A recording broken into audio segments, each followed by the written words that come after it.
Excuse me. Good morning out there, good day, good night, good evening. This is day 3 of the Ars Electronica Festival Edition 2020. I am happy to guide you into this day, to be the morning gift, so to speak. I would say start, and let's have a look what is going on. As you know, we are on the selection channel. The selection channel is actually a teaser channel, a channel helping you guys out there to organize yourself, and tools for organizing yourself and finding ways through our program are indeed needed, because it is so overwhelming what our partner network, what our partners out there are and have been producing. Unbelievable. Welcome and hello to you partners out there, and for sure also to you guests. All right, we start with a recommendation to the Ars Electronica New World channel, the AILab, coming from the AILab, and it is about the wonderful artist Spela Petric. I think we have a little video, don't we?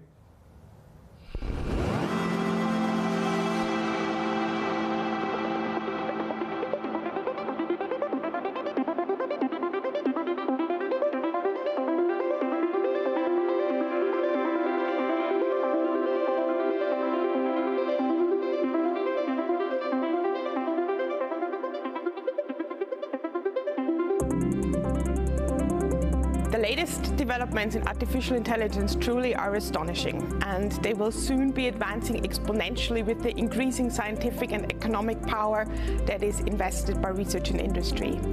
However, artificial intelligence and machine learning are also difficult to understand, not only for the general audience, and also to be trusted.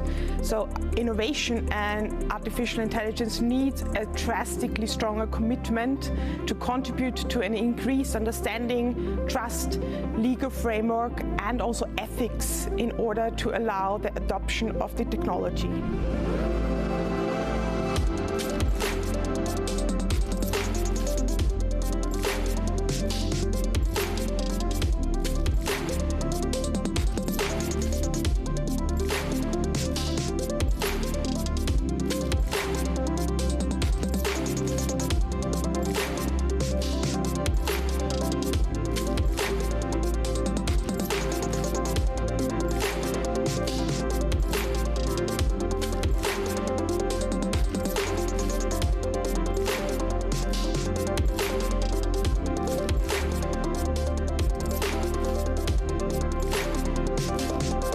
The European Artificial Intelligence Lab, which is co-funded by the Creative Europe program of the European Union, focuses also, next to these scientific and technological topics, also on legal, cultural, ethical and educational aspects of artificial intelligence.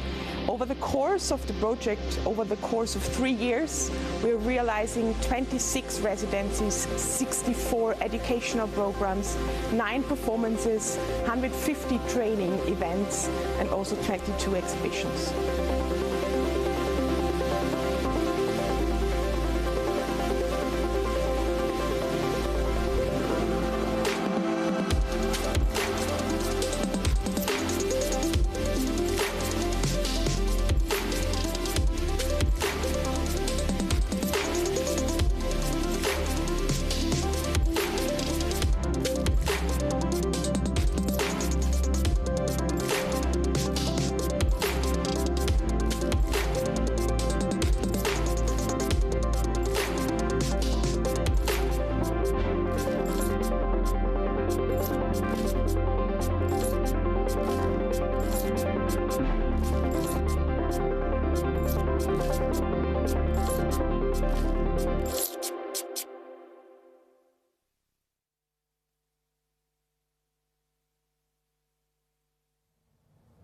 Yes, that was AILab, but everything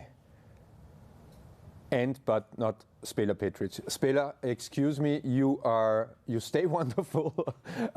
And the AILab, I think Veronica Liebel explained it pretty good, is a wonderful and very important initiative funded by the European Union, where we have a very interesting and diverse, colorful consortium of European cultural partners launching this. Very important and very interesting. Okay, but now I may guide you to Down Under. We are going to New Zealand, to Aotearoa, to the land of the long white cloud.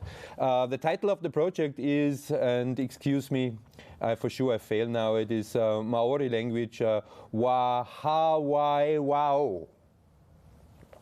We are here and we are everywhere at once. It is a very interesting teaser about a project that is dealing with the vast nature and outback in New Zealand combined with modern VR technology. Sure you will enjoy it.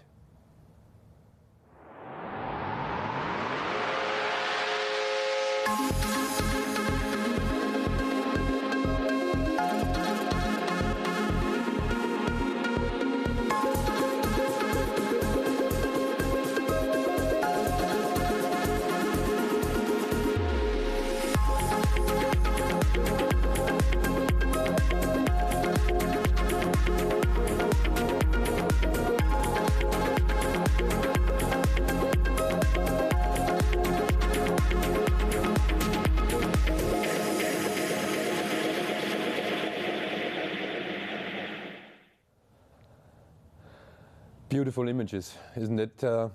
Okay, that was quick. Would have loved to stay longer with you guys down there. But we are jumping back to Europe, back to UK, specifically to Birmingham. This is a recommendation. If you want to know more, please switch to the Ars Electronica Voyage channel.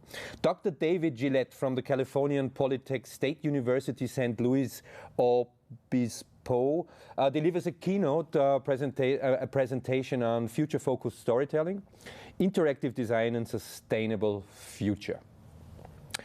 Sounds pretty interesting.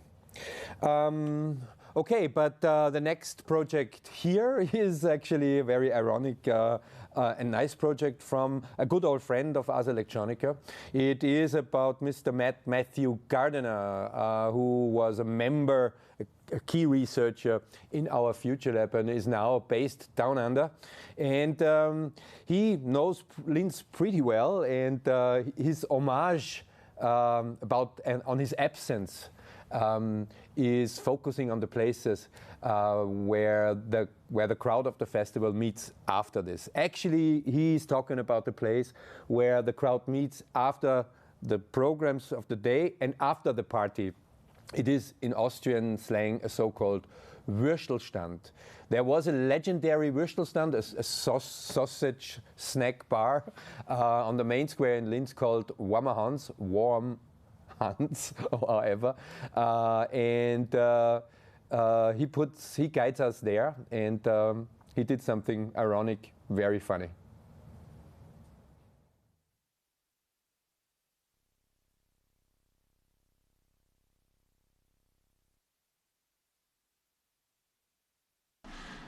Hello, my name's Matthew Gardner. I'm an artist and researcher at the Ars Electronica Future Lab. I'm coming to you from my studio in Geelong.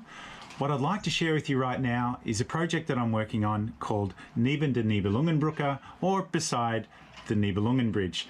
It's a piece that engages memories and things that happen beside the Ars Electronica Festival. What I'm going to take you through now is just give you a glimpse of what's possible with this work. Basically, the idea is I've made some open source, Creative Commons 3D models of things that you might find at an Austrian sausage stand. So let's check this out. First thing you need to do is go to the homepage, matthewgardner.net, and then from there you'll see the Nibelungenbier, the Nibelungenbier on the front screen.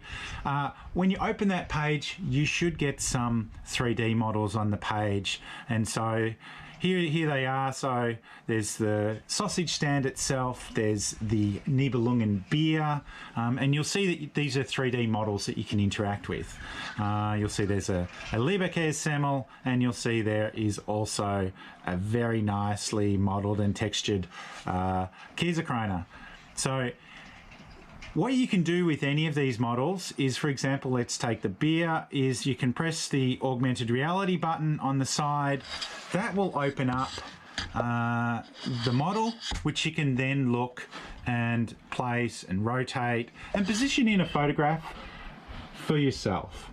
So the idea is that because you can't come to Austria, or because it's advised that you don't travel this year to the festival, this year the Austrian cuisine can come to you. So the idea is that you can grab one of these things, take yourself a photograph, post it to social media with a comment, wish I was at Ars Electronica, I remember the time when, and follow up with a short story about what it is or who you might have met or something fun that happened beside the festival. So because all of these socializations can't occur, this is a way to kind of remind us and that we are connected, we are still in touch with each other, there is still a community, and most importantly of all, you can still get yourself a fresh, untouched, highly sanitized Leberkässemmel. So here's mine. Just size it up here. Doesn't that look tasty? Yum, yum, yum. Get my photo, post it on. Now I feel like one of these sausages. Let's grab that. And it's this easy. So we're also planning on releasing a couple of Instagram or Facebook filters to allow you to kind of get right in there and do it. So if you've got, so all of this is dependent on you having an AR compatible device.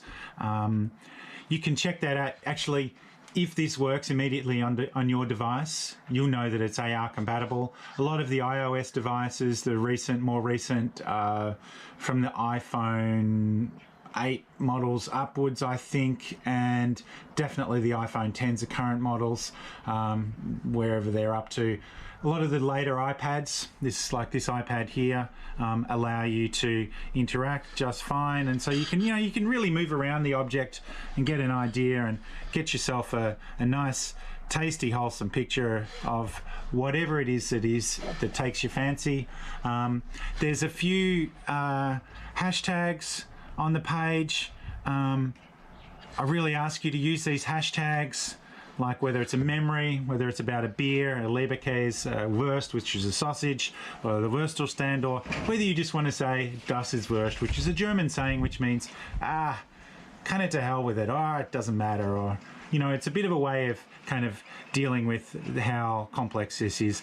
Also, feel free to at me in your post, and just remember that all the models are provided under a Creative Commons license. It's non-commercial, so please don't go out and start a business selling Leberkässemmel and these beers because it's unfortunately not allowed, but you are totally allowed to use it to make your own works and to repost them. And the attribution all the attribution I ask for is that you use one of these hashtags so that I can find it and follow it up and make something of a record of it later.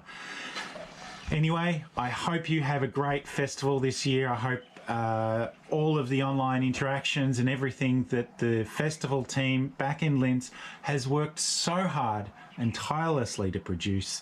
I hope you have a great time enjoying it, and I hope this little piece lets you enjoy one of the memories from one of the great, it's the 41st year of Ars Electronica. There has got to be some hundreds of thousands of memories of doing fun and funny stuff beside the Ars Electronica Festival, and I hope this brings some of them out.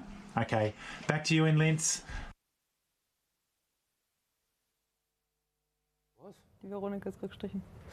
All right, Matthew. Thank you very much for this memory and for showing us that modern technology kind of can preserve monuments of cuisine and whatever. No, excuse me. Hey, we are live. Yes. It's not a rehearsal. Yeah, I mean, I think Matthew Gardiner is is not Austrian, but in his state of being Australian, he's very close to what we call Austrian. he has this sausage culture so deeply embedded, and he's probably missing it. Okay. But now to our morning session, to the morning round, where we daily would like to kind of in an informal way inform you about what happened, what is going on, which wounds are bleeding, which programs went good, and so. And I'd like to again introduce and welcome Crystal Bauer. My dear colleague, and if you miss Veronica Liebel, then not because she left Ars Electronica, then rather more she's sitting currently parallel in a different panel session, exactly. And is needed there. Yeah, and that panel will actually be streamed then on Sunday, so it's a pre-recorded one. Yeah, exactly. Okay. Good. So let's lean back and have a little nap. Have a coffee to start the day. To start the day. What happened? We have day 3. It's already day 3. Day 3 of the online festival. And today it is the day where about noon we kick off the on-site festival. The on-site festival will be something for 500 guests. We cut the days, actually, we structure the days in different shifts. You get a ticket that is valid for 3 hours. You are allowed to kind of meander around, to walk around through our parks, to look at our exhibitions, to have a coffee or a drink. And then the last hour of the 3, we invite people in the so-called inner circle, and the inner circle is nothing more than a concert setting on the Seebühne, as we call it, and then you get a little bit of performance programs, a little bit of what Ars Electronica normally delivers during the nights, and we have.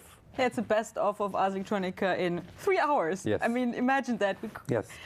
And yesterday we had the first stress test. So the local JKU, so the faculty where we are allowed to host our festival, they came with their employees and were proving whether we were solid in our organization structure, in crowd management, and especially with a focus on this bloody thing called Corona. It is really not easy to make a festival in times like that. I think we repeat ourselves on this, but it is not easy. But step by step we adapt, I think, and we understand better under which circumstances we are doing this. The reality and the people coming show us that it is possible.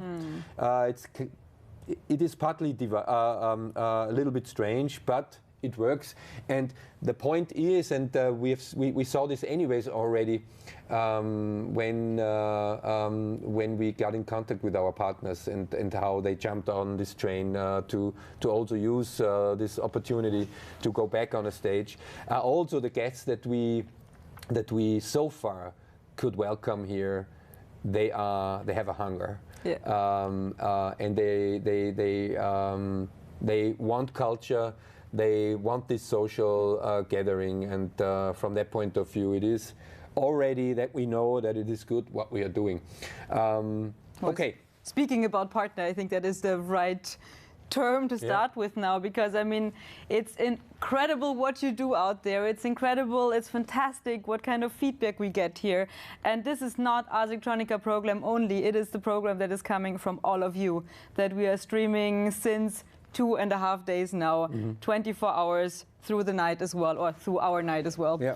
And the feedbacks that we get, but also all the social media contents. When we scroll through our timelines on Facebook, Twitter, it's all about Ars Electronica, and not just coming from us, but coming from all of you. It's not about Ars Electronica, it's all about you. Exactly. So thank you really for this. That makes our day. Yeah. That's the first thing what we see in the morning when we wake up, and the last thing when we go to bed. So it's cool. Yeah, it really is. It's exhausting, but it's really cool. So another little report that comes in my mind now is that yesterday evening we had a series of opening in the city. Yeah. Again, real city, real openings, real art, real artists and audience. So the Art University kicked yesterday off, they lifted off, I would say, with rather interesting stuff on the main square, the place where Ars Electronica usually is transforming the city during the festival in such a radical way, in such a participatorial way. They had like water pumps and projections on it. It sounded very cool. Yeah, they were transforming the city. Yeah, and also underneath the Lentos, I was physically there together with Karl Schmiedinger, our technical head. It was Fadi Dorninger and Sam Auinger. We announced it yesterday, and actually it was such a wonderful, almost poetic setting. So just the people walking along the Danube, and the two guys in this sleek glass architecture playing with sound phenomena. They had like 2 megaphones, and what they were doing is they were shooting sounds without any amplifier, without any hidden loudspeakers. And what they were showing was that sound is physical, sound is everywhere, and sound is coining us in our all-day behavior and influencing us in such a massive way. And on the other side, it's such an invisible power that has to become more visible. And the two guys, it was a real funky and nice experience. And on the background, we saw the Ars Electronica museum with the Stadtwerkstatt and with our colleagues in the church. And also there was I think a good party on. Yeah, it felt certainly. Holy Hydra and those ladies that are organizing it. They had swing yesterday. They know how to get the people in a dancing mood, so even it is in not Corona times. only about the online things, but it is a lot about the Well, speaking things. about Sound Campus, we cannot forget the maestro himself, Werner Jauch, in the Salzamt, actually. Oh, yes. He found a new home during the Ars Electronica Festival, I would say. And Doing his performances, exactly, speaking about moving, interaction, body, sound. I mean, all those keywords are very strongly linked to his work. And he has a group of incredible students with him that you see on this image now that supported him along the way in setting up that actually they designed the garment that is reacting on the sound and movement. So if you are near Hauptplatz, it's just around the corner. Yes. Go there. And then we had, and this is now the last few back before we like to give you some recommendations for today. And then we had yesterday our official press tour. So that means that our colleagues out there in the gardens of Kepler, our garden keepers, they had to be ready in their preparation, and it was a beautiful weather, late summer day, and very good atmosphere, good mood. What clouds! Wonderful projects. Some clouds, just some clouds. Well, yeah, it went pretty good. I think the journalists and the press, they were kind of satisfied and also overwhelmed by the projects, but also by this wonderful venue that where we moved in. Okay, but what else do we want to talk about? I mean, that's a little bit my topic, focus on actually women in media arts. Okay, because this is something that I will moderate anyways then afterwards. Exactly. I just wanted to give an overview that we have actually a full day program that is dedicated to this topic in all different kinds of aggregate states. We have a guided tour from Giulia Tomasello, a former Stats Prize winners. We have a whole media arts panel where the artists are currently rehearsing on the stage just outside, and they will then come and do the panel for you guys. And we will continue then in the afternoon with actually a project where incredible speakers from the US will introduce us of how to become a high-tech activist collective. And that sounds super interesting. And they actually do workshop also at the same time here to tell us how to really approach that, not just theoretically, but rather practically. And that's something, I hope I have time to join a little bit later. I don't think so. I'm sorry. When I look at your schedule, another thing that is important, and also where the vibes are getting up, is that today is the day where we open. But also at the evening we have this event, the soirée, which is a hybrid between the gala, you know, the event where we give our prizes, the ceremony where we give our prizes, and the long concert night. It's going to be the focus of this long concert night is. Actually, it is about what it is about that we fear. About our freedom, about our individuality, about our autonomy, and about democracy. So it is actually a journey back into the history of humankind, focusing on the phenomenon that we have something in ourselves that from a specific level forces us to raise our voices, to go out on the street and to fight for our rights. This is a phenomenon that is happening currently everywhere. Not everywhere, it should happen everywhere, well, but I guess. In so many places spots, simultaneously right now. And caused by so many different circumstances that for us we felt forced to pick up this topic, and what today will be on. It will be a show that is going to be a mix between quotes and texts about revolution, about riot, about freedom, actually. We will have the Bruckner Orchestra playing the first time after the Corona lockdown here in the city of Linz, a piece of Beethoven.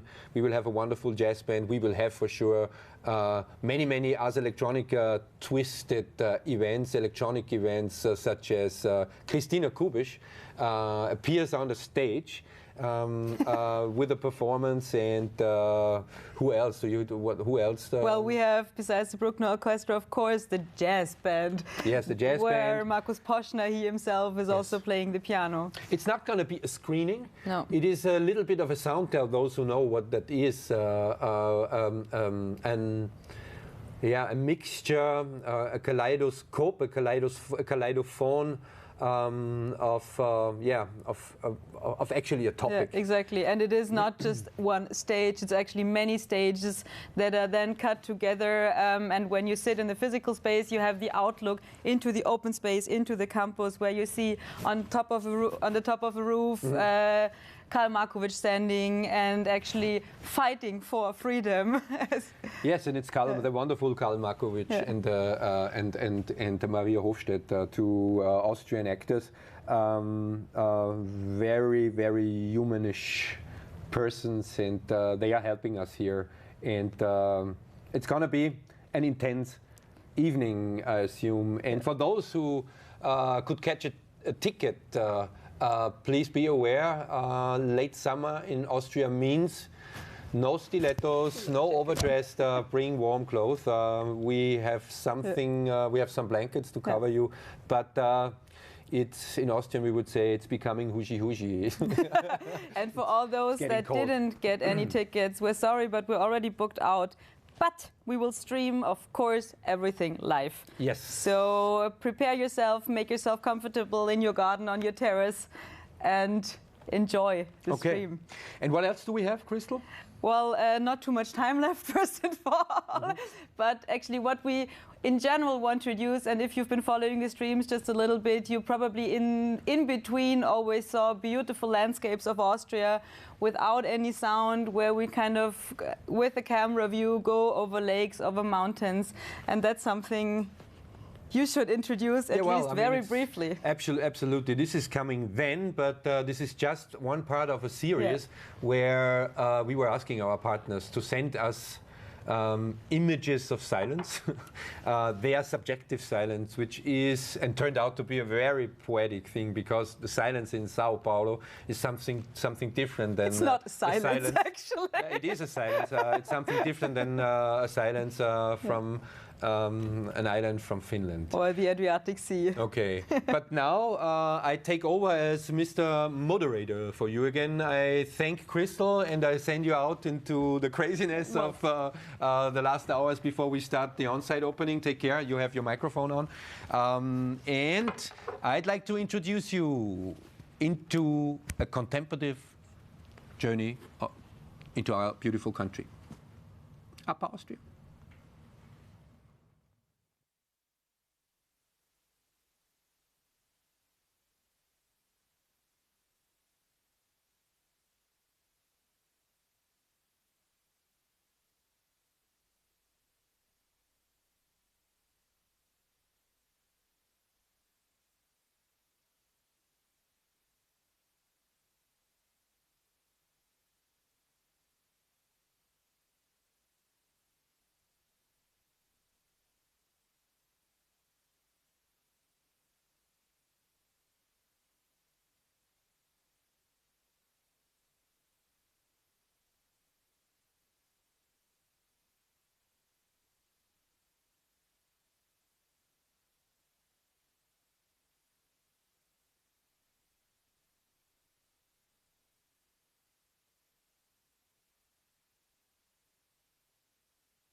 Yeah, sitting here in the studio and being aware that out there, and if I look outside, it's again a wonderful day. Yeah. From Monday on, I will be there where the Upper Austrian tourism guided us now. And tourism is now the word, is a good introduction into the next program I'd like to introduce you. It is coming from our youth initiative, Create Your World, and out of a collaboration with the Upper Austrian Tourism Organization. The question of this collaboration is about the tourism of the future. And that was actually an ongoing project already launched last year, where kids, youth, young critical citizens, let's call them like that, were gathering together. And we're thinking about what tourism in the future might be. And the outcome was last year a wonderful video. Then Corona came. And specifically the question of tourism is a rather important and crucial one. And you know, in times like that, the tourism industries in Austria, as well as the cultural industry, is like in a super lockdown. Austria's tourism industry belongs to the biggest economic values from the entire nation of Austria. So you can imagine what that means. What we have currently is, as Austrian citizens, is the wonderful landscape of Austria for us alone. But that has just a limit of fun, I would say.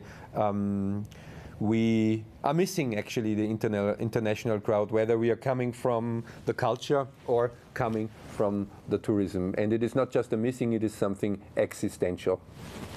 So this year, Create Your World had a tricky, actually, exercise in front of them, because making a video in lockdowns from a group already is something that is kind of a paradigm. It's simply not working. But what the outcome of this year is in this extremely interesting, let's say it like that, situation is something that we are going to look at in the next video.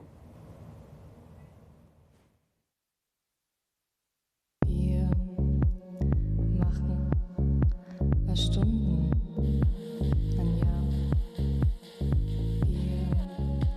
Wir machen Stunden,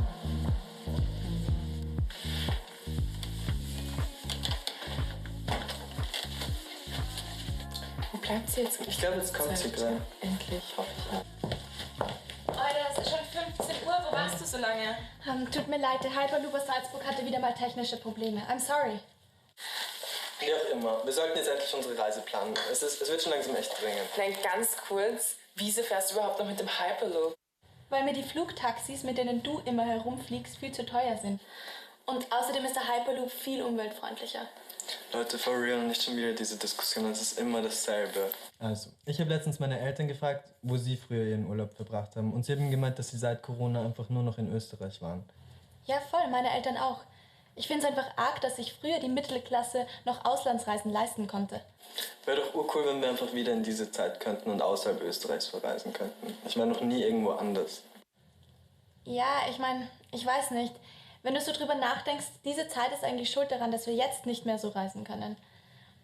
Ich meine, es sind einfach damals viel zu viele Leute mit Flugzeugen und Kreuzfahrtschiffen verreist. Wir waren so kurz vor einem Umweltkollaps. Ganze Inseln sind untergegangen. Die Malediven zum Beispiel. So krank. Apropos, die wurden ja jetzt wieder neu aufgebaut. Es gibt sogar schon Flugtickets. Was hält ihr davon, wenn wir dorthin fliegen? Wir haben doch gerade eben darüber geredet, dass wir uns sowas nicht leisten können. Ich meine, what the fuck eigentlich? Wie ignorant kann man bitte sein? Die Malediven sind untergegangen. Das war eine Warnung, dass wir nicht mehr so weitermachen können wie bisher. Und dass wir nicht so respektlos mit der Umwelt umgehen können. Manche Leute haben es einfach nicht gecheckt. Es geht nur ums Geld. Whatever. Also, ich will einfach mal weit weg als nur ins Burgenland. Ja, ganz ehrlich, Leute, ich weiß, euch ist die Umwelt ziemlich egal. Aber ich verstehe einfach nicht, wie man heutzutage noch so denken kann. Nur weil du es dir leisten kannst. Übertreib. Nein, lass sie ausreden. Ich würde gerne wissen, was sie wirklich über uns denkt. Ja, Leute, ich liebe euch, aber es ist einfach arg, wie ihr dieses Thema immer auf die Seite schiebt. Ich meine, wie sollen wir uns bitte auf einen Urlaubsort einigen, wenn wir so verschiedene Mindsets haben? Ja, ich verstehe, was du meinst. Umweltfreundlichkeit und so ist wichtig, aber jetzt so komplett auf das Fliegen zu verzichten als einzelne Person, das kann ich mir halt auch nicht wirklich als Lösung vorstellen. Ja, voll. Im Endeffekt kann eine einzelne Person ja nichts ändern, ob sie jetzt fliegt oder nicht. Das stimmt nicht. Die eigene Meinung und die eigene Einstellung kann sehr wohl andere Leute beeinflussen. Ich meine, auch einfach dazu inspirieren, was anderes zu tun. Und Dinge anders anzugehen. Für mich ist es zum Beispiel wichtig, bei einem Urlaub, dass er möglichst umweltfreundlich ist und dass die Leute deswegen nicht ausgebeutet werden. Es gibt in Österreich genug schöne Orte, wo wir Urlaub machen könnten, die nicht Touristinnen überströmt sind. Ja, das ist ja schön und gut, aber ich will halt so viele verschiedene Orte sehen, solange die Erde noch schwebt. Ich meine, ist es nicht interessant, verschiedene Kulturen kennenzulernen? Das kann man in Österreich nicht machen. Und wenn ich mir einen Luxusurlaub leisten kann, wieso sollte ich dann darauf verzichten? Wie Ade schon gesagt hat, ein Luxusurlaub ist eben nicht sehr umweltfreundlich. Und außerdem glaube ich nicht, dass du die Kulturen dort wirklich kennenlernst, wenn du in irgendeinem All-Inclusive-Hotel bleibst. Für mich lernt man neue Kulturen kennen, indem man in kleinen Betrieben konsumiert, in kleinen Hotels übernachtet oder Kulturevents besucht. Voll, finde ich auch. Ja, ich verstehe euch ja, aber wir haben halt einen komplett verschiedenen Zugang zu dem Ganzen. Und das ist ja auch okay. Aber wie einigen wir uns jetzt darauf, wo wir hinfahren? Wartet kurz, ich habe eine Idee. Hey, es tut mir leid, dass ich dich vorher so angegangen bin. Aber mir ist dieses Thema einfach wirklich wichtig. Und manchmal nervt es mich einfach, wenn ich merke, dass euch dieses Thema nicht so beunruhigt wie mich. Ja, ist schon okay. Hauptsache, wir haben jetzt gescheit darüber diskutiert. Schaut mal. Es gibt jetzt dieses neue Programm von Ars Electronica, mit dem man einfach mit dem VR-Brillen in andere Länder reisen kann. Es fühlt sich urecht an und es ist auch billig und relativ umweltfreundlich. Ihr müsst es einfach nur aufsetzen. Ich habe schon davon gehört und finde es voll interessant. Ja, ich kenn's nicht, aber es wirkt cool. Wow. Okay, wo wollen wir hin? Wie wär's mit Malediven? Ja, fix. Wir können mal die Demo-Version ausprobieren. Naja, ich weiß nicht. So ein richtiger Urlaub ist das, finde ich, auch nicht ganz.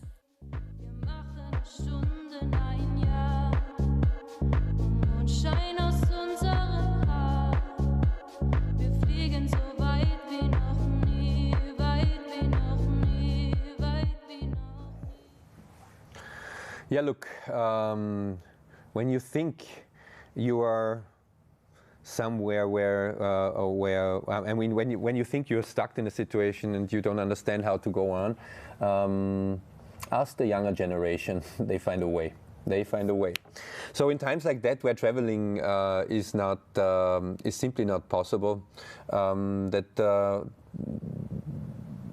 that was actually also this momentum where we as Ars Electronica said, okay, when the people would not be able to travel to us, we are traveling to them. And I think with this gesture, we are currently developing a new format for the culture, for the artists to appear on their stages, to stay in their networks and to keep on collaborating and communicating, but as well for the tourism. And the talks after the lockdowns that we had here in Upper Austria, in Linz, with others from other genres, guided us also to those being responsible for tourism, whether it is the Linz tourism or the Upper Austrian tourism or the entire Austrian tourism. And I think this crisis brought us a little bit closer. It created the awareness that we are representing two different genres, but we can benefit mutually. And in Austria, tourism and culture is anyways so close together that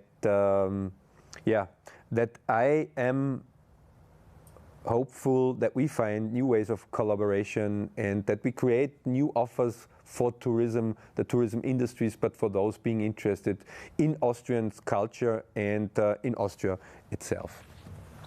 All right. Thank you guys from Create Your World for this wonderful contribution and this very, very interesting and important part.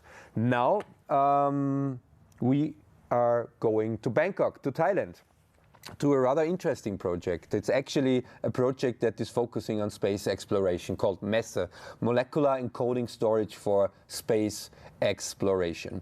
The mission represents at the end aspects of science and humanity and guidelines for future citizen space exploration in Thailand. That sounds pretty exotic. It is exotic. Let's have a look. I think space is an unarguable future of human explorations, and it has become more and more accessible than before. We will need to prevent the loss of our civilizations by preserving our knowledge in a format that we can recover later. We consider the genetic material to be suitable for these applications as life our fight to survive and to reproduce. The concept of post-digital data storage is to use the molecular storage of genetic material to represent states of data, similar to the use of binary in our digital data storage. The study involved developing the algorithms and techniques to prevent data from genetic mutation and molecular level damage. However, as of 2020, the idea of storing musical notations into DNA has not been conducted yet. That is the reason why this study has been found.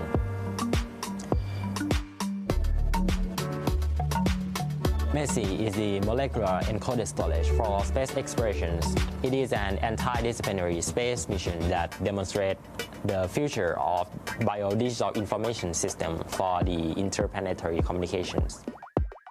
Synthetic biology and digital innovation coming together in the context of space exploration. We are using one of the fundamental properties of biology, self-assembly, a process that allows biomolecules to come organically together in a very precise way. This process fosters our DNA to come together and become a data storage device. To be precise, we are using Gibson assembly to tighten DNA together You may think of it as using DNA to build a Lego house. We received tremendous support from Dr. Park Poom and his colleagues at Naresuan University, as well as Dr. Boy from Mahidol University, making this futuristic idea come to light. มันเป็นดังคุกสี่ครั้งกลางท้องฟ้าที่มืดมิดคล้ายโดนตัดสินว่าผิดจะต้องมีโทษทานไกลกี่ล้านแสนปีสุดแค่แดนข้างแล้วใครเล่าที่สร้างเพียงแค่คิดก็หวาดกลัว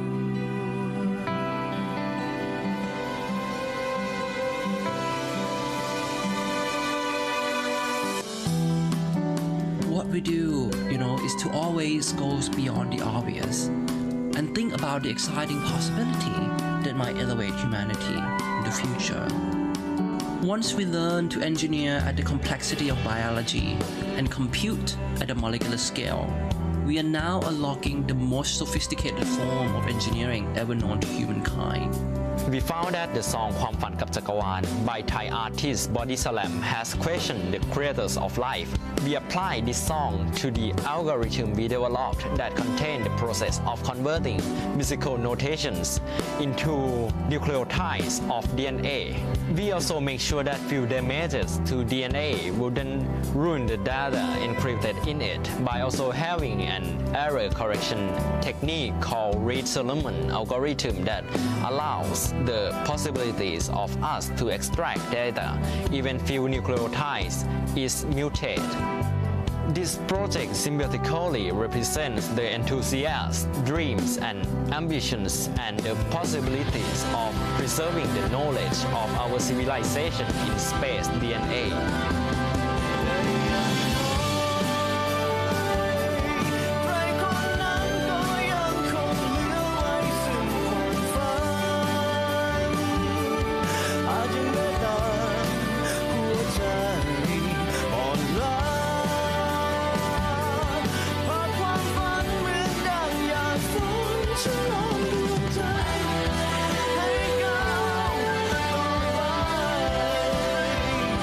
Also design the art covers of the payload. You can see the Vitruvian Man with a twist of an Asian culture in it, a direct reference to Leonardo da Vinci, the Renaissance Man, and the true embodiment of art and science. Looking up for the cosmos, feet are still on the ground, with hands expanding, praying and pushing the boundary. It is the symbol for our hope to be a space explorer in the developing country where breakthrough always come with struggling.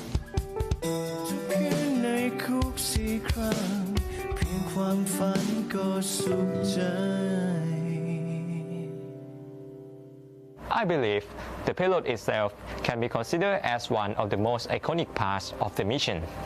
With the many efforts in modeling and engineering calculation of the payload, we developed the unibody frame that all the experiment can be fit inside. This payload design is unique, iconic, and have the story of its own. And with the support from your Space Corp and AILab, this mission will demonstrate how art, design, and engineering become one. We send them as pre-assembled pieces as well as a completed strand and see if spaceflight has any effect to our DNA at all, but more importantly, to the data we encoded in them. Secondly, we also want to understand the method for disguising our DNA on unsuspecting objects, using unconventional means of secretly hiding them. You can call this a DNA heist, if you may.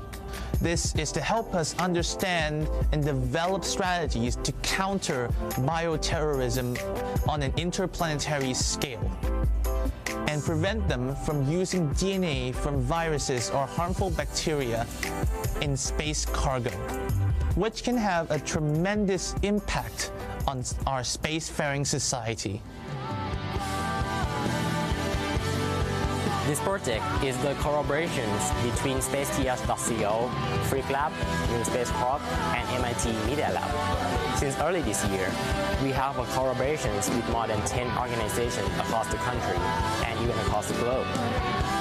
We all have the same goal of making space become more accessible and making art and science become one. That is the meaning of what we are trying to make it as an anti-disciplinary project.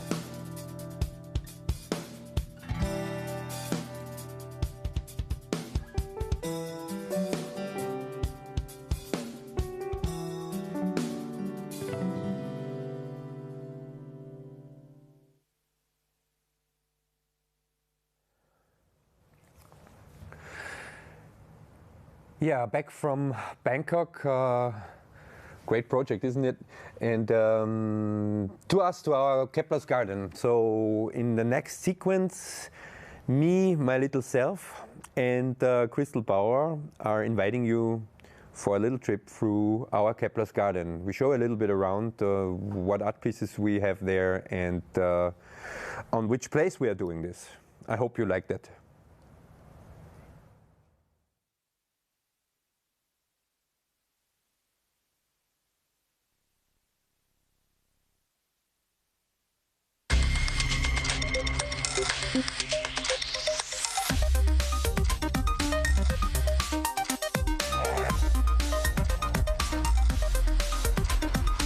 Hello and welcome here in Keplers Garden in Linz, Austria, the place where the Ars Electronica 2020 edition is taking place. We would like to introduce you and invite you in a little journey where we want to show you the main elements of this year's festival. The main elements are different parts of exhibition projects. We have the Starts Prize winners, the best what this combination of art and technology for the benefit of society can offer.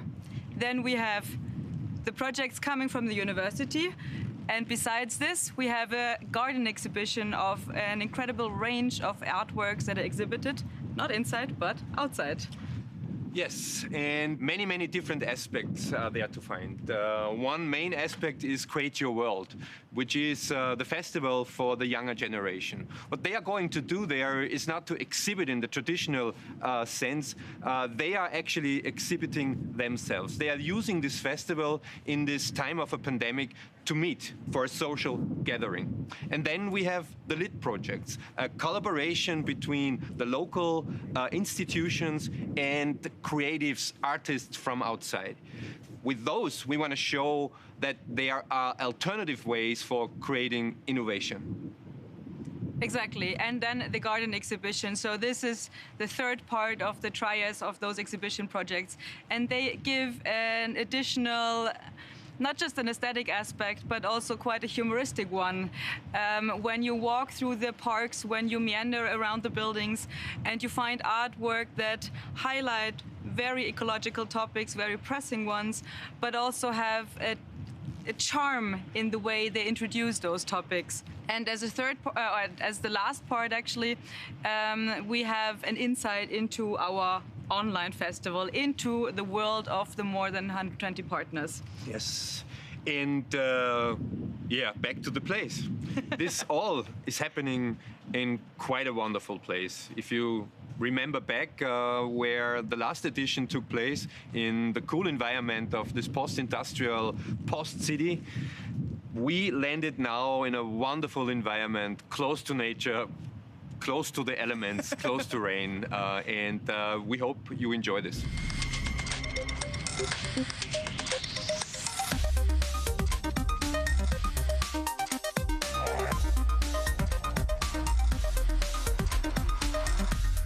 The place we are standing now is just another wonderful spot in the Keplers garden here in Linz. It is the learning center that is built on top of the library. Totally new. I mean, I think we are the first, before the students, occupying this, transforming this place into a place for exhibiting rather interesting projects. And it is one project that we would like to put in focus that is coming from these LIT projects that we mentioned before. It is about the collaboration among the local institutes with third creative people, creative institutions from outside. We are talking now about a very interesting project, the Pangolin Scales.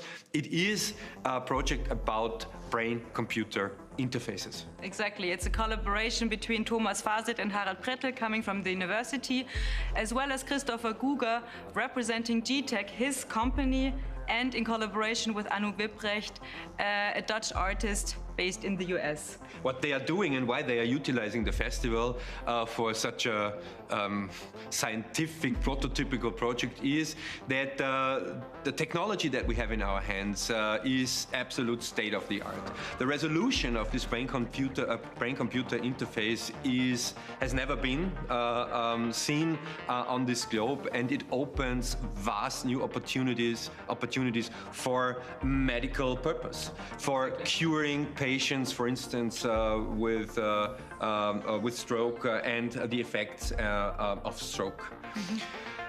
It is a wonderful sample also for a collaboration between scientists, engineers, and creative people. And it is a project that is that's why embedded into our festival, because the driver, the protagonist of this project, they are aware of utilizing the festival as a playground for strange thinkers, creative thinkers. So what they are doing, they simply throw this technology into the round of creative dudes, nerds, and geeks, and they are simply waiting what the outcome is for self-inspiration. Exactly. So we will have physical hackers as well as online hackers participating exactly in this BCI hackathon. And on the other side, we will have a physical exhibition of this new BCI with the resolution of 1024 mini brain sensors that translate the signals coming from the brain into a dress, a fashionable dress, the movement of the dress, as well as light signals, showing which part of the brain is currently active. Don't miss that part of the festival.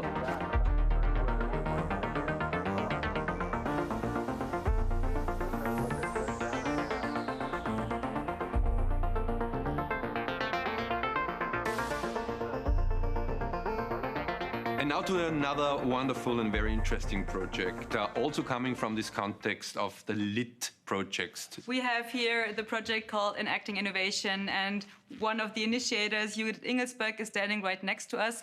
Together with Friedrich Kirschner, they have been working endlessly in the past month to develop this project that you can see in the background. And during the festival, we will have workshops where the participants can use those stages, those setup to go and understand this idea of what does innovation mean and how is innovation actually created. So what we do is we think about innovation as an imperative that is omnipresent in all kinds of fields, not only in the classical ones like industry or research.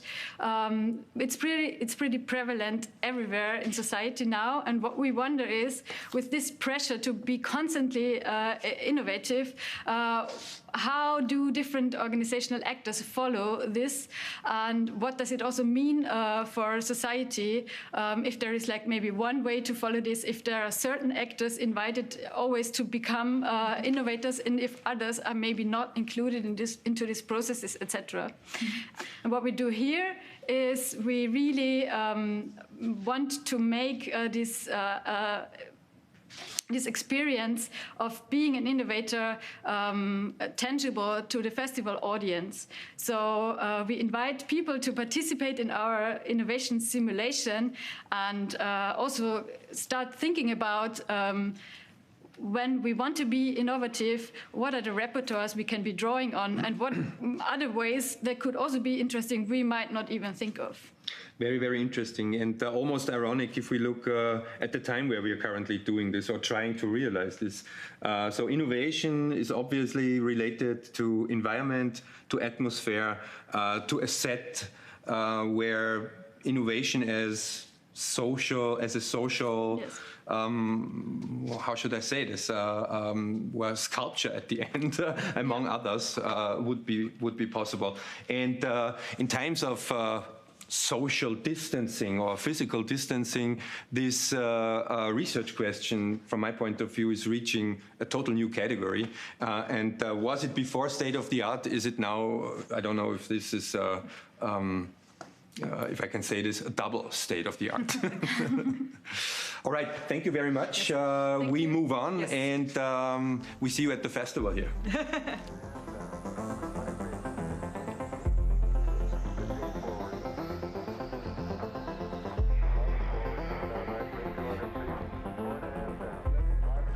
And now to the last project in the Learning Center on top of the library. This project has also this dimension, Ars Electronica, this critical dimension Ars Electronica has so deeply embedded into our DNA.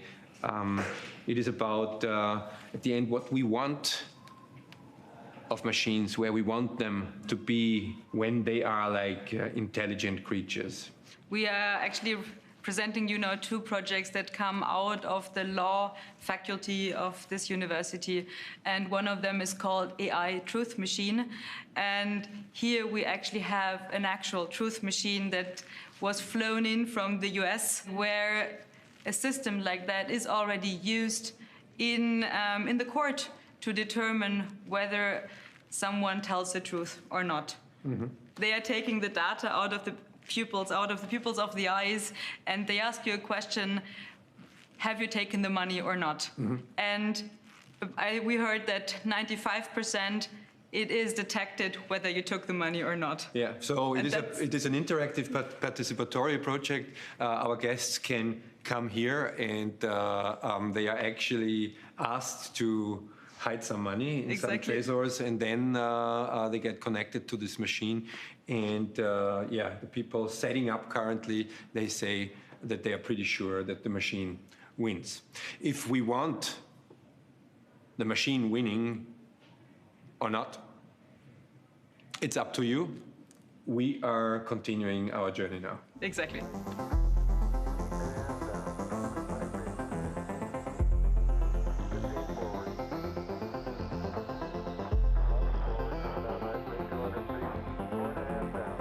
We followed the wide, majestic staircase to the ground floor. We are standing in front of this beautiful new building and in front of this fantastic, very colorful artwork.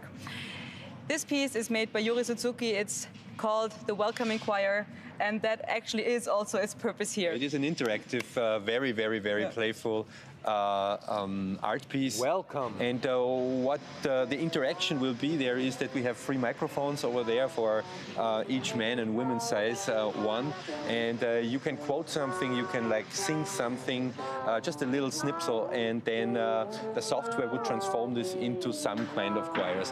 What's so ironic and humoresque on this is that Yuri is for sure a born Japanese, coming from the Japanese culture, and he started to develop this project with Japanese choirs, children choirs at the end. And so what we have at the end is something that is very similar to the culture of the Ars Electronica Festival. It is a mashup of all cultures, cultural influences that are creating at the end the song.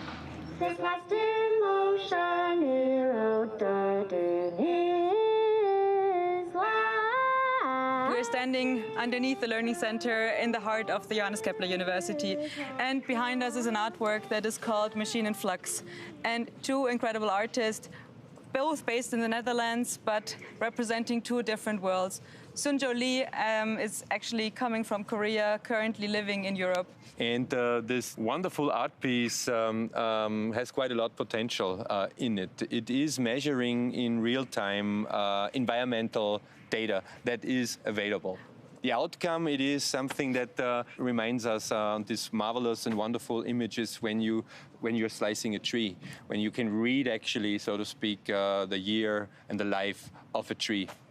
Exactly. They take the data from the environment, the wind, the heat, the humidity, and transform this into the graphics that then, in the end, display the year rings of the tree. Yes. And here, like in a real tree, actually you can see if it is a cold winter, the rings look differently than in a very hot summer. And this is what they transform into their art piece, and thereby very much represent actually the genre of media art, the potential responsibility and task of an artist to really point their fingers onto our current top problems, asking questions, giving ideas of how we could move into our futures together.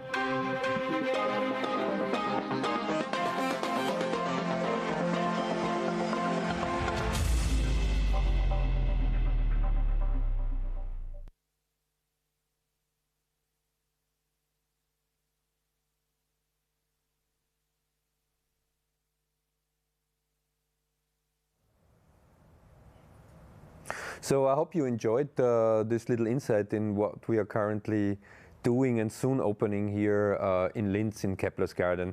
There are, I think, 3 other versions that at the end would embed all the projects being exhibited here on site. Have a look. So now to the next program point. Actually, it is a recommendation, but I need to stick a little bit longer on this topic. It is a recommendation that is parallel running on the Ars Electronica New World channel. Women in Media Arts, Telematic Performance Panel is the title of what I'd like to recommend you very strongly. It is based on a rather interesting and very important initiative funded by the city of Linz. It is about the role of women in media arts. As you know, Ars Electronica has been going along this development of media arts since many, many years, actually 40 years. And in evaluating those years, I mean, you definitely see the lack of women appearing on the horizons of the prize ceremonies, etc., etc. We got actually blamed for this years before, and we took that serious, and we analyzed the situation, and from that time on, we tried to embed this in our basic rules of going forward. The balance of the gender balance in our curatorial things, in our curatorial projects, in our exhibitions, in whatever we are doing, became an imminent and very important factor. And still, there is a lot of work to do. But back to this initiative funded by the city of Linz. It's going to be a performative thing, and it's going to be a panel. What I'd like to introduce you now is a panel where we will welcome Ximena Alacon, Annette Ben-David, Alex Murray-Leslie, Tina Frank and Claudia Schnuck, talking about the role of women in the media arts and many other relevant topics. The next project I'd like to introduce you is guiding us to Slovenia. It will be seen on the Voyage channel of Ars Electronica, and it is part of the AILab journey. We are talking about the wonderful Maja Smekra. She already won with her project the Golden Nica some years before. She is present and she has been present in many, many aspects of Ars Electronica in different aggregate states, but mainly with her art works. And Brute Force is a project that she has been developing for quite a while, and that is also caused by this phenomenon Corona. We normally would have a residency stay with Meyer here in Linz for I think 2 or 3 months, and well, sadly that couldn't take place, but for sure it took place and takes place in Slovenia, and I strongly recommend you to join this program. Now we are going from Slovenia we are jumping a little bit south to Dubrovnik. It's also a recommendation I'd like to bring you closer on the Ars Electronica Garden channel. The garden Dubrovnik and Zagreb is in so far very interesting because I wish to be there now, but I cannot. I'm sitting in the studio. I'm just putting my thoughts there, and we have there wonderful collaborators such as Gino, and they are preparing a wonderful and very interesting project coming actually from maritime research in the Adriatic Sea. A strong recommendation, a very ambitious project, wonderful people, wonderful site, and very critical and important what they are talking about. The next step guides us to Brazil. From Slovenia to Croatia, from Croatia to Brazil, then in between a little journey in our gardens.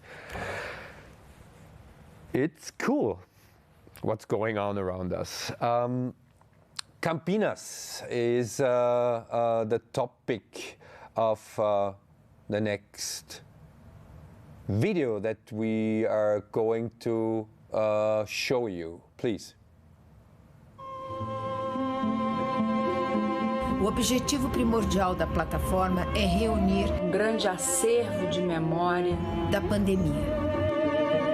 Estamos todos vivendo um momento inédito para essa geração e para gerações futuras. Esses documentos exaltam a existência humana no mundo. Isso tudo vai ficar disponível nesse arquivo.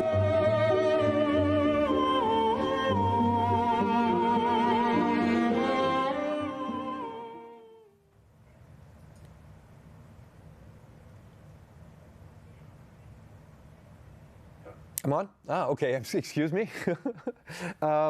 Okay. That was a quick one, a short teaser from from Brazil and from the situation in Brazil. As we all know, Brazil is quite affected by COVID-19, and we are very happy that we could build a bridge to different spots actually to Brazil.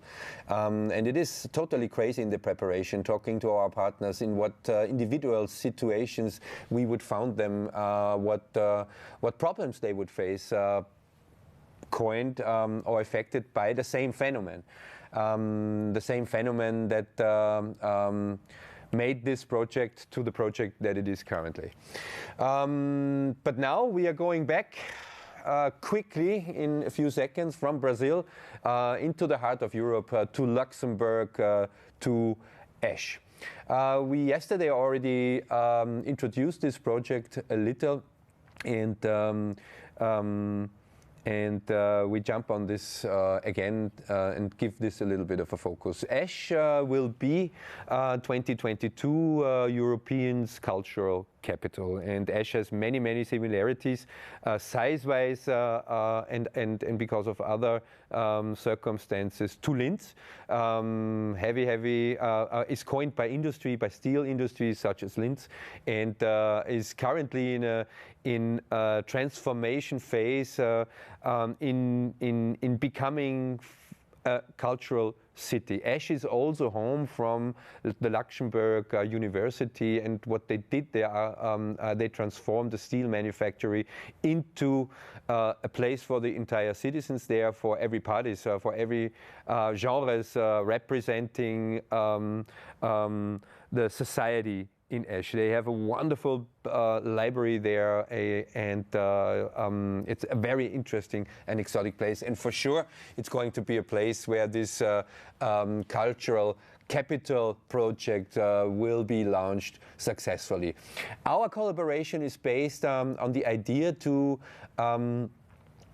bring in a little bit of spirit of Ars Electronica, that is the media arts, and we are currently working on the development of an exhibition focusing on media art. It is on a higher level, not just Ars Electronica that is represented there, it is also the ZKM represented there, and Sabine Himmelsbach with her interesting institutions in Switzerland. We are all three covering aspects of media arts. At the end, the purpose is that Esch, that is already anyways so deeply coined by technology, should get a perspective represented by the culture and by the arts that would be able to cope with the faculties that are focusing on technology and the history that has been coined by technology and industry.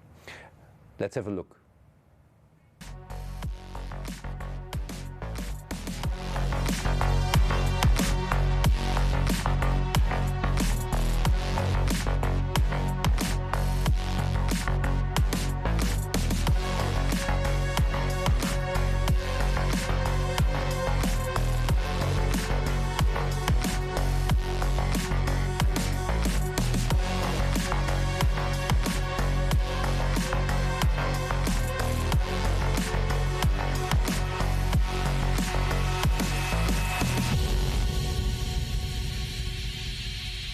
Kulturhauptstadt erst 2022 als eine ganze Region am Süden von Lützeburg, von Kersching über bis Beeteburg, aber auch über die Grenzen weg mit 8 Gemeinden französischen Territoire. Partizipation, Inklusion und auch Expressionsfreiheit sind uns dabei besonders wichtig. Als Thema als Remix Culture, dass das eine Manier für die Diversität von der Region zu honorieren.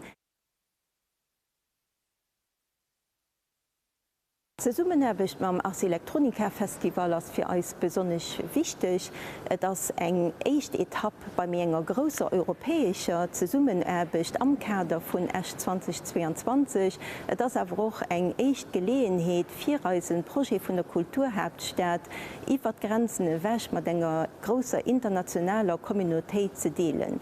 Dafür sind wir hier, Hehoven auch auf Spela, einem Site, der wenn es seiner Geschichte besonders symbolisch wichtig ist für uns. Der Site, wie ihr es gesehen habt, eine industrielle Vergangenheit, mehr als am Gangen, sich zu verwandeln an ein Zentrum für Wissen, mehr auch für Innovation. Es leider ist am Kontext von der Partizipation am Ars Electronica Festival aber auch Herz für den artistischen Potenzial von der Region zu unterstreichen. Dafür haben wir uns und die Artistin Marie-Audrey Ramirez adressiert. Marie-Audrey als eine Lützburgerin, die zu Berlin wohnt und schafft. Wir haben sie gefragt, für uns an der spannenden Aventur zu begleiten. Wie die Idee entstanden also natürlich Ars Electronica als bekannt für digital Kunst und die ganze Technik. Dann natürlich Linz zum Beispiel auch den Titel City of Media Arts. Wirklich, dass wir auch selber die große Thematik von der digitalen Kunst sehen, aber natürlich auch wollen H22, ein Territoire von H22 wollen mit Linz verbannen. Du hast natürlich ist viel Gedanken anderem gemacht und es war dann so, dass wir auf die Idee kommen sind, für ein interaktives Spiel zu gestalten. Die Visiteuren zu Linz sind invitiert, dem Gaming, auf den Online-Gaming teilzunehmen. Und das ist so, dass sie dann noch gleichzeitig ein Territoire von H2024 kennenlernen. Der Fokus liegt dabei Site von Belval, am Heichoven. Das geht eben darum, dass eine Person hier im Belval geht, die eine GoPro kriegt, die dann hier frei sich bewegen kann. Und die Person, als Visiteurin von Linz, können die Person hier zu Lützeburg gittieren. Einfach eine flotte Option ist für das Leid, vielleicht auch einfach Angst geholt kriegen, sich mit der Kunstrichtung auseinanderzusetzen. Donc ce projet connecte 3 temps, celui du passé, celui du présent et celui du futur. Celui du passé, c'est celui du labeur du corps, c'est celui de l'industrie minière, celui auquel on se réfère sous le terme d'héritage ou de mémoire. Le présent, c'est celui de la reconversion.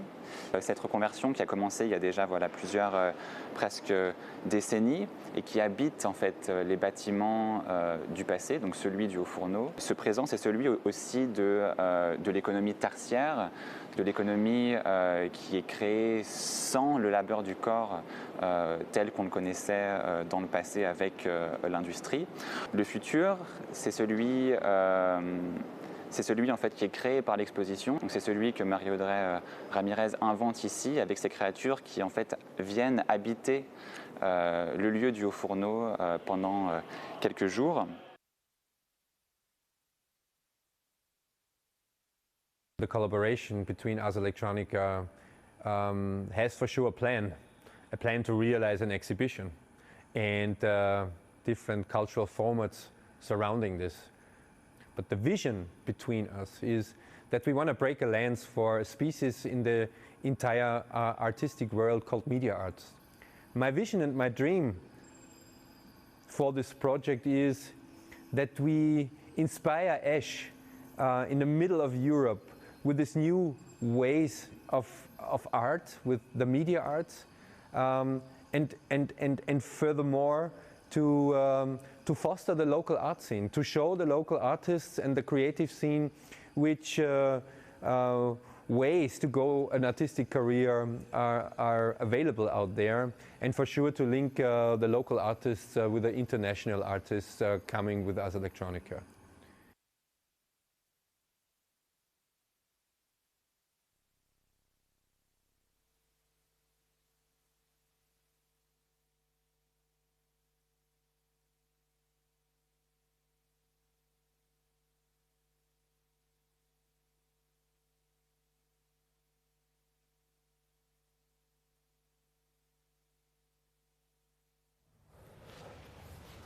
From Esch, we jump now to UK, to Plymouth, to the Ars Electronica Garden of Plymouth. The project's name is Biocomputer Rhythm, from the Interdisciplinary Center for Computer Music Research and the University of Plymouth and Eduardo Rec Miranda. It is actually a project about a musical duet between a pianist and an intelligent interactive biocomputer. Enjoy the 1-minute video.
From UK to New York, actually to Endicott, New York. It is the place where IBM was actually funded and created their IBM Country Club.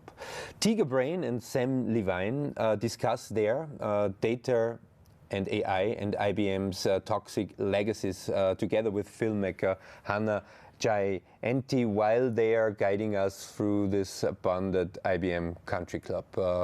Enjoy the next 18 minutes.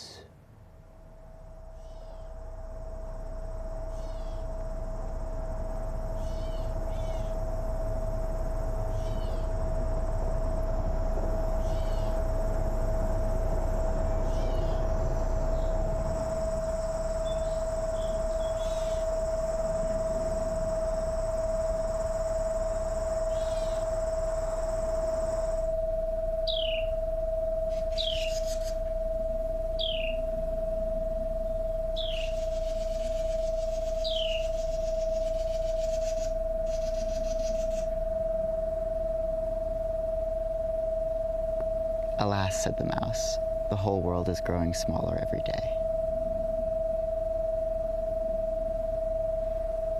At the beginning it was so big I was afraid.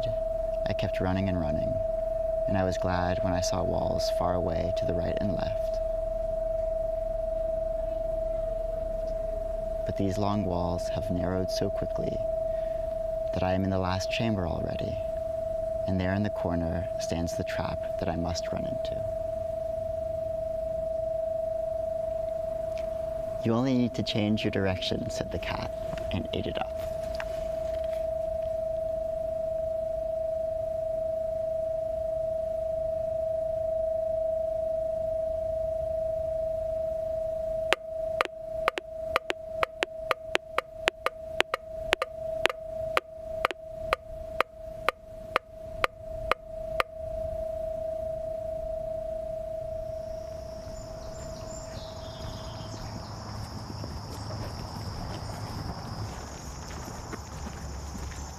I wonder if, do you think we can get in that door?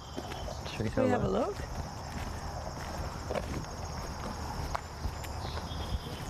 Well, that's all boarded up, isn't it?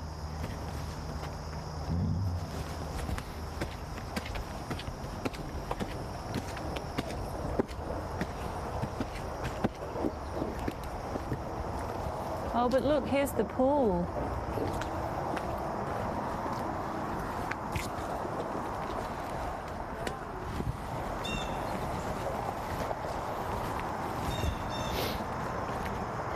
Pretty amazing. Wow, isn't it? Little wetland growing. Look, it is a beautiful wetland. I know. I know, it's a wetland in there. Oh, I love it. Oh, there's the frog. Do you see it? He's oh sitting my on goodness, I see it. Oh, He's sitting on the plastic chair.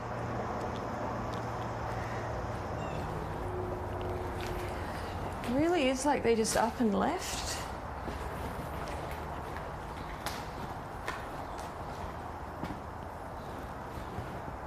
And then apparently in 2006, this whole site was completely underwater flooded by the river. Oh, really? Yeah. So I think it really got damaged then as well.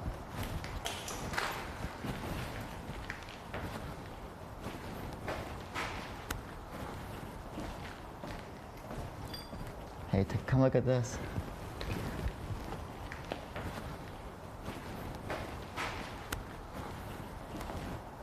Yeah, this is where I was yesterday. It's amazing. Oh, wow, look, and there's just all the curtains intact. Yeah. These are all letters Oh, wow. from some mailer or something. This one's unopened.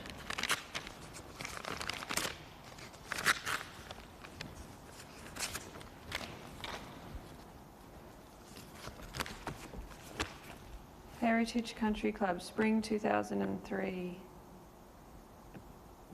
It's amazing how long paper lasts, isn't it? We're a couple miles out of Endicott, and that's a town in New York State where IBM began in the 1910s. And they were a company that came about through the sort of combination of a number of other firms that were producing the punch card type systems.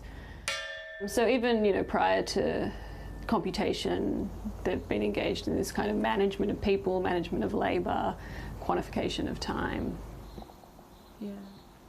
And then the country club where we are now opened in the 1930s as their operations increased and their factory downtown became larger and larger. I wanted to come to Endicott because it's actually a Superfund site. So although this place isn't their factory's in downtown Endicott. Downtown and a lot of the neighbourhoods around the site are now suffering terrible health problems from chemicals that have seeped into the groundwater underneath the IBM factory.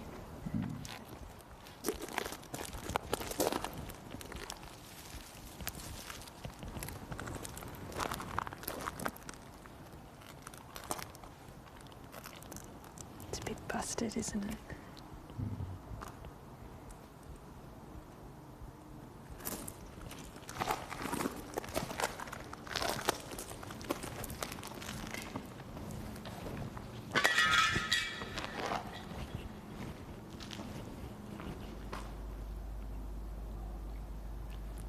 So one thing that I think is interesting to think about is how this genocidal legacy becomes, or part of this genocidal legacy is actually like a legacy of environmental destruction.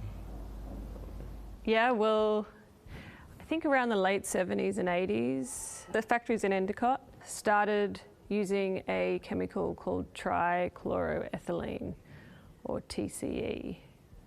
And this is a volatile organic compound, and it has seeped into the groundwater in what's called the plume. So it evaporates into people's houses and causes this sort of indoor air pollution problem, and it's carcinogenic, it causes birth defects, causes cancers, and of course, the residents of Endicott have been dealing with this health problem over the last several decades. You know, and so this is the story of computation. When we talk about AI, this is part of that story, is that there's a very material legacy that communities across this country are dealing with. And now, of course, with manufacturing being overseas, exported overseas, this is what's happening in China or wherever you're buying your electronics from, right? It's just that we don't see it.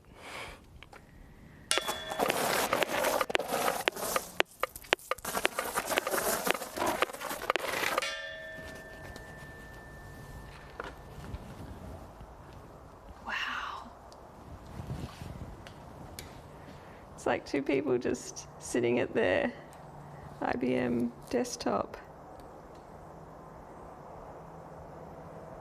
Back in the days where tech people would wear ties.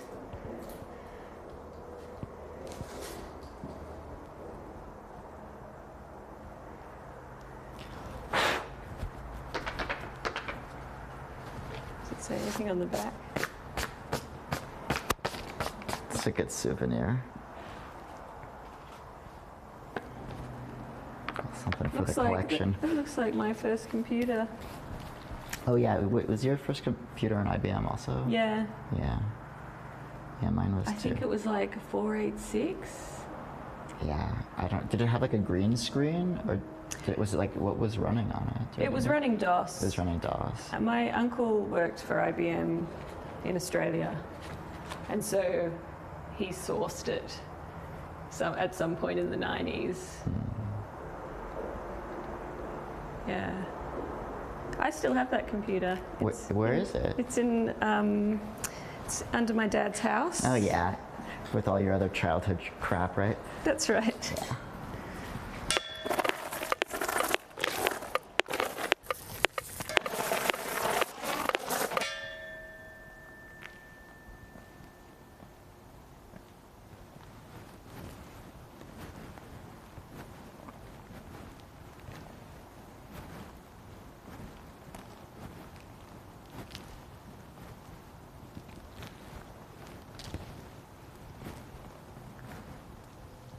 Why were you interested in coming here?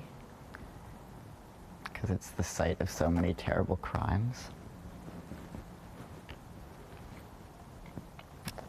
I mean, this is the place where, I mean, not here, not in the country club, but in their main factories, where IBM developed the technology, the punch cards and the tabulating machines that they sold to Nazi Germany, which allowed that regime to do a census that... So the machines helped them decide who was Jewish? Well, the machines helped them count the census data in a much more efficient way. So something like, you know, their estimate of how many Jews were in the country was far less than what ended up being the case when they used the machines to do it. I mean, IBM had a German subsidiary that was, you know, dealing with a lot of it, but also like, you know, all that technology, all that work was made here, and those machines were complicated enough to use that they required training from IBM personnel, which presumably, you know, would have come from people who worked here and you know, did their leisure activities here.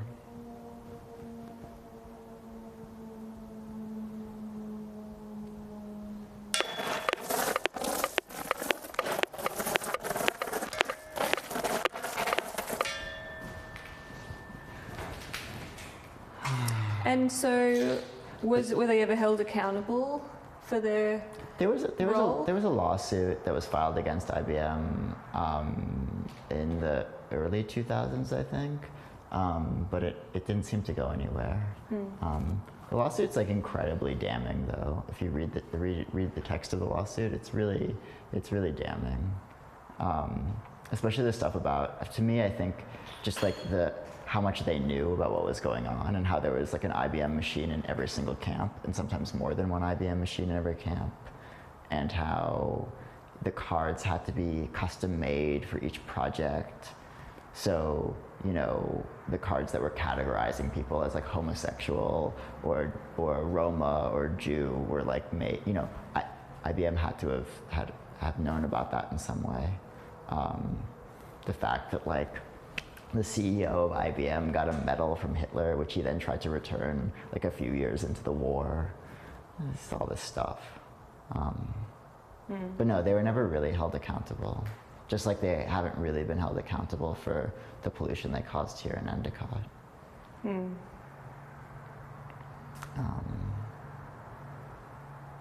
And they're not going to be held accountable for the predictive policing stuff that they do, or whatever they decide to do in the future, whatever nightmare smart city thing they do in the future that ends up, you know, causing harm. I'm sure they won't be accountable either.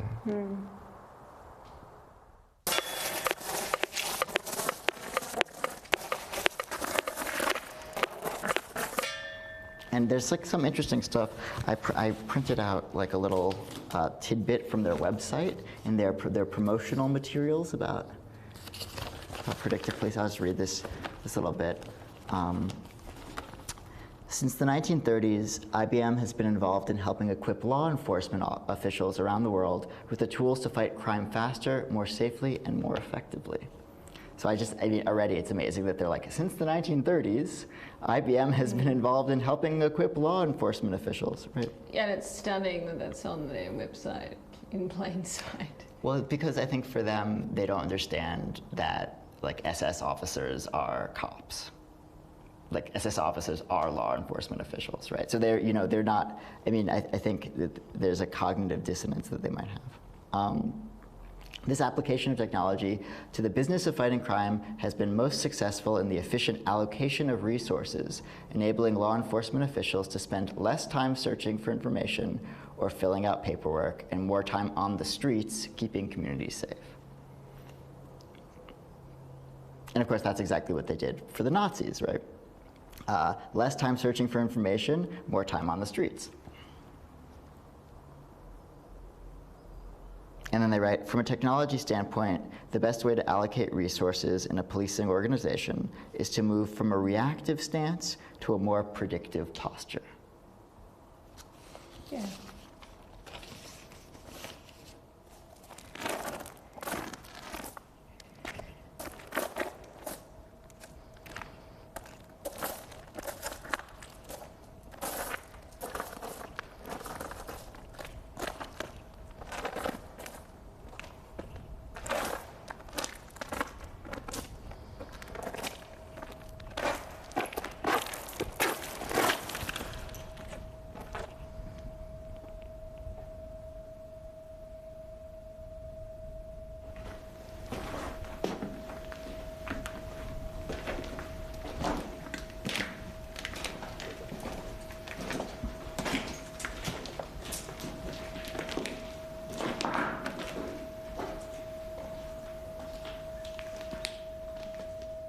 Sites like this, you know, where industries come in, left a terrible legacy and then sort of disappeared and abandoned a place to deal with it. They're often called sacrifice zones, where after industry is, you know, leaves town, the place is seen as like ruined or empty or no longer valuable in the eyes of the economy, basically. So it's all this, just these driven by these economic narratives. But I think, you know, when you do walk around here, you do realize that other things are happening. You know, so it reminds me of that Anna Singh idea of like, how do we learn to live in the ruins? How do we rethink what a ruin is and find ways to inhabit it again?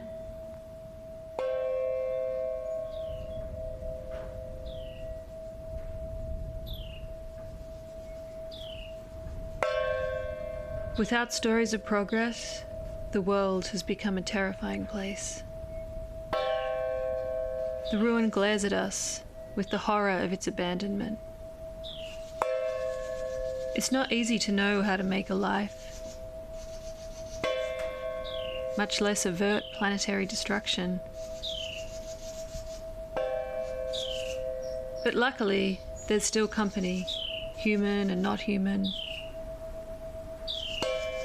We can still explore the overgrown verges of our blasted landscapes, the edges of capitalist discipline, scalability, and abandoned resource plantations.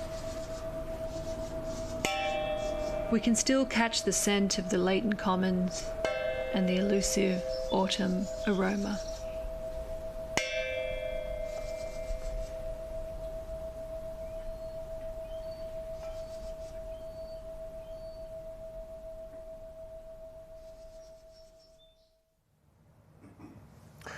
That was an interesting journey, I would say, rather poetic, critical, interesting.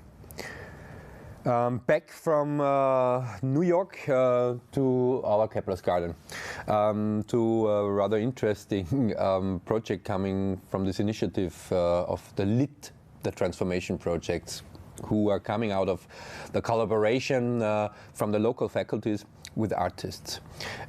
We do have a focus now on dancing water from Leo Kainz, and we have a little video prepared for this.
That is a wonderful project, isn't it? Wonderful video, and actually also the proof how what beautiful results might appear when research, scientific research meets creative, artistic thinking. I'd like to have one of those projects in my garden. Congratulations to Leo. It's going to be a little star in the exhibition here at the venue, fitting so perfectly in this environment. Okay, from the Keplers garden, I'd like to guide you and introduce you to Tokyo. To a very interesting project actually, where it is a gathering of 4 innovators from different backgrounds, different cultures, different countries, different mindsets and generations, talking about the term future humanity. I think I don't have to underline how important it is to again and again raise this question, what the state of human might be in the future when things are developing like they are currently doing. It becomes more and more crucial to discuss this topic, and our colleagues in Tokyo did that in a very, very clever and creative way. It is actually a simulating into the future, so the question is, a day in the year 2040, what would our day look like in 20 years? The moderator, Yoko Shimizu, and the speakers and participators, Eric Dahlström, Kyoko Iwaki, Leila Nachwati, and Michael Seedborn, are discussing this, going with us into the future to understand better in which presence we are finding ourselves in the now.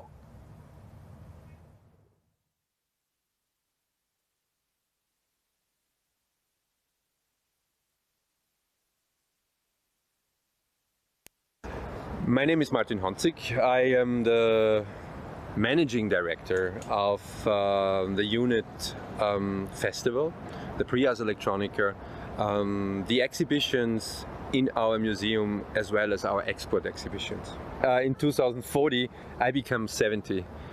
In times like this, it's even more unpredictable what reality I would face, what the challenges would be that me as somebody being 70 would have to handle. And to not keep it in this uncertainty, it really makes sense to try to simulate this journey into a future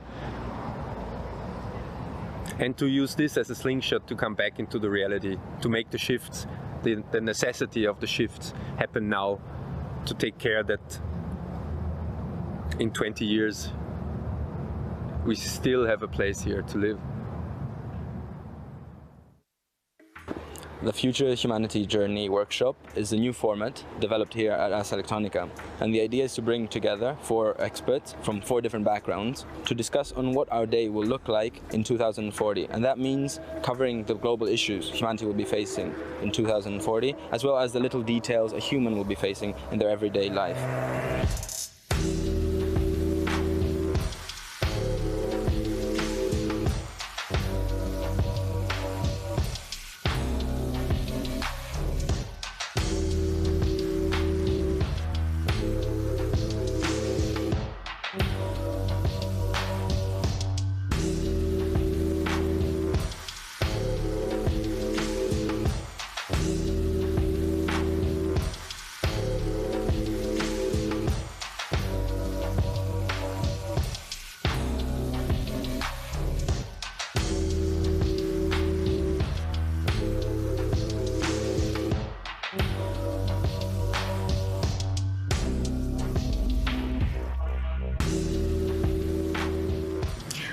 My name is Yoko Shimizu. I am an artist and researcher at the Ars Electronica Future Lab. So Eric, would you like to start your presentation about what you wrote for the external factor as well as the persona? I just checked on my internet use, and I use about 10 gigabytes a day now with all the video calls, and I just realized I use more in one day than I did in the 1990s. And I expect that in 2040, we're going to be seeing massive amounts of data moved around, but between people maybe a division between the people that are hyper connected, and then the rest of the people are that's also sort of creating a division in the in society. I think that we're already seeing a sort of a scary ability to replicate video perfectly with fake people. And I think we're going to see a lot more of that, where it's going to be very hard to distinguish between what is real and what isn't. I've kind of gave myself a restriction, which is that if I see some kind of an onset of things right now, I think that it's going to expand for the next 20 years and is going to become reality. So I've just kind of articulated the things that's already here, but maybe some people don't really realize. So that's my starting point and the question. And so this is my board here. And it kind of resonates a lot with what Eric was just saying, but I just want to start from here, which is the corporate reality and psyche, which is my human side. These stickies, a lot of them are taken from a lot of theater performances that I've seen actually in the past few years.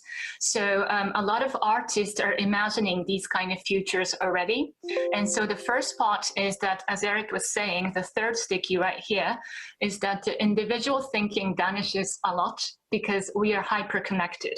So we start thinking together with like maybe 500 people, and that becomes the norm.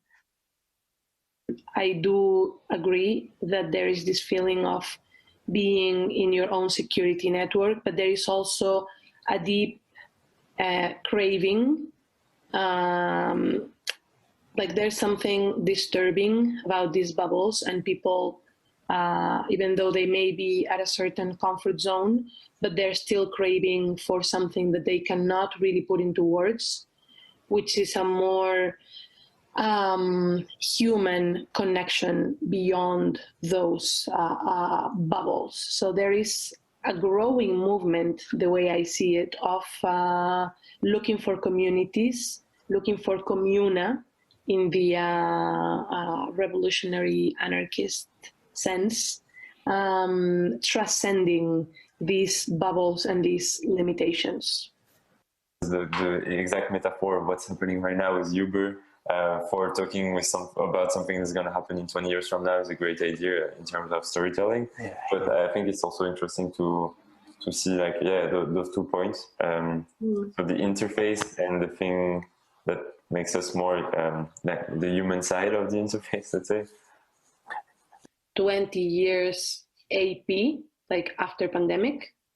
Oh, that's interesting. Okay. Do you think this is the last one? I guess. I mean, the one that made a difference for this generation somehow. Sure.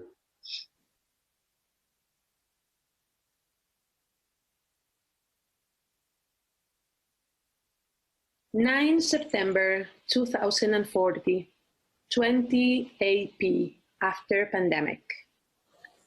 Alex seeks connections. Alex lives in a hyper-connected society that is hugely affected by drought and climate change. She lives on the road, always looking for tasks to fulfill in exchange for nutrition. She avoids state control and works as a free denizen. Time spans are short. She eats on the go. Deep questions around the state of humanity are boiling inside her, but hyperconnectivity keeps her mind busy, always with constant publicity impacts. Transform yourself. Transform yourself. She finds her moment of leisure and deep connections in the heart of a commune she travels to find. She disconnects in order to meet them, to regain consciousness about who she is, who they are, what it means to be human, what it means to be part of humanity. Alex is in Venice, staying in a upper floor of a ruined building with most of the city flooded. She's only renting a chair, a temporary chair, but it is connected at high-speed lasers to her virtual work. She gets a call at 3 a.m. From her taskmaster, who says there's a client who wants her services. So this may be the little bit of work that will sustain her for a while.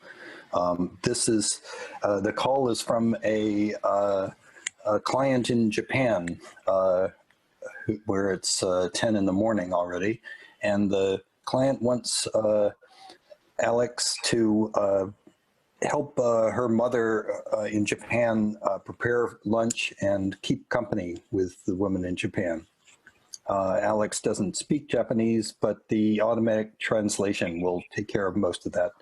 And although Alex will sound a bit like a robot when she's talking to the person, the old woman in Japan, it's the network system allows her to, the human brain interface allows her to control the expressions on the telerobot and keep a conversation with this old woman. But in the background, the system is bombarding her with urging her to sell this this woman in Japan extra features to increase Alex's income for that task job.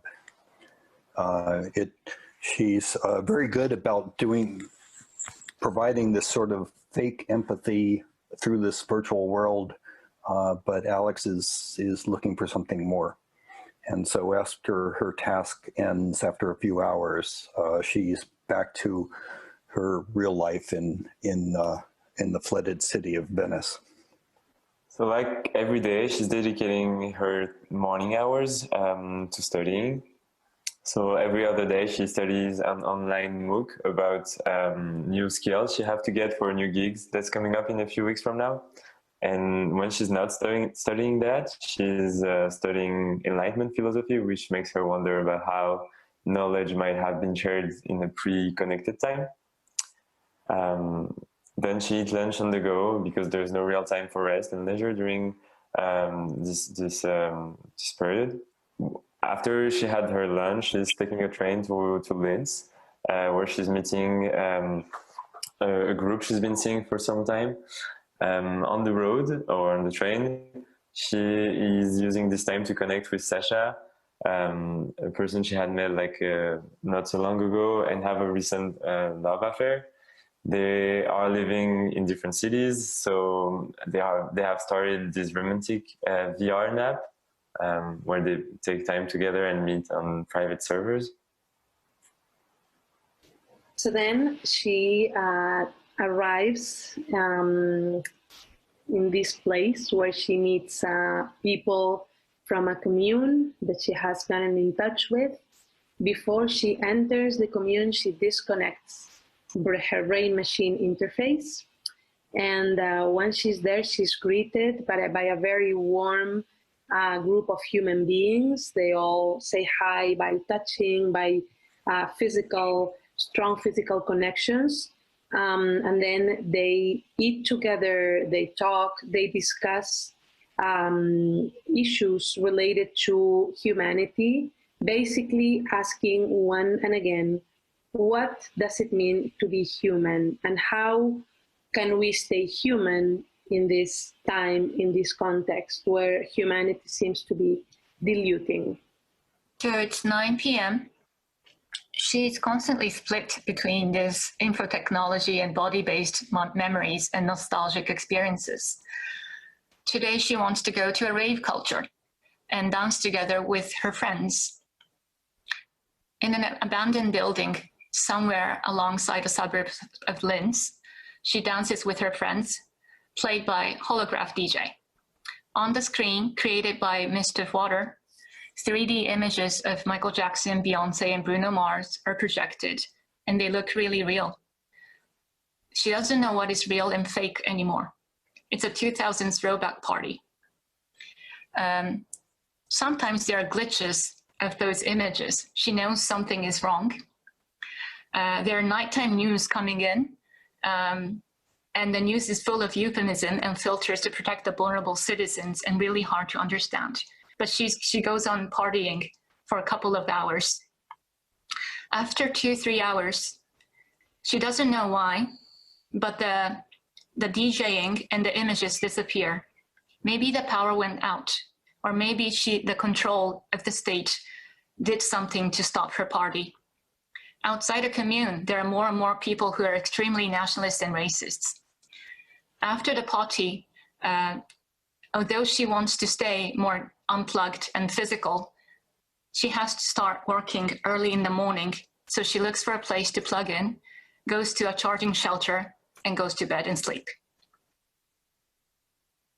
Yay. Cool. I definitely want to thank you. For me, it was, and I mean this, really a privilege to be right here on this Zoom call with each and every one of you and hearing these thoughts firsthand. I think it's extremely cool and so interesting and food for thought for the next 20 years at least. And most definitely, thank you very much for that. And, yeah, it was very fun. Very fun. Thank you for making this happen. But I think all of the panelists worked really well together. We had a lot of passionate discussions through our remote online sessions, and we were able to collect our ideas and integrate our ideas into this online collaborative board, which ended up becoming a very important tool. And I feel that this type of collaboration will become more and more important as we collaborate more internationally with the global colleagues. Yeah, that had something. And just looking only at the participatory protagonists, what a great group of interesting people and great perspective. And it was actually one of the first sessions that we recorded. Alex, I guess, was our colleague Alexis. This is what I've seen now. And that was one of the first tries where, as the entire organization or the entire team being responsible for preparing this online event, saw some light on the horizon, because that went really good thanks to the participating personalities and thanks to this endless important topic, future humanity. From the future and the humanity back to the reality, and I'd like to introduce you now a project that guides us to Potsdam, northern Germany.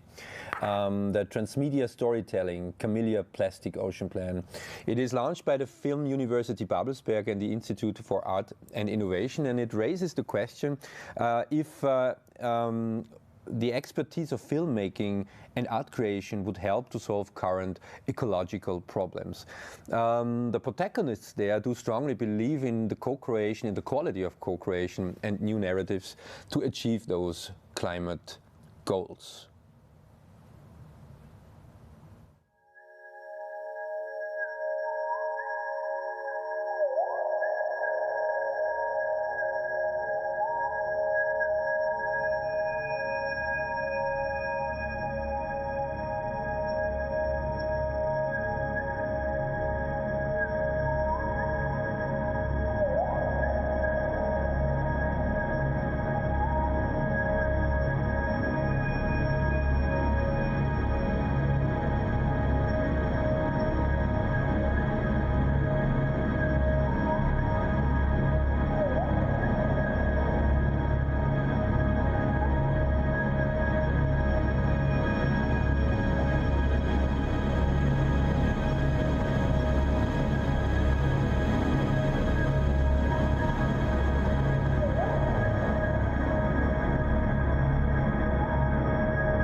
Welcome back.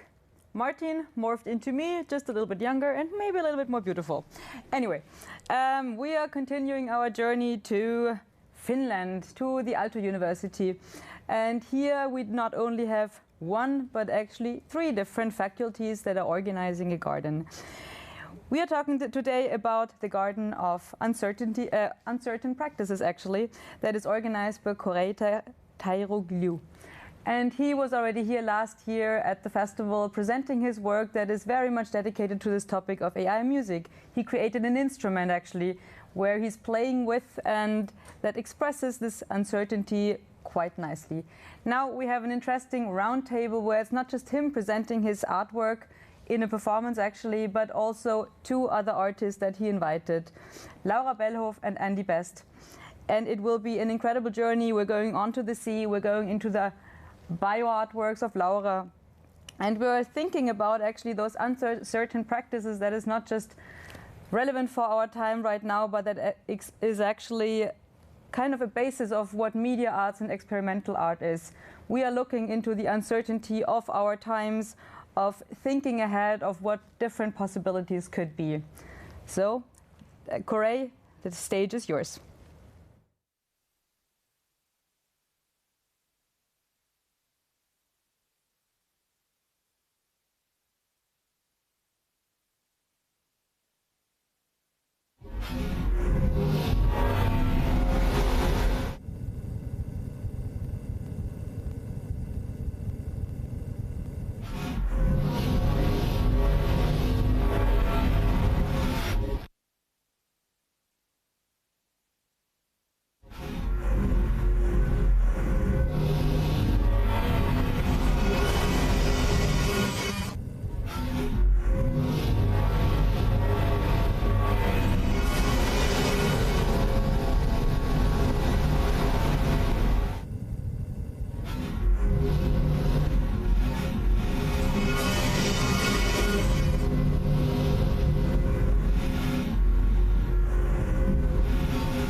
Sorry.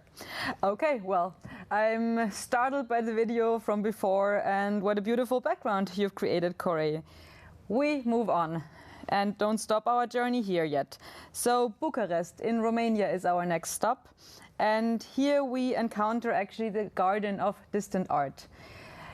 The problem is that, like all the others, also the artists in Bucharest couldn't travel and therefore couldn't realize the residencies in the places where they were supposed to go. Therefore, they created this Garden of Distant Art in order to research and experience new ways of communication, especially of creating interactive artworks that allow them to find different means and different contexts for exchange, interaction, and virtual presence in the end. So we have now a teaser into their program. Please enjoy.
Next stop, Antarctica, a place where I always wished I could travel at some point. Let's see, maybe in the next year.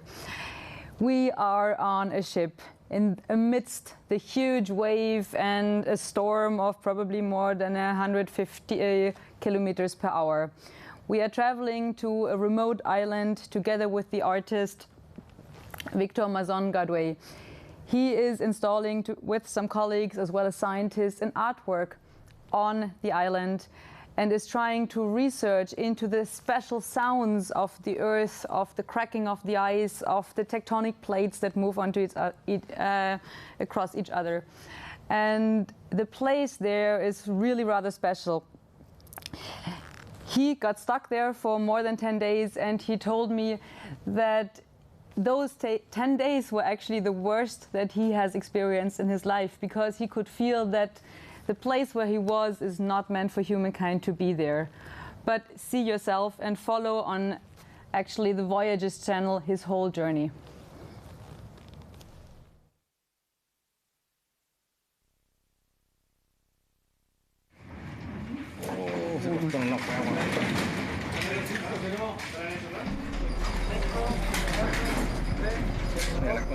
Sí, hay una la que está rota, firme.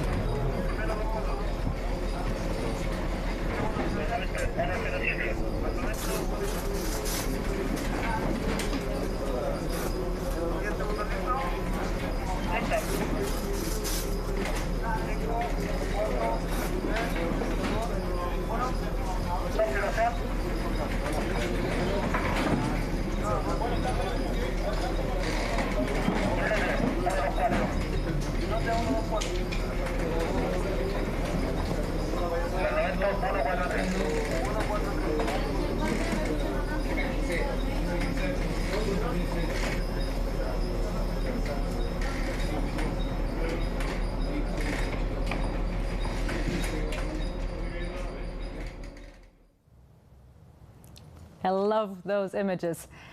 Now, outside of all those channels, I wanted to introduce a program that you probably encountered before, but here again, the Gallery Spaces program. We founded them into 2017, and they usually were part of the actual festival.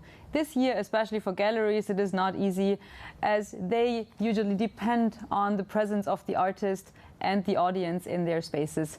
Now, many of our partners have found new ways of actually creating virtual spaces for the artworks to present their works, for them to encounter new clients. And in our section online, especially on the website, we have many different approaches of what online and digital actually means or could be a potential way of reaching new audiences online.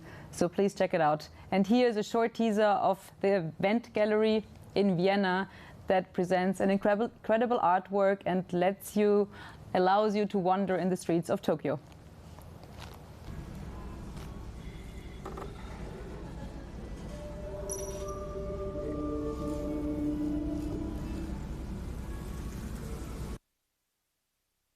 Sento. Standing in front of the koi sign made out of textile which is moving in the wind. Bowing and taking a small step to enter the locker area. The entrance. Taking off my shoes and stepping up to the bandai. The old lady is sitting behind it, smiling at the gaijin. I pay 360 yen and 50 for the towel. Soap and shower are included. No baggage needed. After stripping off my clothes in the dressing room, I store them in a locker with a wooden key. I enter the bathing area. The bathing area. I can feel the steam rising from the 3 hot. 風に揺れるのれんの前に立ち、小さな段を上がり、のれんをくぐり、下駄箱へ行く。入り口。靴を脱いで番台へ進む。おばさんが座っていて、外人へ微笑みかける。私は入湯料360円とタオル代50円を払う。これには石鹸とシャンプーも含まれていて、荷物を持ってくる必要はない。脱衣所で服を脱ぐと、それらをロッカーにしまい、木製の鍵を閉める。そして浴室へ向かう。浴室。浴室の奥で3つの浴槽から湯気が立ち上がっていくのが感じられる。桶を手に取り、空いている殻へと向かう。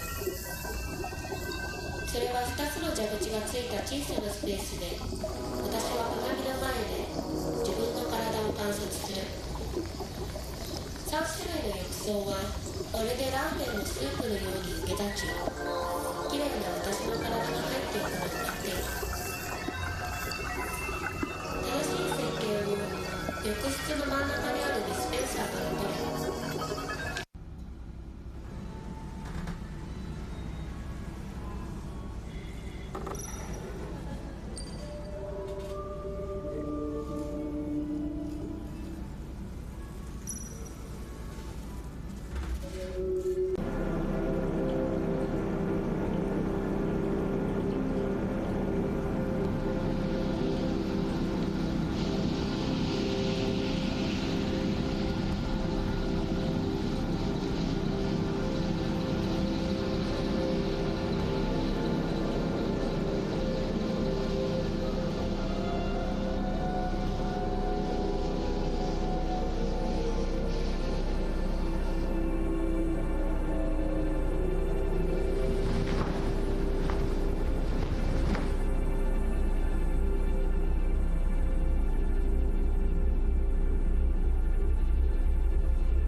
Wow, Rebecca Merlich, thank you so much for this rather peculiar and gloomy journey.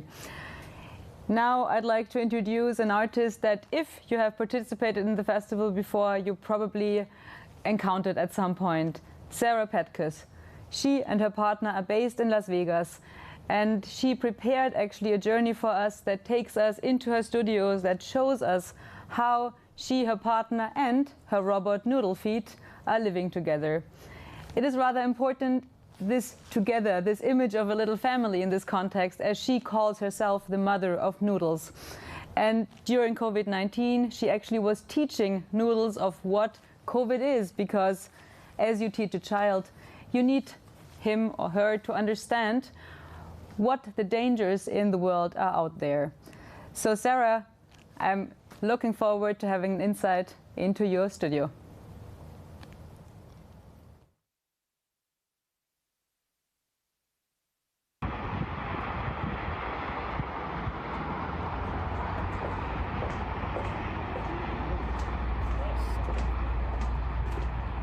Cool.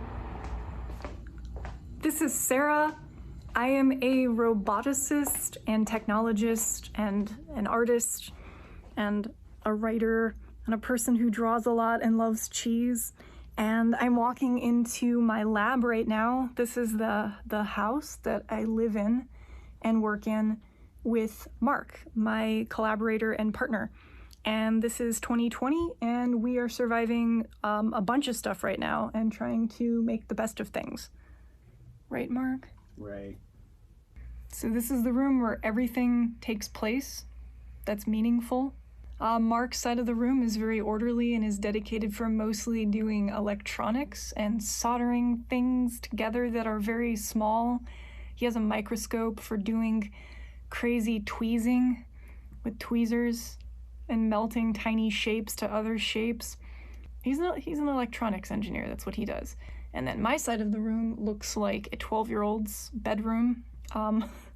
Yeah, my side of the room has a bunch of mechanical projects that I'm working on currently, peppered throughout the space. There's a lot of pieces and moving parts because I design a lot of wearables and I make robots. So there's robot body parts everywhere, along with lots of little like shapey-do things that I use for stuff. I actually do use these things, and I look at them when I need to be calmed down, so I've been looking at them a lot more often lately. More or less, on any given day, this is the space where everything happens. Every single day now, because there's a pandemic going on, and neither one of us has any good reason to leave the house. So we don't. And we haven't for like the entire year.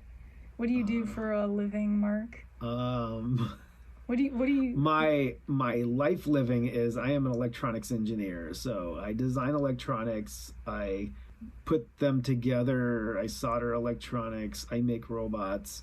You code. I write code. So in my career, in addition to electronics, I learned how to write lots of programs in Java and Python and C and even assembly language and things like that. So yeah, so I do all those things. What else? Tacos. Mark. Definitely, I like making tacos. Mark.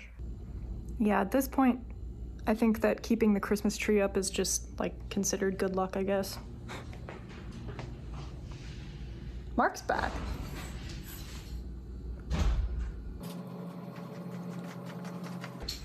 What are you gonna do now? Shower. Yeah? You gonna work on Noodle?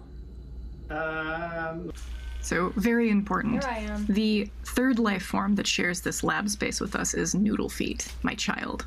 Noodle Feet is a adolescent space probe. That's how I view him. His dream is to one day go to another planet and explore and taste all of the rocks that are there, because that's what all space probes want to do, right? Is make friends with all the rocks. Until then, he has a whole network of family and friends that are helping him grow up big and strong so that one day he is ready to do that. Noodle is, I consider him to be literally like my offspring. And I've been working on him for, 5 years now. This has been challenging. Over the years, raising him has involved upgrading his body. I'm trying to help him walk more independently, which is sort of the thing driving the bodily changes. His feet are actually capable of sensing things in his environment. Each one is mechanical and it's equipped with its own brain, kind of like an octopus has like neurons in its tentacles. Each one of his feet can execute different things. So he can taste things and he can pick up objects off the ground that he's sampled. He can grip onto surfaces and plant things inside of them. And he can drool. Yeah, he has feet tongues, so he can lick surfaces too. It's important. We did manage to design and fabricate a new brain for him, and it has a Jetson module as one of the lobes so that he can do object recognition inside of his own head instead of having to rely on an external computer like he's had to in the past. He's about to have his little eye plugged in. That's actually mounted in his head now. And we're gonna test and see if his 5th classifier trained properly, which is a big deal because we've been working on this for like a couple months now. He's got his friends with him for moral support. Noodle? Can you see Fisty, Noodle? He said 93%. 93% Fisty? You can't see Mommy though. Oh. There's Mommy. Mommy has special... Noodle, what's this? Is it pizza? Do you know what this is? Uh-oh. Noodle. Turn it. Turn it. Oh, God. Noodle. Why does this thing suck on a pizza? That's like the easiest one. I know, you'd think. Why? That Noodle. makes no sense. I am a mechanical person. I like to design all of Noodle Feet's functioning bits. When it comes to the programming stuff, especially in regard to machine learning, I have to yield pretty much entirely to Mark.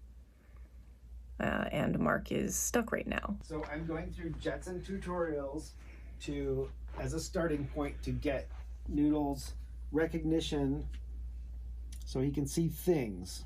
And then I will train the Jetson so that he can now then see the things that we want to see. So this is the cheese board right here. Noodle has a burger brain, which is his motor controller that the Jetson's going to talk to. There, Noodle's burger. Plugs in. It plugs in. So the cheese is right there. The cheese is the adapter for the burger, and then this thing in front is for the lettuce. And the lettuce is just another adapter board for connectors that plug into the front that need to... the motors? Yeah, the motors and the eyes. Sensors and LEDs. Yes. So it's like a full burger. Yeah. But the Jetson right here, this thing is just the lobe responsible for Noodle recognizing objects and stuff, which is what Mark's been trying to figure out how to do. Yes. All summer. All summer. Noodle is impatient. He's losing his little shit over there. He doesn't have a mind to lose yet. He's got a pizza to lose. Pizza. One of the first things Mark and I tried to teach Noodle how to recognize using his new, self-contained brain. We wanted him to recognize a COVID. Like one of these. COVID shape, right? Once we get the software working, he'll be able to be irrationally paranoid about COVID just like his parents. Irrational is not the word. Compulsively on his mind, like his parents. Yes, compulsive. Yeah, one of the things that happened this year, like it or not, was the COVID-19 pandemic and the quarantine. Everything had been canceled and the city shut down, entirely. Las Vegas was just done, and everyone was scared. Our media here in the US is kind of ridiculous right now. Multiple kind of apocalyptic things have been unfolding over the past few months all at the same time, and everything is political right now because it's an election year, so the truth is just sort of distorted and spun depending on who's dishing it out, and it's really difficult to tell what's up and down and what's real and what's not and what's blown out of proportion. So everything is scary, and that really sucks the energy out of you, especially creatively. So having really no energy to do much of anything, I decided that I was going to dedicate a significant portion of this year to healing. Yes, like emotional healing, mental healing. Very early in the month of April, I started sewing, like maniacally. Part of the reason why this started at all was because I decided I wanted to have a cow buddy to hug, but I didn't own a stuffed cow that I could actually squeeze and hold on to. I had to make one, and I dug up a pattern on Etsy that I liked because it looked kind of like a cow cube, like a big square, chonky, thick cow, and it was perfect. And once I made one of them, I wanted to make another one, and then eventually, very soon, I had a half a dozen cows. The repetitive act of stitching two pieces of fabric together by hand helped me tune out whatever unfortunate stuff was going on in the world. So I started making them for people that I missed, because at this time I wasn't actually seeing any of my friends. They were also in quarantine and equally as anxiety-stricken as I was. And I wanted to make people presents, and I think the act of imagining a point in time when I had to actually give them the cow gave me some level of comfort, because it meant that there was a future that I could look forward to where I would get to see my friends again and give them a gift that I had made that had meaning to me. And then they could hug the cow when they felt scared too, and it would calm them down maybe. This is a basic pressure plate which I made out of a container. I think vinyl tape came in this container. But if you pop the lid off, inside there is a arcade switch, or arcade stick button switch, and it is wired directly to this egg vibrator. The lid is just a far enough distance away from the button on the inside that you have to press it down slightly in order for it to turn the vibrator on. I guess there's a speed, so... Yeah, right.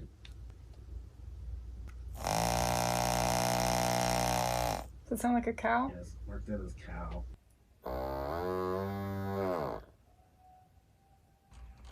First and foremost, I think of myself as an illustrator. That is to say that everything that I've created in this lab that is mechanical or robotic or electronic started out as a drawing of something, either a character or just a concept sketch. The nice thing about the pandemic or the quarantine or whatever, isolation, is that I've had ample time to sit in the lab and draw for hours and hours. And one of the things that I've been able to do is start illustrating one of my stories as a webcomic. So I've been working on a story called Zonus, which is something that I wrote when I was a lot younger, and I've just been putting off beginning pretty much my entire adult life. The only thing that's a bit weird right now about that is since I don't have access to humans to take reference photos for my drawings, Mark has been taking photographs of me, so I am everything, which makes me feel a little bit crazy or mildly schizophrenic. But yeah, it's good that I'm getting time to draw. I want to say that it creates a lot less anxiety for me to draw than do anything in CAD or assemble something that I designed that was 3D printed. It's my zen.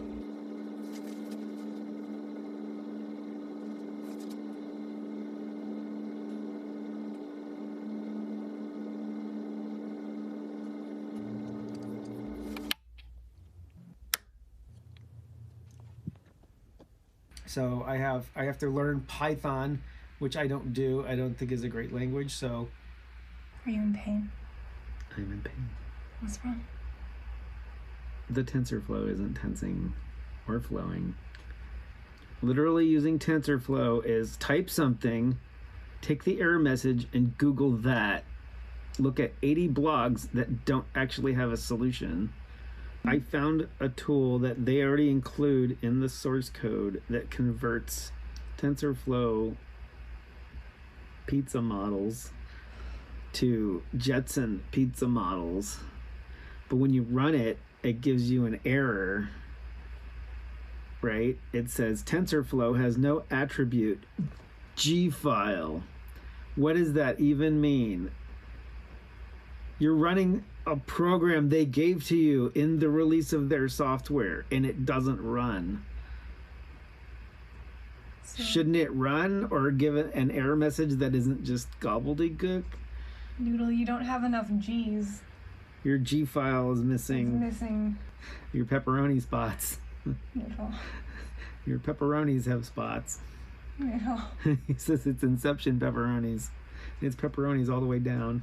Oh no. Noodle. He does have a pepperoni spot.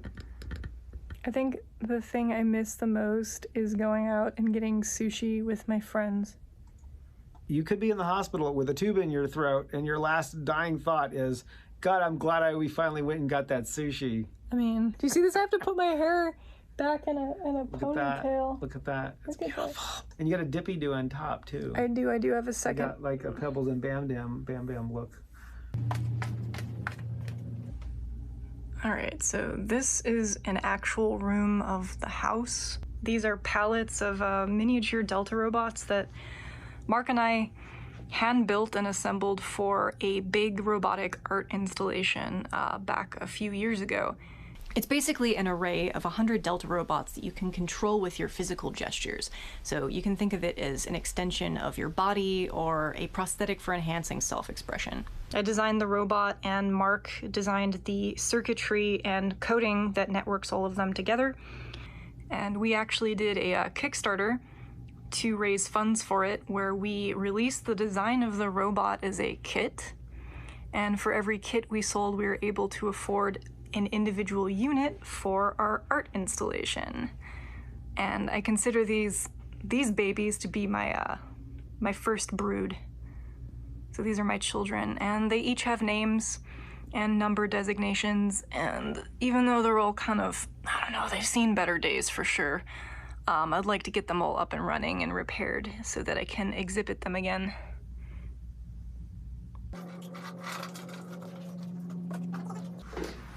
Let's do it. Noodle needs this for anything? Noodle needs all of it.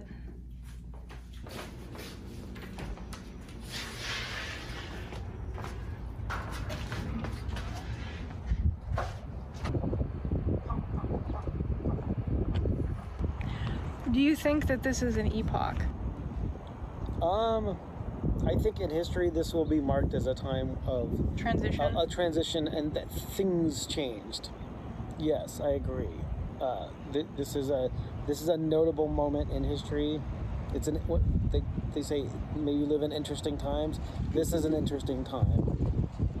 You know, we're in an epoch. Yes, epoch. Sitting in the backyard drinking beer. Cheers. Here's to the interesting time. Yes. I wouldn't feel right going to an establishment where people have to, like, wear diseases. Well, no, like servers take off PPE. Wear their masks and stuff. So long as my server looks like a stormtrooper, like in a mask and a face shield. At risk daily. Yes, like I wouldn't feel right doing that. But they need a job. I know, but to feed their own children. What do you do? I don't know. But it's not worth my life. Yes, or theirs. Or theirs. It's not worth anyone's life to go out and get sushi. I don't want to. I don't need it that bad, is what I'm saying. So I'm gonna sit here in the yard with you until the cows come home and suffer. Are you angry? Fuck yeah. Why? 'Cause my girlfriend hates my art ideas. It's okay, I hate your code ideas. I have been doing this for a week and I still don't have anything that works. And I've seen a million tutorials and none of them make sense. at all, or work, or compile. So Noodle doesn't get to see the pizza? Yes, the world of AI is still a big basket of bad, dirty worms and COVIDs. Oh my god. I'm looking at tutorials and I have no idea what they're doing. This is unlike any coding or anything I've ever done in my life. It's also Python. Whenever I imagine Python, I imagine there's a bunch of 12-year-olds sitting in a room with computers doing a programming play date, and they all pretend, they're all like, let's make a programming language. And like 5 hours later, they publish something called Python, and it becomes the language that everybody uses. Okay, boomer. Yeah, I feel like a boomer. Like, literally 12-year-olds. That's Mark's rant. 12-year-old programmers. Mark's old man rant. Yep. What is this? This is a Google Colab, which is, if I run these little gray areas, it runs on Google's server. So I don't have to do any software installation or configuration. It's all done for me. It all ran because I used one of their templates and tweaked it to make it do what I want. But the output, the thing it outputs, the model for AI, is not compatible with the Jetsons model for the program that we ran a few days ago that detected pictures. Yes. So I have to convert that model and then move that file over to that thing, and then it should just run. So people do this, that's all referred to in the tutorials, but I can't get any of it to actually work. Do you want to paint? No. No. Don't ADD yourself. What? You just change subjects. Paint. That's what Noodle's going to recognize next, is puddles. Puddles. He's going to name each of those puddles a name. So we are working, the thing we're going to be doing in the near future, granted Mark gets all this stuff working, the complicated stuff, is we're going to teach Noodle how to recognize objects in abstract shapes, like clouds or constellations or dirt or these puddles. It's Saturday. I'm about to oil paint. I have brushes and stuff here, and I'm set up in a different orientation than I normally am. And it's cozy. I already kind of played around here and did a sphere. I did a dry run earlier this week to see if it like flowed well, and it seems like a comfortable place to do the thing. So I figured, yeah, with all that said and done, I could get to the streaming of the doing.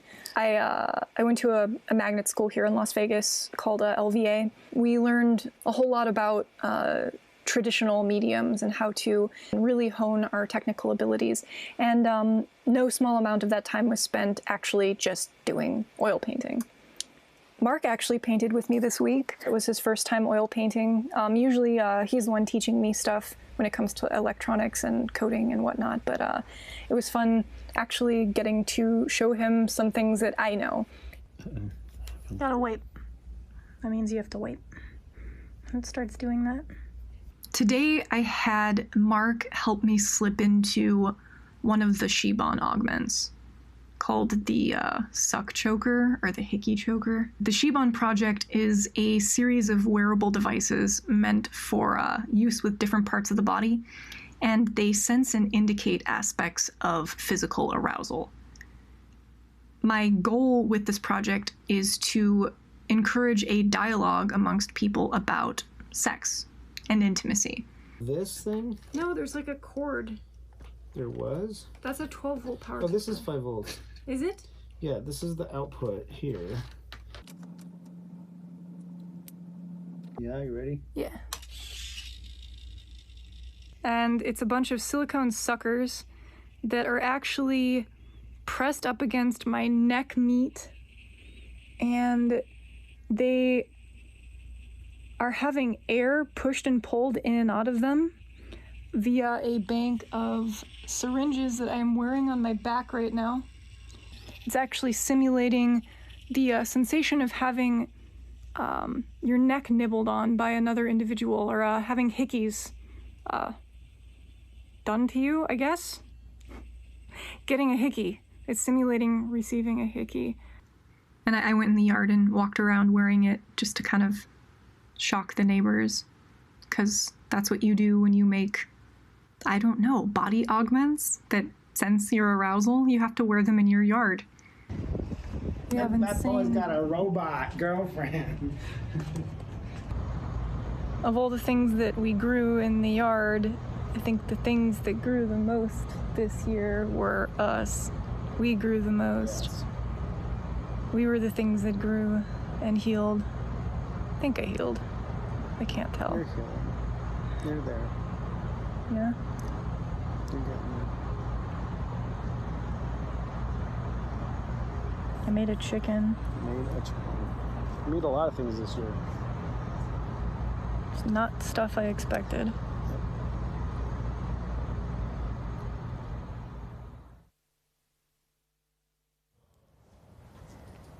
Thank you so much, Sarah.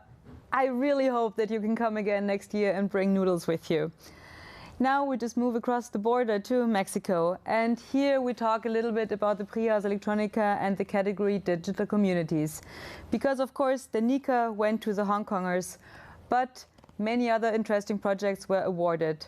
One of them is the artwork, or actually the community project from Maria Sanchez, a Mexican artist that is addressing this, the people that are constantly disappearing in Mexico and are not found anymore. So only in 2019 it was more than 60,000. And in order to make this problem visible and kind of help their families to find their missing ones, she set up images, portrait sculptures of the missing people in the place that they went lost. However, this drew quite attention to that problem, especially from the political and the police side. And the families that lost already one member, they became even more endangered. So this whole project moved online. She created a website, she created a digital community in order to make it visible, in order to try to not forget the people that are, at least until now, not found anymore. But Maria, she will now tell us more and give us an artist talk about her project.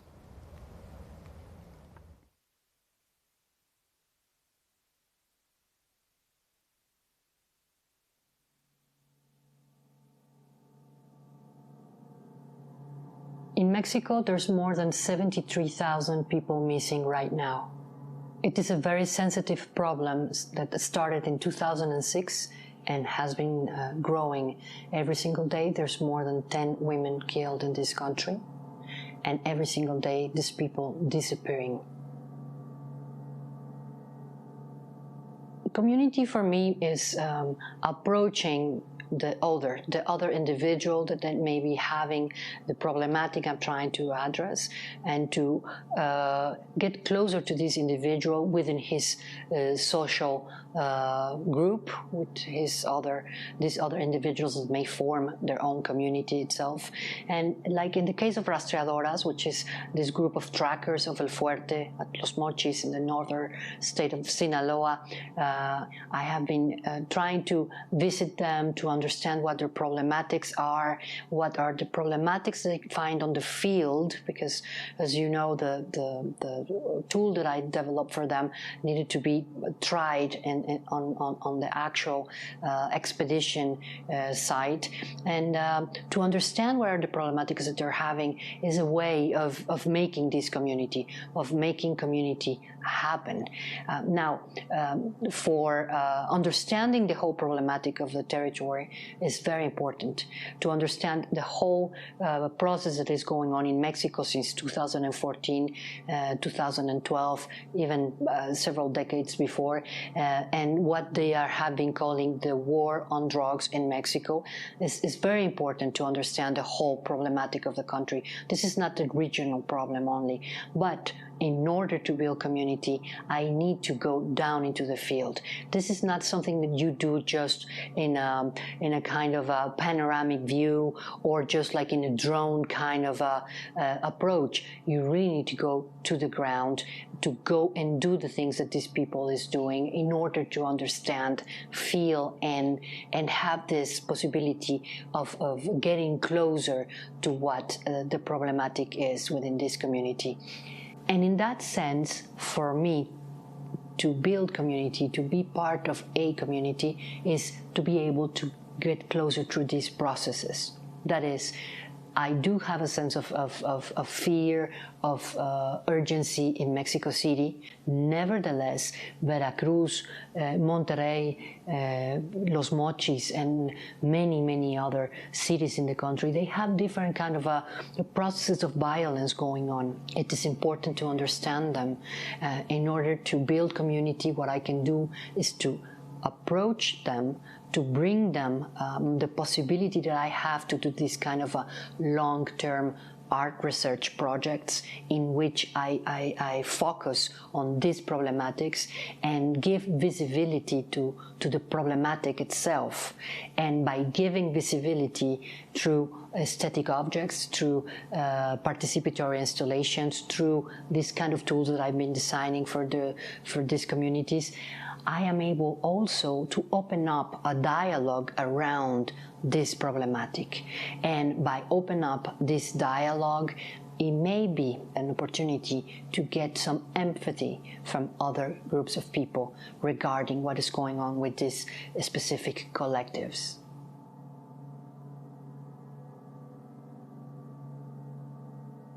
Listening practices are also very important for this project, to listen to the individuals I work with. Why?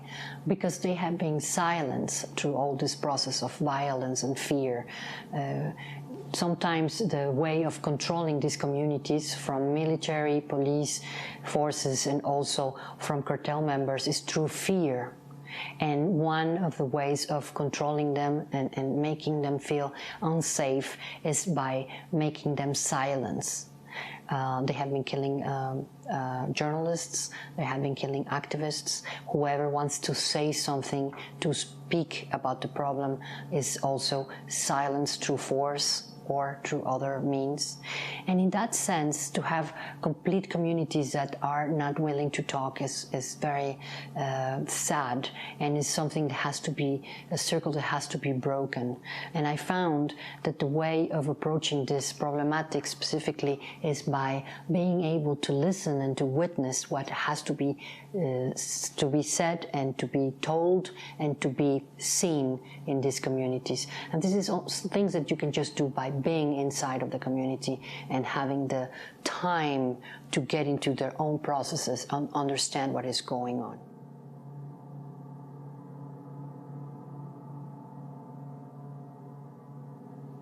This unnecessary force number 3 also helps to leverage communities to drive social change in a way that it provides for certain technologies to be on use for free for these groups, and they can decide the scope of the use, what data are they going to be storing, what are they going to do with their own data. That is, they are not an object of study of scientists. They are individuals, they have agency. This kind of project is allowing them to have that agency. So we are not, through this tool, patronizing them in any way. We are just building technology that is perfectly known by them. They already use social media. They already have networks, digital networks. They already gather and share information. All these individuals are professors, are teachers, are doctors. They have to live their normal lives, their professional lives, in order to start becoming trackers and activists.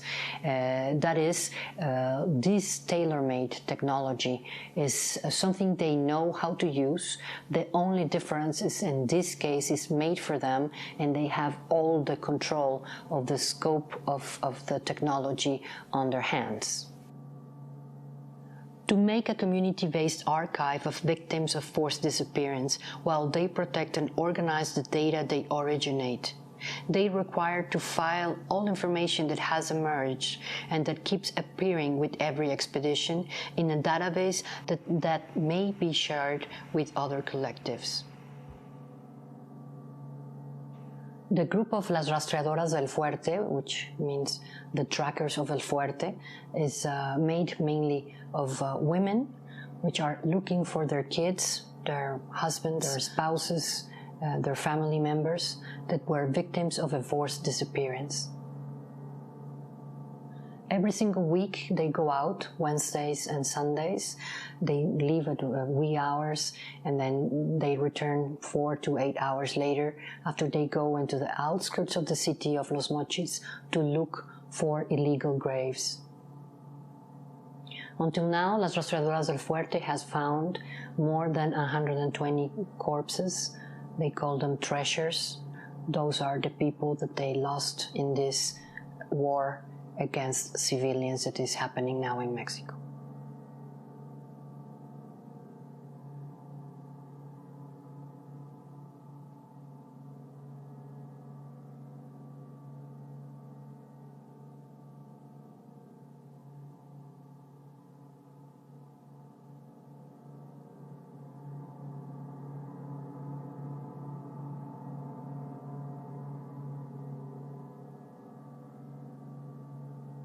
Presenting 74 to 100 sound recordings of shootings that civilians recorded with their own cell phones and upload them into the YouTube platform. Ahorita ni vaya a venir para acá. ¿No oye la balacera esa? ¡Alabim, bomba! ¡Derian!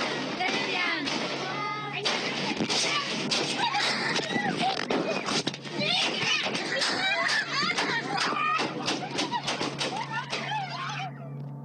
And we're talking about affect in the sense of politics, affect in the sense of fear that is displaced, the ambience of the everyday of all these citizens into the special kind of unpolluted area of the exhibition space.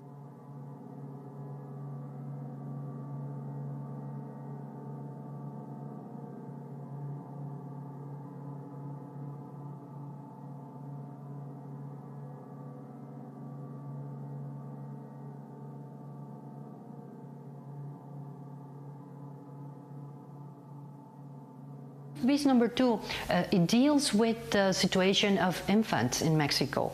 Infants that maybe their parents, either mother or father or both, were victims of enforced disappearance. And in that sense, they are looking to cope, to learn how to cope and to grow under this stress situation, which has not a clear end, because these kids do not know for sure if their parents are alive or not.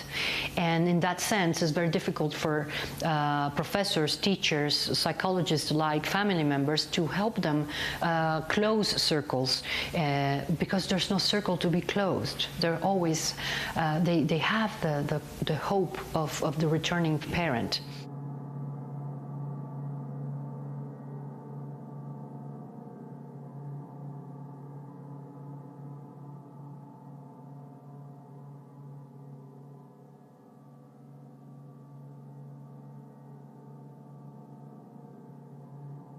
Piece number 4 comes from the universe of piece number 3, in the sense that it comes from the sounds and the interaction among Rastreadoras del Fuerte, trackers of El Fuerte.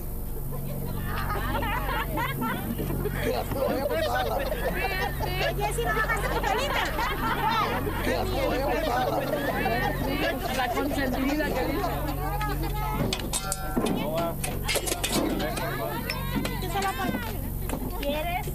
No. ¿No la subieron?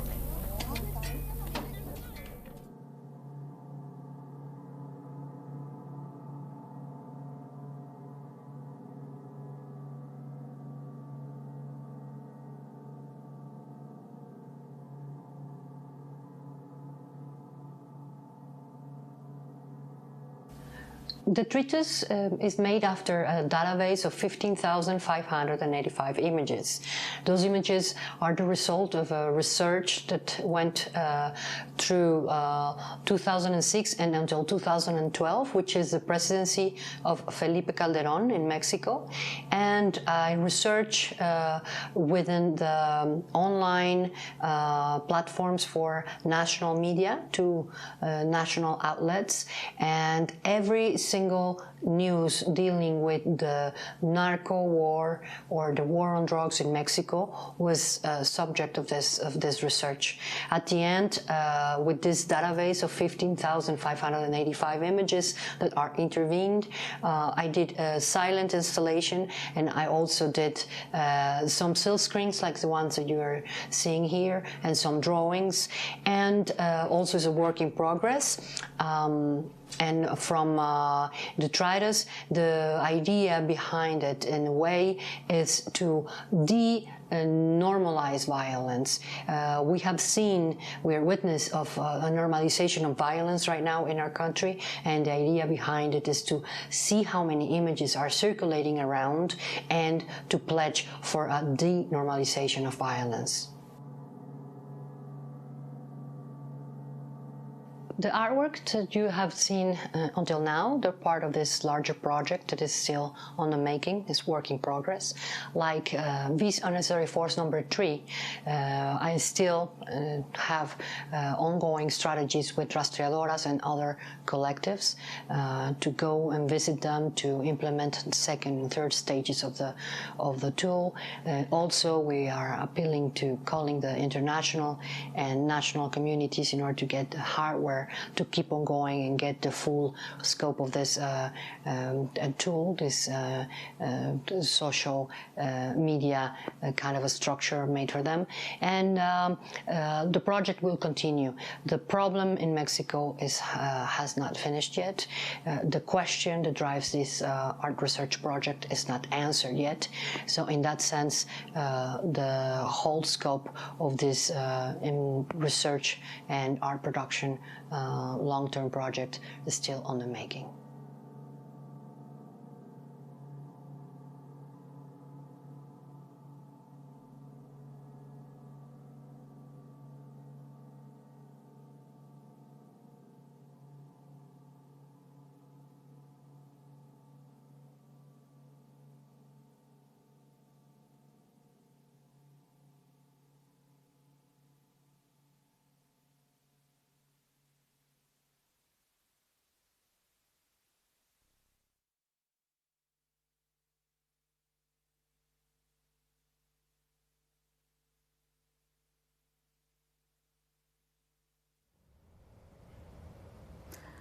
Thank you, dear Maria, for this rather horrible story, actually, but it is really important to raise that topic, and we can see again what important role media artists actually have in our society to really point their fingers at those topics.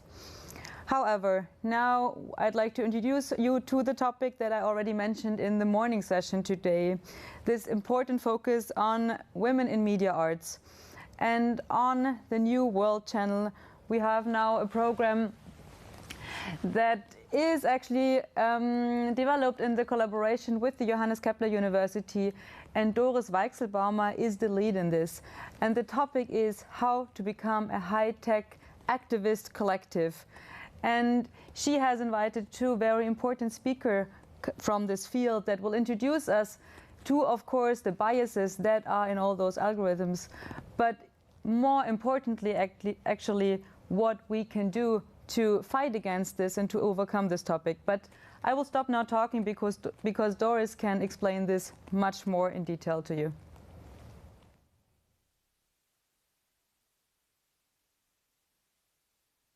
Hello from the Department of Women's and Gender Studies at the Johannes Kepler University in Linz, Austria.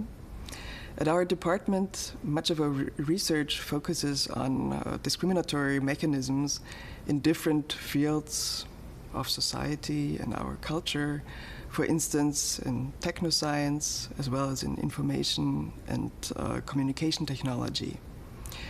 For this year's Ars Electronica Festival, We are very excited to announce our project, How to Become a High-Tech Anti-Discrimination Activist Collective, which is supported by the Linz Institute of Technology.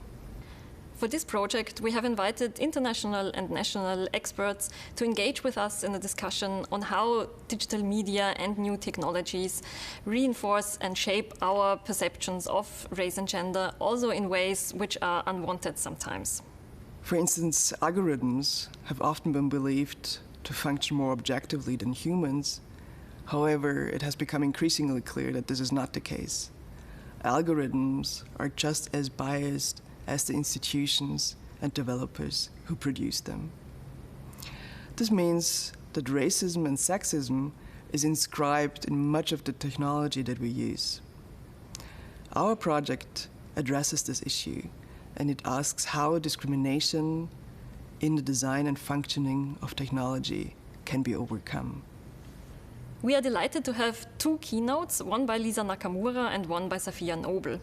Lisa Nakamura is a professor for American culture and digital studies at the University of Michigan, Ann Arbor.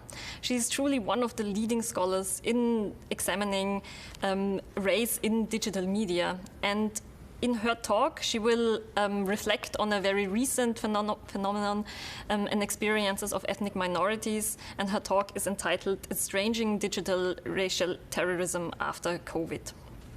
So in this talk, I'm going to be talking about the kinds of work we can do to estrange and make bizarre and make surprising racism that we see in public and that we see in viral videos. I think we can take a lesson from young people. And I'm going to be talking about Zoom bombing and some ways that that can show us how digital racism works today, post-COVID. Our second speaker is Safiya Noble, who is a professor of information studies at the University of California, Los Angeles. She's also co-director of UCLA's Center for Critical Internet Inquiry. And in her talk, she will present insights from her best-selling book, Algorithms of Oppression: How Search Engines Reinforce Racism.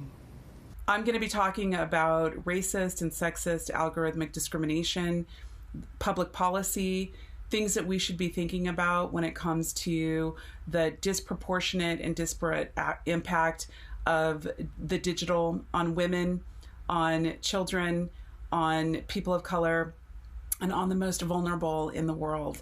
And so I hope that you will come to the amazing lineup that Ars Electronica has scheduled, and that you will listen in to the conversation about the kinds of harms that we're facing from these technologies and some things we might be able to do about it.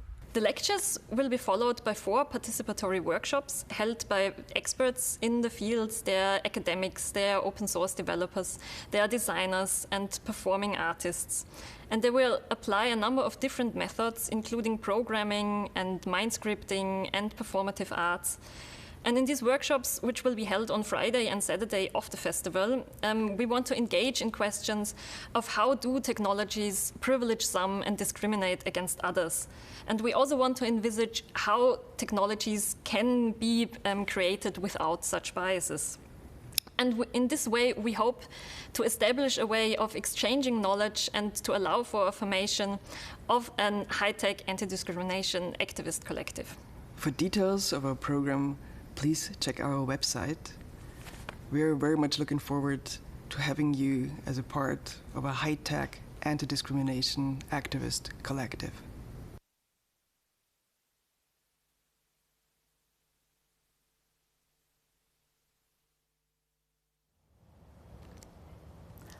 Thank you, dear Doris, for raising this important topic, and please enjoy the keynote on the New World channel. Now we move across the globe to Seoul, to the garden of the third life. And the first life, for example, is our real world, the world that we live in today. The second life, in their understanding, is the virtual world that a lot of our daily interactions have moved to.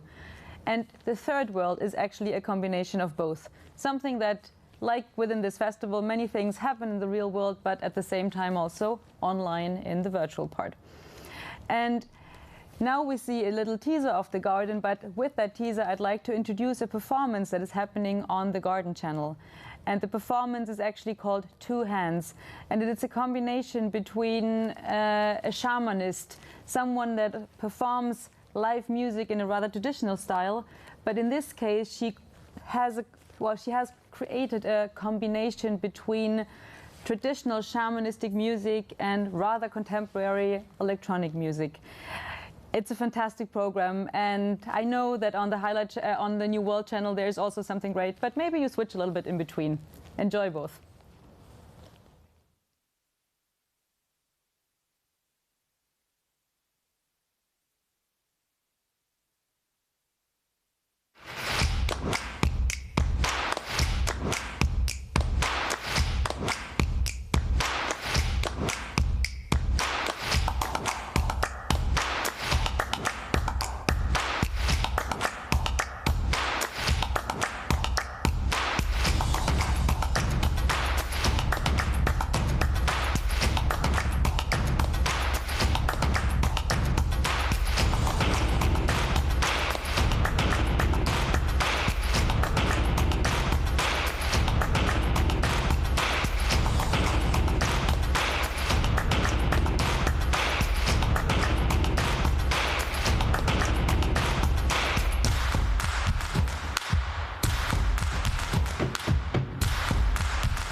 Don't miss it. Now actually a quick excursion to Seoul, but we move back to Austria immediately. Not to Linz this time, but to Upper Austria, the Waldviertel, the area where there are a lot of trees.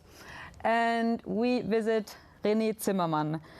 René is actually a chef, high-profile chef, and he's very interested in herbal medicine, in plants that he can find in the forest, in the lawns, well, in the nature actually, and where he creates not only medical medical drops or something, but where he also develops incredible dishes coming from the nature directly. He'll take you through the forest, into the green, into the nature, and will guide you into exactly what kind of kitchen you can create, what kind of dishes you can create out of nature. Please enjoy.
Well, that's what the Austrian countryside looks like if you're not in Linz during the festival.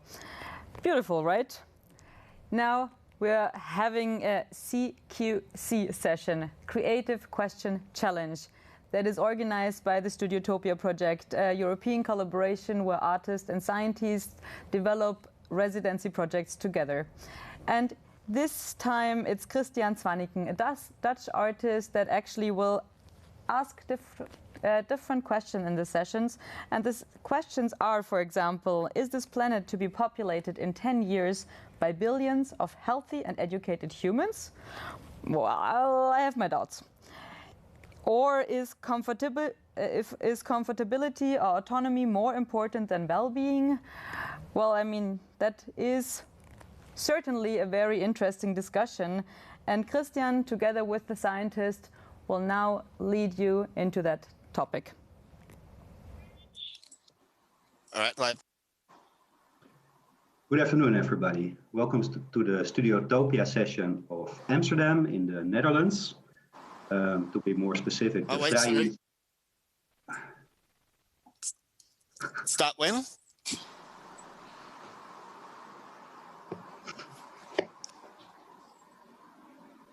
Yeah, sorry, live.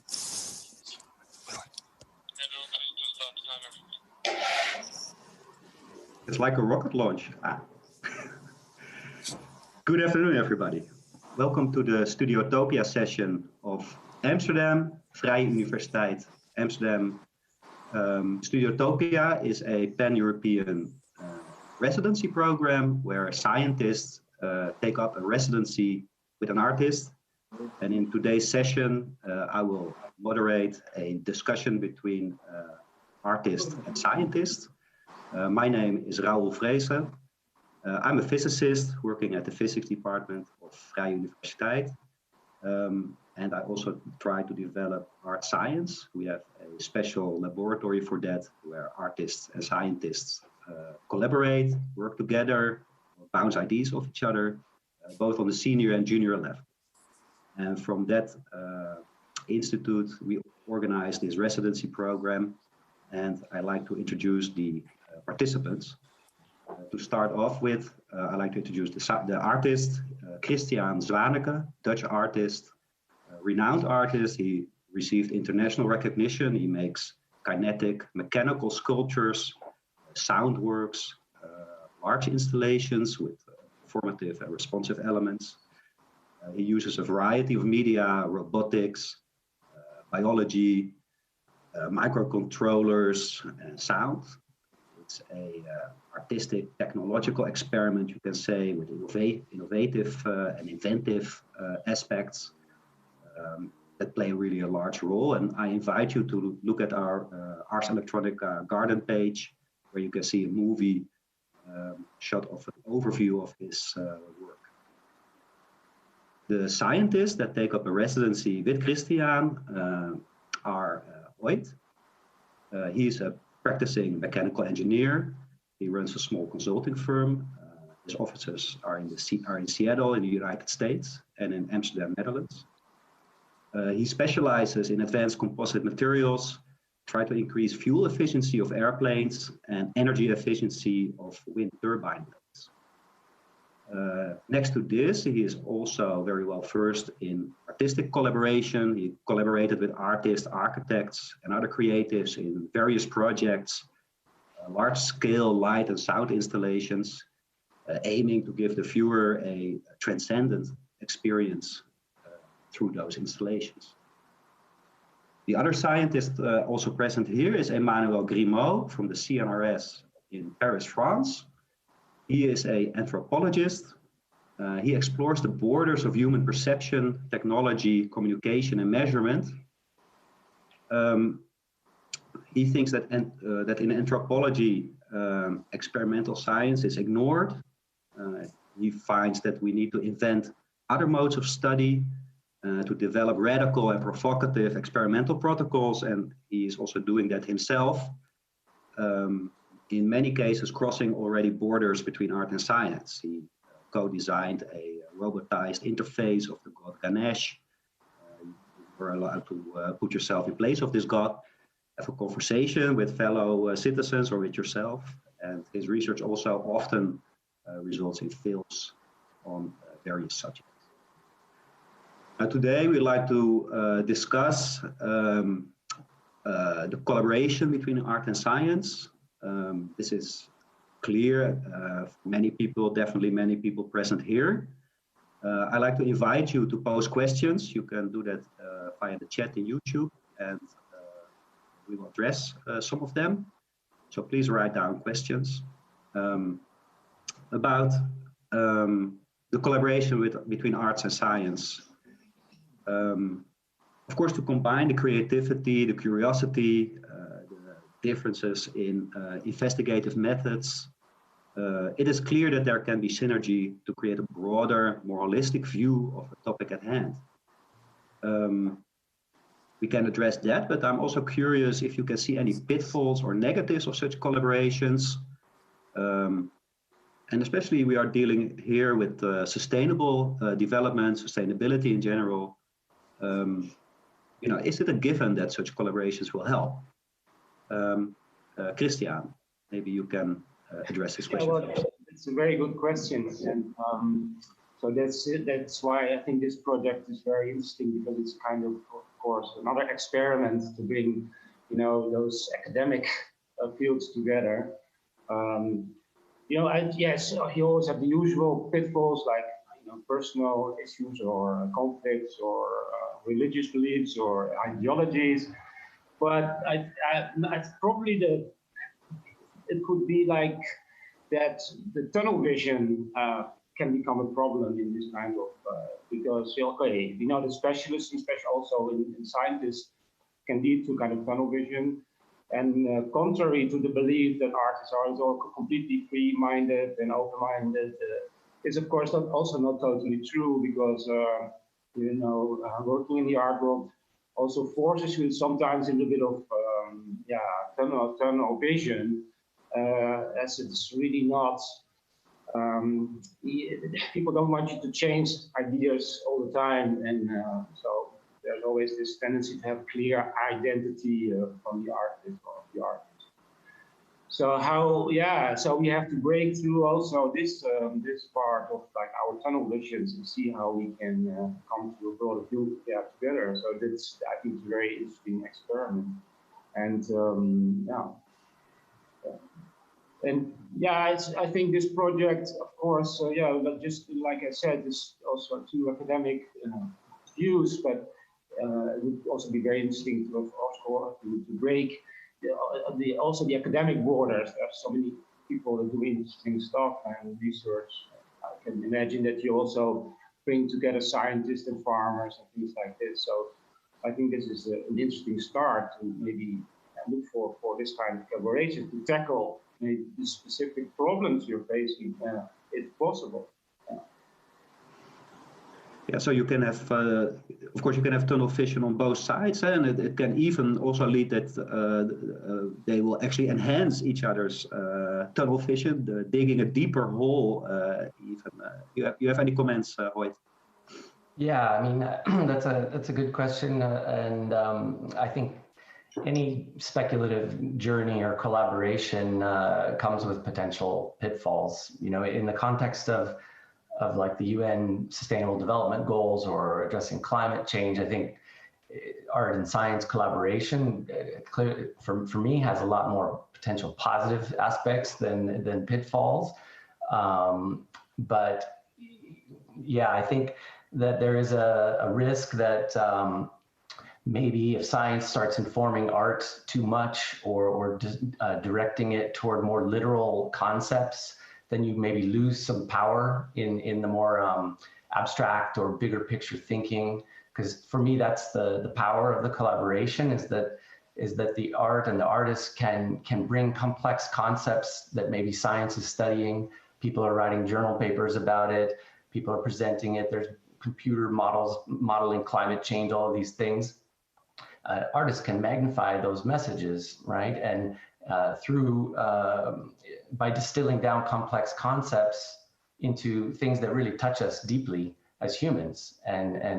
But there's also a potential that the science influence could make those concepts more literal, right? And that you take, oh, okay, this is happening. We're going to represent that in art, and maybe on the other hand, you know, if maybe the purpose of science is to produce useful outcomes for humanity, it's possible that art could be distracting in that way, in the sense of like, if concepts become too abstract, then maybe they lose their usefulness in their outcome. Maybe so few people can understand it that it's not likely to change the course of human behavior, which is, in the end of the day, that's what we need. We need radical shifts in our behavior and in the way we live.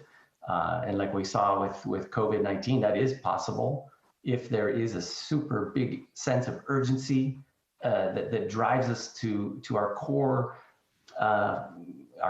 being and solidarity with other beings on the planet, whether they're humans, plants, or any other living organism. It's sort of like a fight or flight reaction to that urgency. And so I wouldn't want to get lost from the practical outcome of a collaboration, if that is indeed the goal, right? So those are kind of the two ways I see it possibly influencing. Emmanuel? Yeah, I think it's a very good question. I think there are pitfalls, obviously, but here we are an artist, an engineer, and an anthropologist, and so I don't think there is art on one side and science on the other. We have obviously to find the right combination. But I think there are more pitfalls into our cosmologies today to deal with whatever is happening with climate change or whatever enigma we have and that surround us. So I think in a way we are equal as scientists and artists when we face like this kind of problems. And that's what is interesting, is that suddenly I think all disciplines are have to start from scratch in a way to deal with certain problems. And that's what I like in this project. That's like that we will. I mean, that's the way I see it, as a very experimental occasion, which is given to us to rethink our methodologies as scientists and artists, and to share other methodologies. So for me, I think there are more pitfalls in our cosmologies. You know, it's like there are many things we don't know and which have to be dealt with in a very different way today. So it's a good opportunity to rethink a certain number of things.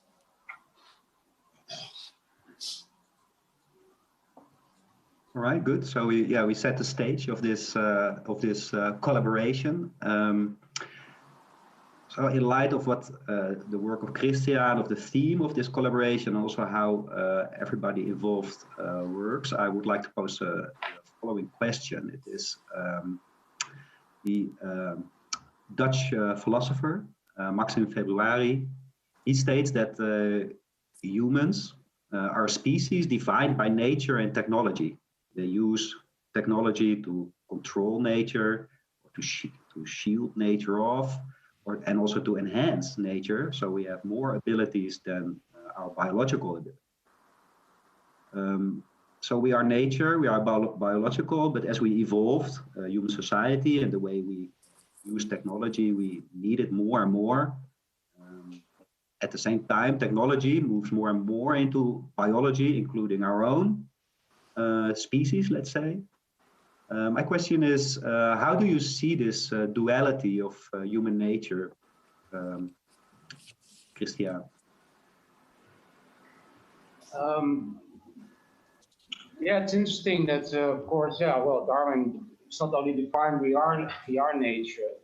That's one thing, and then the technology. Well, the interesting thing is if we're talking about this, these ecological problems, the severe collapse of biodiversity now, that maybe there hasn't been enough experimentation and observation of the thing besides technology is how nature works, and it works completely, without technology, and it works in itself.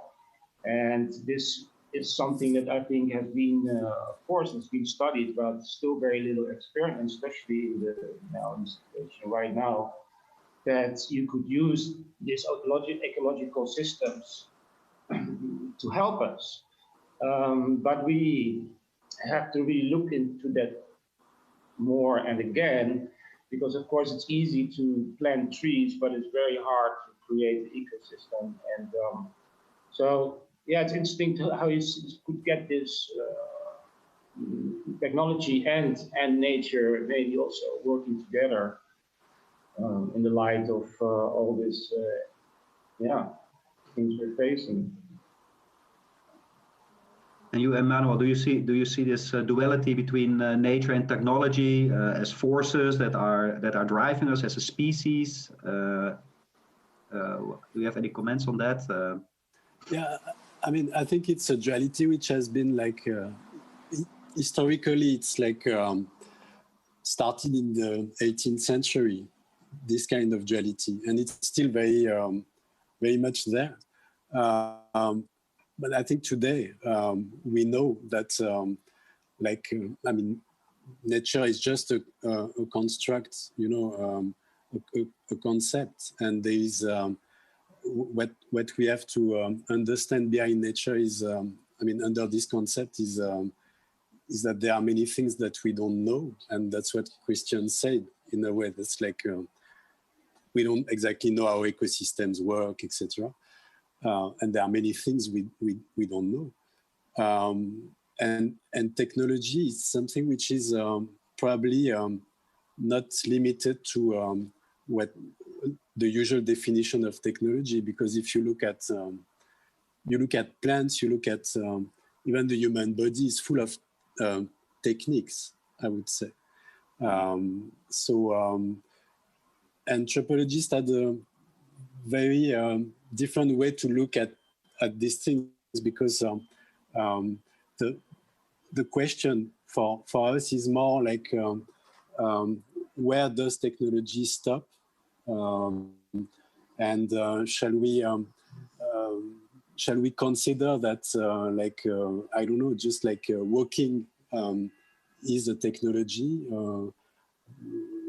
speaking is also another technology. So the limits of what we should consider as technological is very vague in a way. And I like the idea that this project would take us somewhere else, at least to answer that question, whether we really need to technologize certain parts of our life, or de-technologize it, or and I think it's a very interesting question. So yeah, Hoyt. Yeah. No, I think that's a great quote, and I agree with everything that Christiaan and Emmanuel have said, and it does really come down to humans' relationship with nature and humans' relationship with technology, and how we think of them, and whether they're a threat to us, or whether they're a part of us, or I think. And maybe Christiaan can talk about this in a minute, but in the title, the soft technology, right? So we have some kind of technology in ourselves as beings and that kind of thing. But it's that relationship that needs more attention, and like Emmanuel said, starting in the late 1800s, or maybe even earlier, the relationship between man and nature. You see this divergence, and a lot has been written and discussed about it, but eventually through the Anthropocene, we end up kind of in this cluttered world of technology and a distancing from nature. And we talk to we think of nature as a resource, rather than what indigenous people thought of nature and other species as relatives. And there's a lot in our beings genetically programmed that we share with the rest of nature, now we're kind of getting it all cluttered with technological artifacts and things that distract us from our connection. And it's that connection that we need at this time to address some of the big, critical, urgent issues in the world. So I think it's a good thing to think about, and it does feel like we're being threatened, at least on the technology side. Yeah, because that's also how Mr. February continues. So we are defined by these two forces, and if you now look at this day and age, we have this feeling as if these forces are out of our control. That is in nature, it's of course climate change. In technology, it is artificial intelligence, biotechnology, technological incorporations in humans, enhancement of human possibilities. And because we feel that there's no control anymore, this of course gives a lot of worry and stress. So the question is, is there still a way back for control? And that would indeed then really lead to the, a Anthropocene where we keep control and we are now defining our age as the Anthropocene. Or differently, should we actually leave that behind, enter the post-Anthropocene, say our last goodbye? This is of course easy set. The question then is, what will that do to us? So how do we prevent from not becoming crazy? Yeah? Can art and or science help us there? What are your thoughts, Christiaan? That's a good question. Those were a lot of questions. Like if art could bring any comfort, or if you're talking that we are going to this post-Anthropocene, that would be like sheer survival. And survival. And so I don't think we will have much time to enjoy or look at art, or and so only I think history, like always did, if this art helped society or so in any way.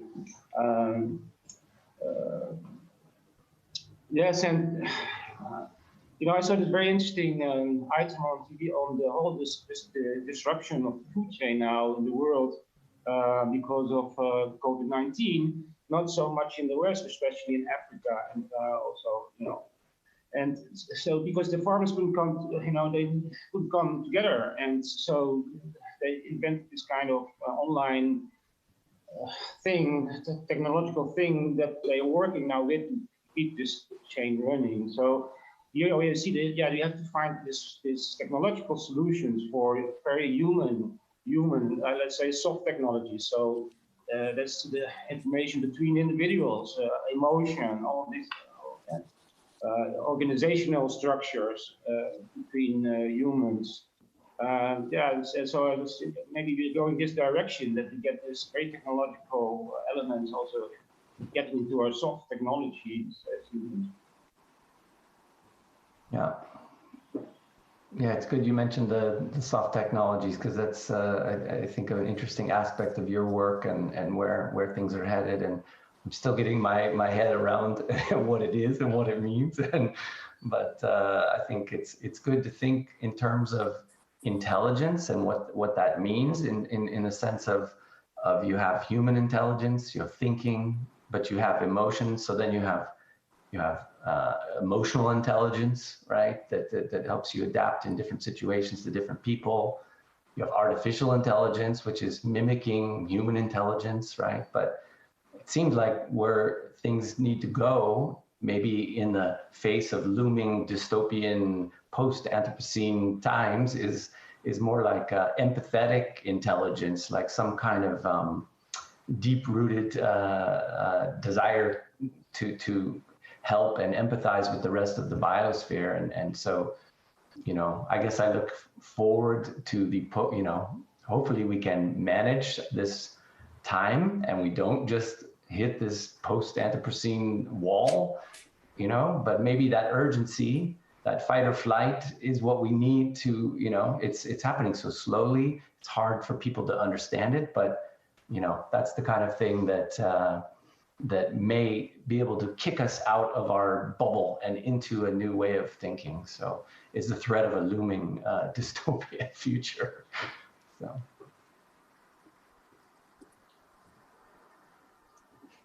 Yes, we are looking at this mind map. You can shine some light on it too, Emmanuel. You try to make gods out of humans. Is that a way out? Yeah, I don't know if it's a way out, but well, in a way, I think it's a very interesting moment of crisis, and I think like if everybody is threatened with whatever will happen, I think it's a very good thing to feel threatened, you know, and just to come out of dystopia, and because whatever reaction will unfold from this will be very interesting. I think it's probably one of the most experimental moments in the history of humanity. I mean, it's like, but we have to. I think it's our responsibility as artists, as scientists, to envision new possibilities and to transform dystopia, or to transform this apocalyptic feeling into something else. And I was thinking about, like, there's one author I really like. It's a science fiction writer called Olaf Stapledon, who wrote a book which is called The Last and First Man in the 30s. And he imagined the collapse of humanity, and then he invented 18 forms of humanity. And each time, between each form, there is a collapse, like a nuclear war or whatever, a virus or things like that. And it's a totally anti-Darwinian view of the future, because these 18 forms of humanity are totally random, but one of them is just a big brain on legs, on things like that. And one is just like flying, I don't know, flying cats or something like that. And there's no progression, there's no regression. It's just like pure experimental forms that follow each other. And I think it's a very interesting view of the future, much more interesting to work with today than many of the scenarios that we hear, and which are like I think a bit poor, you know. I don't want to be entangled between dystopia and utopia all my life, and I think you know, we have this tendency of, like, we like this very clear images, but probably life is much more experimental and strange in a way.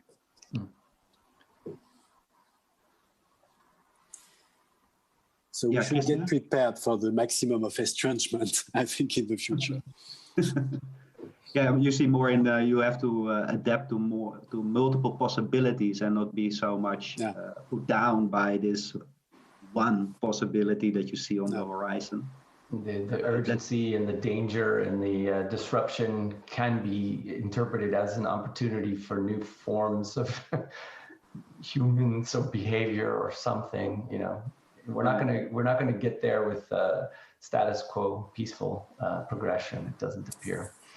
No, and yeah, we are here dealing with sustainability.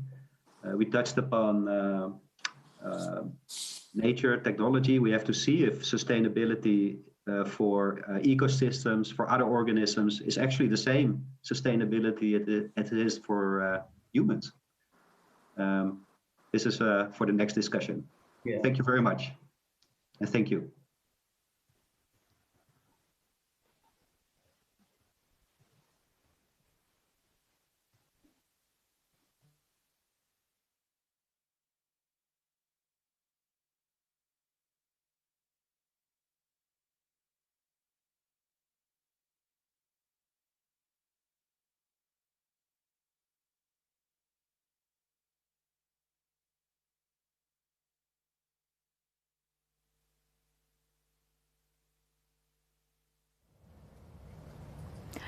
Thank you, dear Christiaan, for this lively discussion and for embracing this new format of the CQC, the Creative Question Challenge, so well.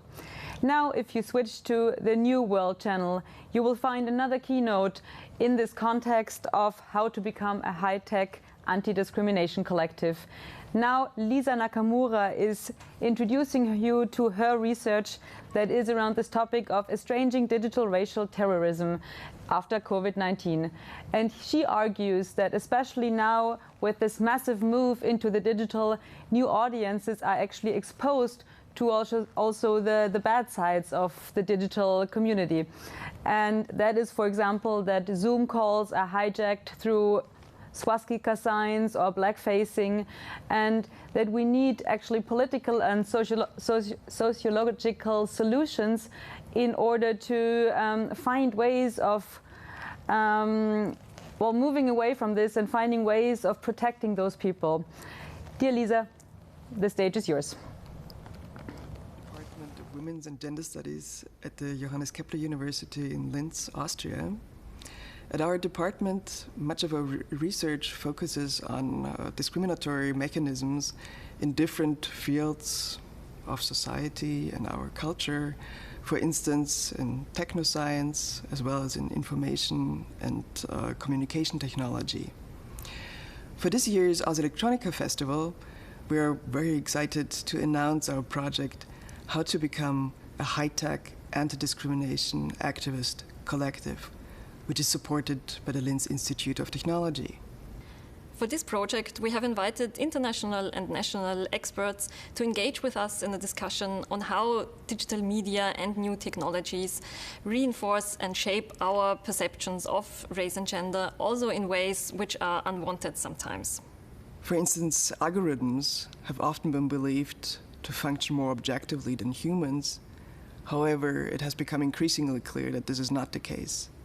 Algorithms are just as biased as the institutions and developers who produce them. This means that racism and sexism is inscribed in much of the technology that we use. Our project addresses this issue, and it asks how discrimination in the design and functioning of technology can be overcome. We are delighted to have two keynotes, one by Lisa Nakamura and one by Sophia Nobel. Lisa Nakamura is a professor for American culture and digital studies at the University of Michigan, Ann Arbor. She is truly one of the leading scholars in examining race in digital media. And in her talk, she will reflect on a very recent phenomenon and experiences of ethnic minorities. And her talk is entitled Estranging Digital Racial Terrorism After COVID. So in this talk, I'm going to be talking about the kinds of work we can do to estrange and make bizarre and make surprising racism that we see in public and that we see in viral videos. I think we can take a lesson from young people. And I'm going to be talking about Zoom bombing and some ways that that can show us how digital racism works today, post-COVID. Our second speaker is Sophia Nobel, who is a professor of information studies at the University of California, Los Angeles. She's also co-director of UCLA's Center for Critical Internet Inquiry. And in her talk, she will present insights from her best-selling book, Algorithms of Oppression: How Search Engines Reinforce Racism. I'm going to be talking about racist and sexist algorithmic discrimination, public policy, things that we should be thinking about when it comes to the disproportionate and disparate impact of the digital on women, on children, on people of color, and on the most vulnerable in the world. And so I hope that you will come to the amazing lineup that Ars Electronica has scheduled, and that you will listen in to the conversation about the kinds of harms that we're facing from these technologies and some things we might be able to do about it. The lectures will be followed by 4 participatory workshops held by experts in the fields. They're academics, they're open source developers, they're designers and performing artists. And they will apply a number of different methods, including programming and mind scripting and performative arts. And in these workshops, which will be held on Friday and Saturday of the festival, we want to engage in questions of how do technologies privilege some and discriminate against others. And we also want to envisage how technologies can be created without such biases. And in this way, we hope to establish a way of exchanging knowledge and to allow for a formation of an high-tech anti-discrimination activist collective. For details of our program, please check our website. We are very much looking forward to having you as a part of a high-tech anti-discrimination activist collective.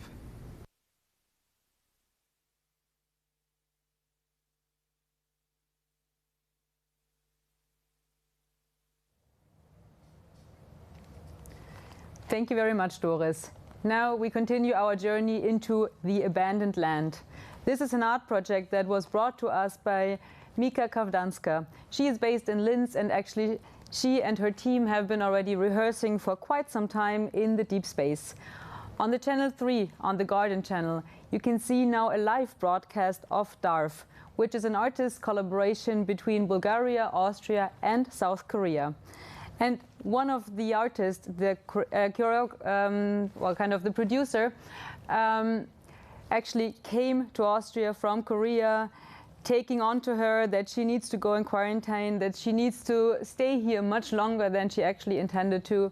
And I mean, traveling in those times is incredible, and even more are we proud and happy to present this artistic project here that travels between the virtual and the real space, that constantly connects different media formats, different technical formats such as live camera, videos, but also live tracking, using the technology in the deep space. Please enjoy.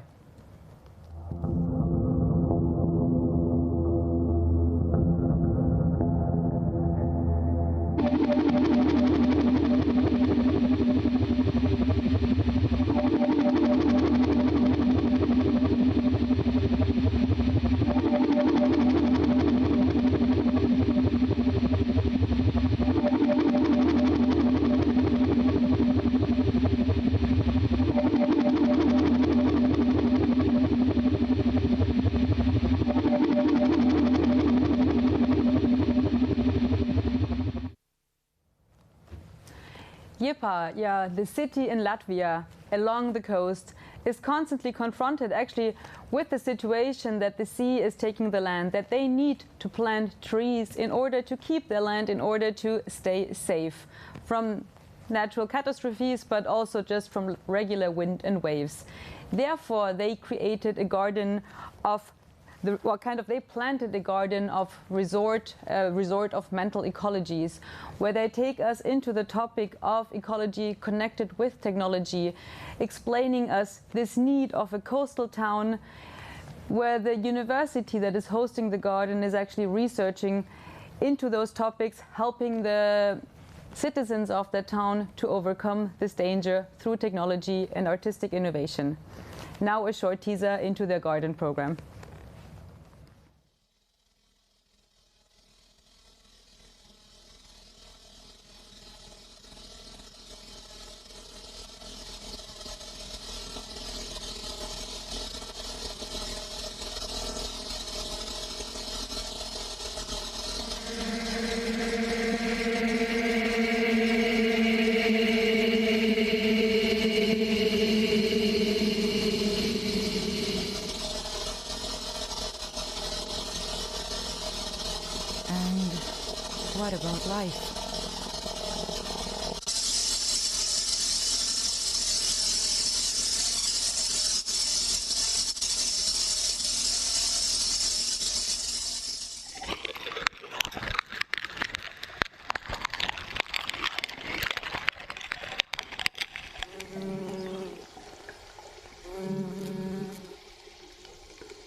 those virtual worlds that Lepaya has created for us are definitely worth a visit. Now we jump across half of the world to West Java, Jakarta, in Indonesia. And here we stick to the topic of ecology. We are taking you now on a journey into the tea plantations, partly virtual, partly in real life, talking to the farmers there to hear their problems, to get their ideas on what it means for them that ecology, that climate change actually is changing quite a lot in their daily life. And this journey is brought to us by a dear collaborator, actually the Media Arts Festival in Jakarta that was founded last year and that already was here to present their program, to present some of the artists within last year's festival. But I don't want to keep you anymore. Enjoy the flight over the tea plantations of Indonesia.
Rokaya, pemetik tahun 1888 pergi kayuna. Hoyong mah dengan di sana ku sepuh dengan giringan resep. Cita nama yang jantan guru di kebun saya pancen rencang gitu, saya hiburan gitu, humor gitu di. Wih siang kene wan bunga gitu, entas nonton ngantosan mobil. Nami Pateng, ya makna di kampungnya pengurus. Tapi ayah dia memang ayah anu di Angolandong biasa seperti kucuk nama itu biasa di Angolandong. Cara pengolahan mah di kampung mah kan minum sehari-hari mah di gelang.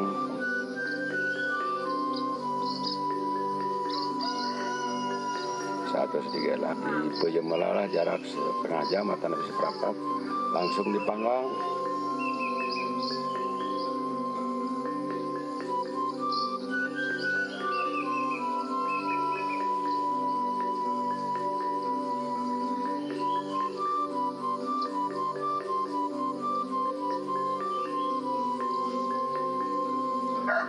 di panggung mah langsung disedot biasa gitu.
Willkommen bei der Ars Electronica 2020 auf unserem Selection Channel, einer von 4 Kanälen, auf denen wir jetzt rund um die Uhr live streamen von 120 Orten weltweit. Und ich darf eigentlich gleich übergeben an die Moderatorin dieses Gesprächs, an Renata Schmidt-Kunst. Sie ist weltbekannt in Österreich für eine fantastische Sendereihe, die sie auf Ö1, dem österreichischen Kultursender, produziert und realisiert und moderiert und gestaltet. Gespräche. Und sie ist auch eine langjährige Filmemacherin, Regisseurin, Journalistin und nicht zuletzt auch evangelische Theologin. Also all das, was wir brauchen, um dieses wunderbare Gespräch zu führen. Bitte, ich darf an dich übergeben. Dankeschön, Gerfried Stocker. Zu viele Lorbeeren. Ich freue mich. Mit Ihnen jetzt die nächste halbe Stunde und mit den zwei Gästen. Einer ist ja hier Gerfried Stocker, der künstlerische Leiter des Ars Electronica Festivals. Und zugeschaltet aus Berlin heute ist Roger Devec, ein Schweizer Publizist. Er war viele Jahre Chefredakteur der Zeit und er war auch 7 Jahre lang oder 6 Jahre lang, 7 Jahre lang der Direktor des Schweizer Fernsehens und Rundfunks. Und er ist heute bei uns, weil er gerade ein ganz fantastisches Buch geschrieben hat. Vielleicht kann die Kamera das kurz einfangen. Es ist nämlich das Buch Die Kraft der Demokratie. Und wir wollen auch heute über Demokratie reden. Und ich begrüße Sie sehr herzlich, Herr Devec. Schön, dass Sie mit dabei sind. Ich freue mich. Sehr schön. Ich möchte die erste Frage an Sie beide, ich sage mal jetzt kreuzweise stellen. Und zwar diese Frage, Herr Stocker, an Sie, oder wer dann antworten möchte, können wir noch schauen. Wozu braucht denn die digitale Welt die äußere Form Demokratie, die eine Gesellschaft organisiert? Und wozu, Herr Devec, braucht Demokratie das Digitale und die Welt dieses Digitalen, die ja immer größer und größer wird, bis hin zu E-Governance und völlige personenlose Verwaltung von Staaten? Wer möchte dann beginnen? Der Herr Devec, bitte. Ich glaube, die Demokratie braucht alles, was es auf der Welt gibt. Und wenn es neue Möglichkeiten gibt, dann muss die Demokratie sich so weit entwickeln, dass sie auf der Höhe dieser neuen Möglichkeiten ist und diese Möglichkeiten auch nutzen kann. Ich würde sagen, im digitalen Zeitalter haben die Bürgerinnen und Bürger weit mehr Ausdrucksmöglichkeiten, als das früher der Fall war. Und gleichzeitig sind in vielen, vielen Ländern ihre Möglichkeiten der Einwirkung auf die Politik nicht gestiegen. Und das birgt eine gewisse Spannung. Und das mag der Grund sein, warum in vielen Staaten jetzt überlegt wird, ob man nicht auch direktdemokratische Elemente stärken könnte. Und das bringt dann die Ausdrucksmöglichkeiten und die Einwirkungsmöglichkeiten etwas besser ins Lot. Wenn ich ganz kurz nachhaken darf, Herr Devec, wir schauen heute alle nach Weißrussland, nicht nur gespannt, sondern eigentlich sehr oft auch schockiert und sehen dort, dass junge Leute natürlich selbstverständlich die neuen Medien benutzen, die sogenannten sozialen Medien auch benutzen, aber die Realität, die sie erfahren, ist, dass sie auf der Straße weggefangen werden, gefoltert werden, misshandelt werden und recht wenig reale Möglichkeit haben, außer diesen Druck der Straße zu machen, ihre Situation zu verändern. Ja. Die Bewegung hat sich teilweise über soziale Medien kristallisiert. Sie mobilisiert sich, informiert sich über soziale Medien. Aber das Aufkommen des digitalen Zeitalters hat in diesem Sinne die Welt keinen Deut besser gemacht. Es gibt neue Möglichkeiten, die man zum Besten nutzen kann, gerade in Sachen Debatte. Und es gibt diese gleichen Möglichkeiten, die man zum Schlimmsten nutzen kann.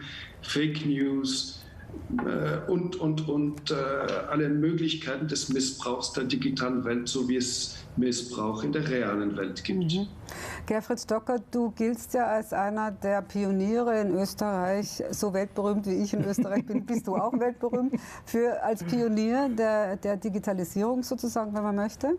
Und es ist ja oft der Vorwurf, das war schon so mit den Revolten, sogenannten Revolten in Nordafrika, ob das jetzt Tunesien war oder Ägypten, dieser Vorwurf an die digitale Welt, dass es sozusagen dieses politische Engagement von jungen Leuten, die sich über das Internet vernetzen, missbraucht wird. Durch Kontrolle, durch Manipulation. Ich glaube, ein ganz wichtiger Punkt ist ja, wenn wir über das Digitale sprechen, dann sprechen wir über Daten- und Informationstechnologien, deren Macht und auch Potentialität darauf beruht, Daten zu sammeln in großen Mengen, sie zu aggregieren und auswerten zu können. Das heißt, all das, was solche Systeme analysieren können, können sie auch synthetisieren, also sprich faken, können sie damit auch Kontrolle ausüben. Das heißt, es ist eine Technologie, die so großartig sie ist, so viele Möglichkeiten sie hat, in ihrem Kern das Übel selbst darstellt.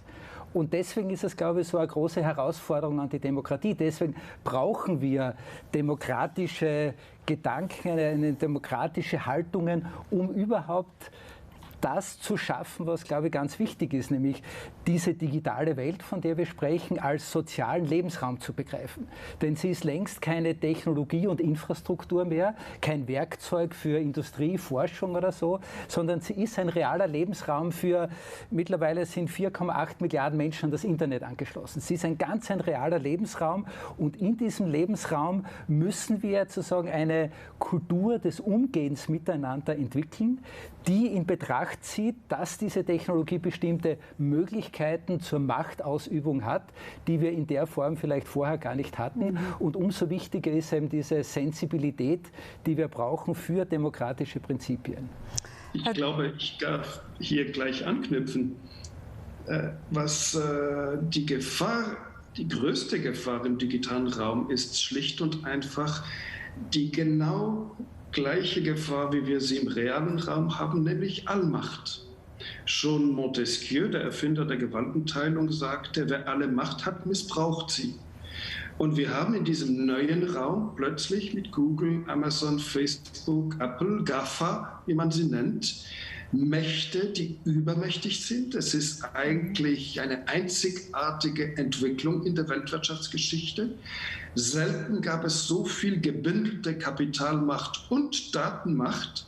Und das ist eine der demokratischen Hauptaufgaben, jetzt diese Macht einzudämmen. Nur mit Kartellbehörden wird man das nicht schaffen. Bis jetzt haben es die Gesetzgeber auch nicht ernsthaft versucht. Und deshalb habe ich beispielsweise in meinem Buch vorgeschlagen, eine hochkompetente, hochdotierte EU-Agentur für GAFA zu gründen, die sämtliche Dimensionen der Arbeit von GAFA-Konzernen, von den Daten bis zu den Algorithmen, von der Kapitalbündelung und dem Wegkauf von Start-ups bis hin zur Art und Weise, wie sie den gläsernen Bürger privatisiert haben, überwacht, kontrolliert, reguliert. Diese Übermacht muss gebrochen werden. Herr de Weg, ich frage noch mal nach. Sie schreiben das ja auch in Ihrem Buch. Das ist der ganze erste Teil des Buches, also die erste Hälfte des Buches geht ja darum, zu analysieren, wo sind wir denn heute überhaupt? Wie kam es denn so weit?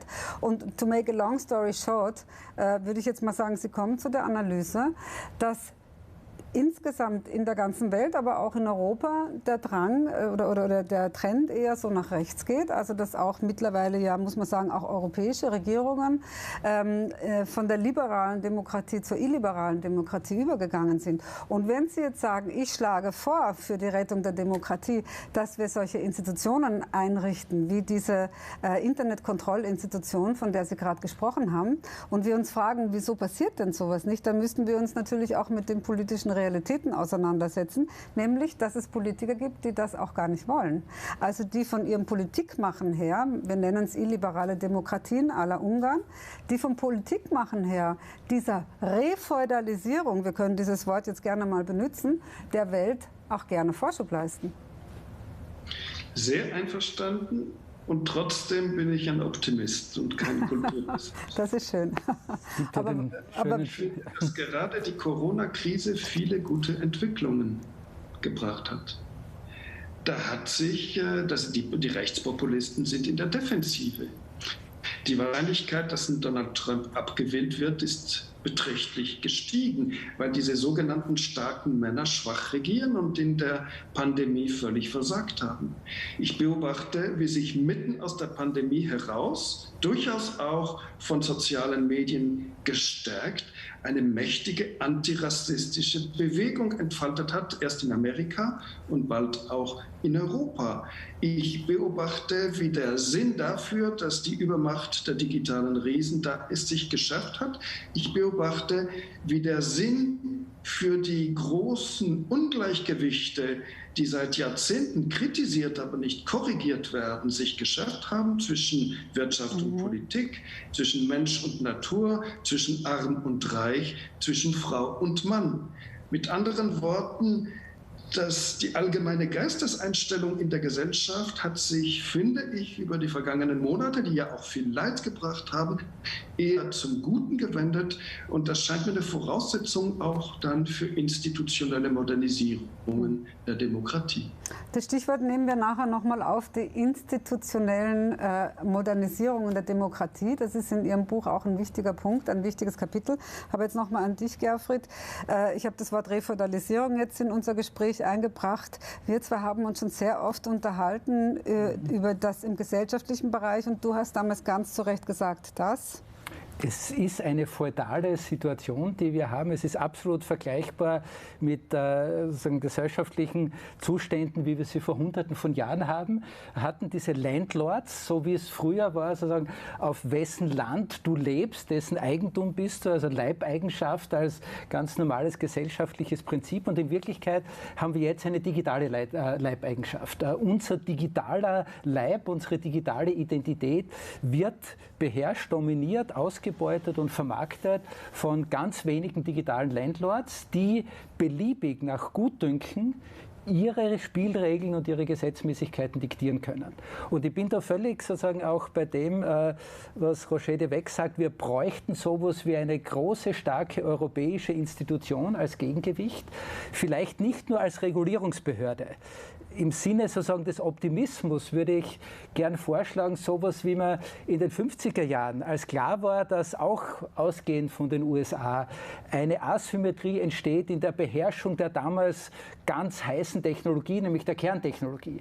Hat man sich entschieden, in Europa zu bündeln, Kräfte zu bündeln und hat eines der spannendsten Forschungszentren der Welt gegründet, den CERN, wo 10, 12, 13.000 Wissenschaftlerinnen aus der ganzen Welt zusammenarbeiten, um an den ganz wichtigen, damals war das eben die Nuklearphysik, um an den ganz wichtigen Fragestellungen der Welt zu arbeiten und Europa damit auch eine Position zu verschaffen. Und ich glaube, so eine europäische Position oder Institution dürfte nicht nur eine Regulierungsbehörde sein, sondern wir haben einen enormen sozusagen Nachholbedarf in der Erforschung der kulturellen und sozialen Verwicklungen dieser Technologie. Wir sind ja noch immer viel zu sehr darin, dass die Digitalisierung eine Angelegenheit der Industrie ist, der Technologie, der Wirtschaftsministerien und nicht wirklich der Bildungsministerien, der Sozialministerien, also all der Zuständigkeiten, die eigentlich für das breite gesellschaftliche Leben zuständig wären. Das Stichwort Bildung nehmen wir gleich auf. Ich möchte aber noch mal an unseren Optimisten, an den Herrn de Weck, die Frage stellen, was Sie jetzt gehört haben von Gerfried Stocker, dass die digitale Welt sozusagen eine absolut feudalisierte Welt ist. Da muss man sich ja auch überlegen, was da für eine Wirtschaftskraft dahinter steht. Und man hat es ja gesehen in diesen Befragungen des Herrn Zuckerberg bezüglich seines Facebooks, wie schwierig es war, überhaupt da rechtlich und administrativ dem Herr zu werden. Also wenn der digitale Raum ein feudaler ist, was ist dann die optimistische Antwort von Roger de Weck darauf? Jenseits dieser Behörde, die man ja erstmal etablieren muss und da muss man sich ja auch erstmal gegen große Wirtschaftsmachten durchsetzen. Ja, es ist nicht das erste Mal innerhalb des Kapitalismus und wir werden noch relativ lange mit dem Kapitalismus leben müssen. Und es geht zunächst einmal nicht mehr um Revolution, sondern es geht darum, diesen Kapitalismus etwas vernünftiger zu organisieren. Und es bedarf des Willens zum Organisieren des Kapitalismus. Er ist über die vergangenen 4 Jahrzehnte methodisch desorganisiert worden. Das hat man Liberalisierung genannt. Das hat die Gesellschaft völlig gespalten durch die Ungleichheiten, die entstanden sind. Die Reichen sind reicher geworden, die Superreichen superreicher. Und den Armen hat man eine Wirtschaftsreform nach dem anderen, ein Abstrich nach dem anderen zugemutet. Hier muss man das neu organisieren und ich sehe den Willen zu dieser Organisation aus der Gesellschaft heraus. Und da gehe ich mit Herrn Stocker ganz einig. Es bedarf nicht nur des staatlichen Handelns, sondern es bedarf auch des Willens, in Europa hier Konstruktives zu leisten, Eigenes zu leisten. Aber ich sehe von Seiten des Staates heute zum Beispiel der deutsche Bundeswirtschaftsminister Peter Altmaier, der ein groß angelegtes Programm vorschlägt, um Klimaziele jährlich festzulegen, etappenweise die zu erreichen und dies verbunden auch mit einer Digitalisierung. Zusammen mit den Franzosen und 6 anderen Partnern betreibt er ja auch dieses Projekt Gaia, das gleichsam eine digitale Plattform für Europa wäre. Es wird nicht die perfekte Welt. Wir haben auch in vieler Hinsicht einen gewaltigen Rückstand gegenüber den Vereinigten Staaten in dieser Dimension. Sonst halte ich Europa für Avantgarde. Es ist der vernünftigste Kontinent im Moment. Man muss sich nur rumschauen in der Welt. Aber hier müssen wir einiges leisten. Und ich finde, wir sollten uns Europäerinnen und Europäer nicht unterschätzen. Wir sind Weltmeister darin, uns schlecht zu machen, sehen immer die Stärken der anderen und vergessen die eigenen. Also diesen Optimismus und die Frage, wer muss sich denn wie zusammentun? Wo muss man denn Kräfte bündeln, um das, was Sie jetzt vorgeschlagen haben, auch zu verwirklichen? Denn noch einmal, das sind große Wirtschaftsmächte und große Wirtschaftsmächte sagen nicht einfach, ja, nehmt ruhig die Hälfte von unserem Feudalreich, könnt ihr gerne haben, sondern sie werden sich natürlich dagegen wehren. Also das ist die Frage. Aber nochmal zurück zum... Ein Machtkampf. Und das ist natürlich die Frage, wie wird dieser Machtkampf geführt, Gerfried Stocker? Also auf der optimistischen Seite würde ich hier auch wieder ins Treffen führen, das Kapital, das hier sozusagen verhandelt wird, der Rohstoff, der ausgebeutet wird, sind ja wir Menschen als Nutzerinnen und Nutzer dieser Technologie. Und Entschuldigung, aber das gibt uns ja auch eine unheimlich starke Macht in dem. Denn wenn wir jetzt darüber reden, dass wir verlässlichere, vertrauensvollere digitale Produkte und Dienstleistungen brauchen, dass wir Vertrauen brauchen, auch in die, die uns diese Produkte und Dienstleistungen anbieten, dann ist das hier nur vordergründig jetzt sozusagen einmal eine Forderung sozusagen nach menschlicheren Systemen, die Bürgerrechte und so weiter ernst nehmen. Dahinter steckt ja auch eine entscheidende Frage für die Wettbewerbsfähigkeit auf diesem digitalen Markt.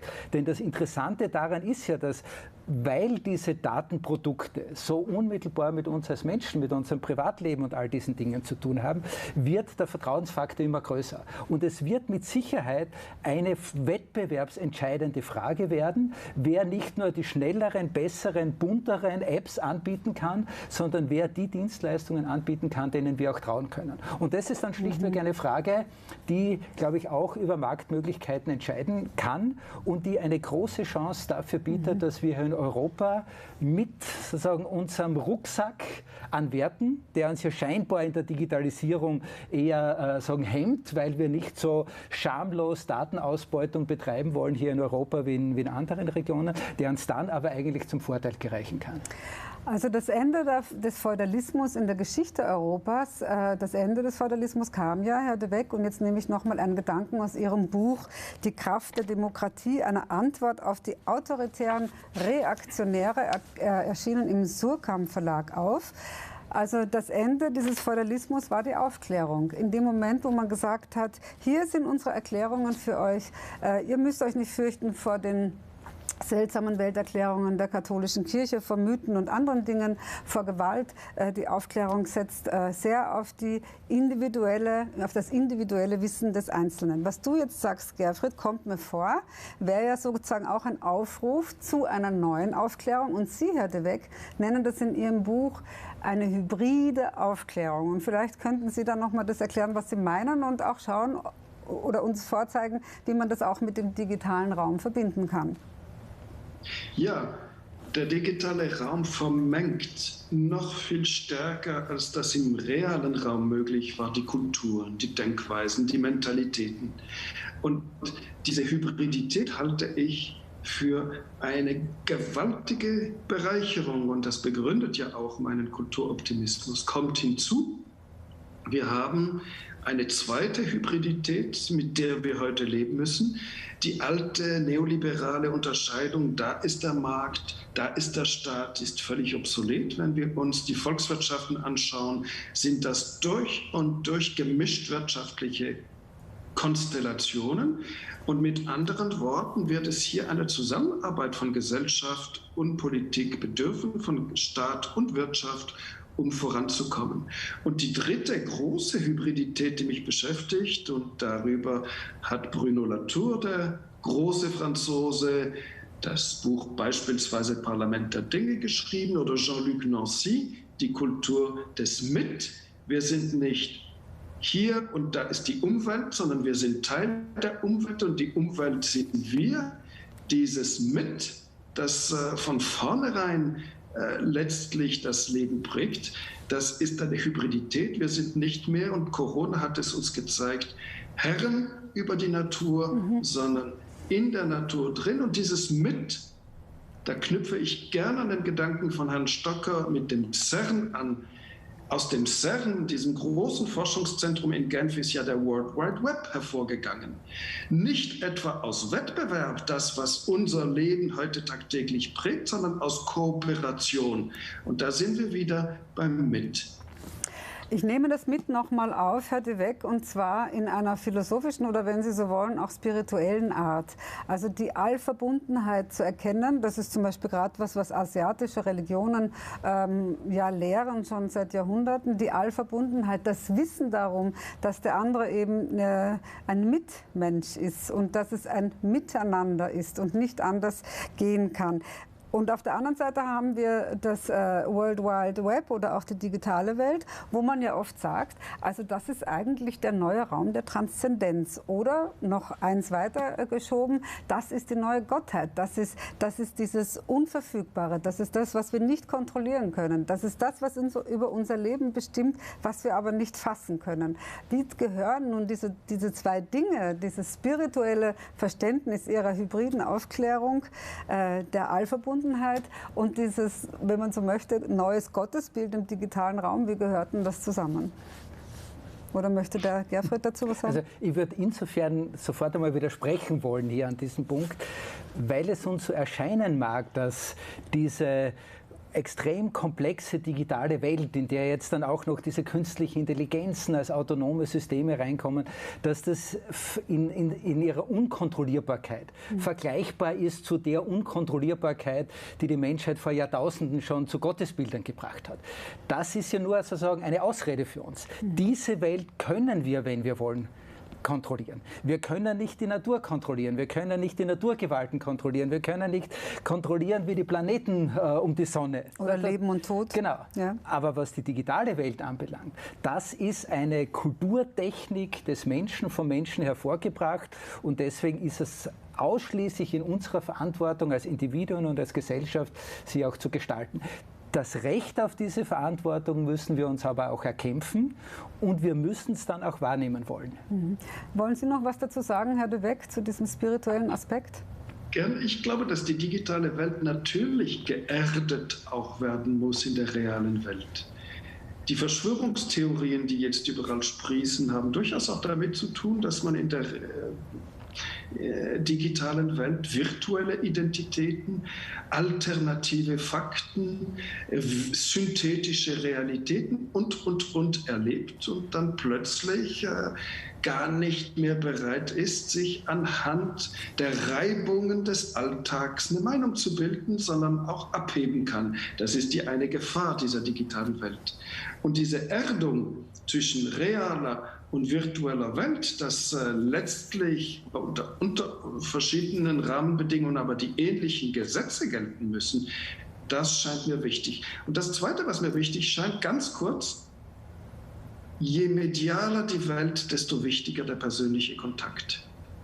Je medialer, je mittelbarer wir uns austauschen, desto stärker ist unser Bedürfnis, uns zu treffen und ja, zu riechen oder eben nicht zu riechen, uns zu spüren. Und das, was wir heute betreiben, zwei sind in der realen Welt miteinander, ich bin virtuell dabei, das ist sozusagen der halbe Weg. Wir hätten Sie sehr gerne bei uns, lieber Herr de Weg. Es sind noch 2 Stühle hier. Wir haben jetzt noch 5 Minuten und vielleicht darf ich diese 5 Minuten noch mal nützen. Du hast jetzt gerade gesagt, dieses Recht auf Mitgestaltung, das müssen wir uns auch erkämpfen. Das ist auch in Ihrem Buch, Herr de Weg, ein ganz wichtiger Punkt. Nichts ist uns geschenkt, nichts fällt vom Himmel. Alles, was wir haben, müssen wir ständig schauen, dass wir es behalten. In diesen 2,5 Minuten, die jeder von Ihnen jetzt noch hat, sowas wie ein Rezept unter Anführungszeichen? Ich gebe meine 2,5 Minuten sofort her, wenn ich die Frage an Sie stellen darf.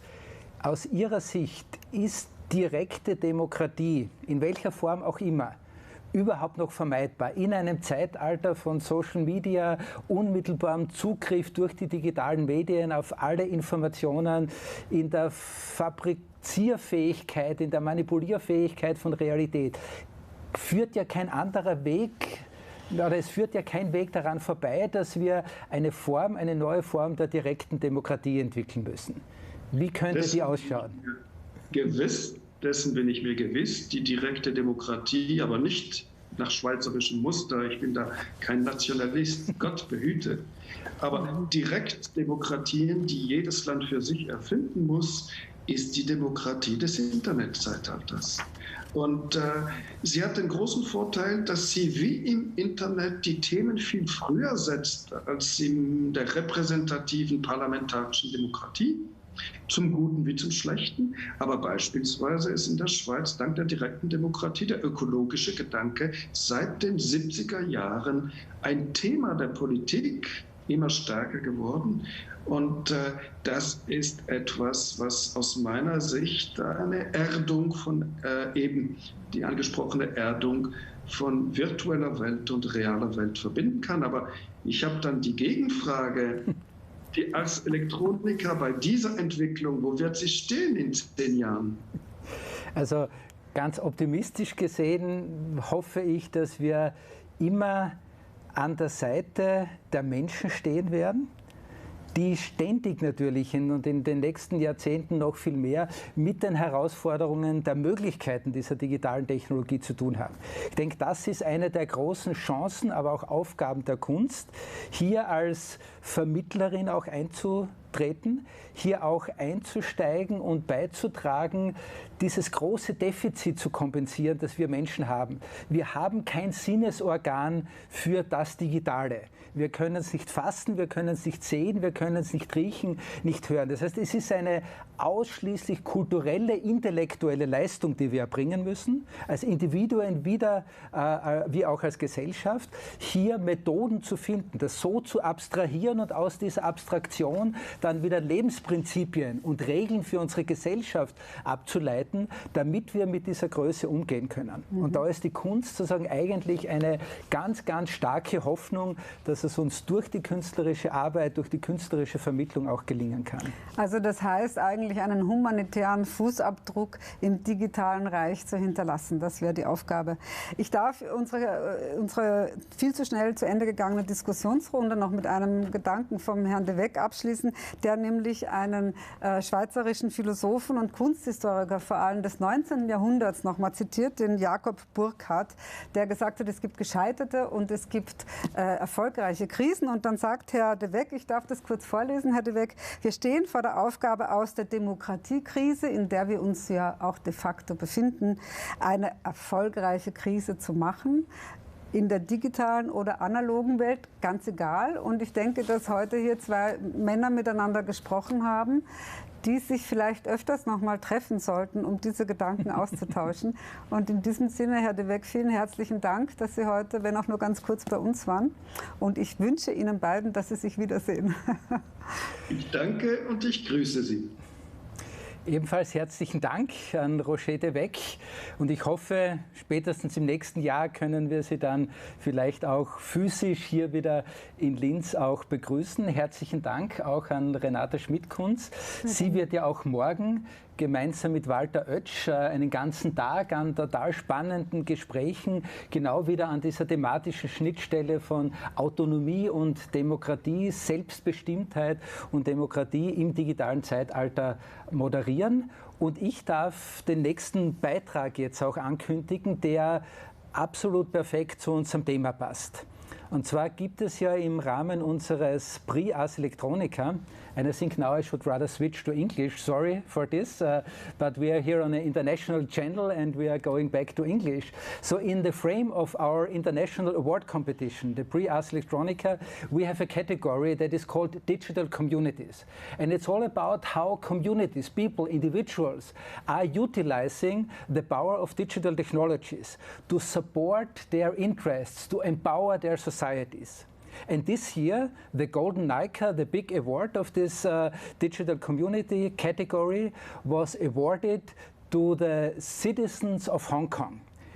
Actually based on an application that a group of artists brought to the award, where they were showing how creative and artistic means and digital tools are being used in the movement against the oppression of the Chinese regime, how they are used to help the people not only to organize their protests, but also to get some relief, to organize their messages and to create a voice for the citizens. This project, Be Water, got the Golden Nica, and we have a very nice video showing what it's all about.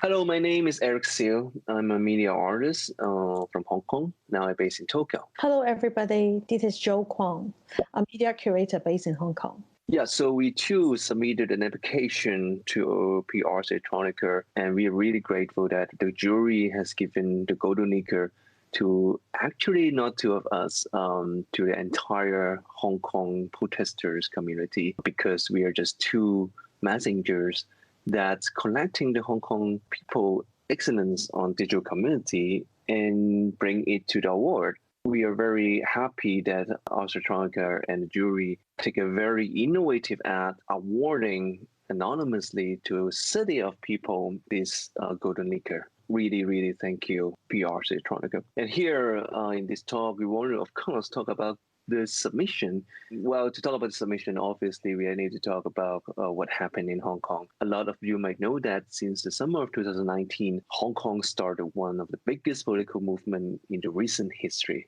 All started from this controversial extradition bill that slowly evolved to 5 demands, police brutality, and the most recently national security law. It's hard for me to talk about all the background here, but I really encourage you to research all these keywords here to know more about it. And more importantly, for this time and this award, we want to focusing on talking about digital technology. Well, a movement go this big. Actually, digital technology plays a very important role. The way how Hong Kongers use technology is actually very creative, innovative, and pervasive. Hong Kongers in this movement pretty much set a new standard of digital activism. As two messengers, we think it's very important for the world to know what Hong Kongers have achieved so far on applying technology in political movement. Be Water is the title of this submission, and it is the famous saying from martial arts star Bruce Lee. It has become the philosophy of these protests. Bruce Lee said, "Water is formless, shapeless. It can flow or it can crash." Just like Hong Kongers, they always adapt to situation and react appropriately. On the other hand, learning from the lessons from the 2014 umbrella movement, we should keep this current movement decentralized and leaderless. And this can only happen because of technology. We will show you some example in this talk. So before that, we received a question from Ars Electronica. What is a community for you? And how do you try to leverage communities to drive social change? Of course, we have our own personal answer, but I think more importantly, we want to show you actually how Hong Kong people respond to this question. Well, before we go into the case studies and references from what actually Hong Kong protesters or Hong Kongers reacts, and then maybe we can firstly define what the community to us first. Before 2019, actually for me, community is like a mind map. So everything is just like what we saw in the pictures, dots. It's a very famous saying by Steve Jobs. Well, everybody is a dot. By different means or different, belief or different occasions, we connect and then inform pictures. Nothing really emotional. It's just about people, human beings connection, and then in particular pictures in specific topic. But after 2019, I've changed my mind. Everything becomes much more emotional.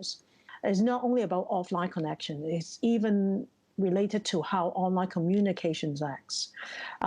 So it's much more about blood and flesh and then human for me now. Yes, I agree with Joey a lot. And a similar dimension that I will look into is, again, this like humanness in this community. The first time I went back to Hong Kong during the protest movement, because I live in Tokyo, it shocked me that I just feel like the entire Hong Kong is doing just one thing, just the movement. So if you look at the city in a macro level, to me, it's just like a gigantic brain of millions of lives thinking, contemplating for one mutual purpose. It's just like, okay, you have a spark here, it might shed lights miles away. And you can just see responses, actions all around the city, on the street. And when Joey is talking about this connection, which made me think how these dots are connected. They are communicating, they are having a lot of synergy that's happening in the air. And all this connection and action that can be done is always exceed geographic and time limitation. And it's also break through the indifference between people, because we're able to have a very democratic way online to define what should be done.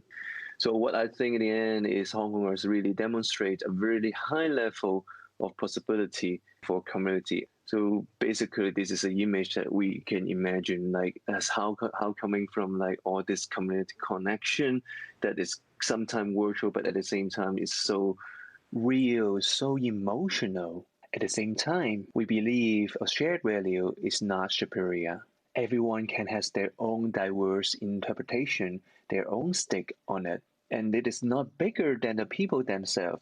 Therefore, everyone can contribute in a very different way. Coming up, Joey will talk about how Hong Kongers use technology to support the entire movement. Well, Eric mentioned about the lesson that we learned in 2014, the Occupy Central movement, also known as umbrella revolutions. And then after 5 years, with today's technology in information structures, a communities is created way beyond the imaginations.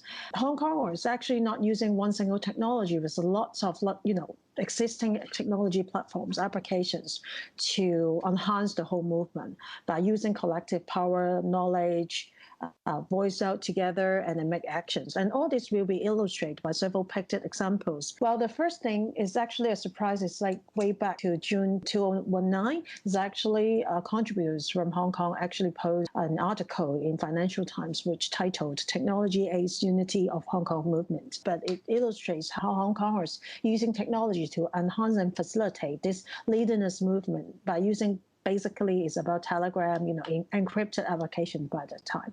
And also it's shown that about the division of labor, because, the whole movement involved a lot of Hong Kong people. Not everybody is frontliners, but also we have digital frontline, which are about strategy, voting, netizens who provide back-end support, and also designers and then creatives to do online communication in infographics to share information locally and internationally. First thing is the example about Lennon Wall. Lennon Wall was created, the first one is actually back to 2014, which at the Occupy Central site.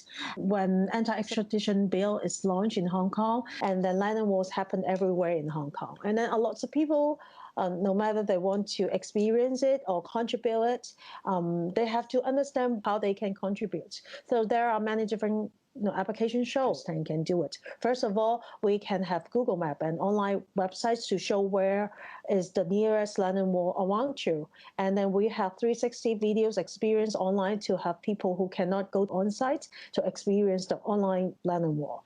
We also use a very common technology, airdrop functions of your iPhones to share information and also protest out. And then another famous act is about the crowdfunding platform that we used before. During a very specific occasion, G20, Hong Kongers really want to voice out our urge. What we did is promote our crowdfunding to call for support financially to do international advertisement during or before G20 period to engage international leaders to support Hong Kong and stand with Hong Kong. So in this page, you can see different international advertisement on different newspapers, actually in UK, in Germany, in Japan, in Korea. These newspapers actually only fund in one morning and make it happen within 1 week. And then another act back to the locations in Hong Kong is about our on-site communications. One of it very often is encrypted applications called Telegram. We do it like, for example, we have many peaceful protests in Hong Kong, but after that, what should we do? Actually, people posting on Telegram. So in this post is 61% people decided to go home, and then 39% will go to the police headquarters and stay out there to do the movement. But how about people outside of the locations? There is another app called HongKongMap.live, which showed real data visualizations on where are the clouds, what's actually going on, and where are the cops, etc. And all this information is really important to the people on site or outside. And then another really important example will be explained by Eric. Yeah, another very interesting example that's, respond to what Joey mentioned about this online to offline community is the Hong Kong Way. A group of Hong Kongers was inspired by the Baltic Way that was happened in 1989 in Russia. And they just want to make a Hong Kong version, try to do the same thing, holding hands on the street to voice out their political statement. So a group of people just simply write a post on Lean Hong Kong forum, which is a Hong Kong version of Reddit. And a lot of people agree with it and just starting to organize their own Hong Kong way. And they just start to gather on the street and then holding hands. And they even go all the way to the Lion Rocks of Hong Kong, which is the most symbolic mountain in Hong Kong, to draw a line of light on the mountain. People get on the street from the call to action online, but at the same time you see people might just be actually walking on the street and then see people doing it and join right away. So seeing from all these examples, we can see this Be Water community is really unique in Hong Kong. We can see it is very organic, that it can reach a lot of people. It's very transformative and reflexive that, respond to situation that happening. It's very penetrating. It generates a lot of impactful output. And it can quickly draw resources from people like the crowdfunding campaign.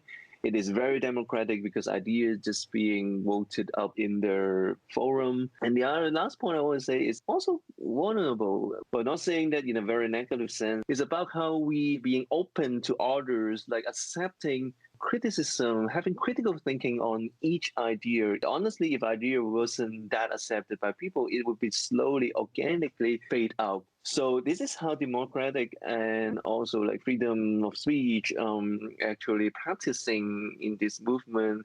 And another recent example is an occasion about the national security law. In 2020, July 1st, the national security law effect in Hong Kong, generating a lot of white terror. And a lot of people think that Hong Kongers might stop voicing out, but it is quite the opposite. It still doesn't stop Hong Kong people. They are very creative. They just quickly thought of why don't I just hold a white piece of paper on the street? I'm just showing a white piece of paper. It contains nothing, even it is blank, but there is a message in it.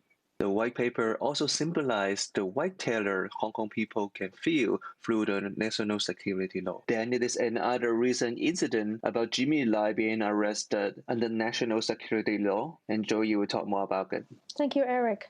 I would say I would use the one-day happenings in Hong Kong to illustrate how the whole act's to be done. Jimmy Lai was being arrested under national security law in August. And then in that particular one day, what actually happened? In the morning, there were over 200 Hong Kong police enter the Apple Daily headquarters to do all the searching. So the media itself actually did live feed on Facebook and YouTube to share what's happening in their headquarters as their role in reporting.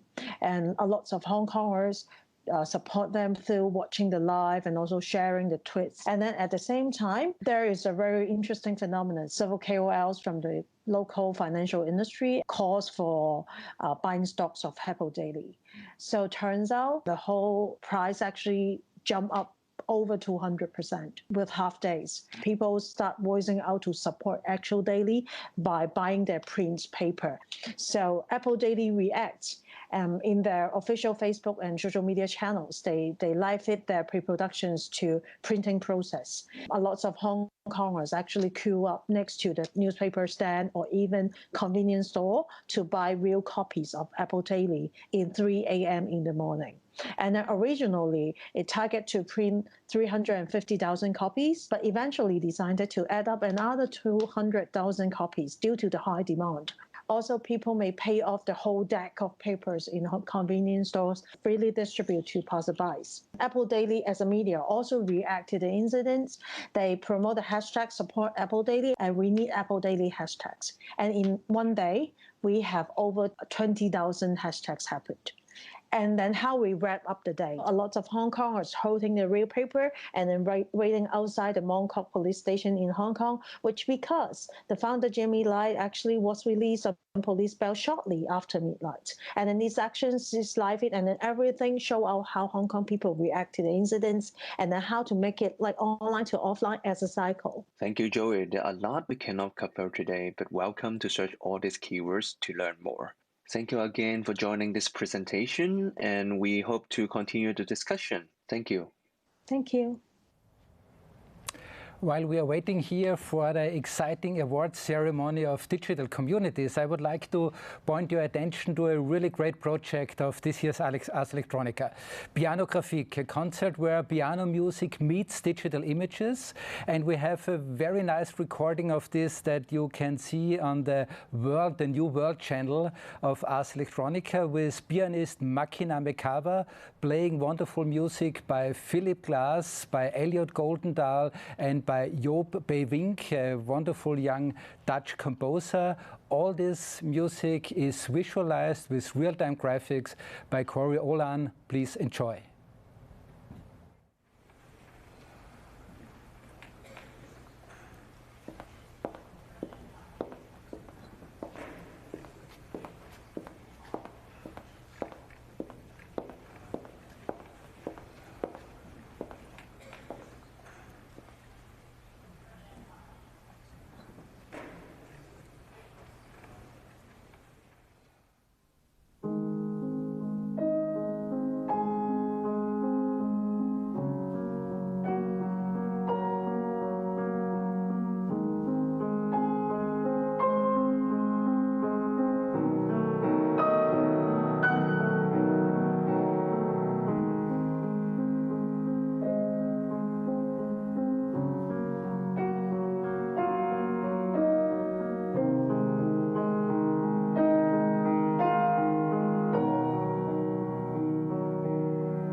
And now it's my great pleasure to turn your attention towards Tokyo. The Tokyo Garden is a wonderful collaboration with the Japan Media Arts Festival, one of the really big players on the global scale of media art. And they are presenting Rhizomatic. Playing Tokyo Volume 09, the special edition, is one of their programs. And now on the Voyage channel of Ars Electronica 2020, you can join Seiji Saito and Taito Manabe, the two masterminds of the wonderful project Rhizomatic, the wonderful research and artistic endeavor that the two of them founded, now globally active. Please enjoy.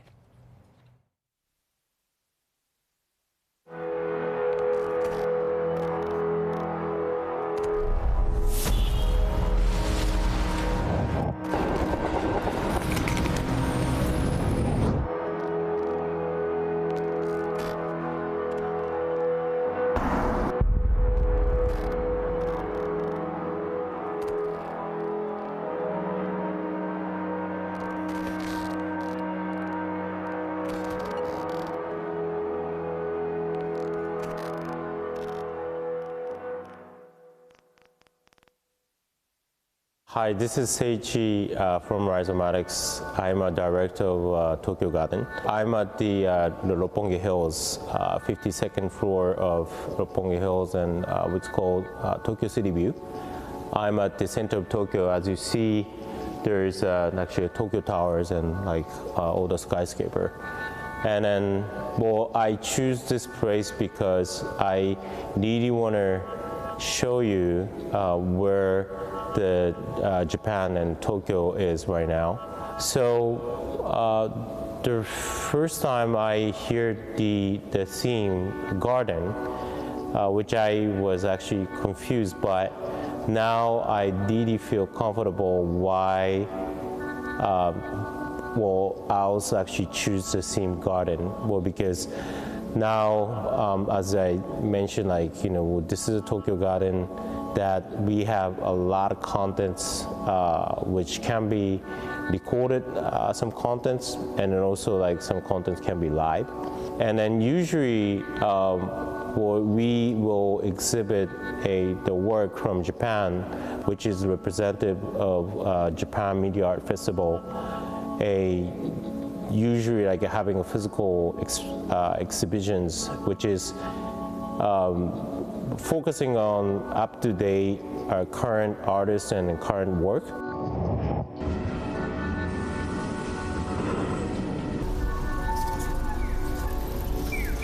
広告を街中から消去するっていうテーマで作品作ってみたら面白いかねっていう話で、グローバル目線というか、すごくたくさんの人に向けて売ってる広告からどんどんそのローカルに対する広告に変わっていくグラデーションっていうのも、面白かったですね。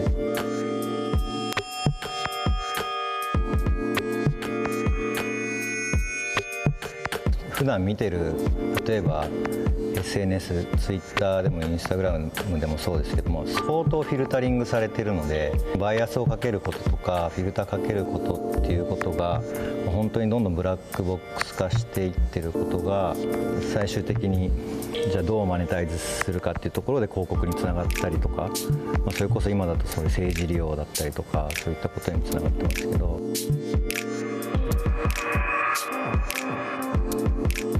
情報が多いってことよりも、そこのバイアスをかける部分がすごく危険だし、今後の改善が必要なところなんじゃないかなというふうに思いますね。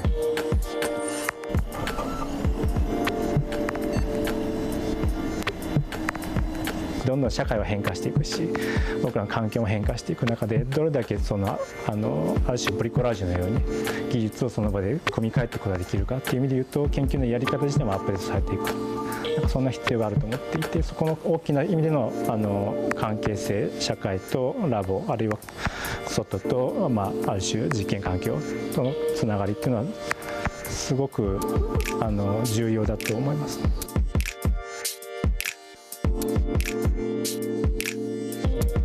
今、ほとんど全部がオルタナティブになってしまっているけれど、そこに対してある種の強度を持った問いをこう立てていくっていう意味でのメディアアートの役割というのはすごく大きいと思っていて、こうかもしれないと、こうあったらどうだろうっていうような議論を作っていくための作品っていうのは、より意味を持ってくるんじゃないかなと思いますね。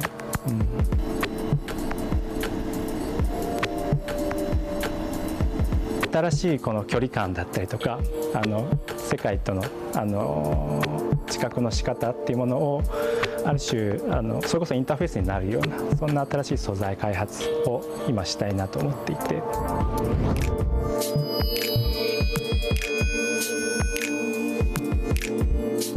So we have several live things gonna go. So please come and visit Tokyo Garden, and then I think the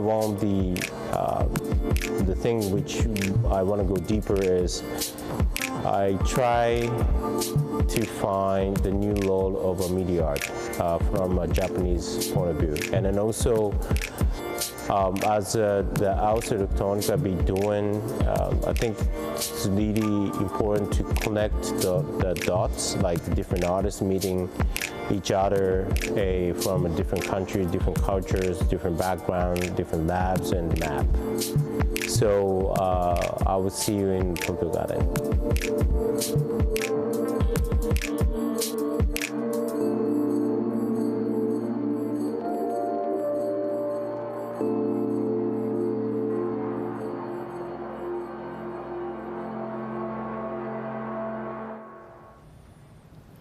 Welcome to the Prix Ars Electronica Digital Communities Online Awards Ceremony.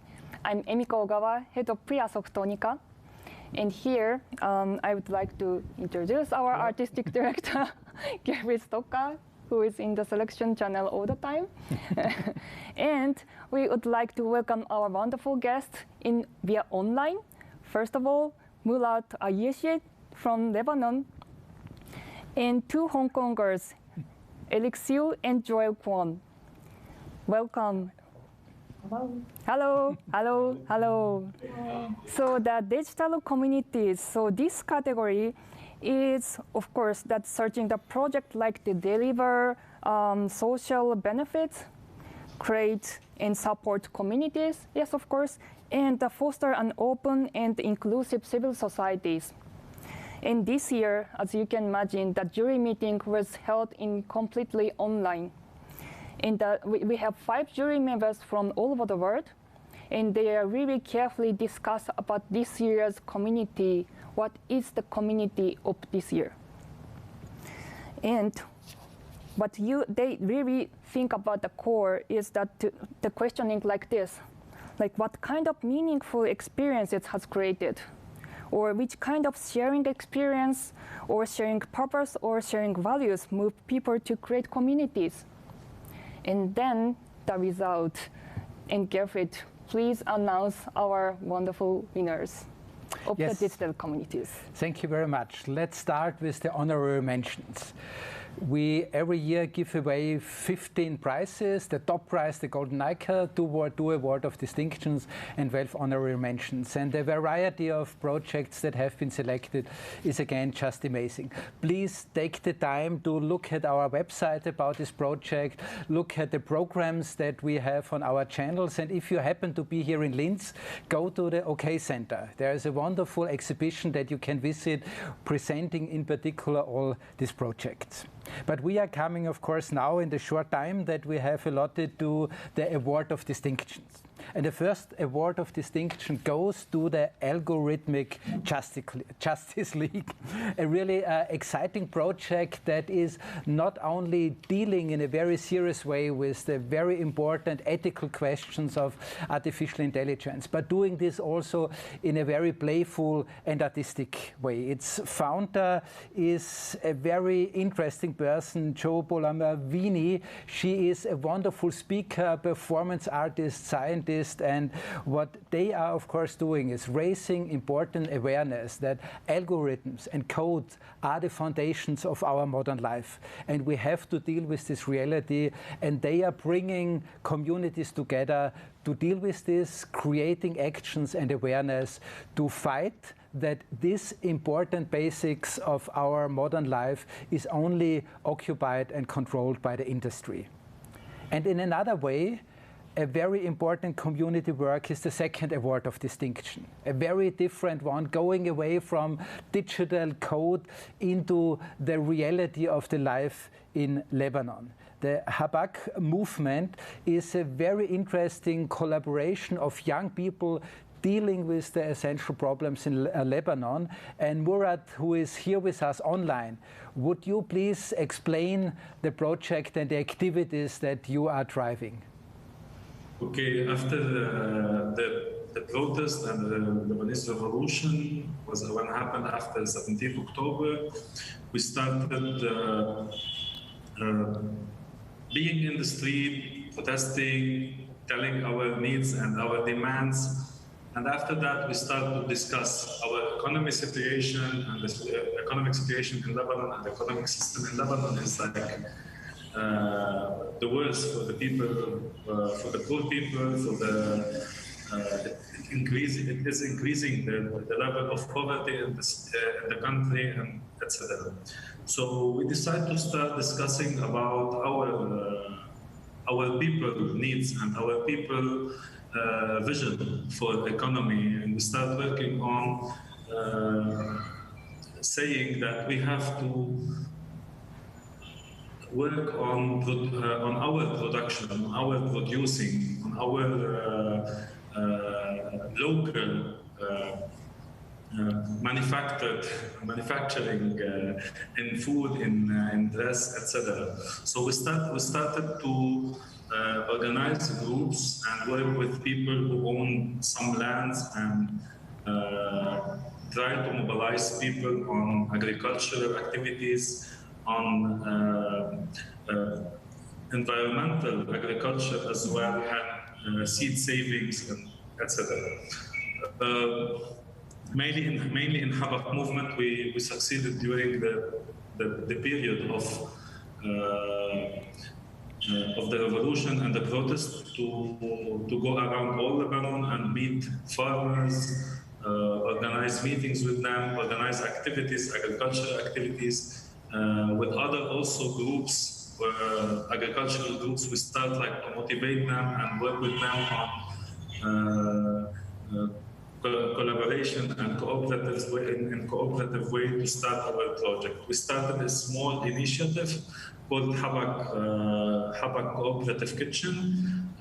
We were producing pasta, and we had a big dinner. It was like fresh pasta production, and it was for everyone. We did bread making workshop in the street with people, and we teach people how to make homemade bread as well. We worked on with the Palestinian camps, with the refugees camp, with refugee societies, to work as well on getting their expertise, because mainly also like the Syrian refugees in Lebanon are the best experts in the agriculture, and this is how we succeeded to, in my point of view, to bring people together and to just remove everything the authority is trying to put on us and like divide us.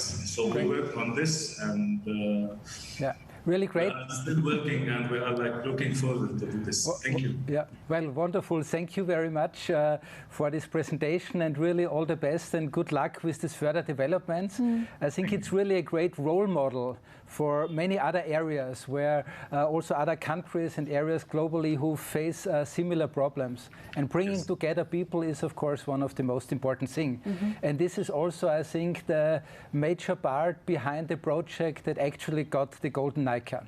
The jury of this year decided, actually for the first time in the history of the Prix Ars Electronica, to give this award to an anonymous group, which is actually not really anonymous because it's the people of Hong Kong. It's a project that was submitted by a group of artists, by an artist initiative, that showed in a wonderful way how artistic engagement, utilizing new technologies, can really support the fight of the people for free speech and for their self-determination. And we have here with us Eric and Joel. Thank you very much for joining us. And I would like to ask Eric to explain a little bit about the activities and the projects while we are showing a video. Thank you so much. Well, it's an honor to be here. And well, Hong Kong problem is a big problem, so I try to summarize it in 1 minute. So since last year, Hong Kong has been going through a tremendous political movement in which digital technology plays a key role. The philosophy behind it is Bewater, which is the project name. Bewater means formless, shapeless, decentralizing, and leaderless. Hong Kongers set a new standard of digital activism, and we are two messengers here to bring digital excellence of Hong Kongers to the community of art and technology in order to generate the meaningful, some meaningful discussion in the society.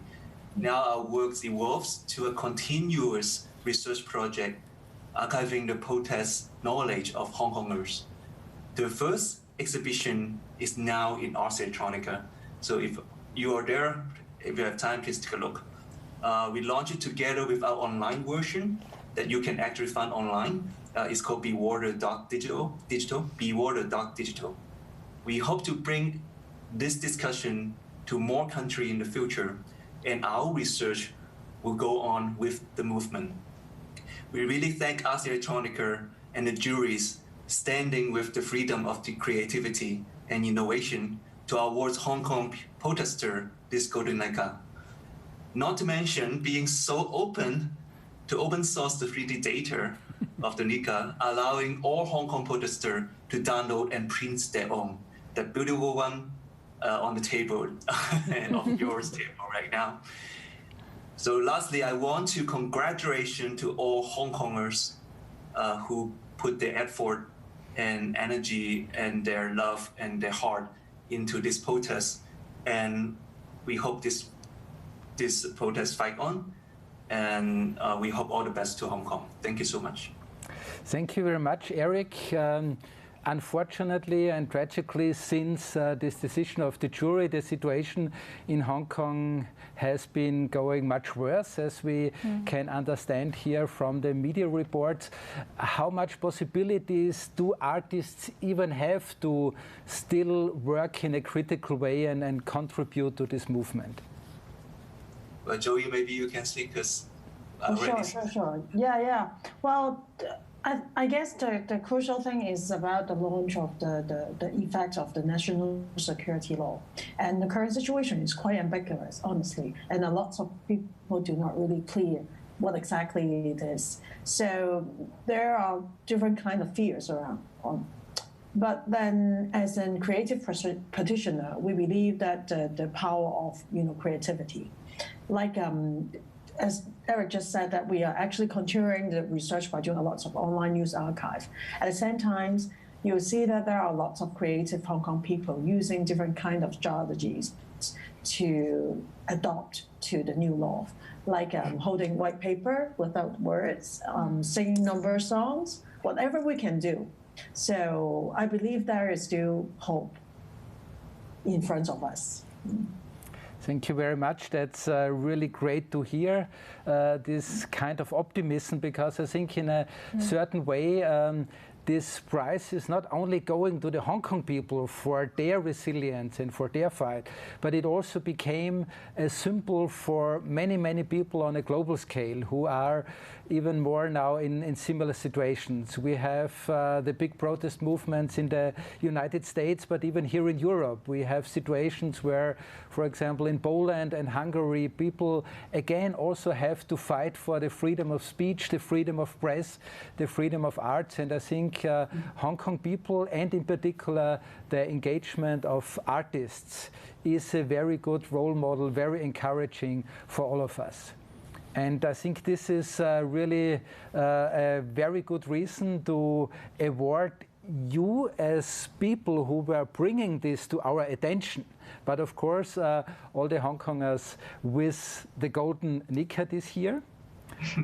We have, for the Award of Distinctions, we have this wonderful certificate here for the two Award of Distinctions. Murat, this is yours, and also the Algorithmic Justice League is getting their certificate. And the Golden Nica here is usually the award given to one artist or a small group of artists. So, as Eric already mentioned, we had a very big problem this year, how to create an award for entire population, and we have this really nice thing. You make 2 million. Yes. So we have a 3D model of the Golden Nica that is now publicly available. Everybody can download it. We actually printed ours black, so it's the black Nica now. But actually the interesting thing is not only Hong Kong people can download it. Everybody globally can now download this 3D model of the Golden Nica, and thus expressing solidarity with the people of Hong Kong. I think this is a wonderful idea to bring one prize to the whole society. Congratulations again, and thank you very much for your contribution. Thank you so much. And I'm showing mine on Thank you so much. It's so nice that Eric and Joel already printed their Nica. And as Gerrit mentioned, that from the Ars Electronica Festival website, especially for this Blight Ceremony page, that everybody can download this Golden Nica data, and you can print it as you like. So thank you very much for joining us, for all winners and all participants.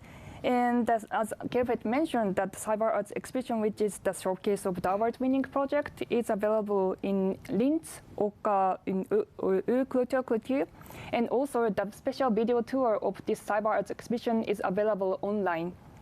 So the next program is the Prix Digital Communities, actually almost same participants, and this is the discussion among winners and the jury member.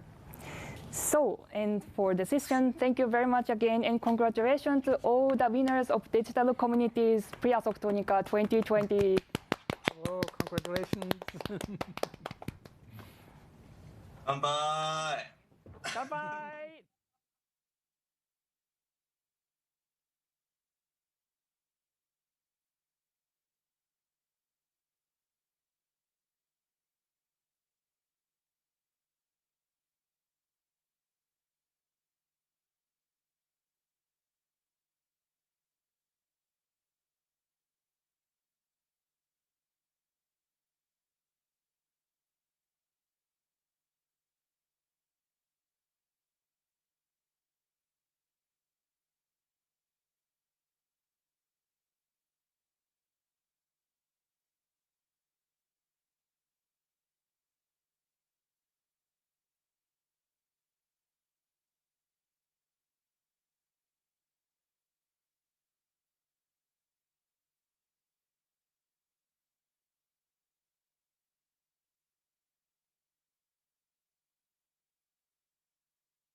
Welcome to the Prix Digital Communities of this year's very special edition.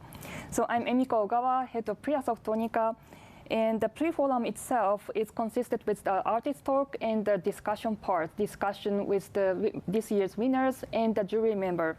And regarding the artist talk, the single artist talk, you can watch from the Prix Electronica Festival website. And this session, this 30-minute session, is more dedicated to the discussion. The topic of this discussion is what is community for you, and how do you try to leverage communities to drive social change. And now I would like to introduce our wonderful speakers. First, we welcome the jury member of this year, Thomas Gegen, who are here in the studio. Thanks for having me, Miko. Yeah, thank you very much for coming to here in Linz. And via online, our speakers are, first of all, Eric Siu and Joy Kwon as messengers and Hong Kongers with the project of the Be Water by Hong Kongers, which got the Golden Nica project. And the Murat Ayyash, an activist in Lebanon, and also the founding member of the Habak movement, which got this year's Award of Distinction. And now, Thomas, please start this session. Yeah, hi Murat, hi Joel, hi Eric. It's really great to have you here for a discussion on digital communities. And I would like to start with you, Joel and Eric, because when we think about communities and protests, especially in your historical context, it's not the first kind of protest. And I think to understand how and why are communities a force of change, there's also an aspect, I think, always sometimes there of learning. So maybe you can elaborate what the origins of the current waterless kind of fluid movement is, and how and what you learn from the past in a way. Okay, so let me start first. Well, I think a lot of people know about this big movement. It's like starting from last year, 2019, around June. There are huge protests in Hong Kong, like 1 million, 2 million people on the street. But then if we trace back a little bit, in 2014, there is another movement called Umbrella Movement in Hong Kong. We copy a model about Occupy. So by that time, we occupy Central, and then there are like 3 main areas in Hong Kong being occupied because we are striking for universal suffrage at that time. So it's about the freedom of the vote.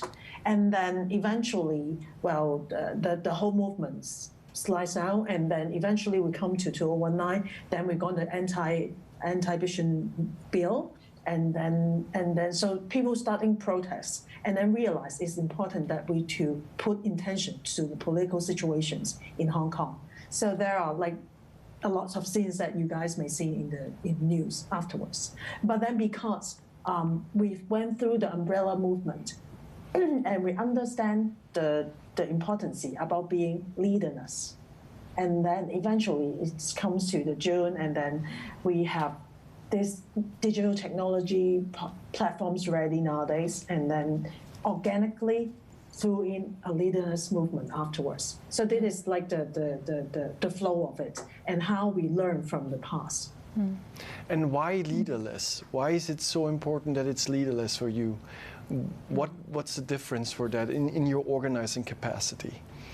Well, like back then was really centralized. So, for example, like when you are occupying Central at that time, the financial center of Hong Kong, it's easy for the government to, or the regime or the authorities to target the people like who running on the leaders who run that.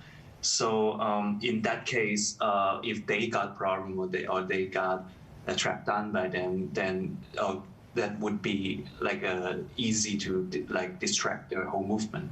And that's one thing. The other thing is about like when it is too centralized, then when like people start discussing in group in that area, actually in occupation area, then a lot of arguments or like misunderstanding would happen in that situation. So even internally, it becomes like a complicated situation. But it's like who should be really leading their ideas, who should be leading the strategy, why are your ideas better than mine, for example.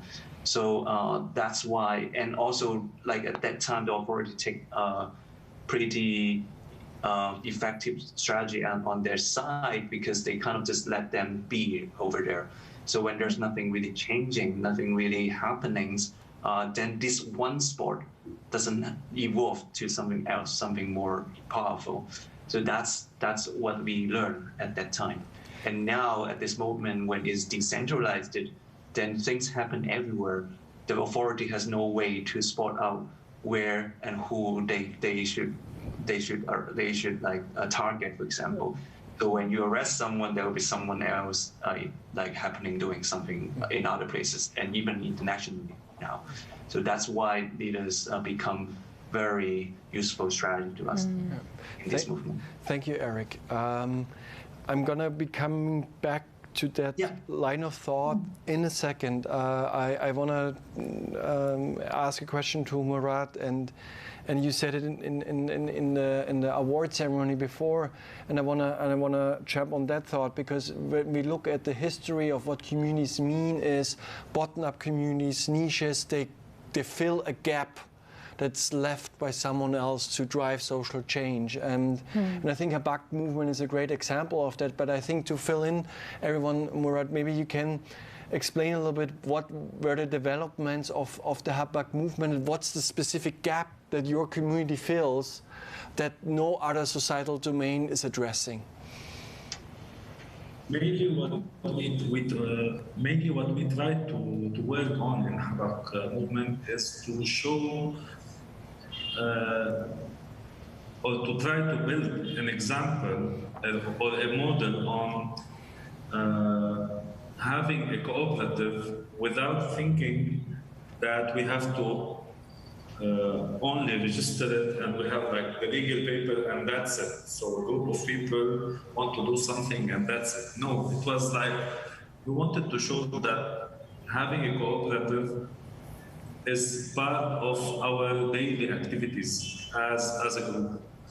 The developments of Habak movement and what made us really bold after 17 October, that since like 3 years we are discussing the economic situation and we are trying to build small examples and small modules about that. When people were in the street and like we went there and we were protesting everywhere and doing everything to show our anger against this authority and against this regime and system, we suddenly found ourselves like we have to do it. We have to fill this gap. People are asking us what kind of solution you can give us, and this is how the street, how the people, how the protests were like. We were in their back, and they asked us to just get your chance and go ahead, work on your. There's an empty floor for you. Just go and do it. And this is what we succeeded. And we as a group believe in direct action. So we just like in the middle of the protest, like a group of farmers entered and we just started like farming in the middle of the street and changing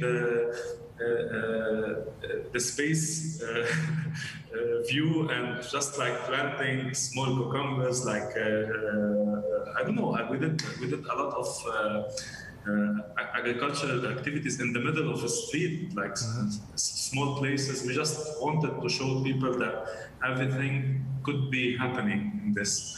And I think the main player in this was people, because they give us the floor and say, take your chance, take your space and do it.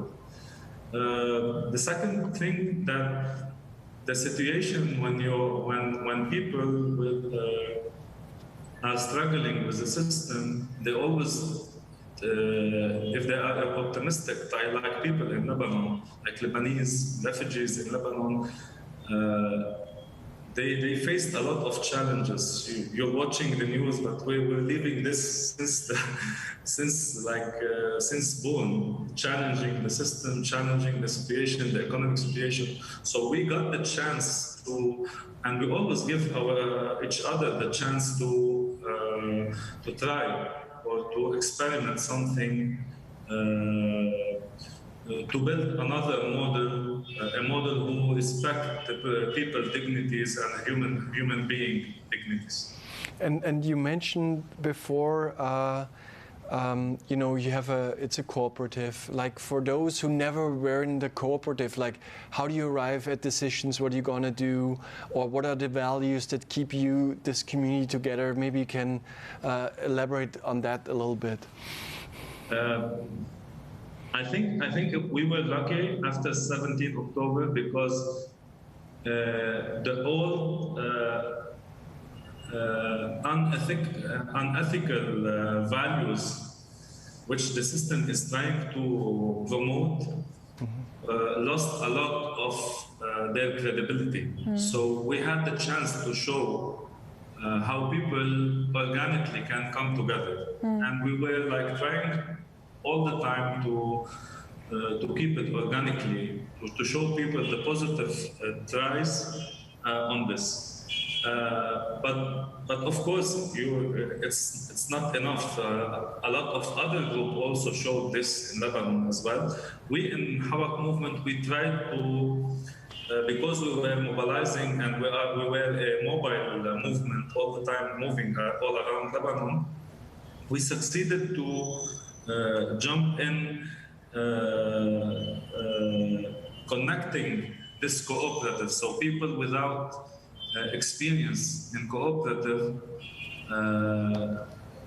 we're meeting people with like high level of a very amazing cooperative experience or workers union cooperative or something like that. So we just try to keep showing the models and keep showing how people see cooperative, because like what I need in my city, in Tripoli, as a cooperative could be different than one other city like Beirut need as a cooperative, like activity or also value, because like the size of the city or the town or the village. So we were like trying to show all the time these difference and the lesson learned from everyone. So everyone, I think, has an input in the situation of how. Thank you, Murat. And I think this idea and this notion of solidarity, coming together, brings me back to Joel and Eric. And there's something, and Gerfried Stocker mentioned it before, and I also want to emphasize as a jury member, this, if you think about social movements and you think of communities, although they are different from traditional bureaucracies or companies that we know, as they also have leaders or spokespersons and often that help coordinate activities. And this is not the case in the Hong Kong protest movement, which really, I think, sparks the question how I mean, we know now, you told us before, that it is important to have a legalist movement, because then you don't get caught by the government so easily. But maybe Joel and Eric, can you illuminate a little bit how does a legalist community actually work? And how do you understand community in your specific case in Hong Kong, which is also a vast city? Maybe you can shed some light on that, please. I think, thank you. I think one thing that we mentioned in like some other occasion is that it's very important that I think Hong Kongers has a very strong bonding on like the common value. We have a very strong common value that's we believe, and it's a core value that we all cares. Hong Kong has been like, you know, Hong Kongers has been Hong Kongers for a long time, and we enjoyed and we care about like human rights and democracy. So like it's a free city in general. So this is already in the heart. What's happened at the time of like anti-extradition bill is all about like this bill is actually affecting our core value. So at this point, like people are very strong, like empowered to try to protect what we already have in the. So that's at the beginning we didn't even fight for anything more than we already have. We just protecting our value from being taken away by other people. So I think this core value that we have it in common is very important. But at the same time, what we can see when the movement develops, we can see the value is not superior than individuals. So the individuals always able to interpret and develop or like think about what they can do, how they see their common value as well. So everyone can think about like what they can contribute in this movement, how they can do something. Different stakeholders at the beginning, it start from like there are people who go on the front line to like confront people or confront the police at the beginning to try to like raise their voice, and then like people at the back would be thinking, okay, what should I do? And then like, you know, starting up, there will be like frontline protester and the peaceful protester that come to the peaceful demonstration, for example. So they start generating like, you know, different people start having spark of ideas of what can they do in their position.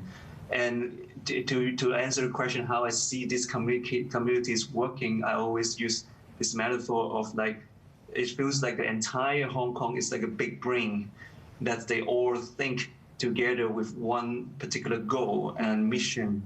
But then like, because the brain is so huge, so, you know, we can all think in different positions. So when there's an idea spark here, it doesn't mean it have to happen here. It can spark the other way, it can happen in miles away, something like that. But then if there's some problem over there, here they'll be doing something else to support or help that problem. For example, if Frontline is facing like problem of don't have enough equipment, then online there will be people who calling for like others to try to, you know, bring equipment to the front line, for example. When you're on site, this Be Water movement is really, really like demonstrating is like, you know, when there's something happening in there, then like the back end would be like finding their own ways to bring support. So that's one thing. But at the same time, what we're here talking about more particularly on digital community is about how digital technology that actually available, or this really mobility of movement, the transformation of movement, or like reacting to situation happens, like Telegram, our like Reddit like forum called Lean Hong Kong. People are doing stuff not only on site but on the internet. Like everyone is just kind of observing what they need to help and how they can help. So that's why this leaderless and decentralizing methodology really works in this way. If Joelle wants to add something, you can. Yeah, one more thing. Well, actually, it is mentioned in our artist talk, which is about, you know, organizing something, because as Eric said, ideas happen everywhere and sparkles. But for example, in Telegram or Lean Hong Kong, people got an idea flow out when everybody supports it happens. One of the really cool example is the Hong Kong Belt, the human train actions, which is just an idea online, and then people throwing different ideas and then formulate the whole thing in one night. And then, for sure, there are more examples. If we have time, we can, you know, share later on. But I guess that one is a really cool one. Then we just mention again. Yeah. When Joey mentioned that, I think the easiest term to put it is digital democracy. So like when we're saying this forum that, you know, you can put your idea up, and if some idea, actually it's not everything is beautiful. So like, you know, there's someone put ideas that is not accepted by the community, it will fade out like very quickly. But if their idea that is good, then they will be pushed and like keep voted into the top, and then people will take it, and they just do it in their own way. There is not even a leader go up and say, hey, because I sent this idea out, I gonna be the one who started. No, it's just like the idea up there, and then people just follow and do it, and that's really amazing how it get organized. And I think it's really impressive because if we think about any collective action needs a lot of coordination, and decentralizing that and still being effective is I think one of the most difficult tasks that you can think of. And just a brief outlook, since we're reaching the last few minutes of our session, and again I want to stay with you, Joel and Eric. The situation has changed. The tactics of the government probably have changed too. So how do you adapt to this new situation you're facing currently? Maybe you talked about this a little bit before, but maybe we can go a little bit deeper now. Okay. Well, I think COVID-19 actually affect all of us, and that's why we are doing online now. And then there's another example that we can use or say, you know, pick out from the Hong Kong archive.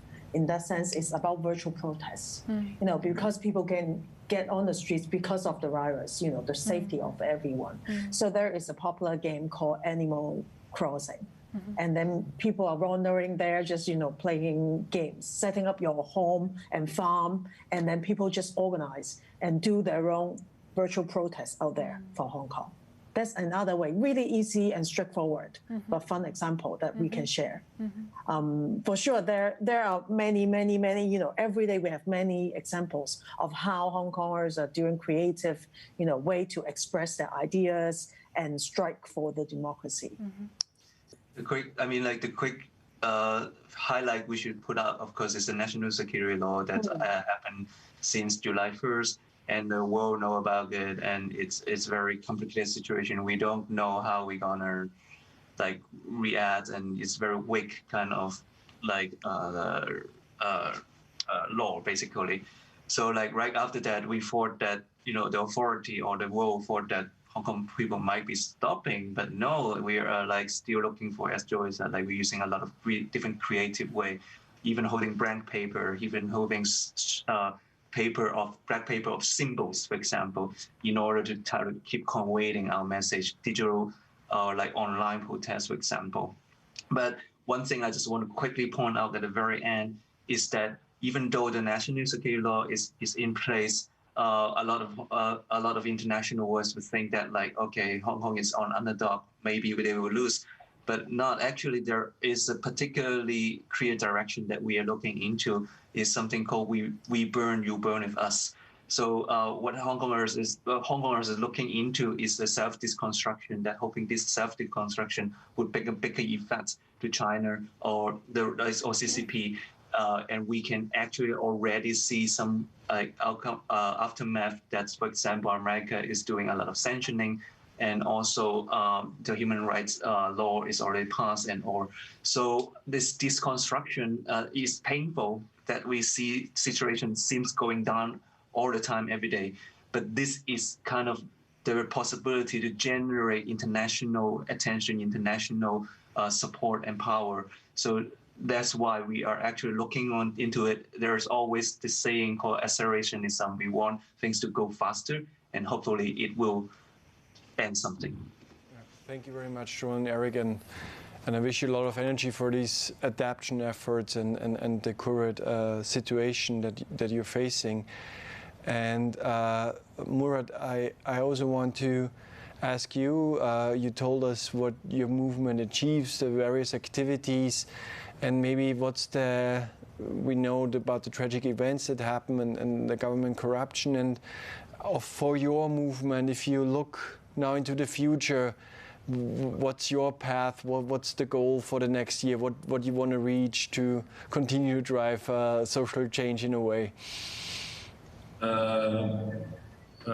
Actually, we're continuing in our main goal, which is like trying to involve more farmers and agricultural projects together, because also like there's a lot of interest with like friends and comrades and people who are not in the agriculture field to start and invest and help farmers and etc. So we are focusing on many things. Like I'm talking with you now from a new space we are working on to start some trainings related to agriculture, and we are calling people from all around North Lebanon, by example, now to make like some trainings related to artificial intelligence, related to help farmers for better performance in the agriculture field. As well, we are having and we are starting soon a project with a Palestinian refugee camp to start like do training for agriculture, and everyone we're going to choose 20% to start our small cooperative in the Palestinian camp. And we are offering in this, we succeeded to offer because of the network we are having now, and we had since the mobilizing around everyone from the refugees, because the Palestinian camps are 1 kilometer square only, so there is no space to plant. Everyone who's going to plant in the rooftop, we are going to give them 1 kilometer, 1,000 meters square land next to the camp, with a group of people, of good people, good friends, give us this land. So we are going to distribute this land to start the cooperative work in North Lebanon as well. And of course, we are continuing. I need to jump in, unfortunately, due to the time. Thank you. It's so fascinating, but we have about 1 minute left. I just want to say thank you all, Joel, Eric, and Murat, for sharing your insights, that we understand and the importance for communities and values as a force of coordination, but also a force of action, and that what also is a big lesson from both of your communities, that even if we face a dark situation, if we have a positive and optimistic force there, we can still spark some light and some hope in the people and rally them together to foster social change. So thank you very much for your work, and we wish you a lot of energy that you can continue to drive social change. And I'm turning over to Emiko for an announcement. Yes, well, thank you very much for joining this for a wonderful discussion. It's really sparkling and make us positive as well, which is super nice. And the next project is the Garden Rome. So the wonderful audiovisual concert by Italian artist Quaiola. So the fusion with the dynamic brush stroke and the music sound itself. The transient impermanent paintings. Please enjoy.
Thank you, Emiko. I will be taking over from here and I will let you know what is happening at the Ars Electronica Garden in Paris.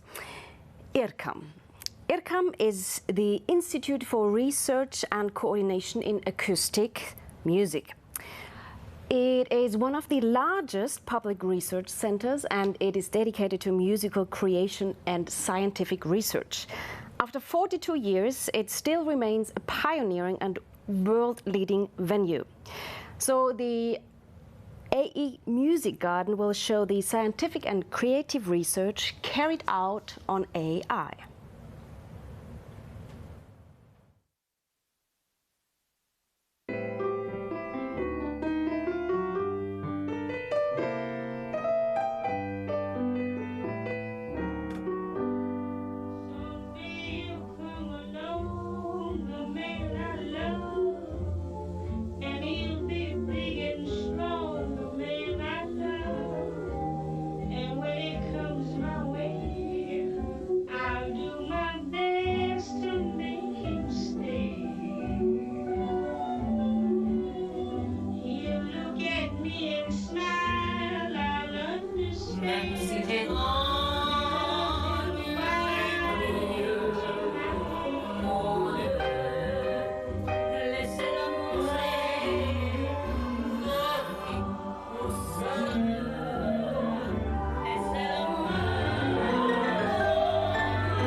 On the New World Channel, you can take a trip to the Austrian pavilion at the World Expo in Dubai.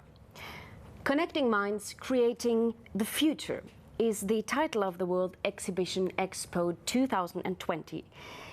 It is the first exhibition in an Arab country, and it is the largest event ever held in an Arab world, and it is of course expected to attract millions of views.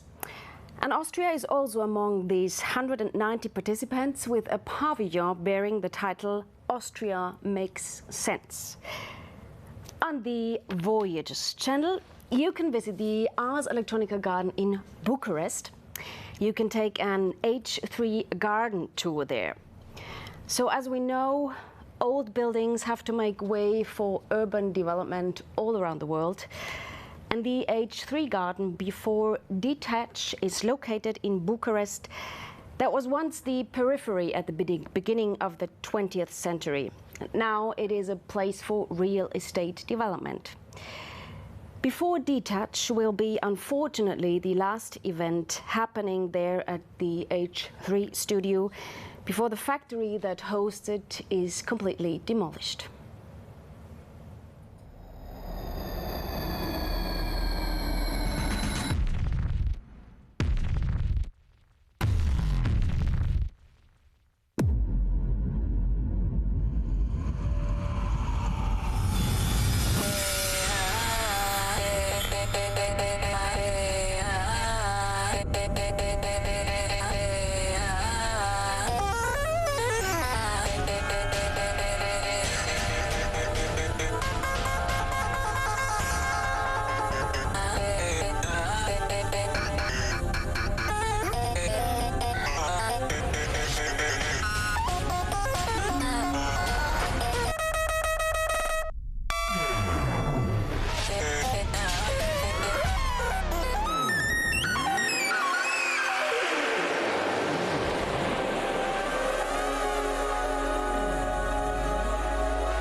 Now let's take a trip to the Ars Electronica garden in Buenos Aires. The Nature of Our Nature is the title.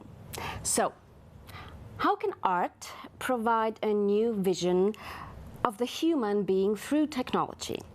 The Latin American BioArt Lab refused more than 12 years of BioArt in Argentina. So, have we learned something from COVID-19 is the question. Is this crisis an opportunity to think about a new society? This garden hopes to sensitize us on our human condition and our relationship on Earth. Hello, I'm Joaquin Fargas, and welcome to the Nature of Our Nature, the Ars Electronica garden in Buenos Aires, Argentina. Here we present 3 different programs. The first one is called Dialogues Between Deserts, where 2 robots, the Glaciator that went to Antarctica and Rhabdomante that went to the Atacama Desert in Chile, talk about the water issues in the region. The second program is called the AILab, the Latin American BioArt Lab, and we present 3 works there. The first one is called Cellular Seeds from Alejandra Marinaro. The second one is Colony from Dario Sacco. And the third one is the Biosphere Project from me. The third program is called the Complex Thought Labs, a space for reflection using this pandemic opportunity to think about the future generations. Thank you for visiting our garden. The next journey we are going to take to a collaborative guide through a speculative Berlin. Discover a whole new Berlin and meet 4 artists, and you will learn how these artists work and with whom. The blooming artwork, Love Artwork by Daniel Hengst, is a VR experience. So the visitor finds himself in an environment that seems a little strange, because here plant stems pierce the human body, but they don't hurt the human body. So this is an original love affair between the visitor and the nature of these plants.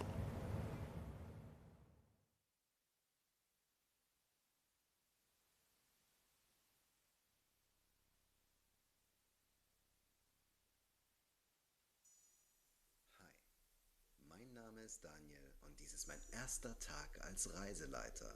Willkommen auf dieser Tour durch die Gedanken 4 meiner engsten Berliner Kolleginnen. Hop on, hop off, ohne Verdeck, vorbei an Reflexion. Form der künstlerischen Zusammenarbeit durchqueren wir Gedanken zu einigen signifikanten Plätzen dieser Stadt und entdecken spekulative Ideen einer anderen, besseren Stadt, welche neue Formen der Zusammenarbeit ermöglichen will. Wir reisen ohne journalistische Genauigkeit, ebnen Wege durch Widersprüche und verweilen auf Plätzen voller historischer Bezüge. An keine der Sehenswürdigkeiten müssen Sie anstehen oder warten. Richtig gehört. For me, collaboration is essential to working in contemporary arts. I don't think any contemporary artist can work within their own bubble and without influence or injection from other ideas. And I think collaboration can happen in many different ways. So it can happen directly with someone to make a work together, or it can happen in collaboration with, say, with a community or a space or a non-human object.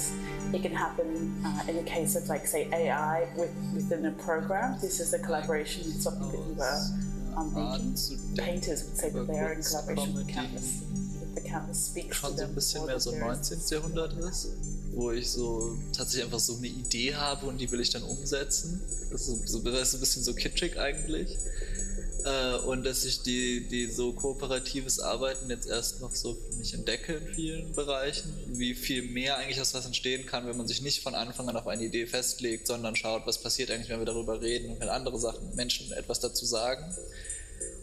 Aber auch in so einer Form von, ich hatte einfach diese Idee und will die jetzt nur umsetzen. Also der Witz ist ja bei meiner merke ich Arbeit, immer mehr, dass dieses nur umsetzen eigentlich bei den meisten Projekten sozusagen ohne Kollaboration gar nichts sichtbar wird, denke ich immer wieder. Also weil der Kern meiner Arbeit ist ja eigentlich mit einem möglichst diversen Cast oder mit einer möglichst diversen Gruppe von Menschen etwas zu kreieren, sag ich mal so.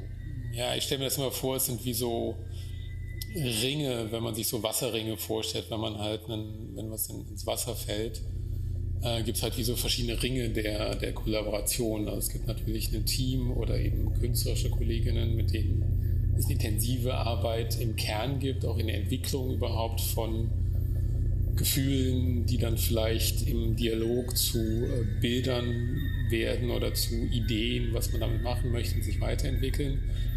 Und dann gibt es natürlich Kollaborationen, die später einsetzt, also vielleicht, wenn ich an irgendwas setze, so eine Grundlage da aus oder so eine Angst, Matrix dass ich das nicht so hinkriege, wie ich es gerne hätte.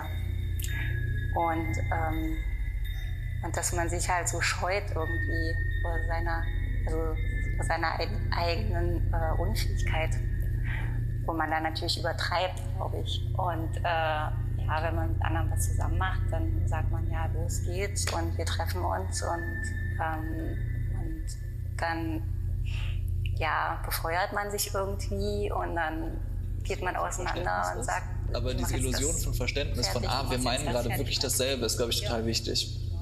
Und die Illusion lässt sich mit 10 Leuten schwierig aufrechterhalten, weil zu schnell klar wird, wir meinen wirklich nicht dasselbe. Und ich glaube, mit so 2, 3 Leuten kann man lang genug diese Illusion teilen, um dann coole Sachen zu machen und erst im Nachhinein festzustellen, da und da war ich mir auseinander, und dann kann man sich damit auseinandersetzen und das ist trotzdem produktiv. Aber ich glaube, man braucht einfach mal diese Illusion von, wir sind hier wirklich gerade an einer Sache gemeinsam dran und es ergänzt sich alles und es passt so gut zusammen. Wow! It defines a space in which we can test things.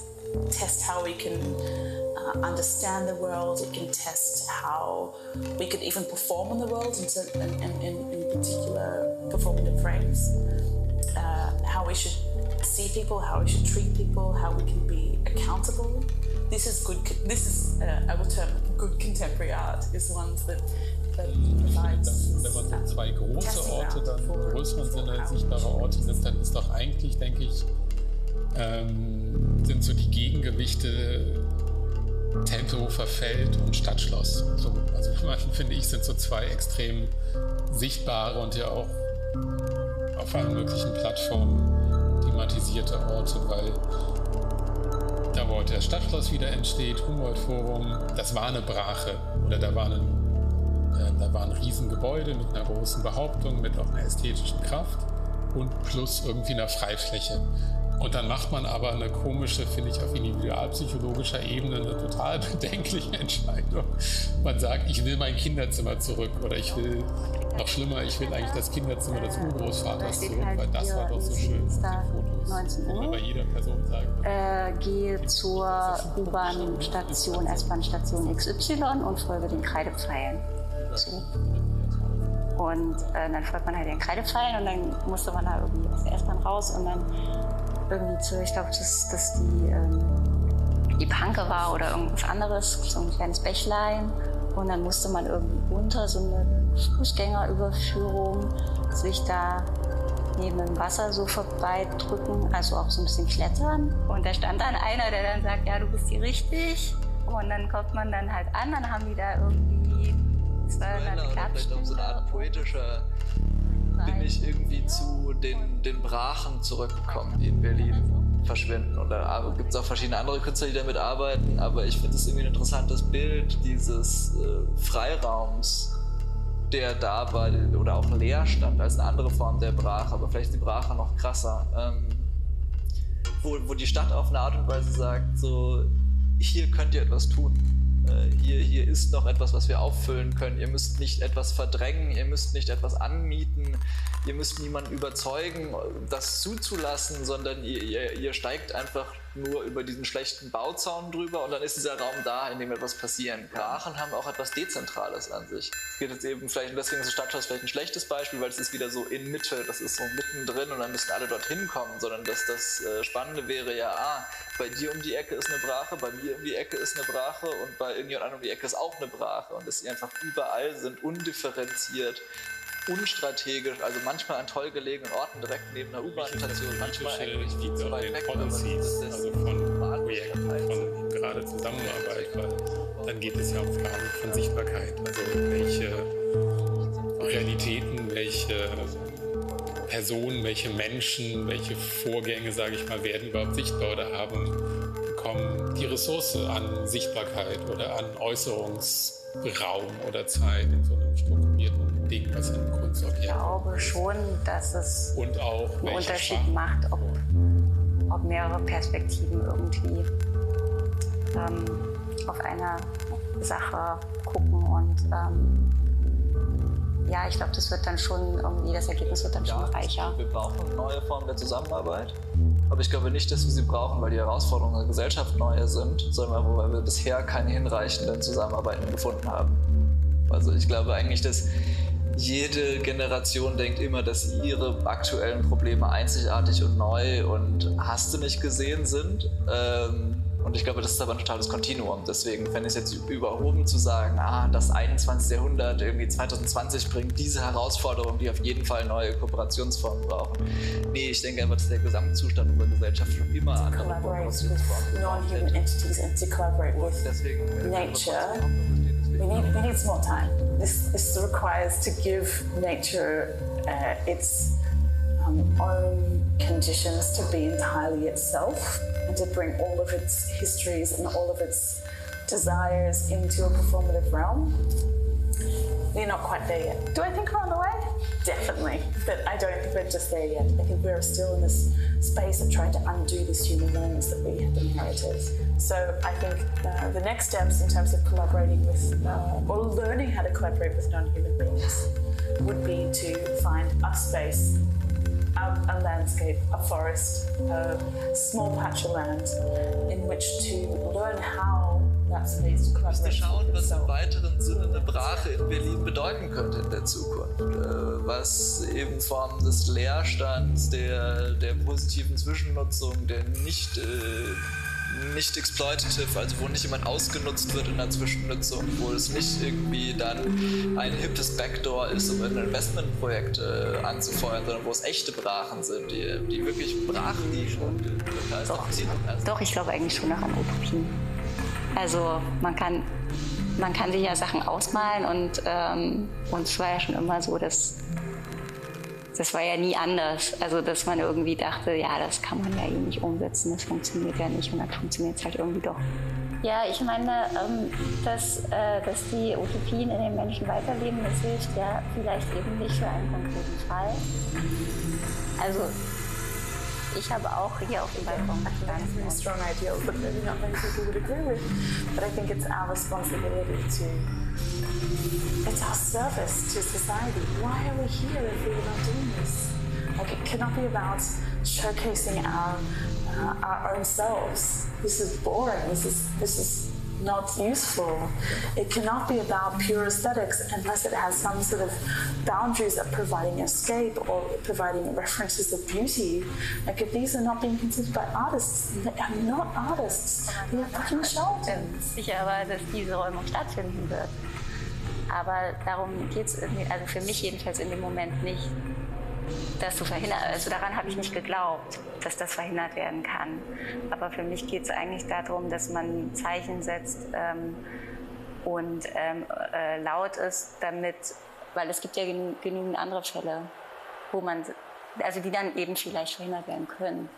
Und wenn man einfach sagt, okay, das klappt eh nicht mehr, auch wenn wir sehr digital sind, ist, glaube ich, nachher Kunst, aber auch viele andere wichtige gesellschaftliche Prozesse sind immer soziale Prozesse. Und da sind Menschen einfach sehr darauf gepolt, das im physischen Raum irgendwie zu tun. Und da sind eben physische Räume in Städten, sind da, glaube ich, wahnsinnig wichtig. Und da ist eben die Brache für mich, glaube ich, so ein Sinnbild für etwas, wo man zusammenkommen kann, um etwas zu tun, was nicht unbedingt so gedacht ist. Within this building, there is many spaces of privacy and publicness in which one can be confronted by others or hide from others as well. Spaces in which one can be entirely themselves through, say, music recording studios or loudness that can be covered from others or that can be shared with others, stories, and I imagine these, like my dream would be a library of like older people as well, like a whole room serviced by people over 60 to share their stories with people. I would imagine also areas of like places where teenagers can kiss each other and young kids can exchange viruses or can kind of get dirty. There, I imagine like dirt and risk, like this idea of what is it to have a precipice in a public building, a place of risk. Man schafft temporäre Gemeinschaften vielleicht, die in sich dann eben Fragen oder Ziele oder entwickeln und die formulieren und wo dann vielleicht Leute, die sich als Publikum empfinden, Menschen als Publikum dazukommen, die sich aber involviert finden in eine temporäre Gemeinschaft, die irgendwo zwischen die verschiedenen Aspekte hat. Und dann ist die Frage, oder möchte man das gestalten? Und heißt dann Gestaltung, dass man jetzt real Material gestaltet, also ob das digital ist, auditiv oder haptisch? Ist das dann wichtig, dass man sagt, das habe ich gemacht, so, also das ist so? Oder ist dann quasi das Hervorbringen und Ermöglichen dieser giant screen that has a live feed 24/7 from somewhere in the library, in which anyone can book in time. And I imagine that every school child would have 10 minutes.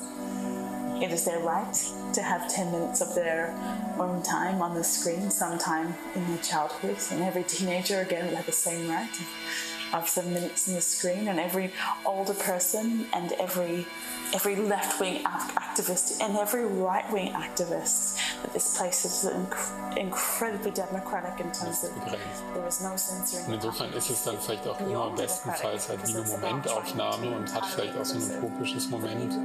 Was wäre, wenn das weiterginge oder was, wenn man das jetzt so aufgebaut hat, diese Arten der Kommunikation oder auch der Selbstdarstellung, Präsentation mit einer Autonomie, was wäre, wenn sie weiterlaufen?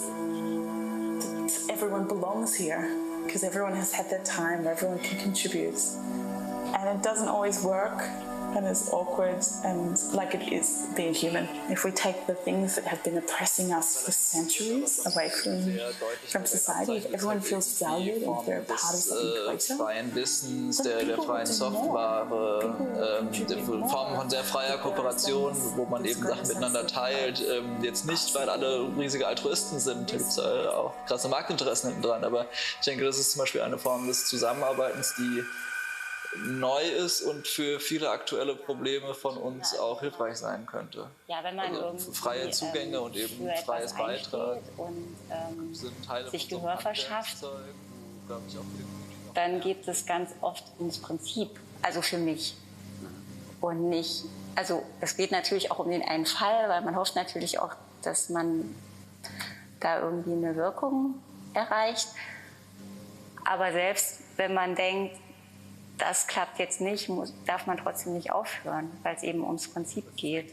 Und man ist ja nicht das Gebäude der Einzige. ist eine Nazi-Architektur dem das so geht. und hat aber heute als ein einfach aufgelassener Flughafen atmet das so eine Freiheit. Ja, und das kann man jedes Mal erleben, wenn man da hingeht, weil Kreti und Pleti, du und ich und jeder, der will, kann da sein, ihr Ding machen. Ich finde, es ist ein irres Kraftfeld. Was darin steckt für mich, ist eigentlich eine größtmögliche Beweglichkeit. Und wenn es aber gleichzeitig das, finde ich, was Urbanität ja auch verspricht, wenn es das hätte auf eine positive Art und Weise, dass ich nämlich immer mit anderen konfrontiert oder in Begegnung bin, die ich mir nicht ausgesucht habe. Mein Traum wäre, dass es halt wie so bewegliche, offene, semipermeable Kapseln gäbe, ja, oder so kleine Einheiten, die ich irgendwo hinsetzen kann. Und das kannst du genauso machen, das kann jeder andere auch machen. Und vielleicht bin ich da einen Tag über, weil ich gerade Lust habe, da zu arbeiten und wir kommen ins Gespräch und stellen fest, wo wir uns nicht verstehen oder was wir miteinander zu tun haben könnten. Und vielleicht könnten das auch Cluster sein, die ich halt auf eine temporäre Zeit mache, aber was jetzt nicht heißt, wir gründen eine Hausgemeinschaft. Und dann hat man plötzlich tolle Räume, mit denen man es anders anstellen kann. Wo man vielleicht aber nochmal schauen müsste, was gibt es eigentlich für Orte in der Stadt, die nach unserem jetzigen Verständnis entbehrlich sind? Also wo die Nutzung sich entweder von selbst auflöst, weil man sie nicht mehr braucht, oder aber wo wir sagen, das wollen wir gesellschaftlich einfach nicht mehr. Also Wohnungen werden es wahrscheinlich nicht sein, weil die Menschen sind da und für die ist die Stadt ja eigentlich auch da. Aber eben sowas wie Parkhäuser, wie Autobahnen, Kraftwerke in Stadtnähe, wo man vielleicht Orte eben finden wird, wo man sagt, wir haben gesellschaftlich neue Prioritäten für dich. Wir entleeren dich jetzt und schauen, was sich dann damit ansieht.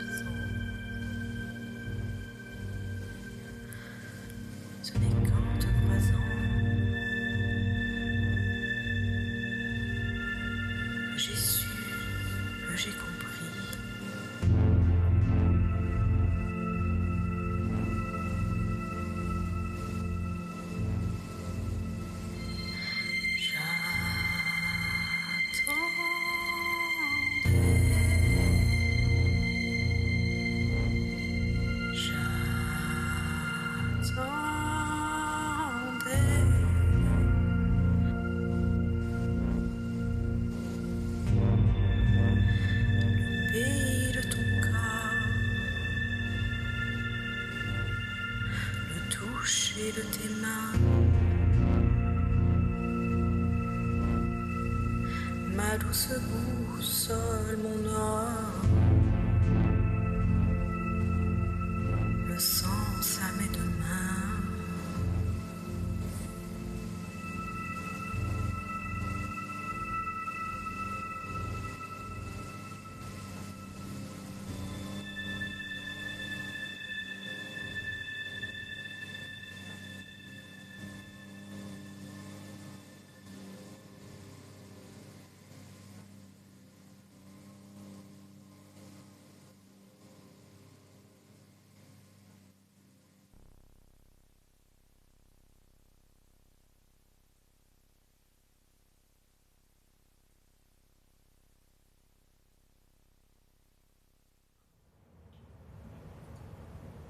Now let's take a journey to the Ars Electronica garden in Austral, Chile.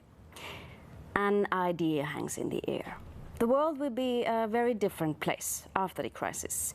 But before we get to the after, we still have to get there. So we are in the in-between right now. And the uncertainty of the in-between is the moment of mutation. So this uncertainty is the core of the mutations developed at Austral University of Chile.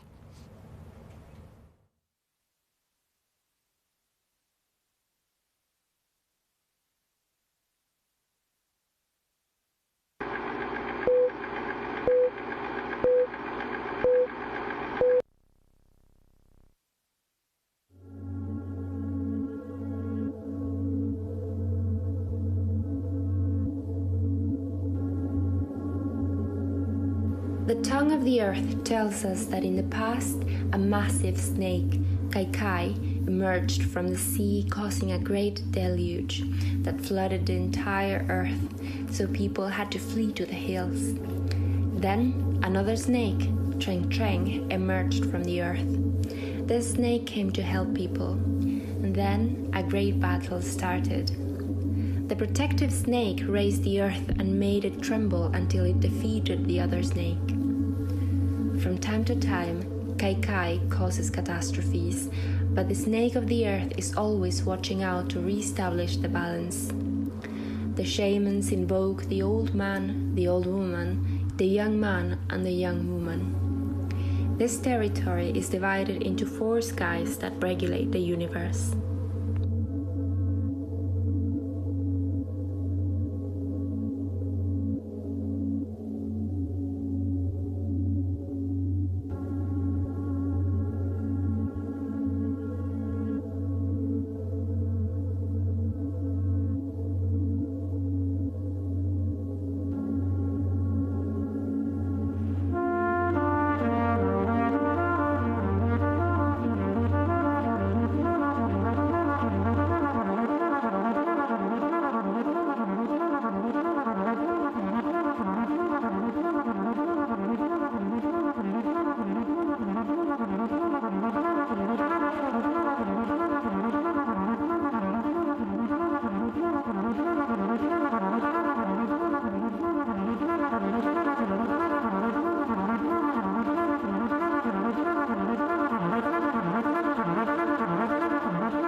Recordaron mucha ternura. Sí, es muy guaguita. ¿Dónde más que enciende? No sabía pelear ni siquiera la casa la cargaron los otros negreros y vendían dinero.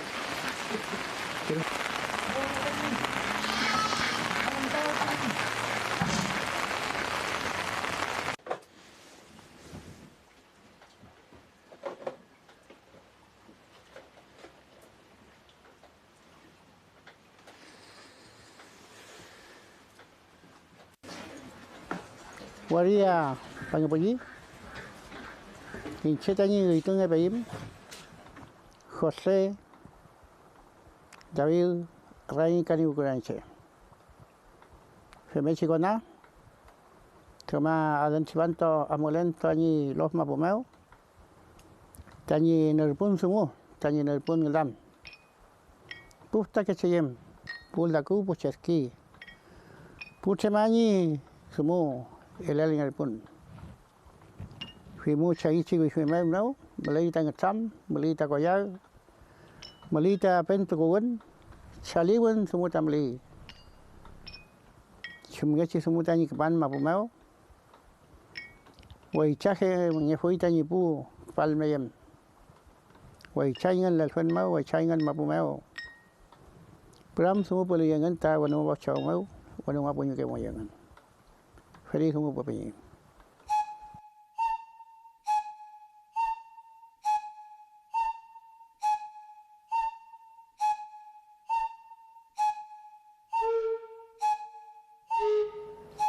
The dreamer connects with the wise men of the world and greets them with the same air that everyone breathes.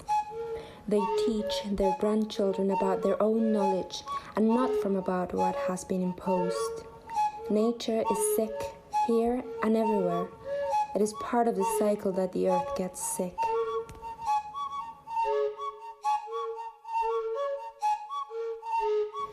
The dreamer tells us that the earth, the sky, the water, the forest and the sea are sad, sick and mutating here and in the rest of the world. There is no wonder about this disease, which today obscures everything. Through visions that were revealed in prayers, the ancestors predicted generations ago the diseases of the present.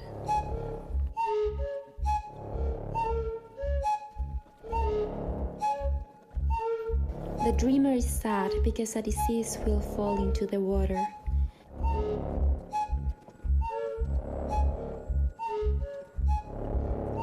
The grandchildren will be the grandparents who will have to drink contaminated water.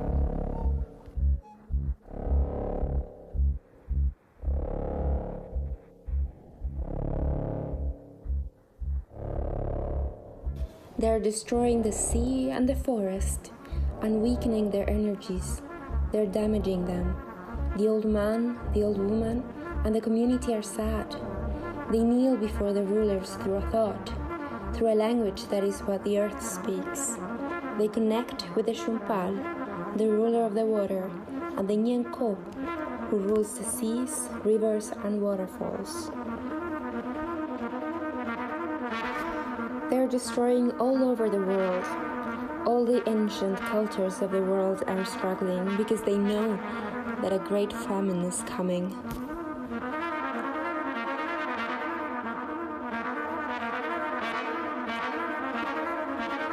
Yewan ulu kam tayin, seti fel tayin na musengan na busa.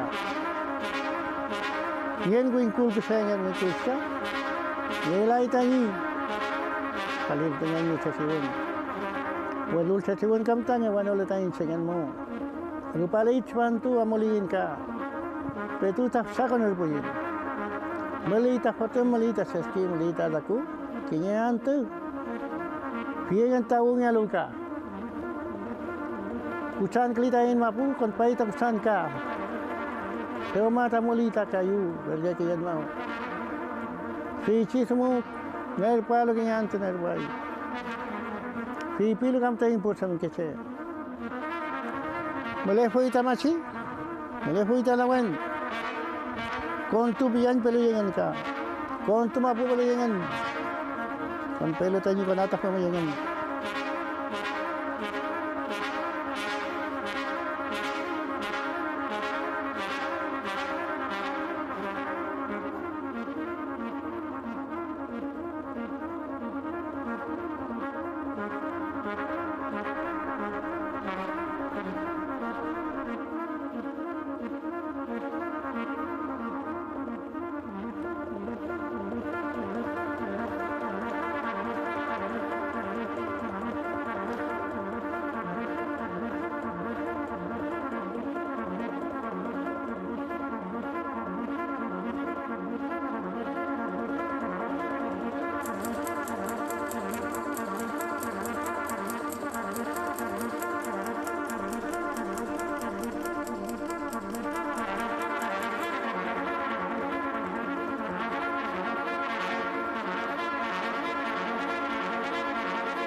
On the next journey, we are going to visit the Barcelona garden taxis. Mar and Pablo are two artists, and you can visit them in their atelier 300,000. The two of them are saying uncertainty changed our mindset. We are in a climate crisis.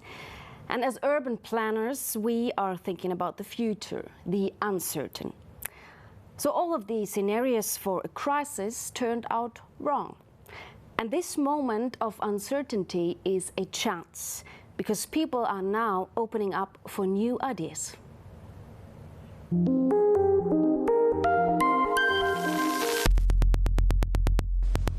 Today we are in Poblenou again, and we are visiting the studio of 300,000. Is that right? Yeah. 300,000 kilometers per second, which is a very long name. There, Mar and Pablo. Hello, how are you? Hi. I'm fine. I would like you to introduce yourself. How would you describe yourselves and your work? Finally, we are urban planners. Urban planners that we are in a context not digital, no? In a, how we can say in the School of Barcelona, it has a very good tradition, but it's not a super modern school, or at least not an experimental school.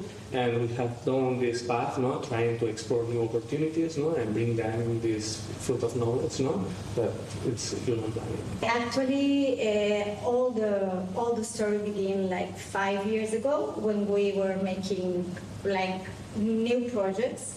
And we find the necessity to explore new tools. And we start coding, we start learning how to use the computer better. We go through GIS systems. And at the same time, all the data ecosystem was exploding here in the city. So it's a time where open data was beginning, where like big data analysis also was at the very, very, very beginning. So I think we make this path together with the evolution of the technology. And for us, what was the most important thing is to find these intersections with the city, how we could use this potential that new technologies or like new data sources had for urban planning to rethink a little bit out of the box of this more traditional background where we came from. How you work and what kind of tools you use to work? Today we are working with super big databases, not databases related to human planning, databases more related to big data and this kind of things, with a lot of machine learning, with a lot of artificial intelligence. So finally it's this kind of tools that we are merging, and we put all this over maps. So for us the data visualization on the map is the key point, be able to explain all this complexity. We need to make transparent all the analysis, all the decisions that we take through data, and here the data visualization is a key point. I would like to know what is the role of these three things, art, science, technology, in your work? I think that we mix constantly, in the sense, at least according to our point of view, of urban planning depends on our capacity to understand what we have around us.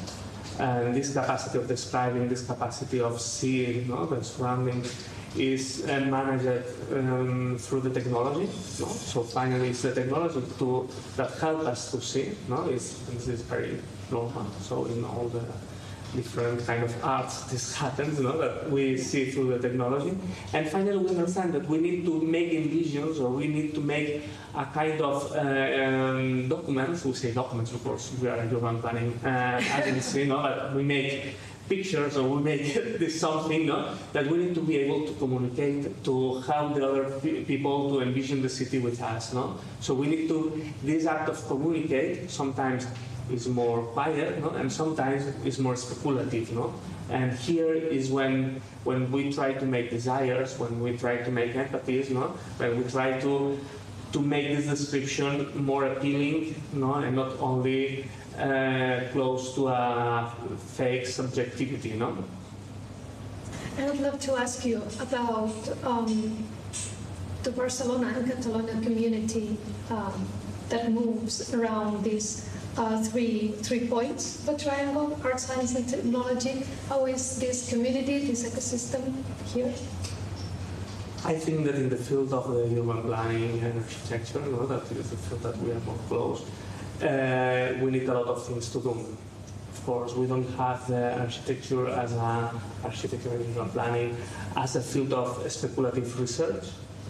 We build buildings, we do streets. We don't think about buildings, we don't think about the streets if it's not inside this process of building. So we don't have these speculative processes that we need to rethink our environments. And in this case, having the platforms, having the resources to be able to meet the people, to work together, only to think in a speculative way how we need to do these things. Of course, architecture and urban planning, there is no discussion about, I think, about the relation that they have with technology and art and science. So we can say that it's a kind of discipline that it's more or less obvious how close they are.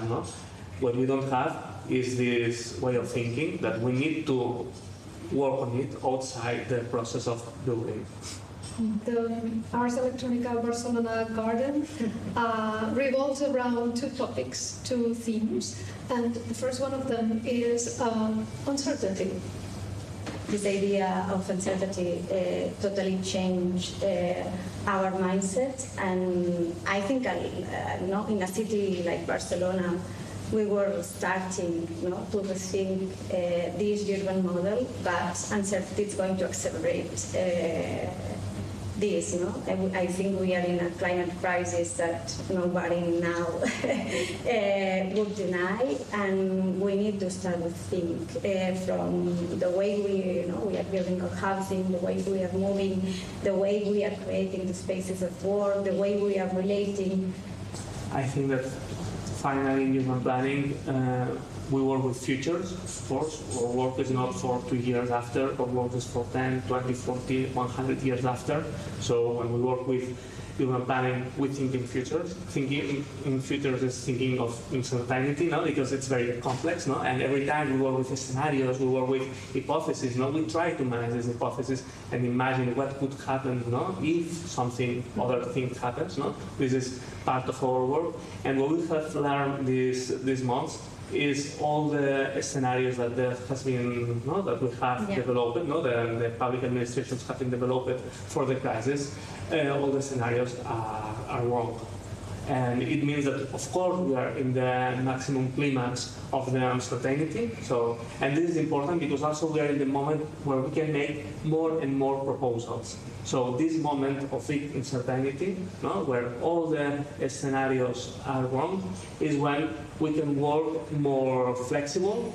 We are more open, or people is more open to understand that we need to make new hypotheses, and we think new futures, So I think that now is the best moment for us to propose, and to think new hypotheses, of future thanks to this uncertainty.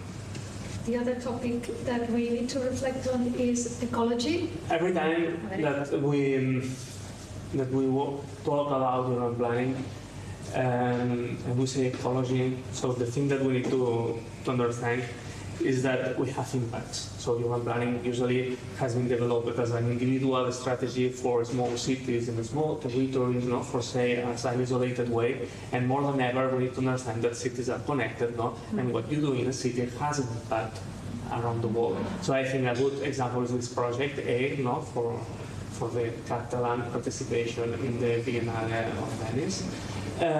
Where we are thinking about how these impacts that we have of this climatic crisis, it's also inside the cities with a health crisis, by the pollution of the past. So how these big phenomena are connected with the small phenomena, How urban planning can actuate over all these big scale problems. How, for example, for us it's impossible to actuate against Repsol and the fuel companies.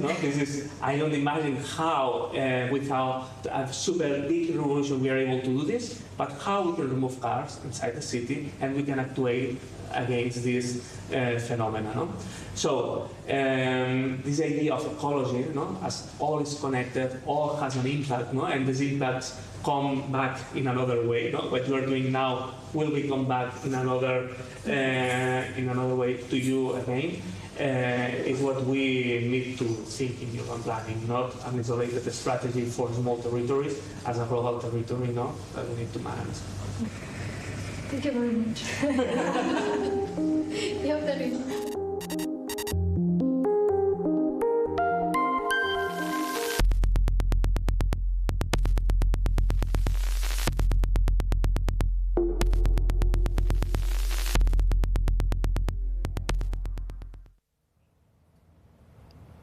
So now I'm going to show you a teaser to a project called Fermenting Futures.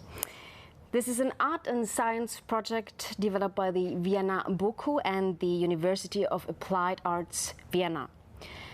Microbiology can be a tool to fight climate change. Imagine there are thousands of yeast species on this world, and some of them they are going to be introduced in this project. You will learn how synthetic biology methods can create new yeast strains with the capabilities to make our lives better.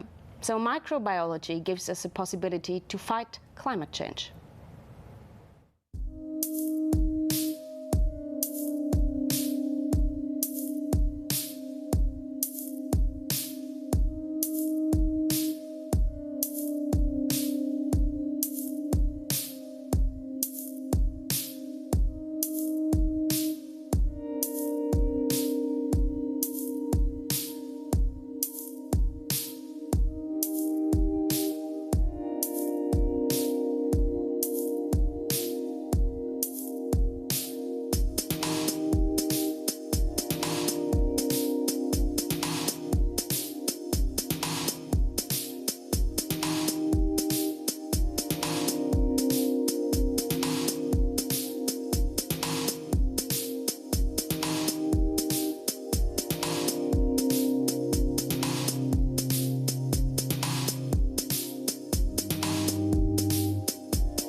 Now I'm going to show you some tips and teasers on what's happening on our other 3 channels. On the Gardens channel you can visit the Ars Electronica Garden in Bergen with the Pixel Cyber Salon. Pixel is an international network and annual event for electronic art and technological freedom. The Worship Dinner Performance. Performers from Zurich, Almaty and Bergen. It is based on the exchange of food, gesture and rhythm and sensuality through an online Jitsi meeting. So how can you perceive sensuality in the digital world through media? You'll see.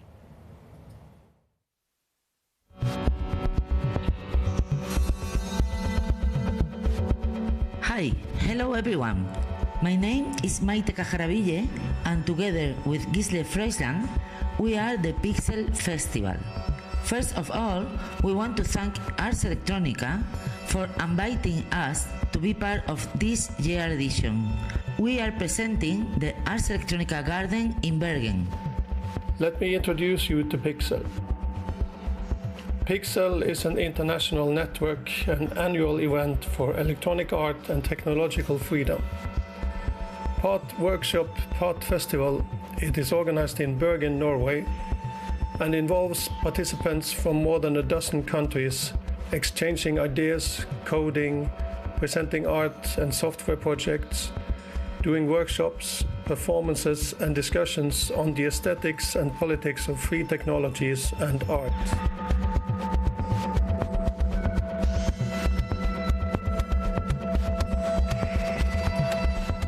At the Ars Electronica Garden Bergen, Pixel is presenting the hub Pixel Cyber Salon.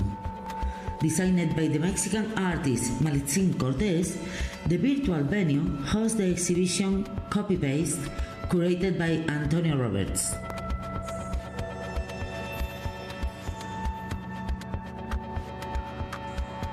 Hi everyone, my name is Antonio Roberts and I'm an artist and curator based in Birmingham in the UK. I'm also the curator of the Copy Paste exhibition taking place at Pixel in Bergen, Norway. With the exhibition Copy Paste, I really wanted to look at the role that copying plays within a lot of artist practices. So I think if you are an artist, then there's no doubt that you've copied.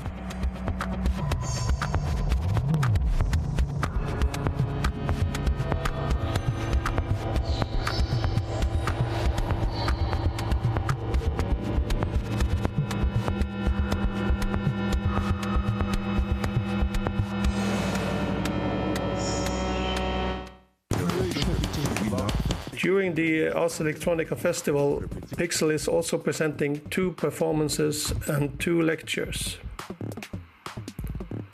The duo Antonio Roberts and Alex McLean will introduce us to live coding and algorave.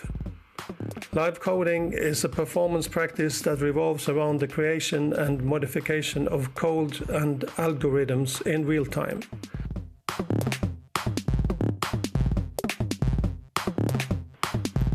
The second performance is hosted by Maya Minder, part of the Hacteria group from Switzerland, in collaboration with Almaty-based artists Dana Iskakova and Takir Yakarov, and the Bergen-based collaborators Renate Synnes Handal and Julia Silset. The performance is based on an exchange of food, gesture, rhythm and sensuality through the online meeting tool Jitsi.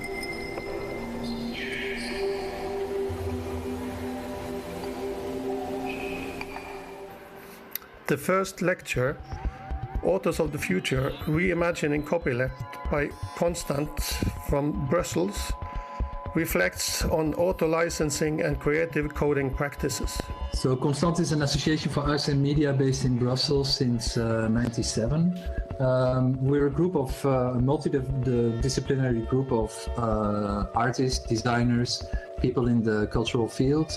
And our work is placed at the intersection of FLOSS, feminism, and the thinking about authorship.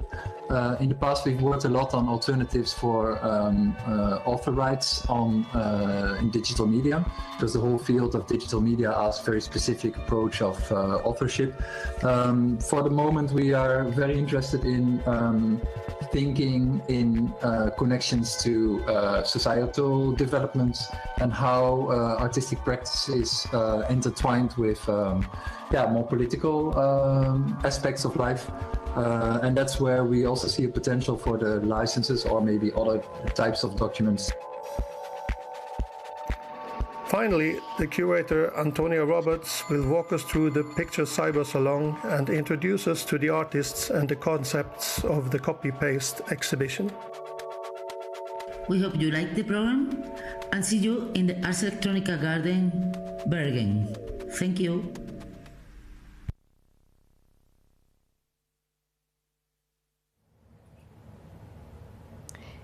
If you switch to the Voyages channel, you can follow the Hack Athens 2020 discussion.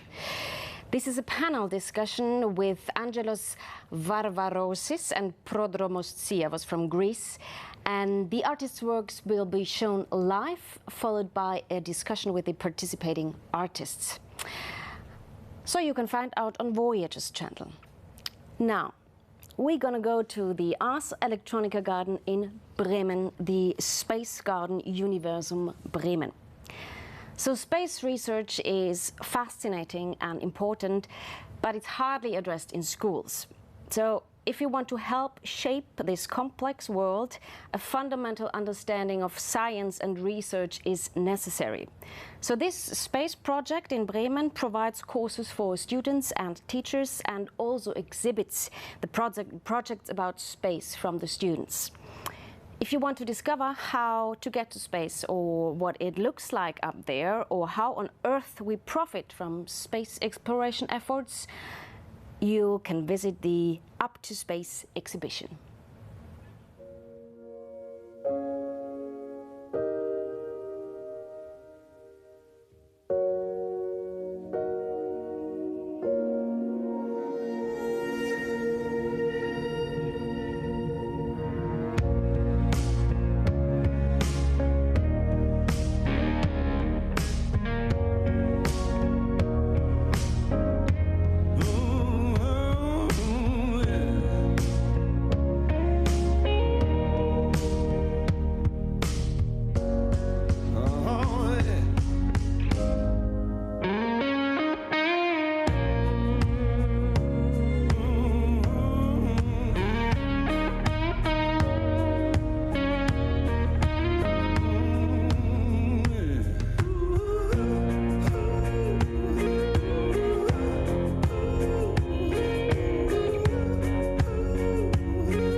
Hello and welcome again to the presentations of the award-winning projects and prizes of this year's Prix Ars Electronica.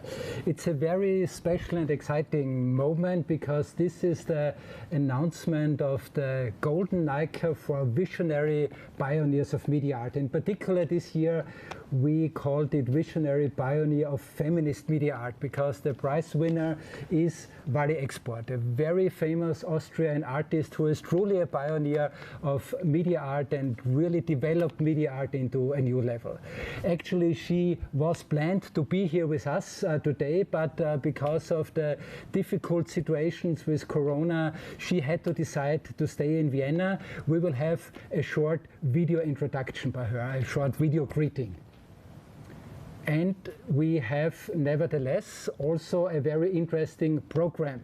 Dr. Sabine Folie, one of the Austrian experts for Wally Export, actually, she prepared the laudatio for Wally Export and she will introduce you to her work. After this, we will show the documentary about this year's Cyber Arts exhibition, which also has a substantial part of Wally Export in her exhibition. And if you happen to be in Linz, please use the opportunity to go to the Crossing Europe presentations, to the AUK Center or to the Landesgalerie. They all show Wally Export. Please enjoy, and now we have Dr. Sabine Folie.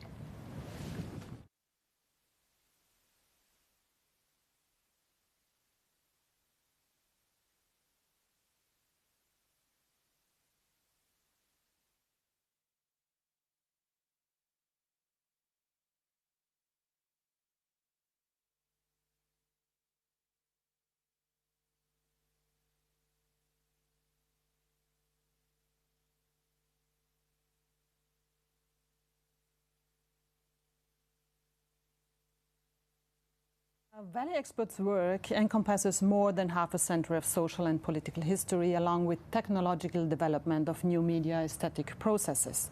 Without a doubt, she is not merely a national figure, but an international one that is evident from her countless exhibitions all over the world, her numerous lectureships in Germany and America, and the list of prestigious awards she has received.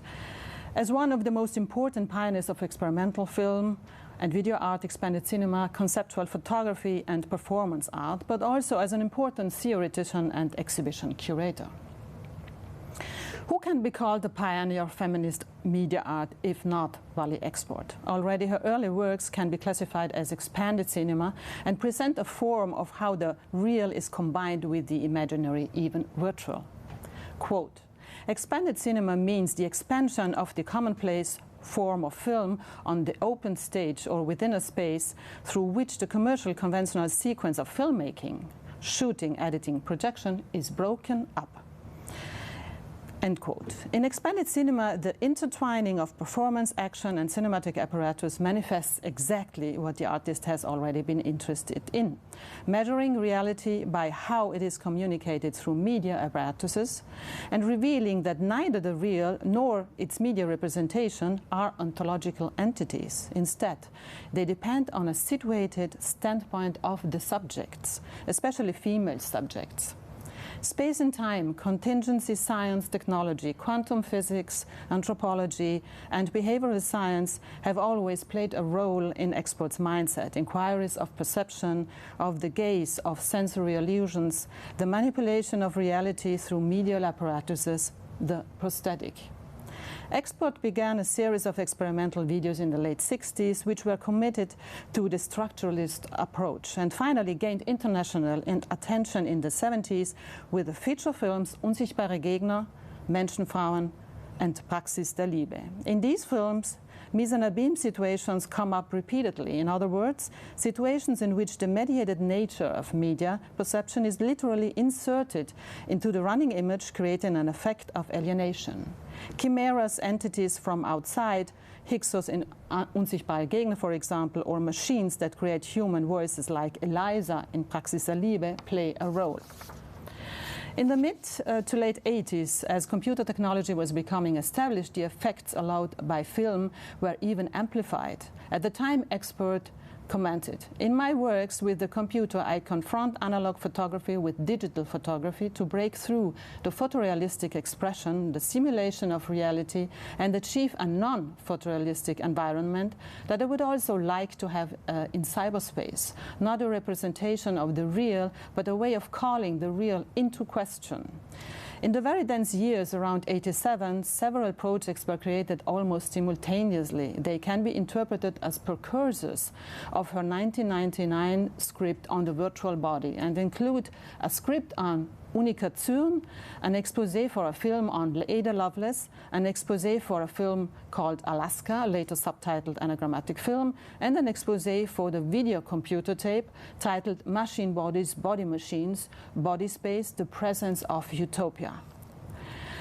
In a way similar to the media opera Voices from an Inner Space presented at the Ars at the time, the transformability potentials of a polymorphous, at any rate no longer fixed subject, are played through by using multiple schizoid gender identities across historical time and space. By writing the script The Virtual Body from the Prosthetic to the Post-Biological Body in the late 90s, a now richly annotated and critically edited script by the Valley Expert Center, which constitutes the archive of the artist in Linz, together with the Neue Berliner Kunstverein, published in the last days, Valley Expert continues a project, the concept of which seems to trace back to the very beginning of her work as an artist. The script of The Virtual Body intended to be a survey using a great number of textual and visual sources woven into a condensed plot. A survey considering scientific, technological and artistic knowledge of the late 90s on controversial topics regarding artificial intelligence, the concept of space and time in the digital world, and the vision of the prosthetic. These visions and studies of a present, of intensified virtual parallel worlds, are just as current today as they were then. What we can learn from Export's artistic practice is an unbroken curiosity bound up with a feminist critical distance towards technoscience and the implications of technologies. It is therefore entirely fitting to the present her with the award of Visionary Feminist Media Art. We all, myself included, offer you our most sincere congratulations.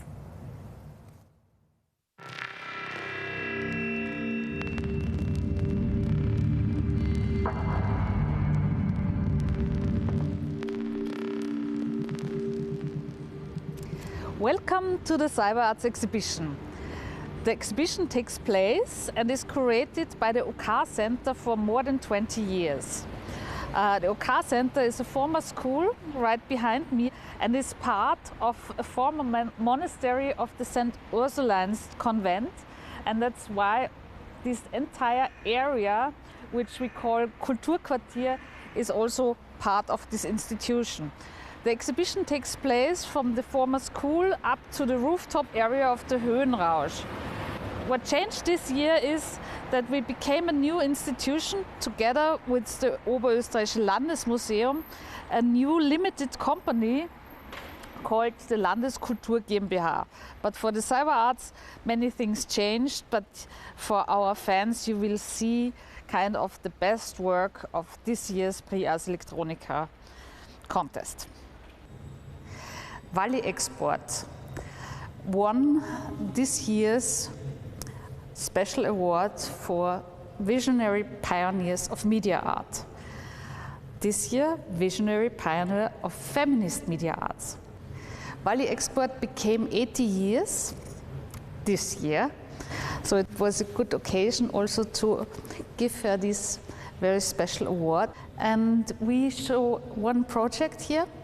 It's a piece from 2001 where she arranged kind of a collage, a very early collage of portraits from Salzburg females working in a hospital together with text of H.C. Artmann and combined it for a public space project. To find out more about her and her work, the best would be to go to the Francisco Carolinum, where you will find a very interesting exhibition collection care about the body of her work. We are right now in the space where the category of the digital communities is presented. It's a category which is not on art, but it's dedicated to social engagement and sometimes answers of communities, sometimes even without any digital device. This year I was responsible for the presentation of the Digital Community Project. We have invited a designer for this special area. We wanted to draw attention to the complexity of the topics that are negotiated in these projects with a specially developed color concept. Each color stands for a topic, for example, yellow, collaboration and network, red, knowledge transfer, and so on. Every visitor gets a color code and therefore he can understand the project in its diversity. This is a short extract of the jury statement. Community can be a force of social change, and the submitted projects here, often initiated by art and or activist groups or communities, not only address a whole range of social, humanitarian, political, environmental and cultural issues, but also inspire collective action and change, helping us see the world through a different lens and understand the importance of power and public participation, collaboration, human connection and shared vision. This year's Golden Nica goes for the first time to an anonymous group, Hong Kong citizens, who have been organizing the pro-democratic protest since 2019.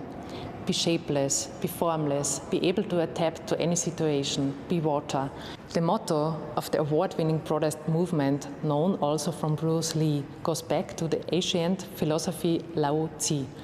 The exhibition area of the Be Water project corresponds to the size of a typical 5-person apartment in a Hong Kong social housing complex.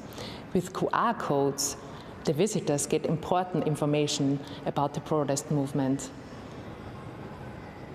The Habak movement is a Lebanese initiative in form of an agricultural cooperative that is taking concrete measures to rebuild the broken country, reclaiming unused agricultural land, setting up work teams and growing food again.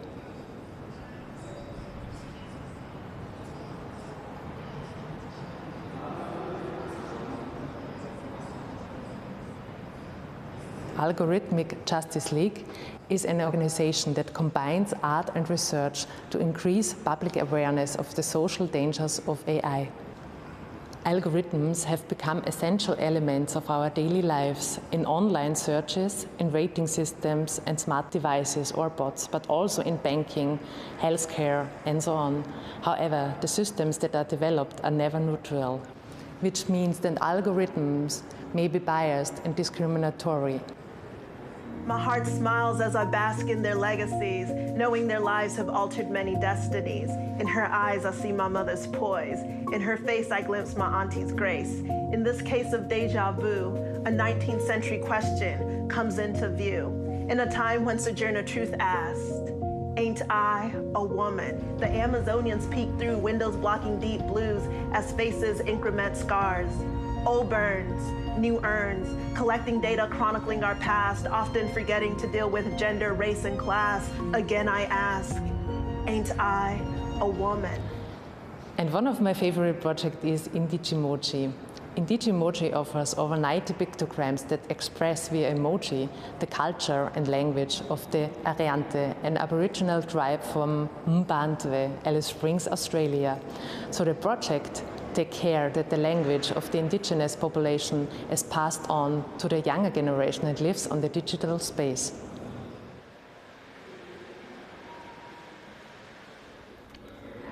We are here in the space of the winner of the interactive art category, a category established in the 1990s, which has a very broad range between installation art and network projects. It is also the main category to make our exhibition out of the winners of the Prix Ars Electronica. The Golden Nica for Interactive Art Plus 2020 goes to Someone, a project by US artist Lauren Lee McCarthy. Smart devices are offering us convenience, but at the cost of loss of privacy and loss of control over our lives and homes. By substituting humans for AI, Lauren Lee McCarthy questions the role of the human in the age of intelligent machines. This is the command center. In the original installation, each of those computers looked into one of 4 homes of participating people. Those homes were installed with custom-designed smart devices. Gallery visitors were now invited to take on the role of a human Amazon Alexa. Whenever one of the smart home occupants called out for someone, they were asked to respond to their needs. Everything okay?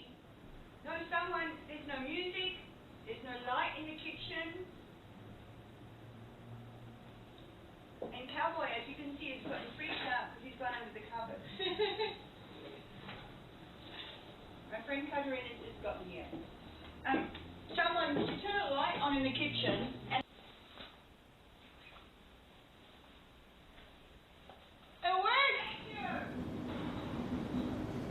Someone is dealing with questions of intimacy and privacy, but also convenience and independent action in a future of automation.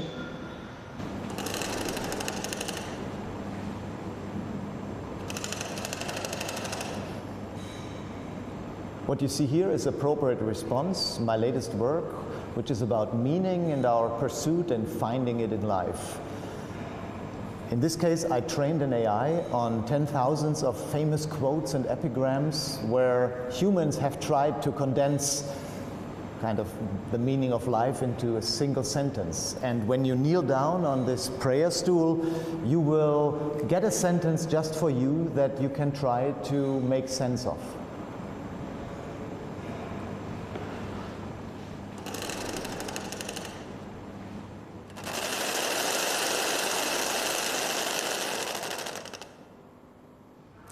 Trickle Down, a new vertical sovereignty by British artist Theun is a complex installation which explores value systems and wealth disparity.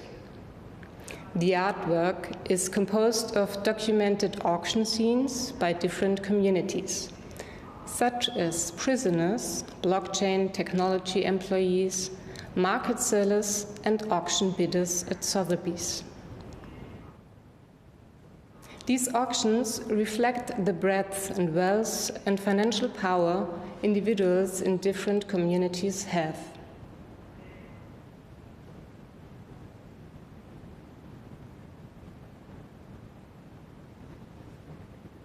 We started algorithmic perfumery on the premises that we wanted to give people the freedom to express themselves through scent. And for us it's about creating your own unique personal perfume based on the answers you give. So it's like a snapshot of who you are here in this moment, translated into smell. And it is a glimpse to what perfumery could look like in the future. Customized, personalized, about you and not about a brand. In Machine Auguries, British artist Alexandra Daisy Ginsberg makes us think about the consequences our behavior has on other living beings. Thousands of recordings of chiff-chaffs, great tits, redstarts, robins, song thrushes, and entire urban and rural dawn choruses were used as training data sets. Each week, as the GAN learned to mimic a different species or chorus, the system generated thousands of samples of artificial birdsong. For example, because of our urban 24-hour lifestyle, the light pollution, traffic noise, and so on, birds have to adapt. They started to sing earlier, louder, for longer, and at a higher frequency. In Machine Auguries, a typical dawn chorus is taken over by artificial birds. Their calls are generated by using machine learning. So, over a short period of time, no real bird's call is heard anymore. We enter the installation in the silvery darkness of the pre-dawn. A lone, natural redstart begins to sing. From across the room, an artificial redstart responds. A call and response begins between the natural and artificial birds across the two sides of the room. Reflecting on how birds learn and develop their songs from each other, Machine Auguries spatializes the evolution of a new language. Lynn Hirschman, Gott, vorher Peace, Shadowstalker, the award of distinction in the category of interactive art. She got this second prize for a piece where she kind of shows us how we are observed nowadays. In 2010, an anthropology professor adapted his Pentagon-funded research for forecasting battlefield casualties in Iraq to predicting crime for American police departments. Based on the predictions of earthquakes and aftershocks, he created a revolutionary algorithm capable of stopping crime before it occurred. He named it Predpol, short for predictive policing. The Intimate Earthquake Archive by Cecil Mary Ton is dealing with the phenomenon of man-made earthquakes in the Dutch province of Groningen. With her work, the artist wants to create an archive of the sensation of earthquakes and how it is perceived with the body. The Intimate Earthquake Archive is an ongoing research project that is also shown as an interactive installation. Here in the Cyberarts exhibition, we can only show the different elements of the project, the props, like a tactile vest, wooden constructions that are used to secure houses, and sandstone cores, core samples that are also kind of archives. The Intimate Earthquake Archive comes out of long research into the man-made earthquakes in Groningen, which is the result of the gas drilling in one of the largest fields for natural gas in Europe. The people who are living in Groningen have felt them and have raised their voices about their presence for many decades, but have been overheard by government or by the industries. Hearing these stories, I kind of started thinking of the idea of making an archive of sensory experience.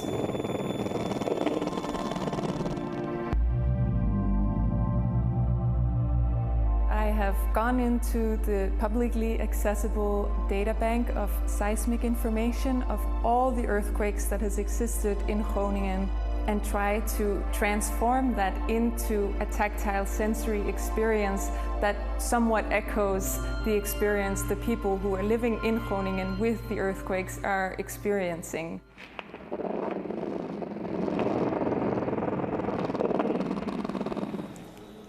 My project is called Google Maps Hengst, and the project deals with modern map-making technologies. In the project, I was using 99 smartphones and carried them in a red wagon in the streets of Berlin. And by doing so, I was able to generate virtual traffic on Google Maps. This had the effect that cars using navigation system were being rerouted around me, and after a while, the streets were empty of cars. With her mock company Center for Technological Pain, Dasha Elina offers multiple practices for eliminating tech pain, as the artist states. In a very playful way and with lots of humor, she offers solutions to prevent health problems caused by digital technologies, such as smartphones and laptops. So let's take ice here. We'll take a position that is normal for a person when they're browsing their phone. When they're looking at their phone and they're doing whatever they want to. Yes, this is typically what this looks like. And this can lead to serious neck and back pain in the future. For now, it might not hurt, but in the future, she can have serious problems. So let's help her.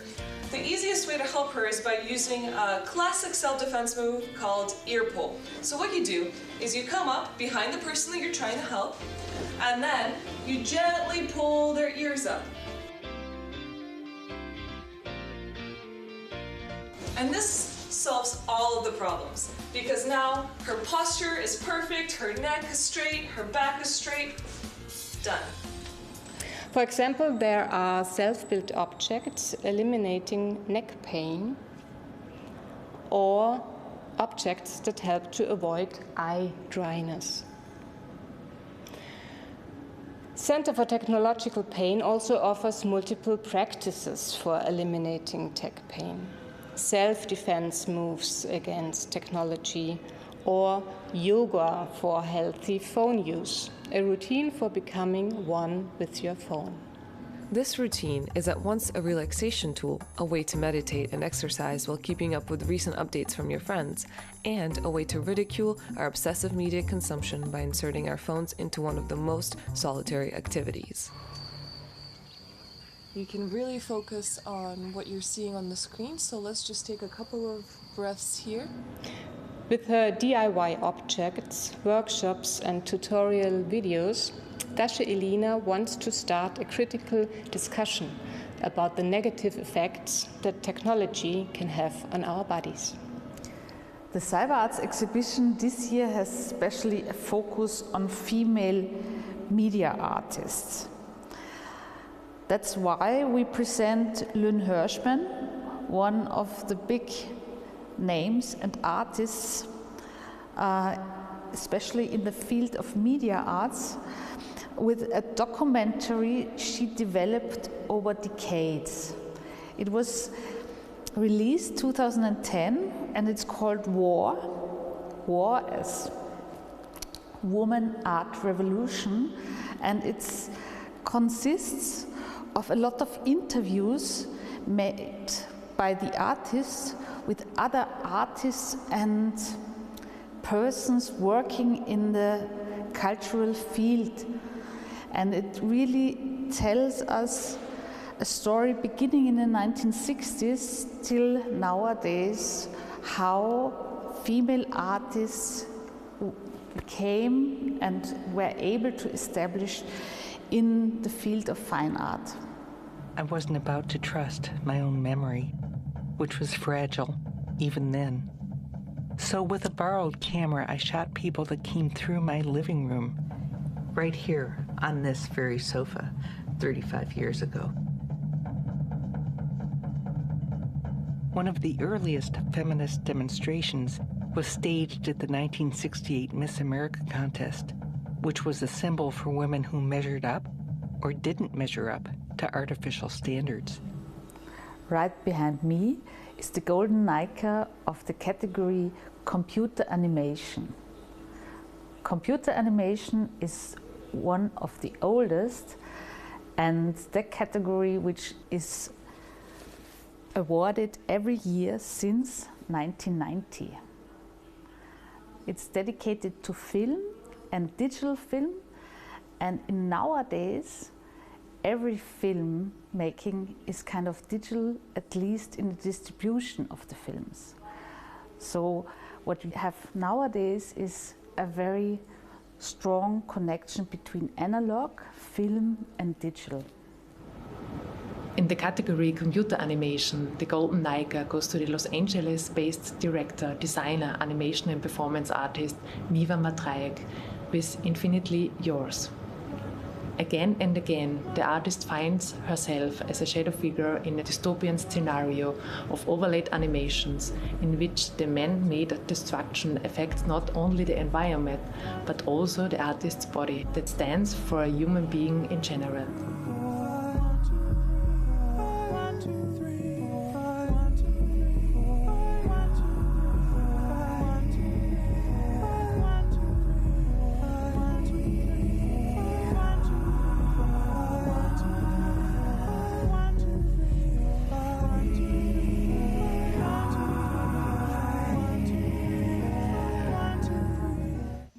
Underground Circuit is a collage of hundreds of video clips shot in the subway station of New York by the Chinese artist Yuge Xu.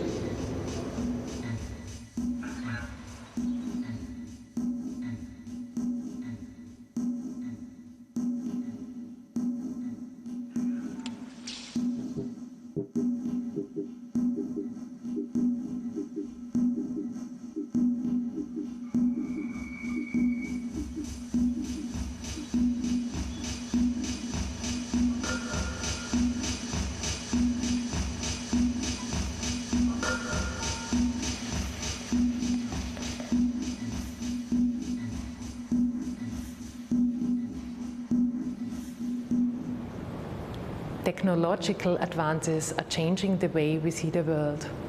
Emmanuel van der Auvera's animation The Sky is on Fire begins with a monologue by a worried man who comforts himself with the thought that nothing will ever be destroyed or lost because everything is being backed up and technology will save us.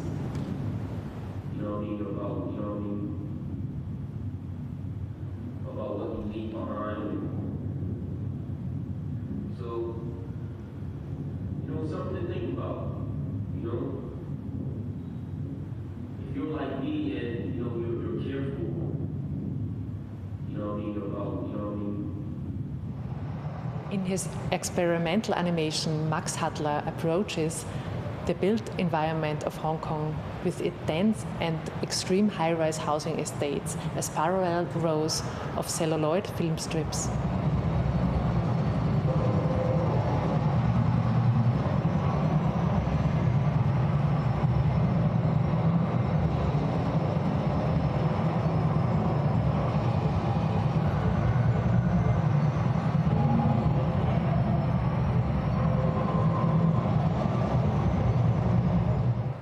The UK Night is an almost traditional event on the Saturday of Ars Electronica, in which we present performances and music acts from the Prix Ars Electronica.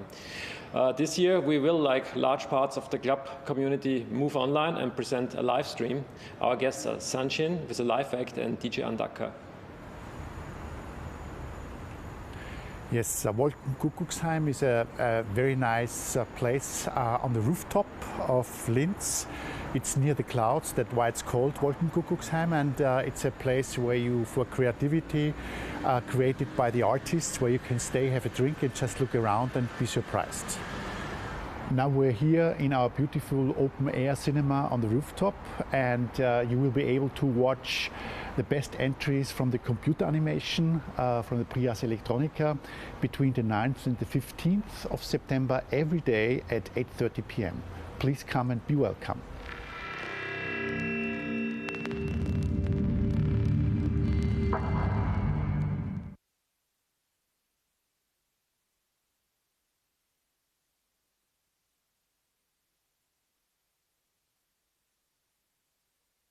Welcome to Ars Electronica 2020. My name is Carlos Bellutini. I am the producer of Staatspreis. And my name is Christina Maurer. I am senior producer of European Cooperation. We're here at the Kepler Hall, one of this year's festival's main sites for events and programs, and are now going to take you on a journey into our Starts exhibition. Starts is an initiative of the European Commission to foster alliances between science, technology and the arts. The annual Starts Prize selects and honors the most outstanding projects from the Starts field.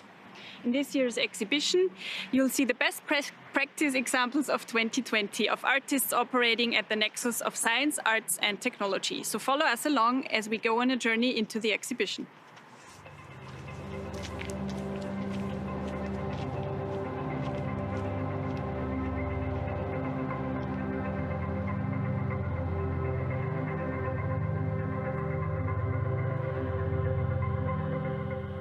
To start off, we want to dive into the work of this year's winner of the Starts Prize for Artistic Exploration, Andrea Ling. Andrea is an architect and installation artist who works at the intersection of art, fabrication technologies, and biological sciences. Her most recent work focuses on how the critical application of biologically and computationally mediated design processes can move society away from exploitative systems of production to regenerative ones. Her winning project, Design by Decay, Decay by Design, is concerned with exploring exactly these strategies for designing objects and architectural structures. This series of artifacts were designed on purpose with their eventual decay in mind, as part of the 2019 Ginkgo Bioworks Creative Residency. Andrea was working on concepts of how to design a world without waste. Her goal was to develop objects displaying an inherent organized decay, using enzymes, fungus, bacteria, and other biological agents as ways of decomposing and composing biological matter at the same time. Mutability in objects and structures of the physical world becomes a desired principle of design here.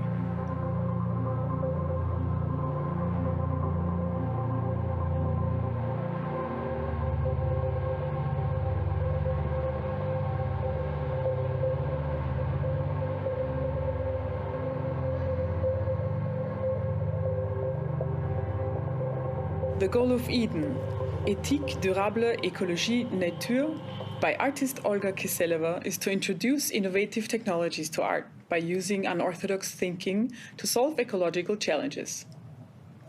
The project supports global biodiversity by examining the possibilities of the recreation of extinct plant species, as well as adaptation of plants for changing environments through biotechnology. In addition, Olga collaborates with scientific and industry partners, such as Orange Telecom France, to create a network of vegetal communication by utilizing sensors and internet technology to make this communication visible to a human public. One of the directions of bioart explored by the artist is the possibility to avoid or inverse the natural catastrophe by bringing extinct species back to life, or creating new species on pre-existing DNA bases. An artistic utopia, assuming that extinction, despite its supposedly definitive and irreversible nature, can be revoked thanks to the advancement of contemporary human civilization.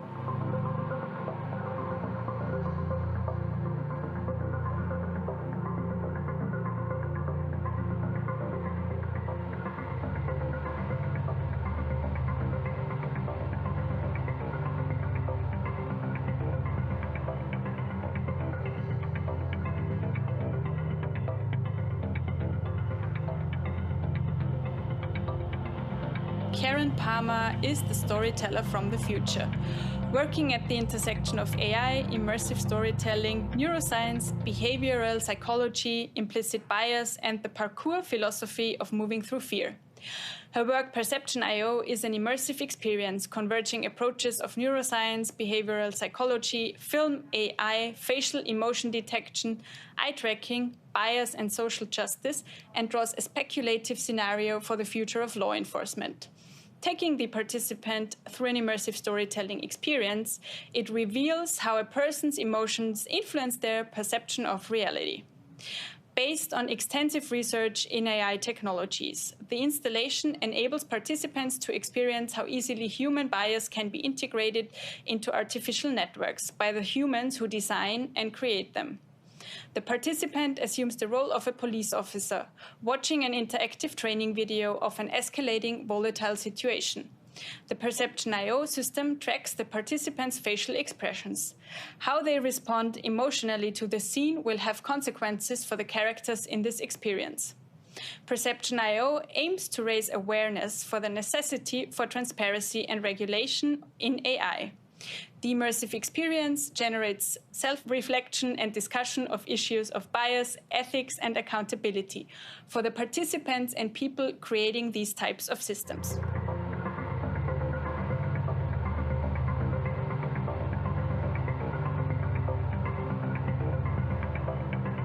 Italian artist Paolo Cirio has hacked the Google Patents search engine to search for and download over 20,000 patents of socially manipulative information technology.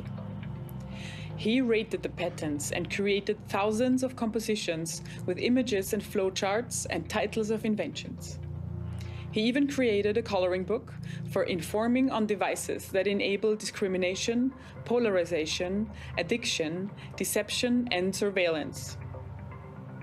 This work integrates both the dystopia surrounding technology and the utopia of its participatory governance, with flowcharts of patents taking the form of documentary and protest art. Over 100 patents can be investigated in our festival location, Keplers Garden.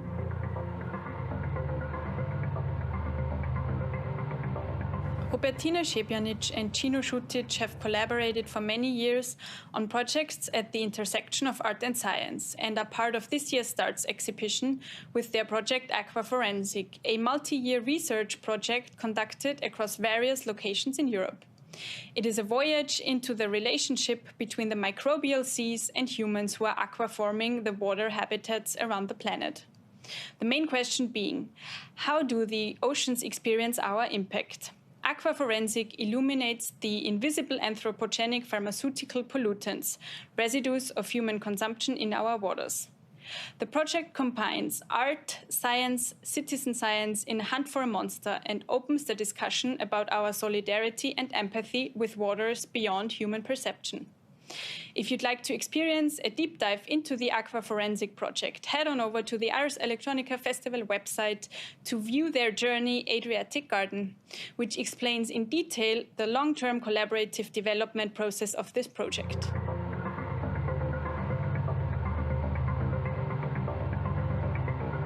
The Austrian social and environmental startup Plasticpreneur by Doing Circular develops, produces and sells simple mobile plastics recycling machines and teaches social entrepreneurship skills that can be used to transform plastic waste into new products.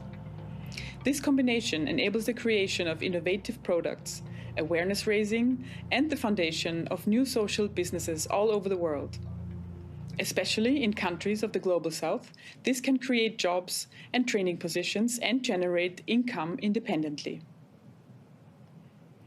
The local people should be empowered and at the same time inspired to independently develop solutions for local challenges and to become so-called plasticpreneurs. Someone who takes plastic waste out of the environment again because he or she has recognized it as a valuable raw material, reintroduces it into a cycle, and at the same time benefits him and herself and the local population.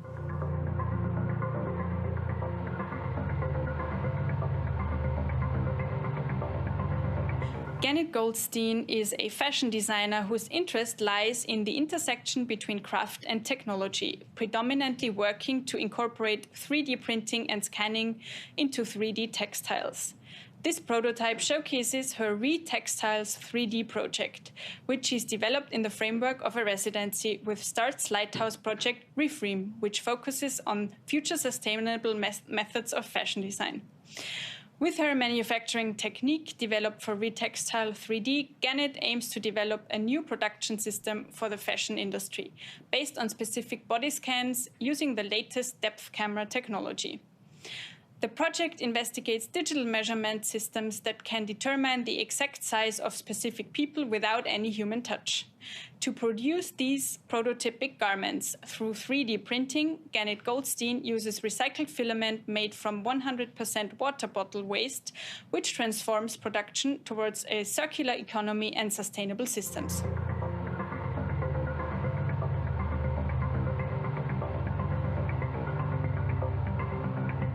Computer 1.0 imagines a display for the future by looking at a display from our past. Artists Julian Goldman and Victoria Manganiello create a large-scale textile woven by hand using hollow polymer tubing and natural fiber thread. With the manufacturing of their work, they reference the textile ancestors of current-day computing, starting from the Jacquard loom, leading up through Charles Babbage, Ada Lovelace, and Alan Turing. This installation reminds us that our current digital existentialism and the persistent question of, are we better off, is a conversation 2 centuries in the making between Luddites and evangelists.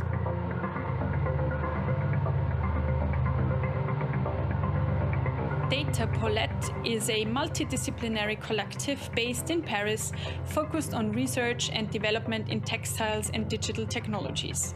Founded in 2014, Data Paulette has taken the form of an independent laboratory, operating as a hackerspace. Topographie Digitale is an interactive installation developed in collaboration with the pleating specialist Maison Lognon. It investigates the combination of augmenting a textile both with new electrical functionality using polymerization, as well as the new physical features introduced by the patterns and textures of the pleated fabric.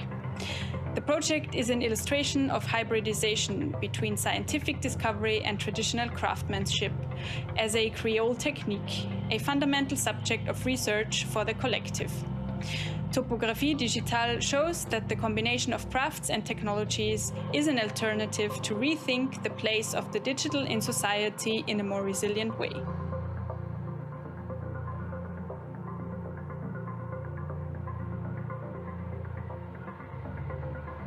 We hope you enjoyed this virtual guided tour and are looking forward to seeing you online in our STARTS community at starts.eu or at one of our upcoming STARTS events. Also, we'd like to invite you to head on over to our Ars Electronica Festival website to check out our online programs such as Gardens, hosted by our STARTS initiative partners, or the STARTS Journeys, which were made by artists involved in the STARTS field.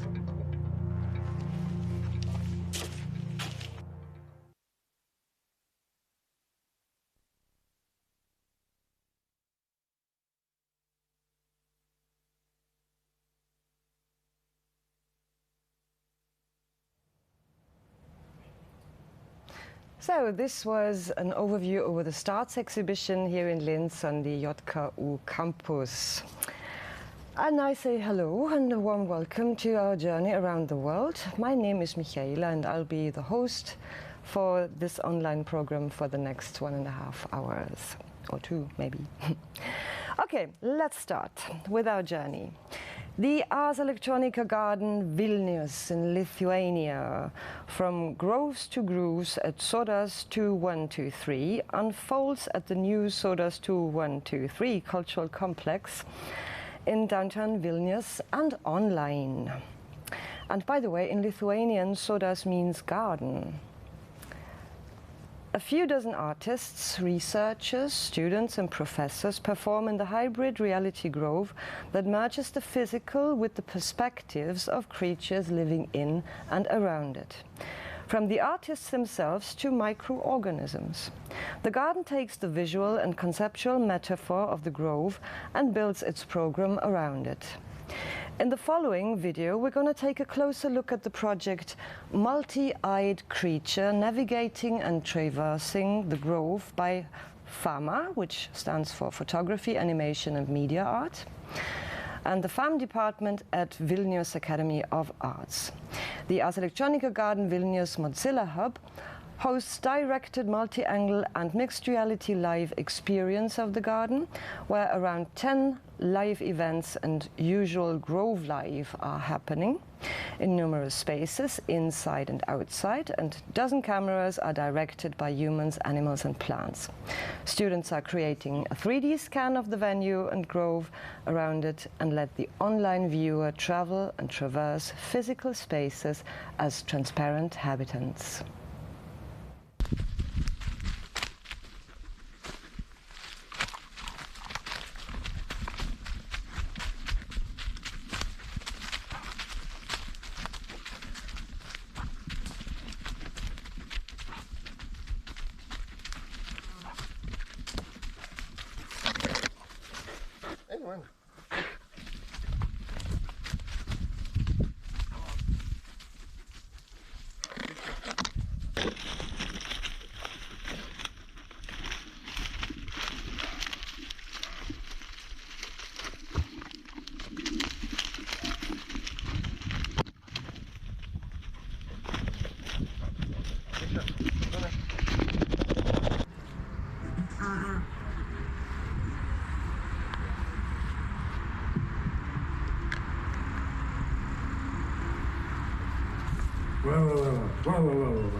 So let's start everything from beginning.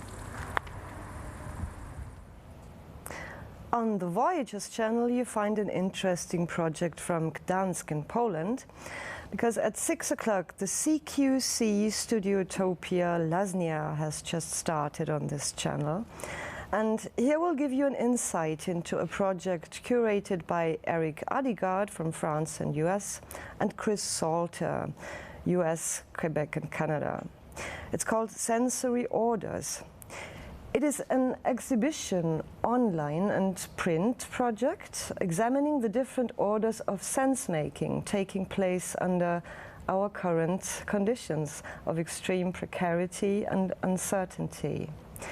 25 international artists, scholars and researchers respond to how different orders, the symbolic realm of language and culture, the technological realm of machines, and the organic realm of viruses, plants, animals, and the physical chemical matter of the earth itself, how they sense on and affect each other.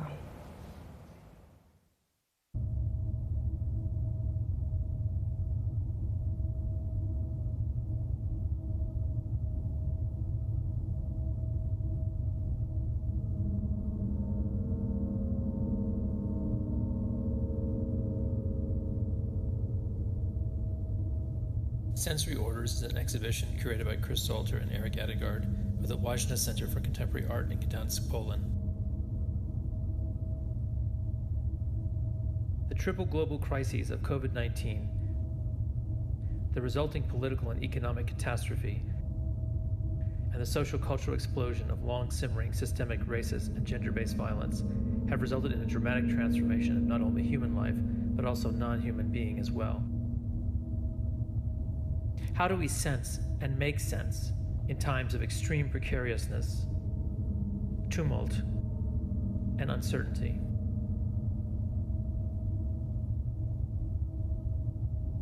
Sensory Orders explores three different orders: the organic realm of human bodies, viruses, plants, animals, and the matter of the earth itself; the machinic realm of sensors, machine intelligence, and computing infrastructures; the symbolic realm of language and human culture. These three different orders are fundamentally intertwined, sensing, acting on, and affecting each other. The term orders comes from economics and political science and describes the way in which ideologies or thought patterns are organized and structured.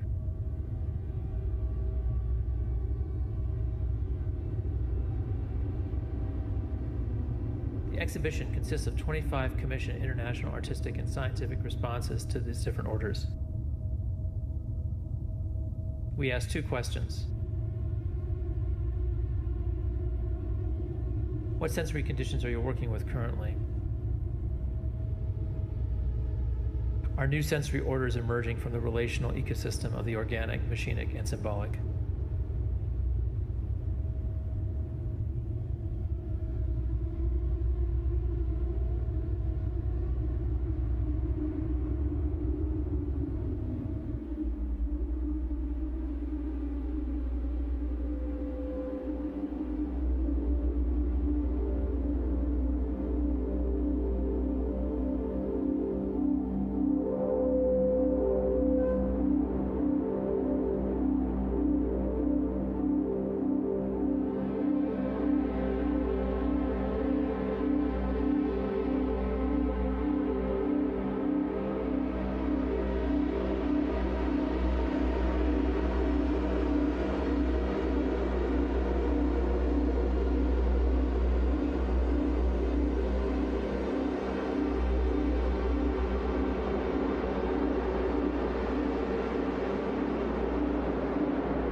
Yeah, and the Creative Question Challenge Studiotopia Lasnia has just started at 6 o'clock on the Voyages channel if you want to watch that switch over.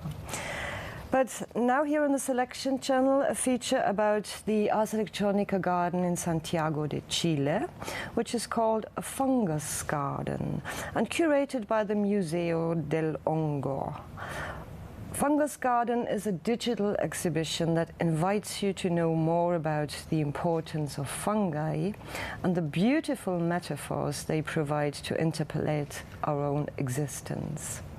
Through 3D models of mushrooms, a 360 degrees tour, video art, live and sound performance, a fungus garden reclaims attention for these largely invisible organisms that are essential to life as we know it. And the following short video features the project Calm No. 2, Decomposition, by José Bidegain and Futuro Fósil from Chile. Performative installation it is that reconfigures the value of the parts that constitute us as a living ecosystem. And from the micro-political action of the arts and the organic macro of the fungi kingdom, this transmedial life experience uses sound to create new perspectives for physical and spatial perception.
Yeah, next here on the Selection channel, we're going to take you on another AILab journey by Spela Petric with the title In the Eyes of the Algorithm, We Are Already Plants.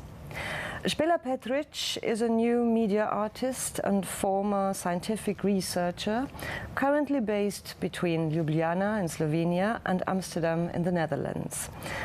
Her practice is a multi-species endeavor, a composite of natural sciences, wet media and performance. She envisions artistic experiments that enact strange relationalities to reveal the ontological and epistemological underpinnings of our biotechnological societies and challenge the scope of the adjacent possible. Much of her recent work has focused on plant life. And in conversation with Agnieszka Wolodsko, a philosopher and author who also runs a biolab at the Art Academy in Enschede, Netherlands, Spela Petric shares fragments of insights and dilemmas that have arisen from the interdisciplinary plant-machine project. While peering into the messy background of prototyping new works and remotely installing exhibitions, they speak about the potential of the vegetarian to create alliances with algorithms that would counter the hegemonic sphere of interest and replace it with the erotics of care. We don't see. From where I was? From the camera? How come? And this is nice angle.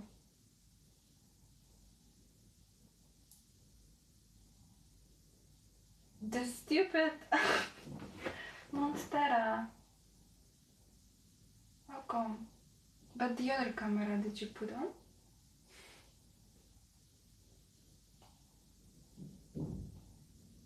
Oh no. Oh no. Oh no. me that this one is on. Yeah, it's recording. Is it still recording? Yes.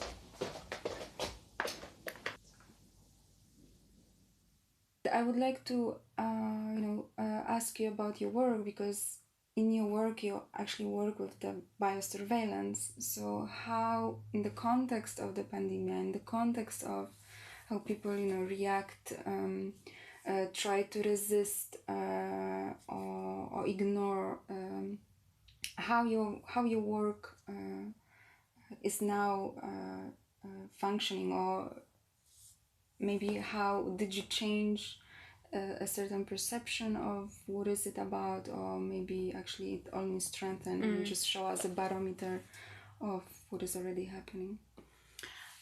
So actually one of the works that I made 2 years ago is called Vegetarian at Work Zero, or it has another title. The plants of Instagram perform ecosystem services, and it discusses precisely this smartwatch that is a form of biosurveillance that we actually submit to voluntarily. Or I would say it's a biosurveillance that functions on two levels. The first is the one where we are actually getting a report card of our bodies, of our efforts, of our work invested in how our bodies feel and look and function, how healthy they are. That then gives us, shows us how many calories we've burned, how many steps we've made.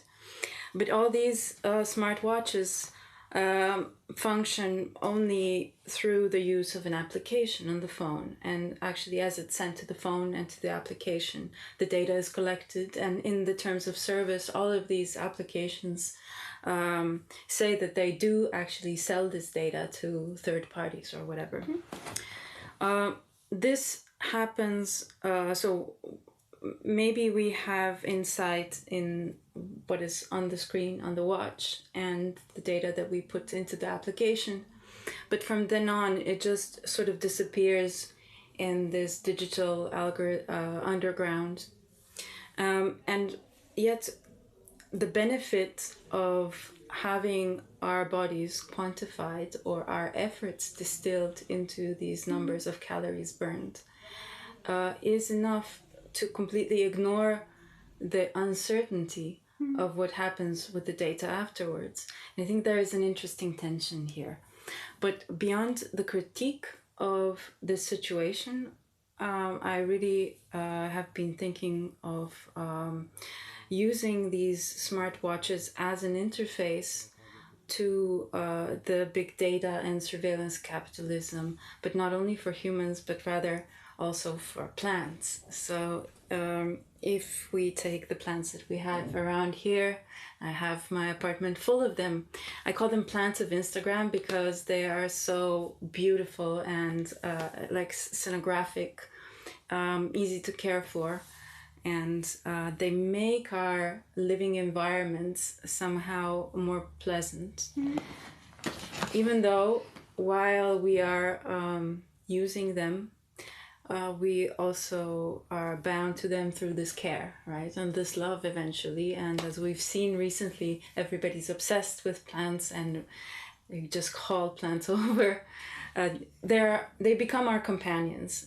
So they're sort of in this weird space between being a capitalist product of a bio-laborer, of they're cleaning air, they're sort of functional for also our psychological well-being. And yet, this is also how they are cared for, how they reproduce, how they survive.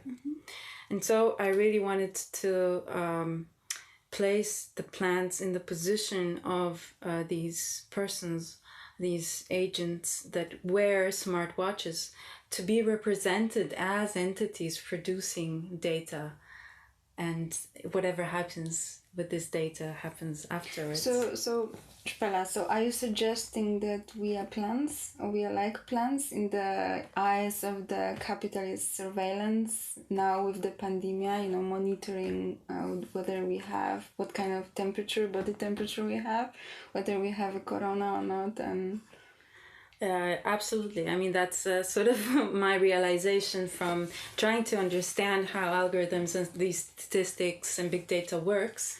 In the eyes of the algorithm, we are all plants. But what do these plants do? How do they live together? How do they survive? What are the relationships that they form within a system of surveillance that actually doesn't care about their individuality, their feelings, still as a mass of bodies that the machine is dependent on. You know? So, in your installation, how does relationship between the plant and the surveillance function or works? Could you explain? Yeah. So basically, we have these plants of Instagram that are monitored with sensors, and we're basically reading their action potential. And then based on this cellular electricity that they're producing, the drill machines are turned on and off, or they're actually pulling sort of a lever. And on these drill machines, there's the smartwatch. So as the drill machine turns, the smartwatch counts steps, right? And from that point on, this information about steps goes to these mobile applications. And they don't know actually that the agent behind these steps is actually a plant, but they are happily monitoring the plant's activity. So who knows? So only the spectator of the installation knows that Yes. the data are generated actually not by people but by the plants. Yes.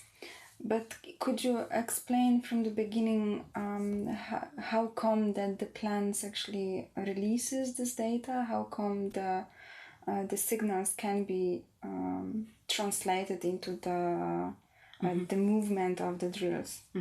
So the signals that we're picking up is part of the normal biology of plants, which they use much like we have nerve signals. They have also these sort of action potentials, they're called, or variable potentials. Basically electricity moving through their bodies. So this is what we're tapping into. And then on the other side, we have this drill machine. And that is actually used as a hack by people who want to have their body surveillance smartwatches show that they've made a lot of steps in case this data is actually used by, I don't know, insurance companies. Yeah. Or has been already, right? Yes, their employers that they want to track their activities. So this is just an appropriation of a real world hack onto plants. You said something previously that there is this tension, right, between plants being these laborers, just serving us to decorate our apartments, our post of Instagrams, and at the same time they are escaping because of this. I don't know, I don't want to use the word weirdness, but because of they are so unlike us, they are escaping a sort of capture and relationship that we have, for instance, with other mammals or other beings in our apartments, right? And this brings me to, so you mentioned that there is this tension, and that this tension is interesting. And this brings me to your concept that you are using, and also within your title, the vegetarian. And you refer to the work of Katrina Sandilands, who actually points exactly to this clash that exists in the very word to vegetate, right? To vegetate means, on the one hand, to refrain, right?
at some point in the way how you explained your, the plants of Instagram,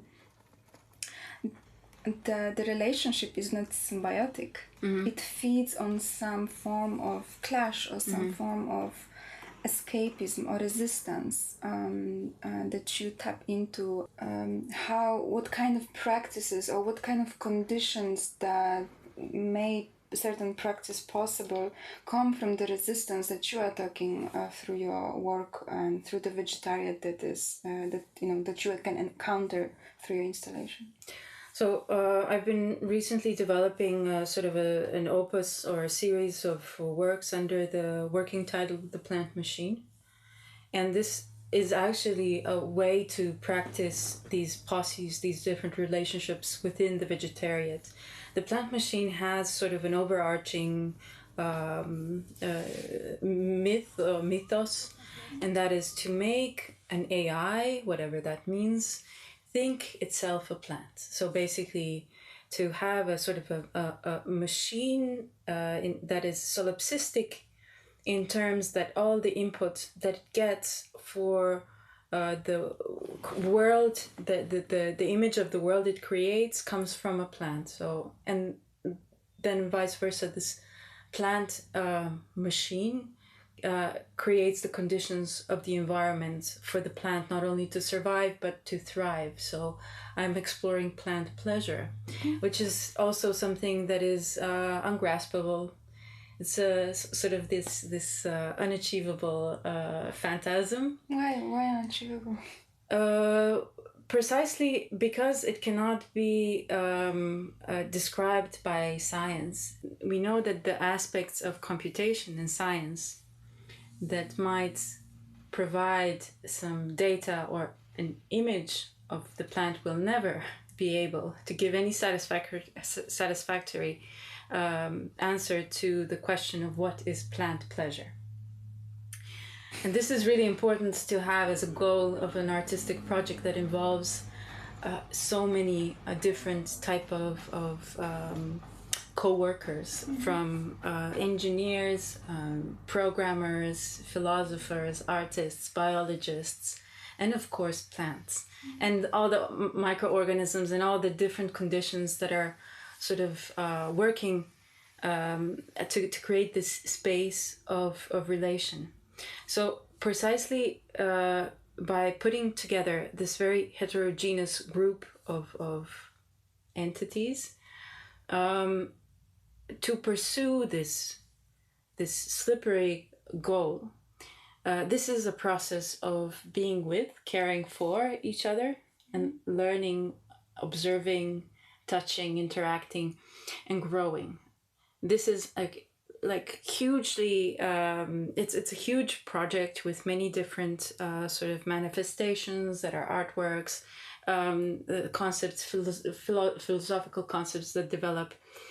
And yet actually the posse, this interaction that is created, is possible because of these members of the vegetarian spending time and paying attention to one another. So that is how I'm trying to explore what the vegetarian can do. So it's interesting that you are not talking about the relationship, the lonely relationship between plant and human, but what you are talking is about contamination of a certain relationship that you have between multiple bodies, be it plant, be it human, be it machine, be it virus. That somehow you need understanding of the complexity of relationship rather than a relationship, like a lonely symbiotic relationship. So for you, this is a possibility, or this is somehow a resistance that vegetarians offer. Yeah, absolutely, especially in relationship to this machine and these algorithms.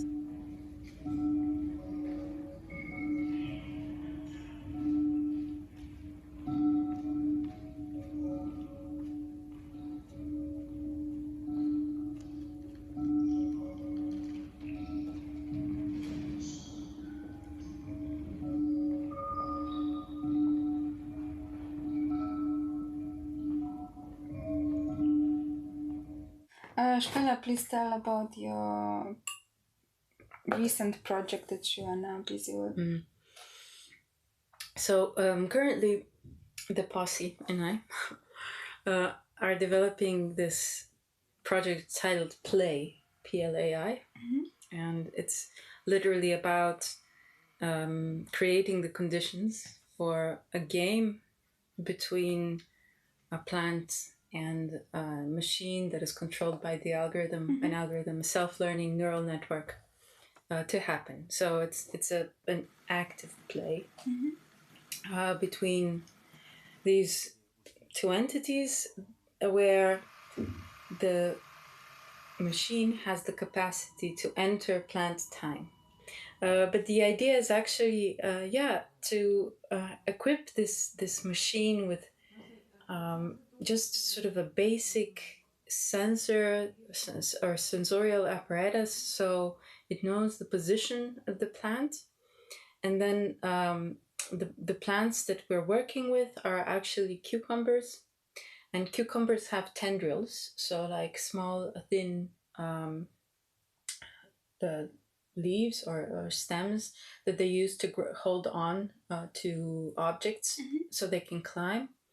And so it would be a game between these tendrils that search the environment for something to hold on to, and this machine that has sort of that environment that they could grab onto. And the machine moves as fast as the plant, and then they're in a sort of an interaction. What we're trying to do is that we, as people, don't set the rules of the game in advance, but rather that these rules develop so that the plant and the machine sort of teach each other or decide between themselves what the rules of the game are. And yes, it's an open question. But it's interesting because what you are suggesting by this project is that a game can be played by a non-human or non-animal agent. Yeah. You agree? Absolutely, because it seems that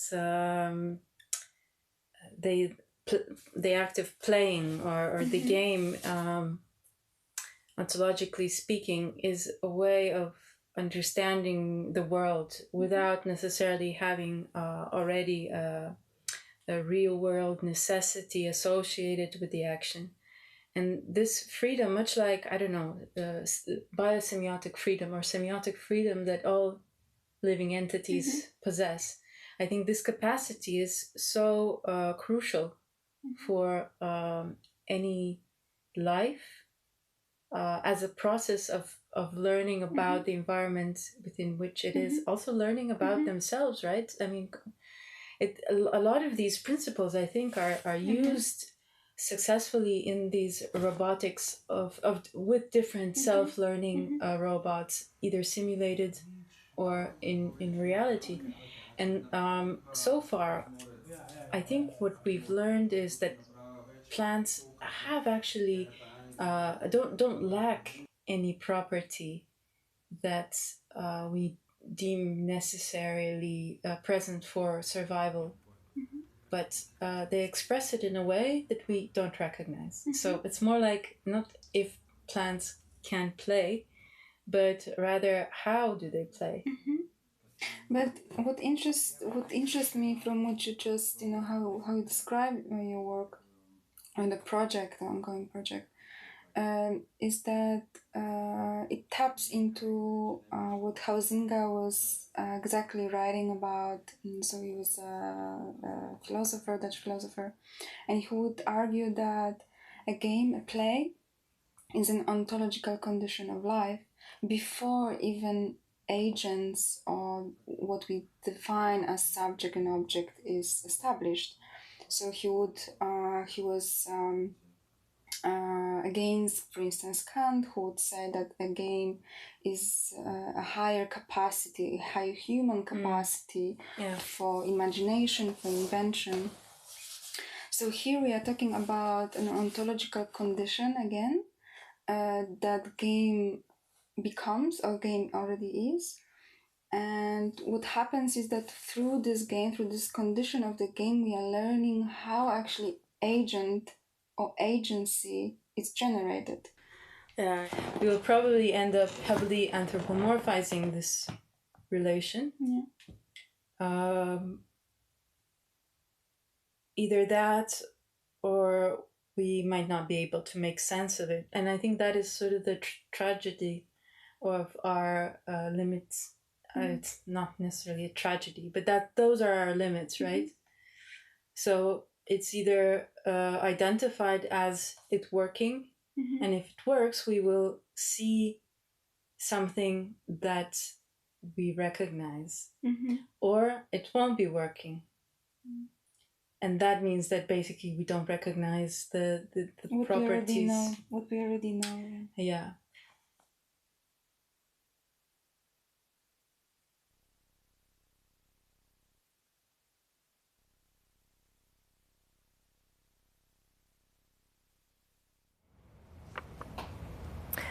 And after this AILab journey with Spela Petric, we're going to take you on another AILab journey with the project Deep Steward by Ian Ingram from the US and Theun Karels from Holland. They are taking you along on a field trip in parallel locations. Theun in the Netherlands, Ian in California. Theun will explore the relevance of fieldwork programs such as random forests and in situ prototyping to artistic practice, and Ian shows what constitutes a field experiment in a virtual safari to some habitats that serve as training forests for machines such as Deep Steward. Some additional footage will be featured from earlier fieldwork sessions to give a broader impression of the experiments and methodology. Theun Karels studied fine arts at the Sandberg Institute in Amsterdam before joining FOAM, a transdisciplinary laboratory at the interstices of art, science, nature, and everyday life. His interests and experimental practice explore edges between art, environment, technology, and archaeology. And Ian Ingram is a Los Angeles-based artist who is interested in the human-made body's future as a willful entity and the nature of communication. He builds robotic objects that borrow facets from animal form and behavior, from the shapes and movements of machines, and from our stories about animals.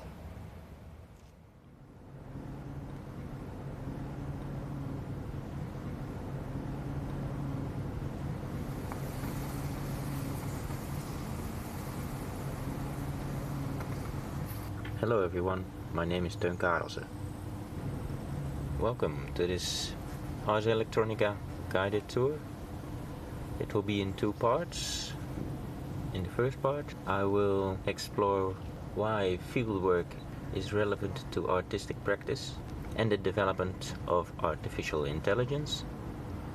And in the second part, my friend Ian Ingram will explore his work with robotics and artificial intelligence in relation to wild animals. Fieldwork, it's kind of funny that I talk about fieldwork because I'm not a typical outdoors person. I'm quite happy to sit at home reading a book.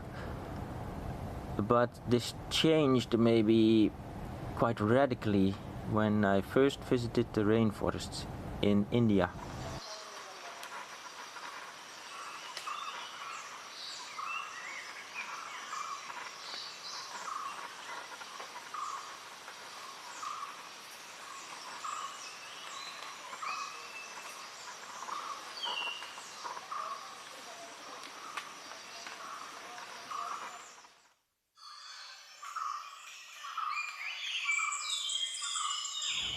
You know, in Holland, I'm used to our landscape where you can just walk around and quietly look at a river or a stretch of forest or walk around basically on your own terms.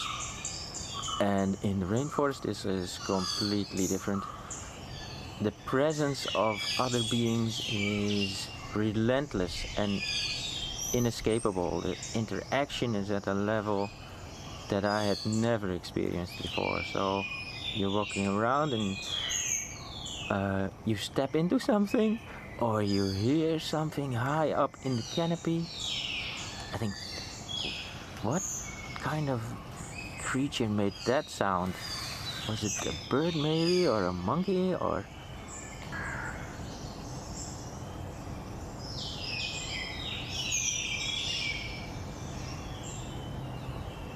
For most humans on the only planet that we know that has life, experiencing life at full volume in this way is rare.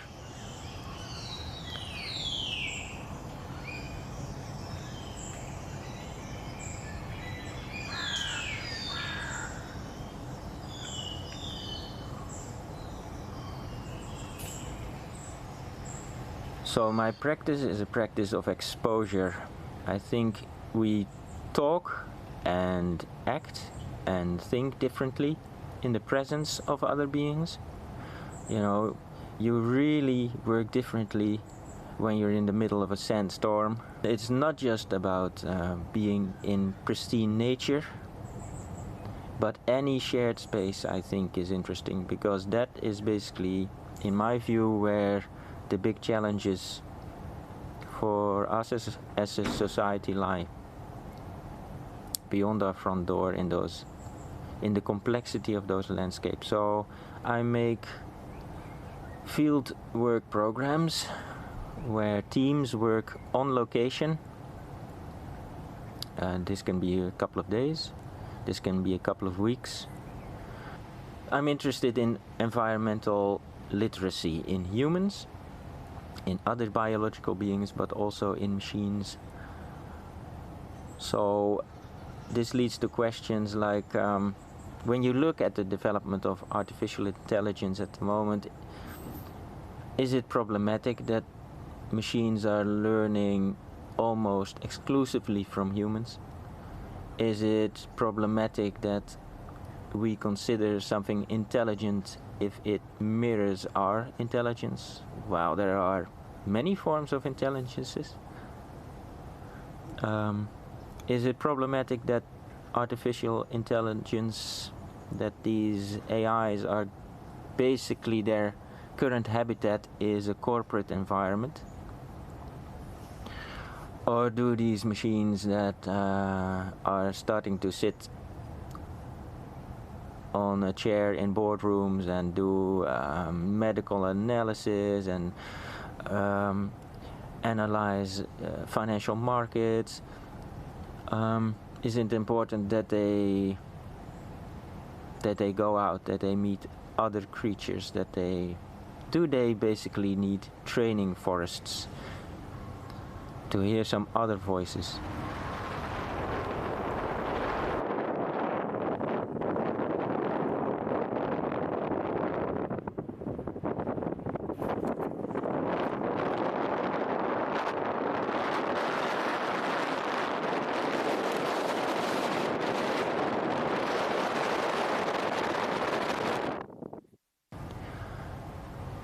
So the way I set up these collaboratory frameworks, the collaboration is basically set up based on the research question. So who is interested in this question, and to bring in very different views and ways of knowing and backgrounds, and as big a spread of age as possible. So one of the sessions, the youngest person was a 6-year-old boy, and the oldest was maybe 66, the oldest participant. So the diversity in participants, and there should be overlap in their expertise, but also such a widespread that everybody is a little bit challenged by the others. And the other part comes from finding a relevant location. So if we're doing this investigation on an island, if the research question is how would an AI become a steward of an environment. What would be its information sources? What would it be its places, its sort of places to act? An island makes sense because that limits the space for your exploration. So you try to find somebody who has local knowledge, which is vital in fieldwork. Not just knowledge in the sense of knowing its geography, but somebody who understands it as somebody who's lived there. Another crucial point is to include voices of people who are not usually included in our discussions about technology. Friends in the forest, people from traditional backgrounds, about their perspectives on environmental machine learning. And then you get a very different discussion.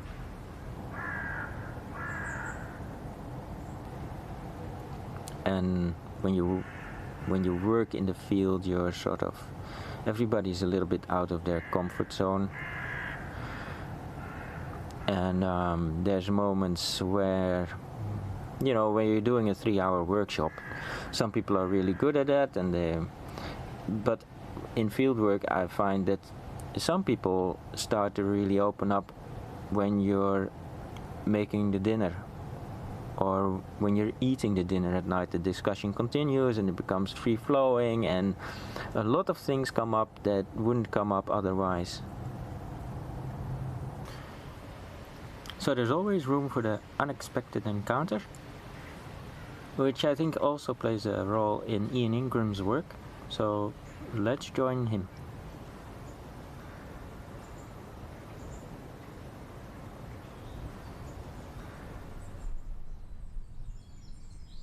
Here we are now in Southern California. We're in an ecosystem called the coastal sage scrub. It's dry, mostly dry, but in the spring there's plenty of moisture and the flowers bloom and the cactuses bloom. Folks hide out in nooks and crannies. There's a rich tapestry of animals making their way, living their lives. Birds, but also the remnants of human activity. Making territory. Humans aren't the only ones who hold on to territory. These two lizards want to preserve this rock as their own. Even a little bit of rock is important if you're a small lizard. And they use push-ups to clear their territories, like this guy is doing right now. In my work, play with these signals. I'm interested in communication, and I'm interested in how we look at animals, how we represent them, the stories that we tell about them. This robot here, lizardless legs, can see when lizards are doing push-ups, and then it responds with push-ups, but it's only the push-ups, nothing more. Sort of a little bit about what it means to look like an animal, whether a full morphological simulacrum is really the right thing if you're the animal watching, or whether a gestural simulacrum might be more meaningful. But I am interested in animal bodies and making objects that are more allowable to the animals. Don't create as much distance. We always want to commune with animals, but in most cases our bodies don't allow us to really be in the same space with them. The forms of animals vary so much, partially because of how they need to get around.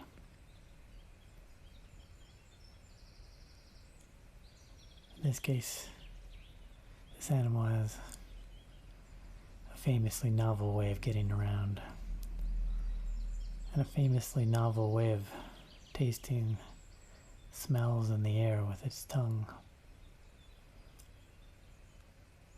Here it's moving into a position because it feels a threat, which is of course me.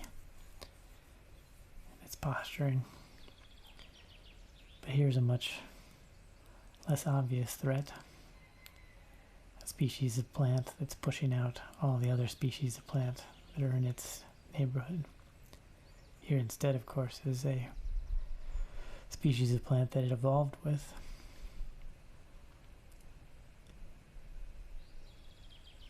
Others that it evolved with, including that orange plant that grows parasitically on the cactuses. In the same way that I'm interested in how the animals see the world, what their umwelts are like, how their sensoria are different from ours, I'm also interested in how I can make new objects that have their own umwelts and their own sensoria, and how they perceive the world. In what ways they see things, how they see the difference between a rattlesnake tail and the plants around it, or whether they do see that difference, how they break things down in order to exist in an environment, become part of an ecosystem, or at least wishfully so.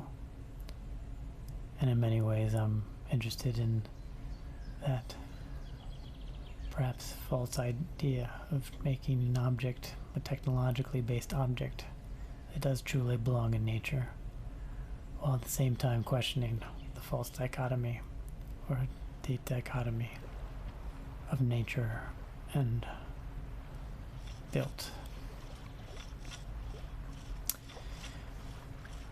We've just moved from Southern California and the hot summer Mediterranean environment that we were in there to Arctic Finland. It's again spring, but a much, much wetter spring. There's already water there. There are lakes, which are unheard of in Southern California.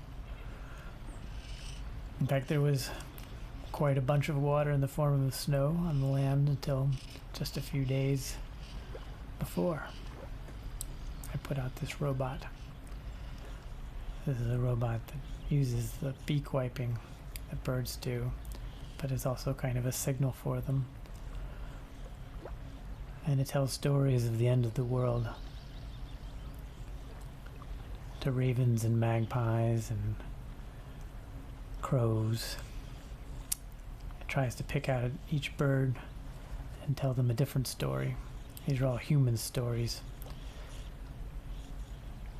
Stories of the end of the world from mythological traditions like Ragnarok, from Norse mythology, stories of the end of the world based on science, ideas about how we might be destroyed by a meteor or by a volcanic eruption or who knows what. And then also the sorts of stories that politicians tell their constituents about how some other group is going to bring on the end of the world. Theun and I first met in 2016 when he invited me to come to this residency in Arctic Finland. And then we returned 2 years later, and that's when we hatched the plan of Deep Steward. We began to think about how the AI systems that interpret the world understand the world, and how much comes from human understanding of the world. So we began to think about how to build an AI system that learned about ecosystems without that hand-holding, that didn't say snake or reindeer or magpie or raven, but might say, that's a Mossity, that's a Poloniaphus, that's a Rechacidist. Or maybe they don't say anything at all, but when we show Deep Steward and we have it out there for people, it does come up with names for the categories that it sees in the world. The categories of organisms, and perhaps other things, less discrete, more flowing between all the things in the world. Now we are back in Amsterdam. In Arctic Finland, we'd been motivated by an AI that we used that couldn't see the trees, but only saw snowmobiles where there were no snowmobiles. Manifesting in its own understanding of the world, an object that was a human-made object rather than the trees that were all around. As it stands with Deep Steward these days, we are primarily focused on animals still, or at least things that move.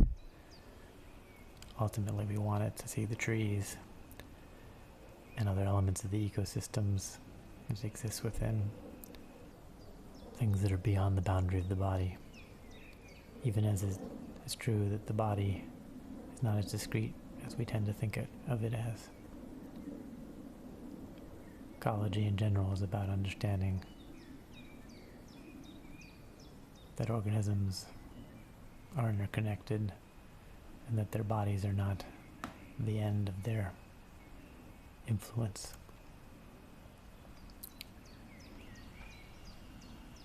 Deep Steward is meant to also be intensely local, to focus on what is immediately around it. The part of Deep Steward we're working on the most at this stage is Deep Bestiary, which does in fact try to reinterpret the taxonomy of the animals it sees. In some ways, these shots from Amstel Park in Amsterdam speak to that a little bit. These are animals that live there, some of which are definitely not from there, even though they have a long relationship with human beings, like that red jungle fowl. Animals that thrive in our built environment. Animals that are native to the Netherlands and have been there for a long time.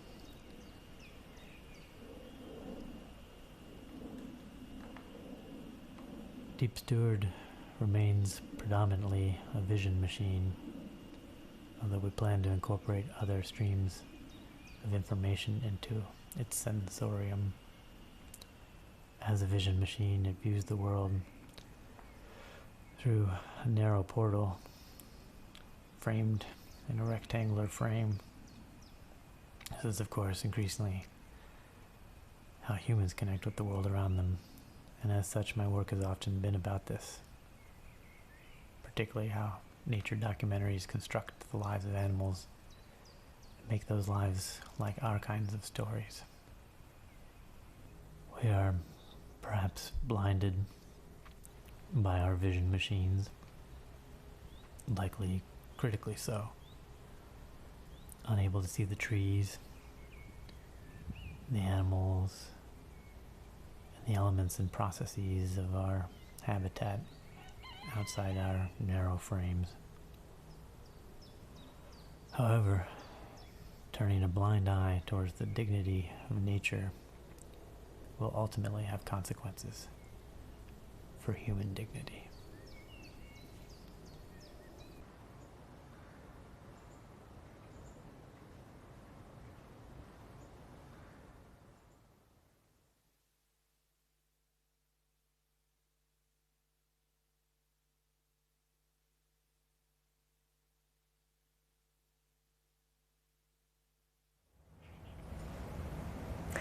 After this AILab journey, it's time for another journey around the world.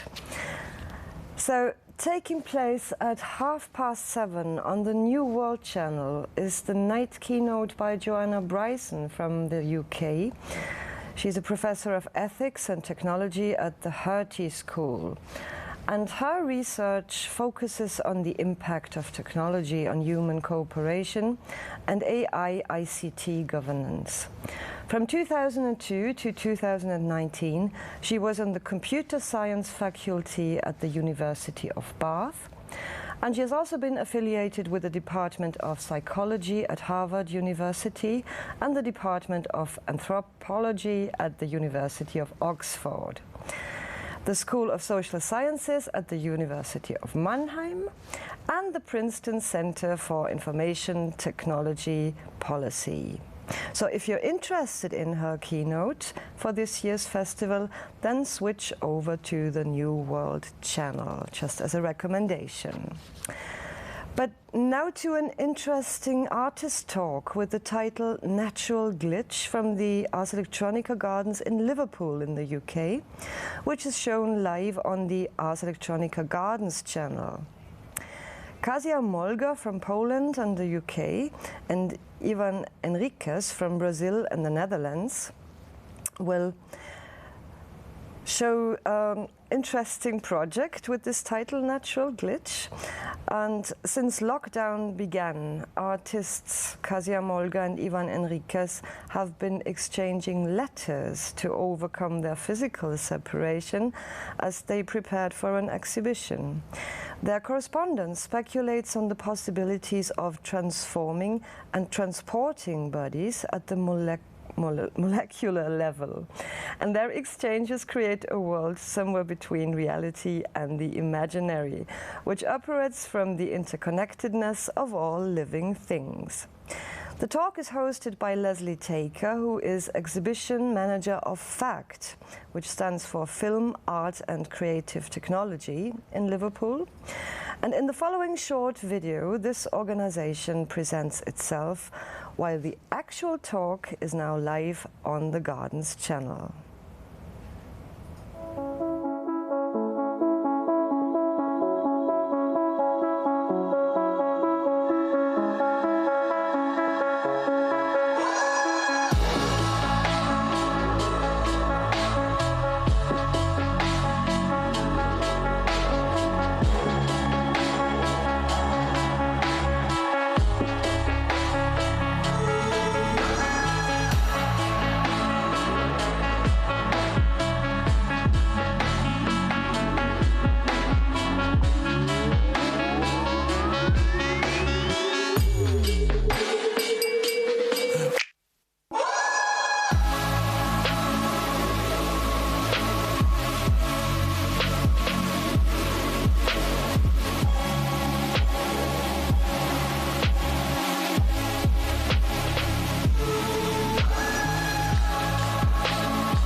And now a short feature from the Ars Electronica Garden in Moscow with the title Datasets versus Mindsets. The projects there aim to present several generations of new media artists from post-Soviet countries. The garden is dedicated to the artistic exploration of the boundaries between digital and physical spaces and the whole spectrum of phenomena and consequences of the implementations of algorithmic regulation and control tools in the local context. It includes a one-day performance program using innovative forms of representation and interaction between online and offline formats, such as new approaches to webcasting and experimental web interfaces, which create brand new user experiences for online visitors.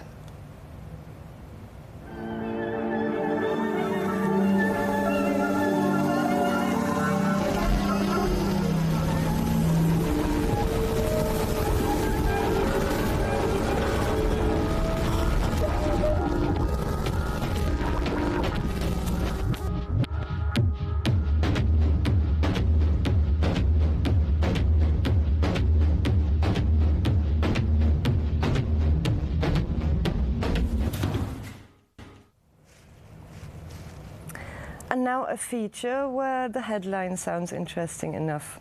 Challenging the limits of AI for the next generation of co-creative tools.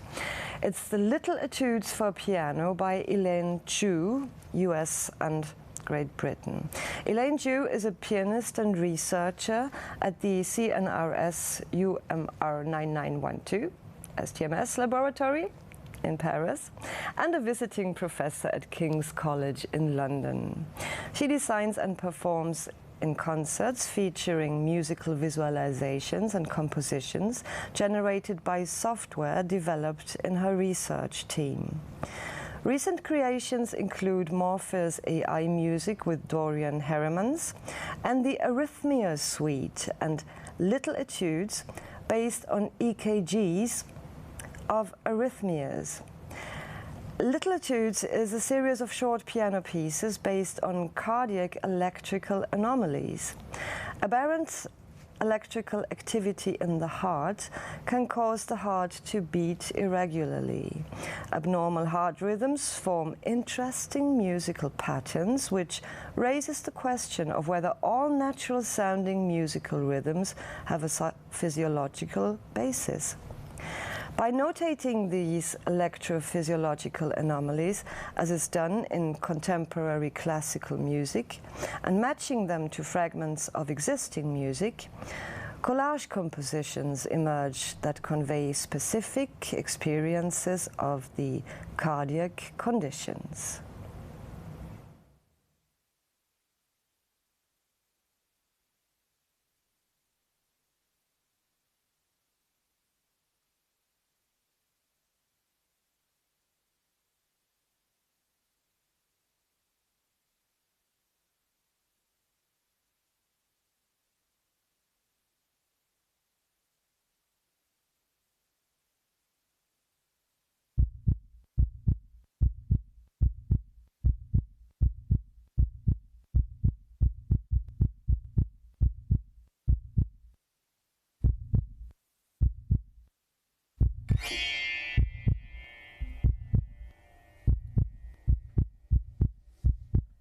Hello, my name is Elaine Chu, and I will be playing for you 7 little etudes based on abnormal heart rhythms.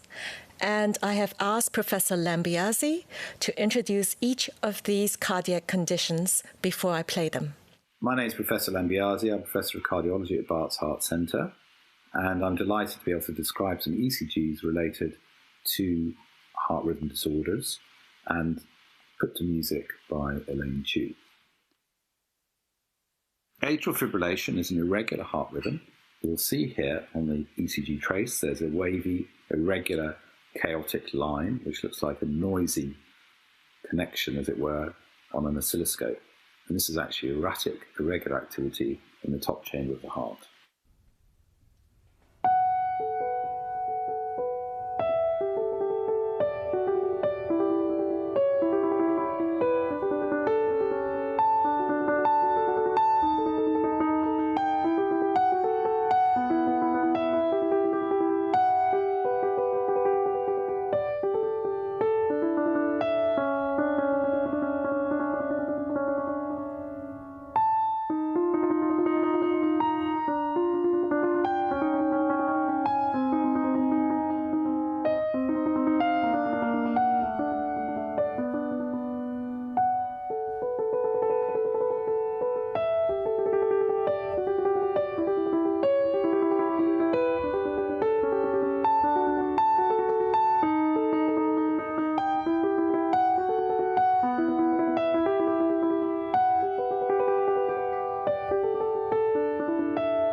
ventricular bigeminy consists of extra beats from the bottom chamber of the heart, which are the broad fat beats next to the normal narrow beats. And every second beat, this is a ventricular ectopic beat known as bigeminy.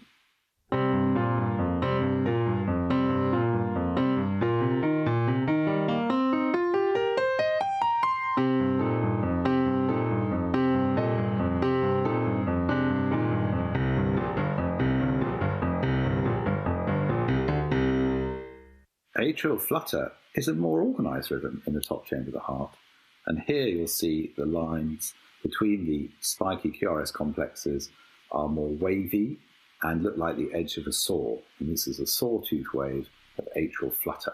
The top chamber of the heart is fluttering away at 300 beats per minute.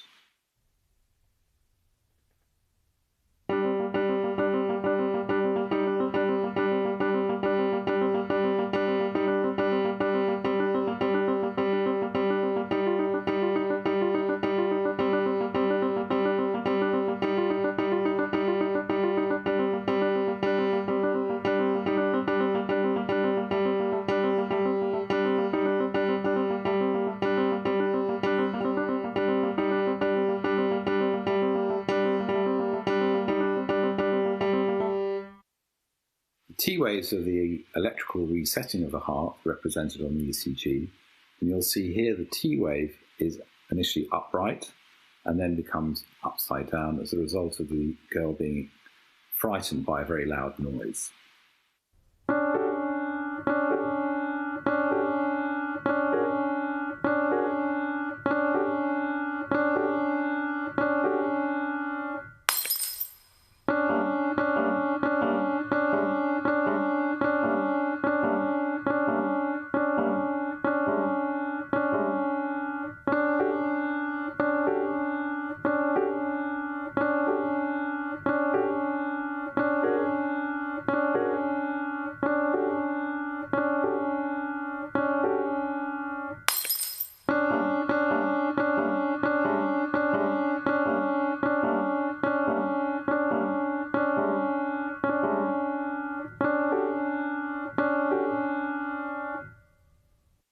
Pulsar du point is basically when the heart goes into cardiac arrest due to very fast ventricular activity in the bottom chambers of the heart, and you'll see this ECG looks like a sine wave oscillating around, changing in size, and this is known as twisting of the points, or in French, pulsar du point.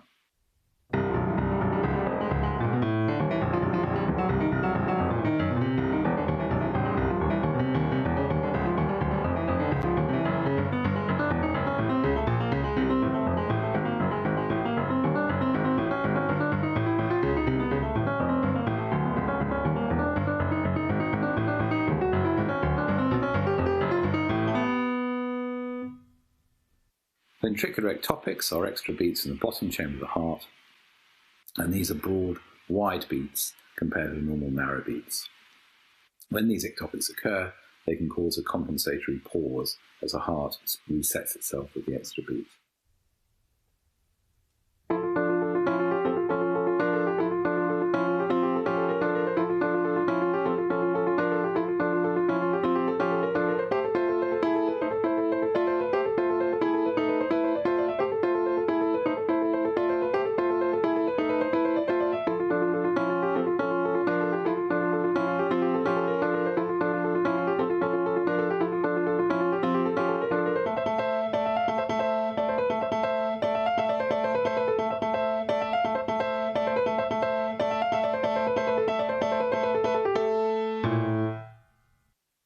Wenke describes a gradual slowing of the heart rhythm, where the top chamber, which generates the P wave, the electricity travels more slowly from the atrium to the ventricle with gradual, what we call PR prolongation, and then a dropped beat.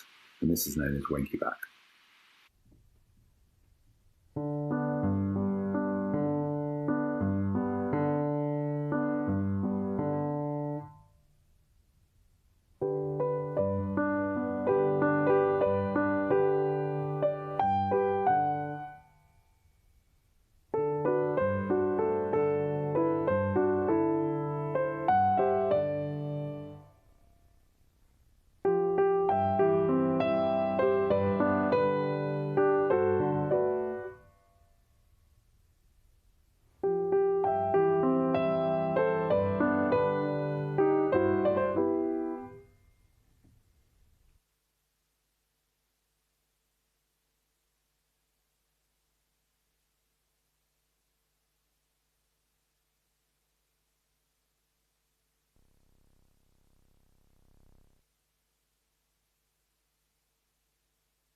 Yeah, so this was the Little Etudes by AIlan.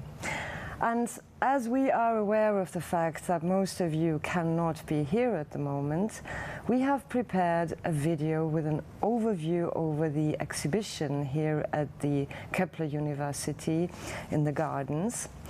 And so we're going to take you on a journey now, the Kepler's Garden Tour Learning Center.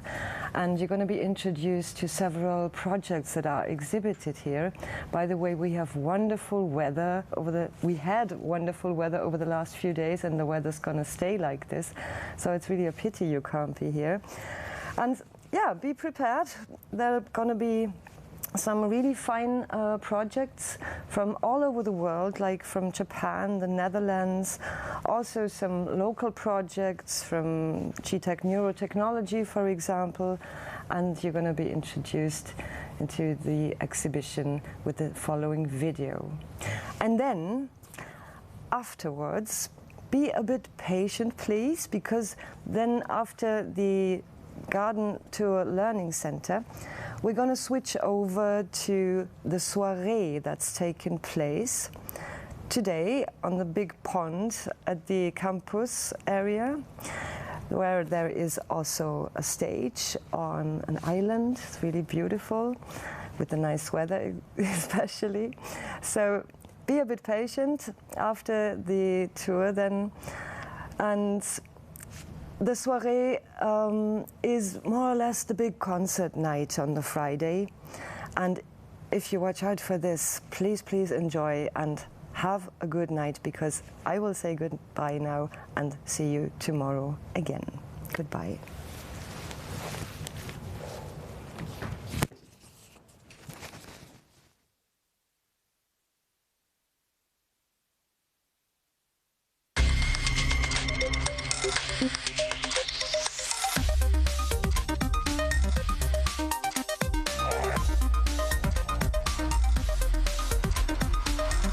Welcome here in Kepler's garden in Linz, Austria, the place where the Ars Electronica 2020 edition is taking place.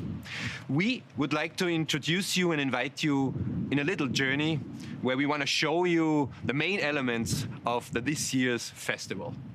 The main elements are different parts of exhibition projects. We have the Starts Prize winners, the best what this combination of art and technology for the benefit of society can offer. Then we have the projects coming from the university, and besides this we have a garden exhibition of an incredible range of artworks that are exhibited, not inside but outside. Yes, and many, many different aspects are there to find. One main aspect is Create Your World, which is the festival for the younger generation. What they are going to do there is not to exhibit in the traditional sense. They are actually exhibiting themselves. They are using this festival in this time of a pandemic to meet for a social gathering. And then we have the LIT projects, a collaboration between the local institutions and the creatives, artists from outside. With those, we want to show that there are alternative ways for creating innovation. Exactly, and then the garden exhibition. So this is the third part of the trias of those exhibition projects, and they give an additional, not just an aesthetic aspect, but also quite a humoristic one. When you walk through the parks, when you meander around the buildings, and you find artwork that highlight very ecological topics, very pressing ones, but also have a charm in the way they introduce those topics. And as a as the last part actually, we have an insight into our online festival, into the world of the more than 120 partners. Yes, and yeah, back to the place. This all is happening in quite a wonderful place. If you remember back where the last edition took place, in the cool environment of this post-industrial, post-city, we landed now in a wonderful environment, close to nature, close to the elements, close to rain, and we hope you enjoy this.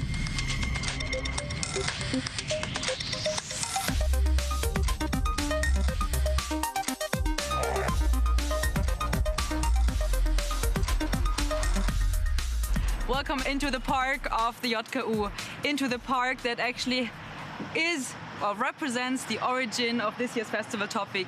Here we started to think about the festival this year, to originally plan it in a completely different way, but we had to change positions. And changing positions yeah. actually exactly is what we want to talk about, standing in front of the artwork above the below from the Belgian artist Mathieu Zustrassen. And that is actually what the artwork is calling for, that you need to change positions in order to experience it. If you want to get close and if you want to understand it, to really go down actually on your knees and listen to the end of the tube. And the end of the tube is actually a loudspeaker that is telling a text, a rather legendary text, about the necessity of changing position. And it is, as a metaphor, exactly, and in its irony, a perfect piece representing the curatorial approach from this year's. And it is about our relationship to the nature. It is about what role technology could take over to link us better with this, so that we create like a relationship based on sustainable values. Exactly. And it is a representation of the sculpture park that we have set up for you, and a garden exhibition where you can, while walking through those beautiful trees above us, stumble across interesting pieces that make you think, that make you wonder. Yeah, but we will go on anyways.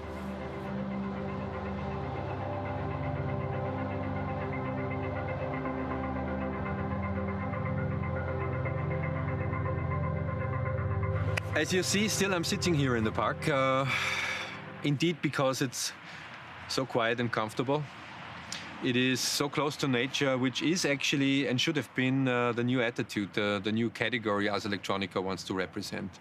Art, technology and society, plus our relation to our nature. Because what we are facing as a global society is huge challenges caused by us or by somebody else, but mainly coming from this environmental front that you can recognize all over the place. And in regards of environmental, we have art pieces here, ironic ones, poetic ones, humorous ones, all together with this associated space of a very critical approach to the problems and challenges we currently face. And one key project is Create Your World, the festival in the festival. There, it is a special attitude this year. It is that you would not expect this little village in the big festival area, where the young kids would come and present the projects with them. They want to solve problems or the world. It is that the protagonists of Create Your World are using this festival for a meeting. So what we exhibit actually is young people meeting, discussing the challenges, the problems of our time, and beyond this, trying to find ways out of this, trying to create prototypical solutions of the generation who is actually the owner of the future we are talking about.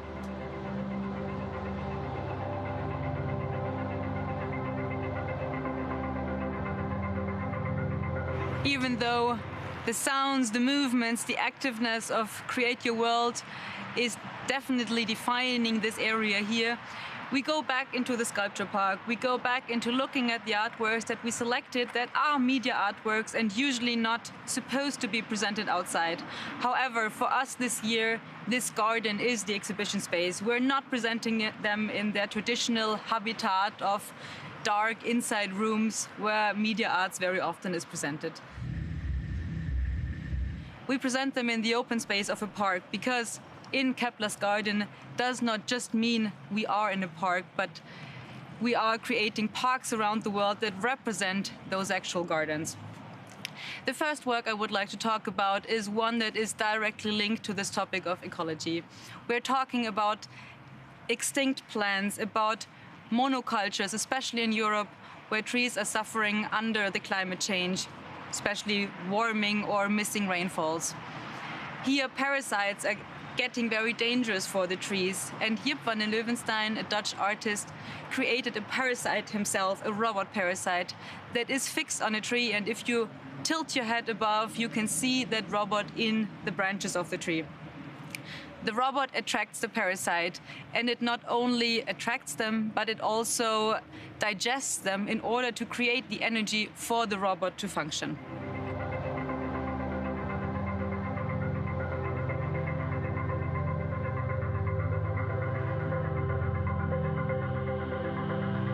Another artwork that we have on display in the garden is an artwork by the German artist Sebastian Wolf, Loves Me Not. Probably we can all remember the days when we were children and we were lying in the park, picking little petals from flowers, asking ourselves, does he love me, does she love me not? He, however, translates this into a small, very delicate robot, asking exactly that question: how do we integrate machines, robots, into our daily life? Do we also play with them, or do we always see the dangers of biases in them? Last but not least, in the park you can see an artwork by Doma Schwarz. It's called De-Rotation. In collaboration with many other scientists, he actually asked the question of what is a renewable energy source? How are we kind of working with those energy sources, especially if we create more and more technology, if we use up more and more power for internet, for streaming, for all those devices, and how we deal with that, with this rising need of energy. Where can we get all this energy from? Should it be just, for example, through wind turbines, or are there also other possibilities that we can find and create?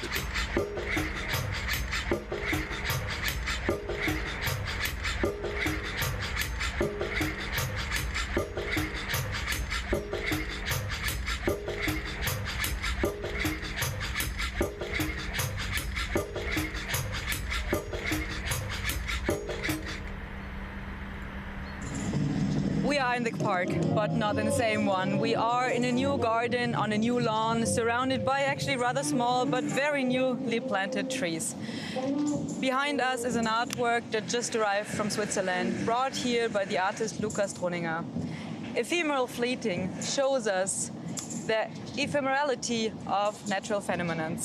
And what Lukas brought here is not just the desire of showing us artificial phenomena, like natural phenomena, but he also shows us and points us the limitation of us as humans, especially when it comes to controlling nature, controlling our surroundings in the end. Yes, and he creates a poetic temporary moment for our audiences and for us that shows us that some limits are simply not to overcome. And he also brings his piece and us in direct relation to the scholar Kepler, who was actually one of the founders of the mechanized world image. And before leaving this beautiful park, we wanted to point out that moving from a sculpture garden into a sound garden actually brings us closer to a huge part of our program, a program that you cannot exhibit in a physical space, but that you hear fleeting around the surroundings, kind of covering this whole park, this whole area, moving besides and next to each other, influencing itself. And I think that is the beauty of also what includes the festival. A festival is not just an exhibition. A festival are concerts, performances, conferences, and artworks. And I think that is what is, in the end, Keplers Gardens.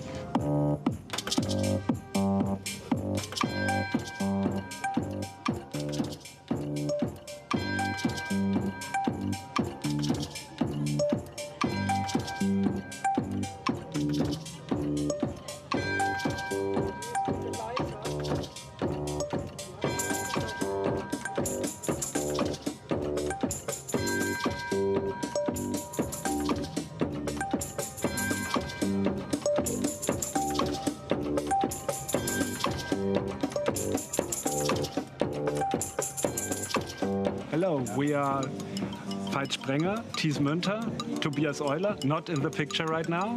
He likes to stay in the background. And this is our device, the Moon Machine. It's a mobile driving vehicle which is triggered with air and electronics and dedicated to the composer Moondog, aka Louis Thomas Hardin, who died 21 years ago. And in homage to him, we built this device last year and are now traveling the world with it.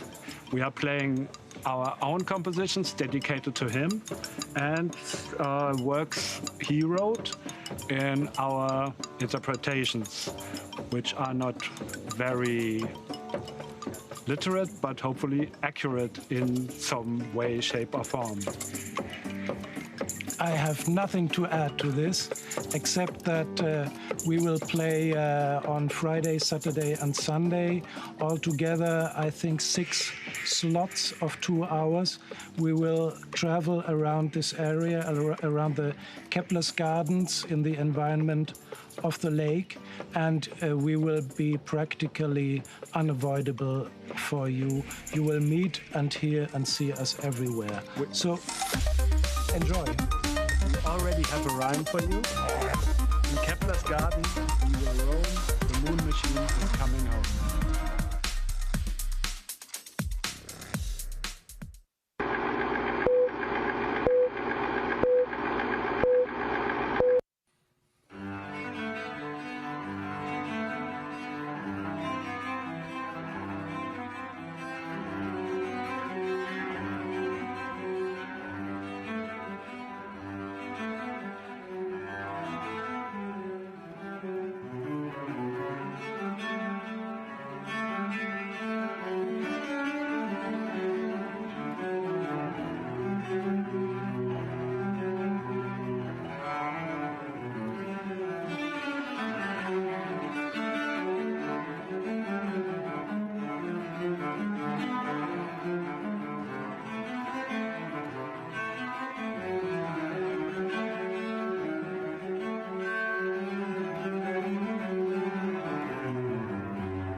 Valdivia is a wetland city, a place defined by water and vegetation, blue and green all around.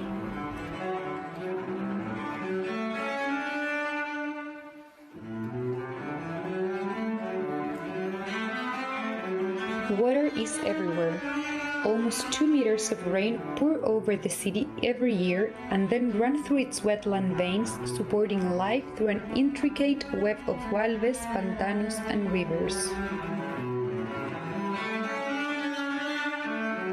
Valdivia's love and hate affair with wetlands is an old story that started long before the Spaniards founded the city in the 16th century. Wetlands have determined Valdivia's identity ever since.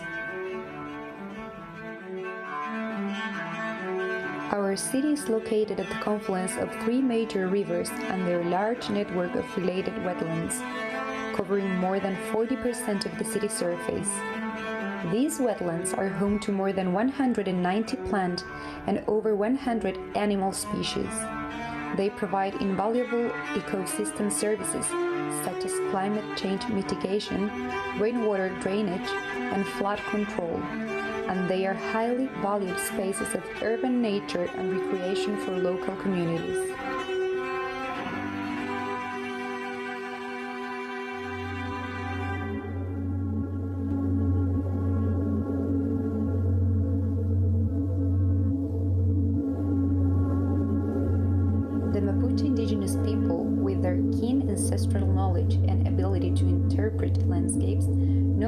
Choose this place to settle more than 900 years ago. They transported their goods in wooden canoes and grew crops on wetland banks.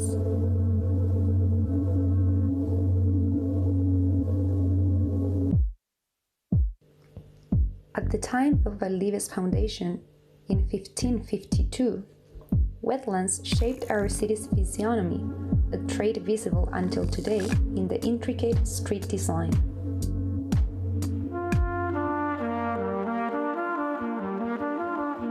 During the following 400 years, wetlands were slowly drained and filled to expand urban areas. In 1960, the largest earthquake on Earth shook Valdivia. The earth sank and water took over its old pathways. All wetlands expanded and others appeared. The Rio Cruces wetland, an iconic nature sanctuary and Ramsar site, was created. For the rest of the 20th century and until today, Valdivia grows at the expense of wetlands. In the past 20 years, 500 hectares of wetlands have been lost to urban growth. If destruction continues at the same rate, in 50 years we'll have no wetlands left.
Communities deeply connected to our wetland identity and heritage have awakened and will not allow this to happen. In 2004, Rio Cruces Wetland Sanctuary was struck by an environmental disaster caused by Arauco's pulp mill. Swans were falling dead over people's houses, too weak to fly due to the pollution. Valdivianos took to the streets in anger and despair, demanding authorities to close the mill.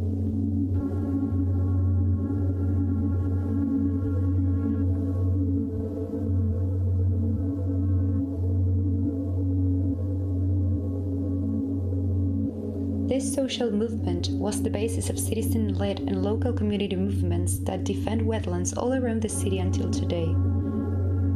Wetlands continue to be threatened, but there are more and more people who value them and imagine them as part of the city's future. The same is happening all over the country, leading to the recent approval of the first law that protects urban wetlands nationwide.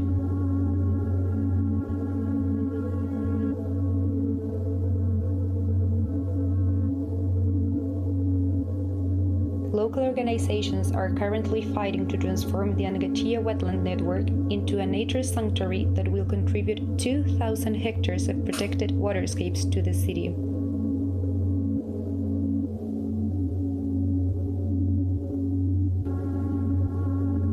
People dream of co-managing wetlands as urban public space that provide multiple ecosystem services to all human and non-human city dwellers.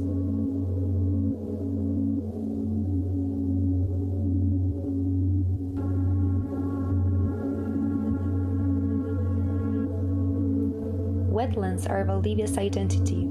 They have shaped and will continue to reshape our city's urban landscape.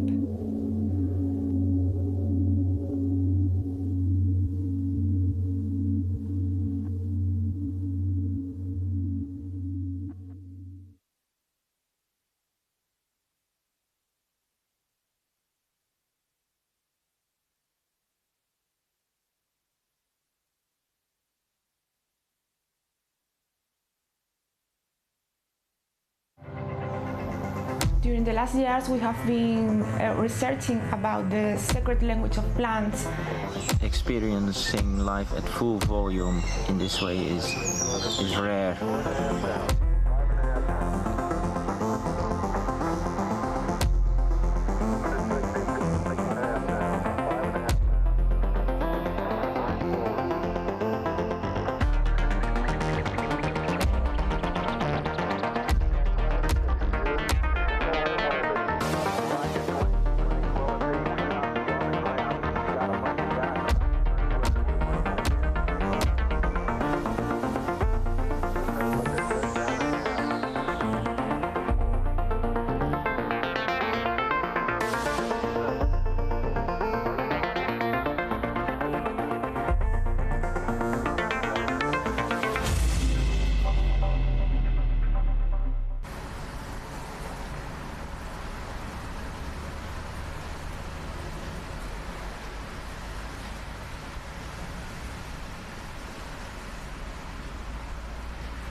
Wer hat dir, tell me, die souveräne Herrschaft verliehen? Diese tyrannische Herrschaft. Gehe zurück auf die Tiere. Ziehe die Elemente zu Rate. Untersuche die Pflanzen, Tiere und sieh den Tatsachen ins Auge. Tiere, Pflanzen. Sonderbar, blind, aufgeblasen, durch die Wissenschaft und degeneriert. Haarsträubende Ignoranz. Aber ihr wollt weder die Freiheit noch die vollkommene Gleichheit. Der übermäßige Ehrgeiz zerfrisst euch.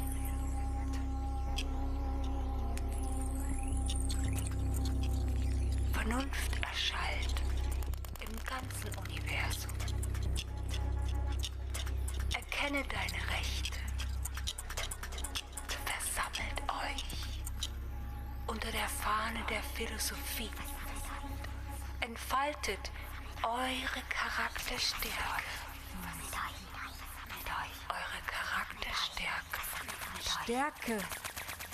Es liegt in eurer Macht, zu überwinden. Als Versuch, das Unmögliche zu wagen. Sage mir. Tell me.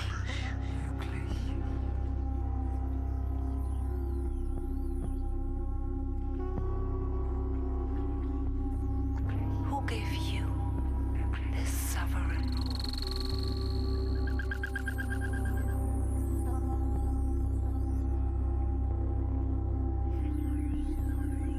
This tyrannical man rule.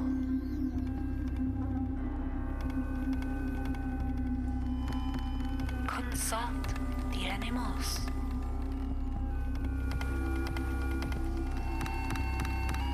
Consult the elements.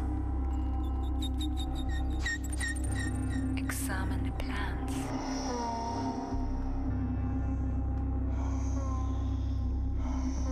And look the facts in the eye. Facts. Facts strange, blind, blown up by science and degenerated. Dreadful ignorance. Facts. But you don't want freedom. Neither true equality. Facts. Excessive ambition eats you away. True. Equality. Recognize your rights. Gather under the banner of philosophy. Gather all of your strength. Unfold. It is in your power to overcome. As an attempt to dare the impossible. To dare the impossible.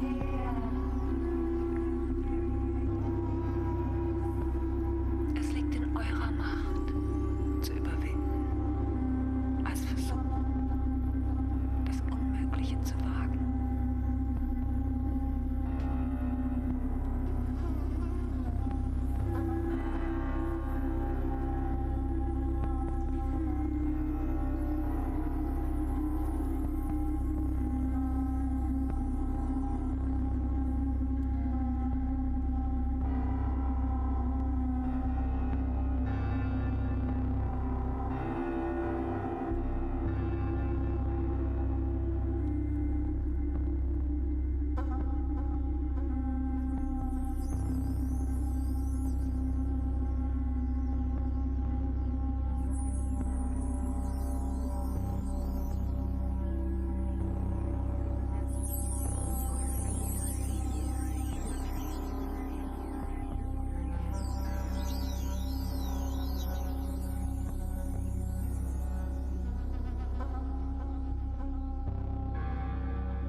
also Greek people should feel shame. It's really big shame for everyone. It's not a unity, it's an unity.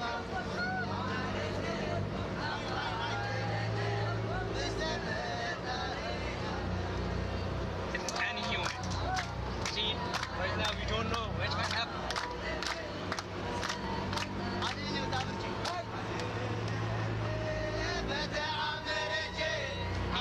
Right now we don't know what might happen. What's going on?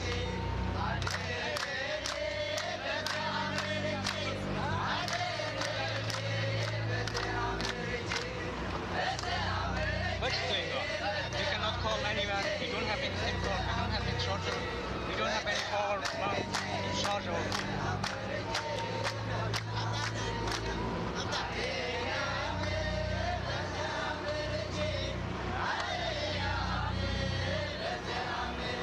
Die gestundete Zeit. Es kommen härtere Tage. Die auf Widerruf gestundete Zeit wird sichtbar am Horizont.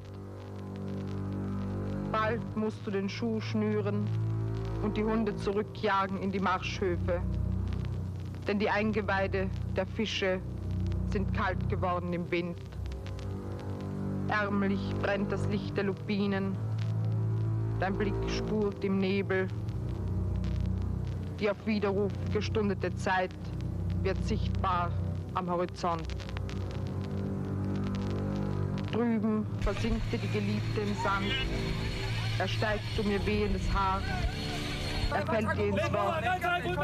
Er befiehlt ihr zu schweigen. Er findet sie sterblich und willigt dem Abschied nach jeder Umarmung.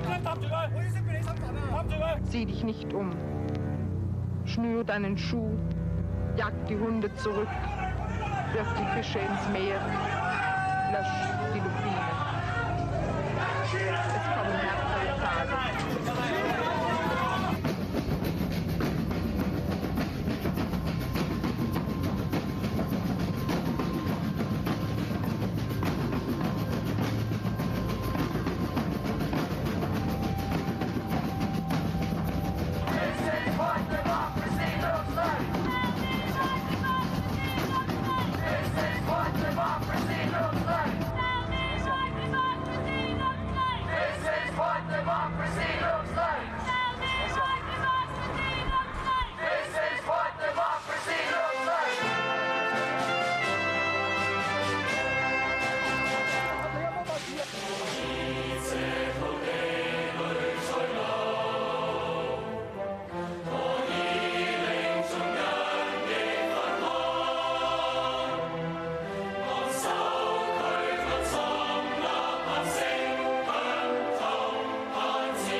Der Mensch ist zur Freiheit verurteilt. Besser aufrecht sterben, als auf Knien leben. Niemand ist frei, der nicht über sich selbst Herr ist. Freiheit ist der Abstand zwischen Jäger und Gejagtem. Gesetz ohne Freiheit ist Despotismus. Freiheit ohne Gesetz, Anarchie. Ich verachte Ihre Meinung, aber ich gebe mein Leben dafür, dass Sie sie sagen dürfen. Das Geheimnis des Glücks ist die Freiheit. Das Geheimnis der Freiheit ist der Mut. Wer Freiheiten aufgibt, um Sicherheit zu gewinnen, verdient weder Freiheit noch Sicherheit. Und wenn ihr dann in vielen Jahren sterbend in eurem Bett liegt, wärt ihr dann nicht bereit, jede Stunde einzutauschen von heute bis auf jenen Tag, um einmal nur wieder hier stehen zu dürfen, um unseren Feinden zuzurufen, sie mögen uns das Leben nehmen, doch niemals nehmen sie uns unsere Freiheit. Der Wert eines Menschen bestimmt sich nach seiner Freiheit, nach der, die er hat und nach der, die er bewilligt. Nicht der Staat gewährt den Bürgern Freiheit, sondern die Bürger dem Staat Einschränkungen ihrer Rechte. Der Engländer liebt die Freiheit wie sein rechtmäßiges Weib. Er besitzt sie. Und wenn er sie auch nicht mit absonderlicher Zärtlichkeit behandelt, so weiß er sie doch im Notfall wie ein Mann zu verteidigen. Der Franzose liebt die Freiheit wie seine erwählte Braut. Er wirft sich ihr zu Füßen mit den überspanntesten Beteuerungen. Er schlägt sich für sie auf Tod und Leben. Er begeht für sie tausenderlei Torheiten. Der Deutsche liebt die Freiheit wie seine Großmutter. Die Freiheit ist wie das Meer. Die einzelnen Wogen vermögen nicht viel, aber die Kraft der Brandung ist unwiderstehlich. Die Griechen waren Freunde der Freiheit. Ja, aber jeder nur seiner eigenen. Daher steckte in jedem Griechen ein Tyrann, dem es nur an Gelegenheit fehlte, sich zu entwickeln. Die Unabhängigkeit und Freiheit der Menschen beruht weniger auf der Kraft der Arme als auf der Mäßigung der Herzen. Wer wenig begehrt, hängt von wenigem ab. Falls Freiheit überhaupt etwas bedeutet, dann bedeutet sie das Recht darauf, den Leuten das zu sagen, was sie nicht hören wollen. Wir schätzen die Menschen, die frei und offen ihre Meinung sagen, vorausgesetzt, sie meinen dasselbe wie wir. Die neue Generation ist der Meinung, dass sie freier lebt als die alte. Das ist ein Irrtum. Wir bekamen unsere Prügel von den Eltern, die Jungen beziehen sie direkt vom Leben. Menschen, für die die Frage der Freiheit hinter der des Freihandels zurücktritt und die nach dem Essen in aller Ruhe die Börsenberichte zugleich mit den letzten Nachrichten aus Kriegsgebieten lesen und vielleicht über diese Lektüre einschlafen. Sie zögern, sie bedauern und manchmal unterschreiben sie auch Bittschriften. Aber sie tun nichts ernsthaft und wirkungsvoll. Sie warten, wohl situiert, dass andere den Übelstand abstellen, damit sie nicht mehr daran Anstoß nehmen müssen. Höchstens geben sie ihre Stimme zur Wahl. Das kostet nicht viel. Und der Gerechtigkeit geben sie ein schwaches Kopfnicken und die besten Wünsche mit auf den Weg, während sie an ihnen vorübergeht. Wahre Freiheit bedarf eines so hohen Grades an Verantwortung, dass er die Freiheit schon wieder unattraktiv macht. Es ist mir klar geworden, dass das, was wir unseren Willen nennen, die Drähte sind, die uns Marionetten bewegen und an denen Gott zieht. Früher sind die Menschen für die Freiheit auf die Barrikaden gegangen, jetzt tun sie es für die Freizeit. Ein Mensch unter Beobachtung ist niemals frei und eine Gesellschaft unter ständiger Beobachtung ist keine Demokratie mehr. Man sollte nie seine beste Hose anziehen, wenn man hingeht, um für Freiheit und Wahrheit zu kämpfen. Die Griechen waren Freunde der Wahrheit, ja, aber jeder nur seine eigene. Da steckte es jedem Griechen ein Tyrann darin, dem es nur an Gelegenheit fehlte, sich zu entwickeln. Freiheit ist ein Gut, dessen Dasein weniger Vergnügen bringt als seine Abwesenheit Schmerzen. Um sich frei zu fühlen, gibt es ein einfaches Mittel, nicht an der Leine zerren. Freiheit ist für 3/4 der Menschheit das Recht, Hungers zu sterben. Wer sagt, hier herrscht Freiheit, der lügt. Freiheit herrscht nicht. Mir ist die gefährliche Freiheit lieber als eine ruhige Knechtschaft. Die Fähigkeit, das Wort Nein auszusprechen, ist der erste Schritt zur Freiheit. Die glücklichsten Sklaven sind die erbittertsten Feinde der Freiheit. In der Freiheit liegt die Angst der Ohnmacht. Die Freiheit stirbt häufig scheibchenweise.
Ich weiß, dass mein Tod unvermeidlich ist. Franzosen, dies sind meine letzten Worte. Hört mich an in dieser Schrift und horcht ins Innere eures Herzens hinein. Der Gott des Gewissens, so wie ich ihn mir vorstelle, ist der einzige Gott, den die Menschen anbeten sollen. Mann, bist du fähig, gerecht zu sein? Es ist eine Frau, die dir diese Frage stellt. Du wirst dir wenigstens dieses Recht nicht nehmen. Sage mir, wer hat dir die souveräne Herrschaft verliehen, mein Geschlecht zu unterdrücken? Deine Kraft? Deine Talente? Beobachte den Schöpfer in seiner Weisheit. Prüfe die Natur in ihrer Herrlichkeit, mit der du dich, wie es scheint, messen möchtest. Und gib mir, wenn du es wagst, ein Beispiel für diese tyrannische Herrschaft. Geh zurück auf die Tiere, untersuche die Pflanzen, studiere, erforsche und unterscheide, wenn du es vermagst, die Geschlechter in der natürlichen Ordnung. Überall wirst du sie vermischt finden. Überall arbeiten sie gemeinsam als harmonische Einheit an diesem Meisterwerk. Nur der Mann hat sich ein Prinzip von dieser Ausnahme zurechtgezimmert. Sonderbar, blind, aufgeblasen durch die Wissenschaft und degeneriert, will er in diesem Jahrhundert der Aufklärung und des Scharfsinns in haarsträubendster Ignoranz als Despot über ein Geschlecht befehlen, das über alle intellektuellen Fähigkeiten verfügt. Wir Frauen wagen es und beanspruchen, von der Revolution zu profitieren, die gleichen Rechte und Pflichten einzufordern. Die Frau hat das Recht, aufs Schafott zu steigen. Sie soll ebenso das Recht haben, auf die Rednertribüne zu steigen. Aber ihr wollt weder die Freiheit noch die vollkommene Gleichheit. Der übermäßige Ehrgeiz zerfrisst euch und dieser Aasgeier, der an euch nagt und euch ununterbrochen zerfleischt, trägt euch auf die Gipfel aller Exzesse. Ach, wenn noch Zeit dafür ist, verirrte Männer, setzt eurem Hass und Racheakten ein Ende. Frau, erwache. O Frauen, wann hört ihr auf, blind zu sein? Der mahnende Ruf der Vernunft erschallt im ganzen Universum. Erkenne deine Rechte. Versammelt euch unter der Fahne der Philosophie. Entfaltet all eure Charakterstärke. Welche Hindernisse man euch auch immer entgegenstellen mag. Es liegt in eurer Macht, sie zu überwinden. Ihr müsst es nur wollen. Fortschritt entsteht durch die Menschen, die kämpfen, auch wenn der Weg noch lang ist. Und nicht durch die, die den Platz einnehmen, den man ihnen zuweist. Sollte der Versuch, meinem Geschlecht eine respektable und gerechte Grundlage zu verschaffen, derzeit als eine Verstiegenheit meinerseits und als Versuch, das Unmögliche zu wagen, betrachtet werden, so überlasse ich den zukünftigen Menschen die Ehre, sich dieser Sache anzunehmen.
Liebe Genossinnen, haben Menschenrechte ein Geschlecht?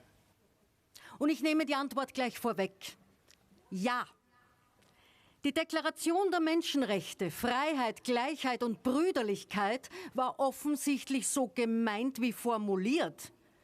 Dass Menschenrechte vorerst Männerrechte blieben, beziehungsweise immer nur als solche gemeint waren, ist nachweisbar.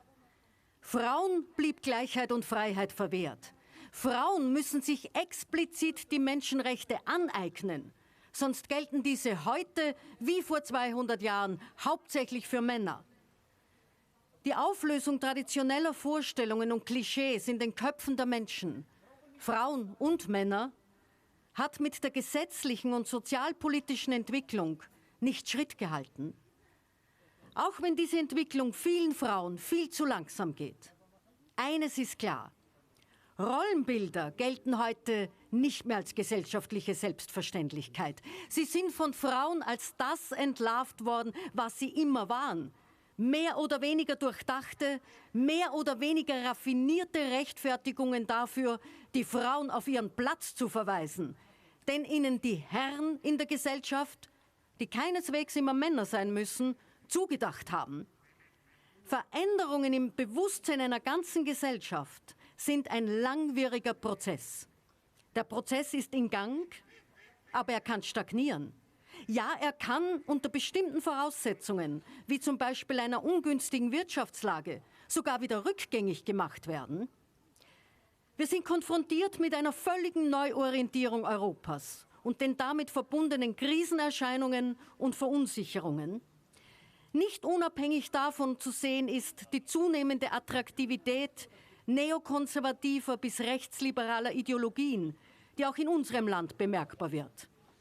Wenn wir nicht in gemeinsamer Anstrengung, mit offensiven Strategien und mit konkreten Konzepten für die Verbesserung weiblicher Lebensbedingungen antworten, werden es wieder einmal die Frauen sein, die die ersten Opfer gesellschaftlicher Neuorientierung sind.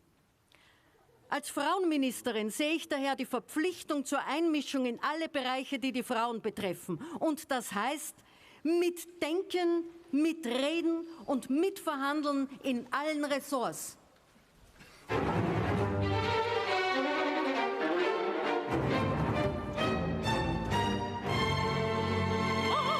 Abscheulicher, wo eilst du hin? Was hast du vor?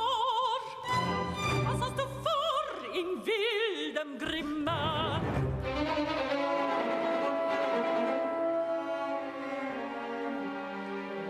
Des Mitleids der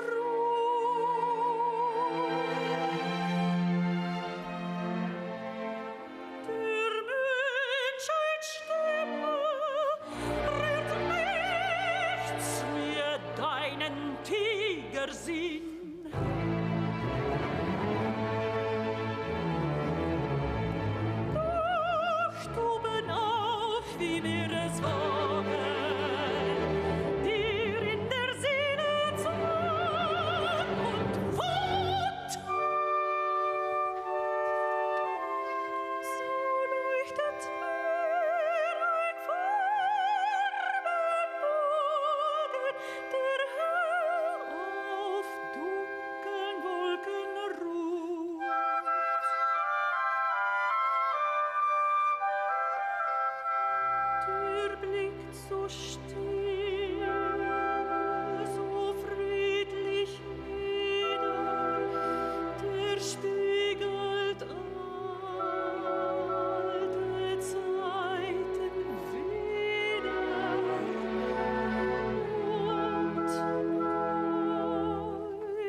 Ich möchte zu meinem Verständnis von Frauenpolitik einige Thesen formulieren, die den Rahmen für mein politisches Handeln bilden.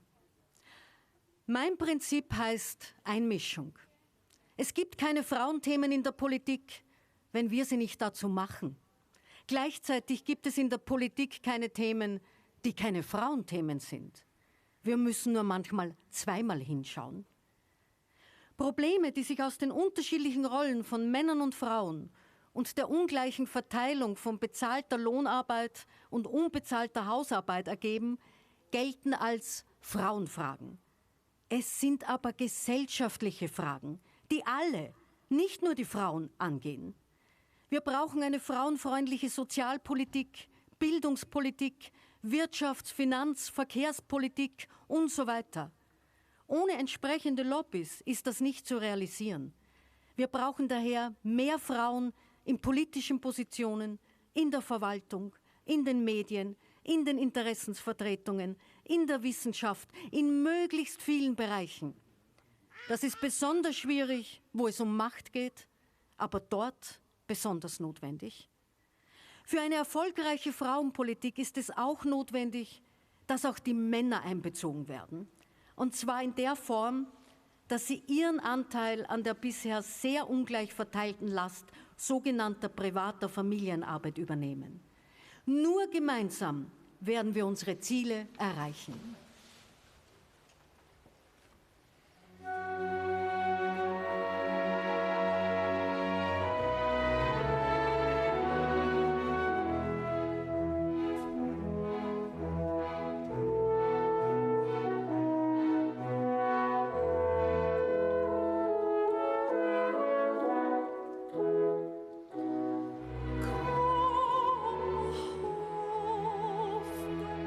Lass den letzten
inner Triebe.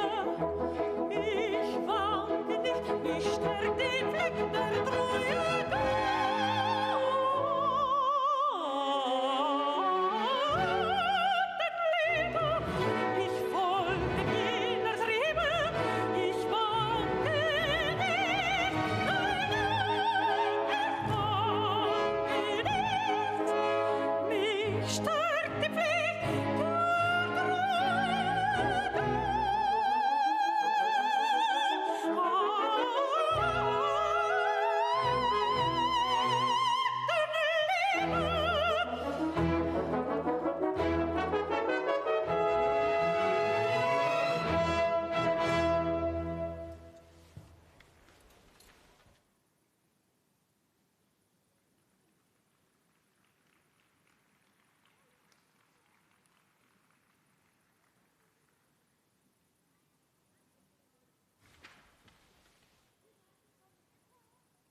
Es irren derzeit sehr viele Menschen, verzweifelt nach Obdach und Lebensmöglichkeit suchend in der Welt herum.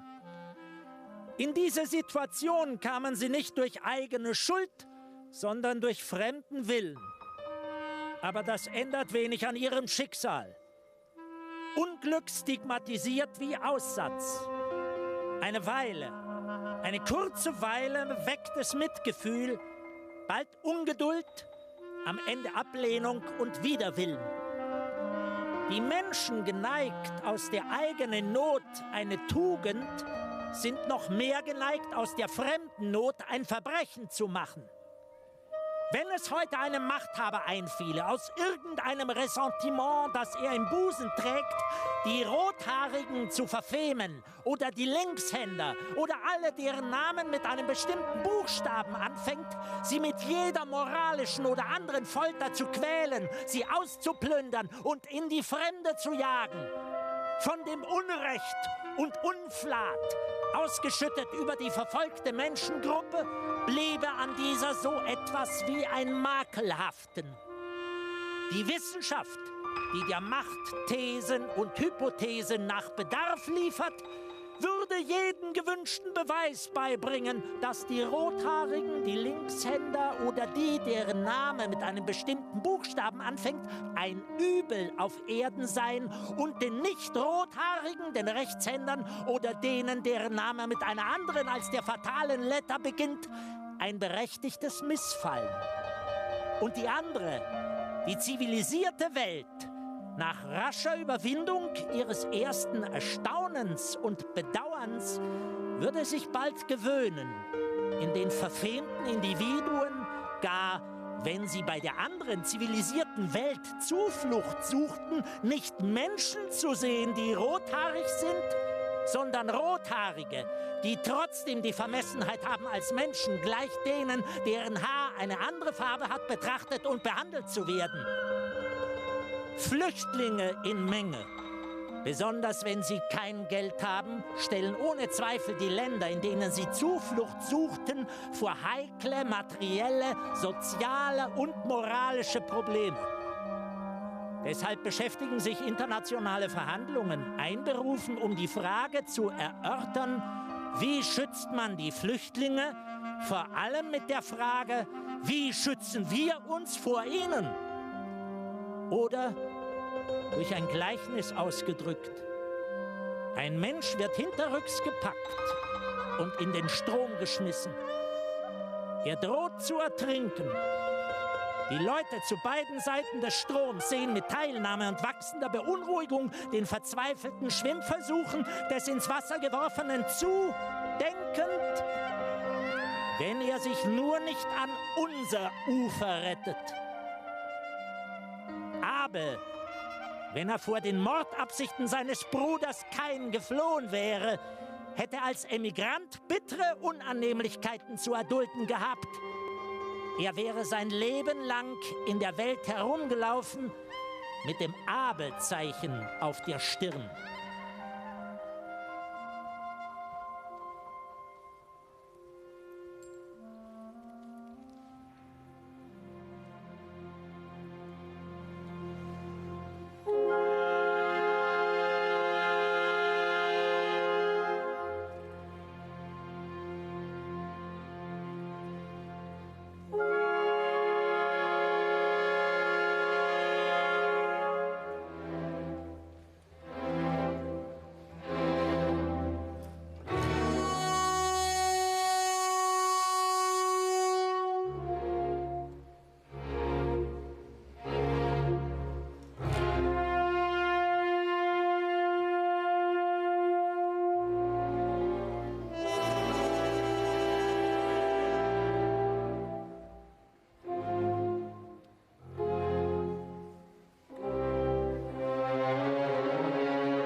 Ich bin glücklich, heute mit euch allen an einem Ereignis teilzunehmen, das als die größte Demonstration für die Freiheit in die Geschichte unserer Nation eingehen wird.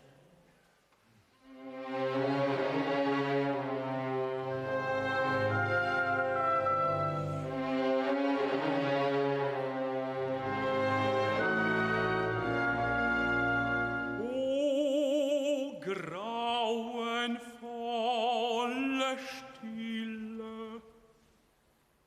Vor 5 mal 20 Jahren unterzeichnete ein großer Amerikaner, in dessen symbolischem Schatten wir heute stehen, die Proklamation der Gleichberechtigung.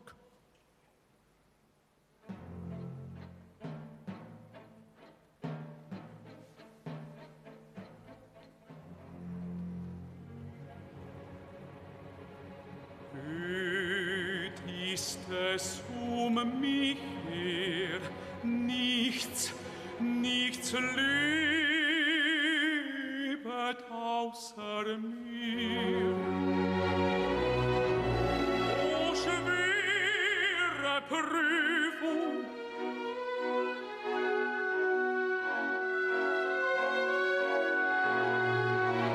doch gerecht ist Gottes Wille.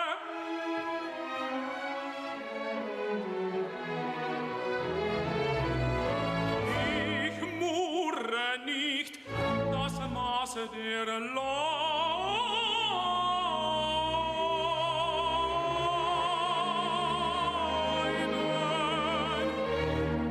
steht bei dir. Dieses Dekret kam wie ein Licht der Hoffnung für Millionen von schwarzen Sklaven, die im Feuer schreiender Ungerechtigkeit versenkt wurden. Es kam wie ein freudiger Tagesanbruch, um die lange Nacht ihrer Gefangenschaft zu beenden. Doch 100 Jahre später ist der Schwarze noch immer nicht frei. 100 Jahre später leidet der Schwarze immer noch in den Winkeln der amerikanischen Gesellschaft und fristet ein Exil im eigenen Land. Also sind wir heute hierher gekommen, um einen beschämenden Zustand anzuprangern.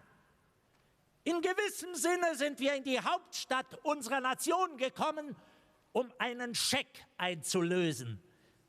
Als die Architekten unserer Republik die großartigen Worte der Verfassung und der Unabhängigkeitserklärung schrieben, unterzeichneten sie einen Schuldschein. Dieser Schein enthielt das Versprechen, dass allen Menschen, ja, schwarzen Menschen ebenso wie Weißen, die unveräußerlichen Rechte auf Leben, Freiheit und der Anspruch auf Glück garantiert würden. Es ist offensichtlich, dass Amerika seinen Verbindlichkeiten nicht nachgekommen ist, soweit es die schwarzen Bürger betrifft. Statt seine heiligen Verpflichtungen zu erfüllen, hat Amerika den Schwarzen ihren Scheck als ungedeckt zurückgeschickt. Aber wir weigern uns zu glauben, dass die Bank der Gerechtigkeit bankrott ist. Wir weigern uns zu glauben, dass im Safe der unbegrenzten Möglichkeiten dieses Landes unzureichende Fonds liegen. Also sind wir gekommen, diesen Scheck einzulösen. Einen Scheck, der uns die Reichtümer der Freiheit und die Sicherheit der Gerechtigkeit geben wird.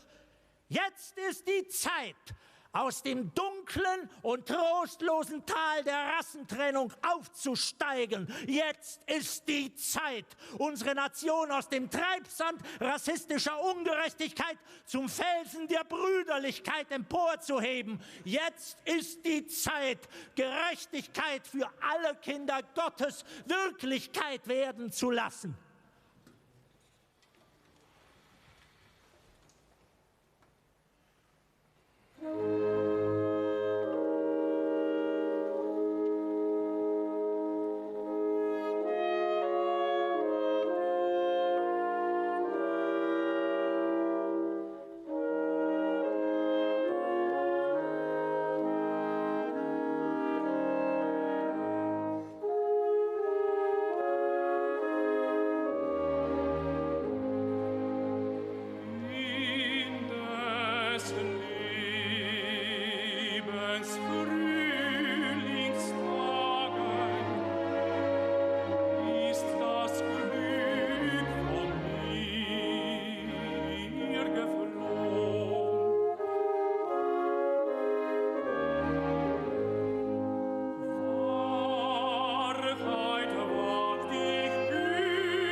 der Luft.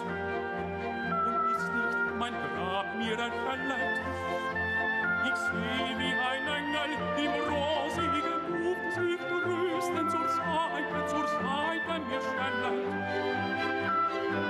Ein Engel Leonoren, der Gattin sogleich, der führt mich zur Freiheit ins himmlische Reich. Und spür ich Linde samt säuselnder Luft. Ich seh wie ein Engel im rosigen Duft, ein Engel sich trösten zur Seite mir schnellet. Ein Engel Leonoren, der Gattin sogleich, der führt mich zur Freiheit ins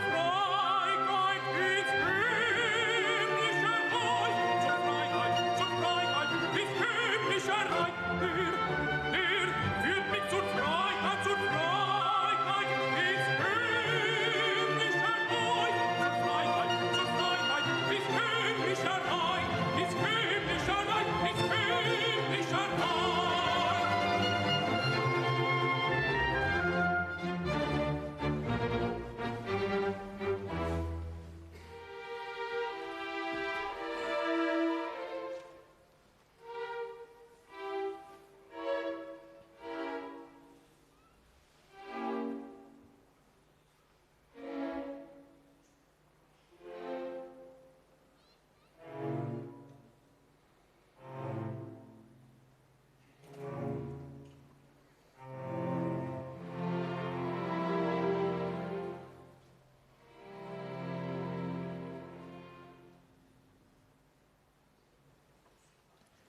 Ich habe einen Traum, dass meine 4 kleinen Kinder eines Tages in einer Nation leben werden, in der man sie nicht nach ihrer Hautfarbe, sondern nach ihrem Charakter beurteilen wird. Ich habe einen Traum, dass eines Tages unten in Alabama kleine schwarze Jungen und Mädchen sich an den Händen fassen mit kleinen weißen Jungen und Mädchen wie Brüder und Schwestern. Ich habe einen Traum, dass eines Tages jedes Tal erhöht und jeder Hügel und Berg erniedrigt wird. Was uneben ist, soll gerade, und was hügelig ist, soll eben werden, und die Herrlichkeit des Herrn soll offenbart werden, und alles Fleisch miteinander wird es sehen.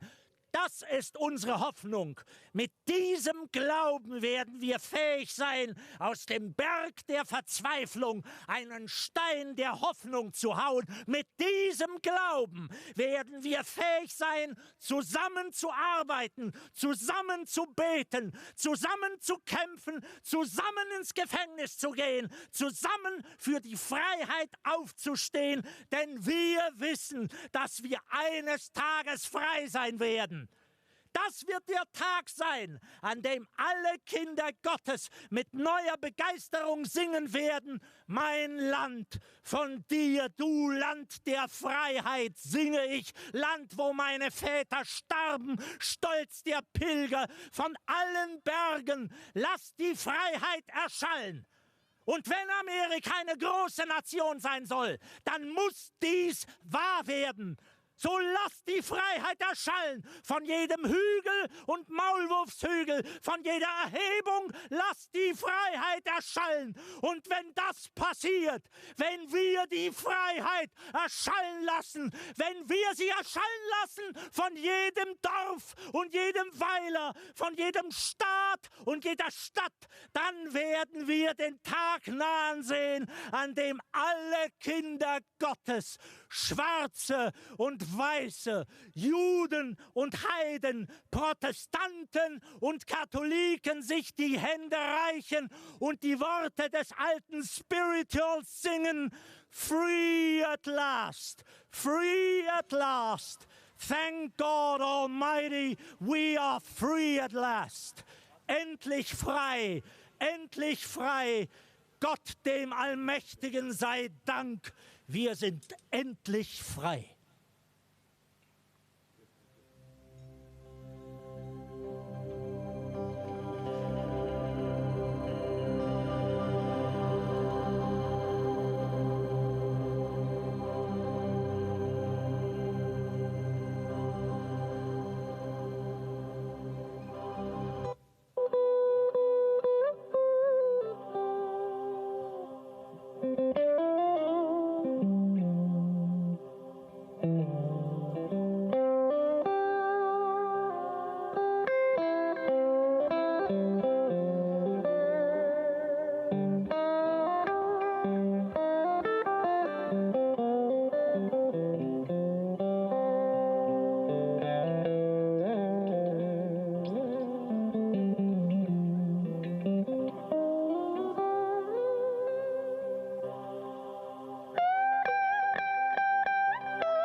Linz, 5.3.1943.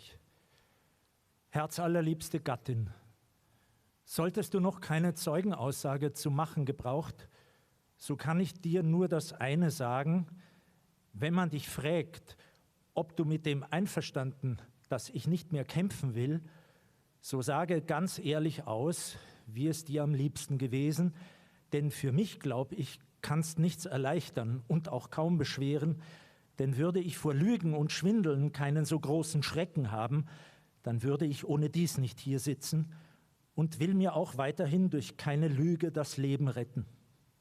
Es grüßt dich herzlich, dein Gatte. St. Radegund, 7.3.1943.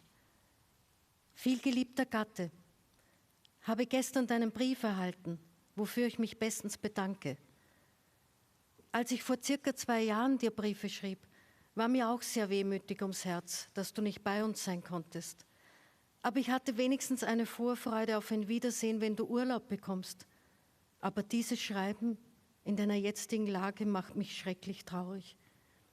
Hatte noch immer eine kleine Hoffnung, vielleicht könntest du dich auf der Fahrt noch anders entschließen, weil du mir fürchterlich erbarmst und ich gar nicht helfen kann.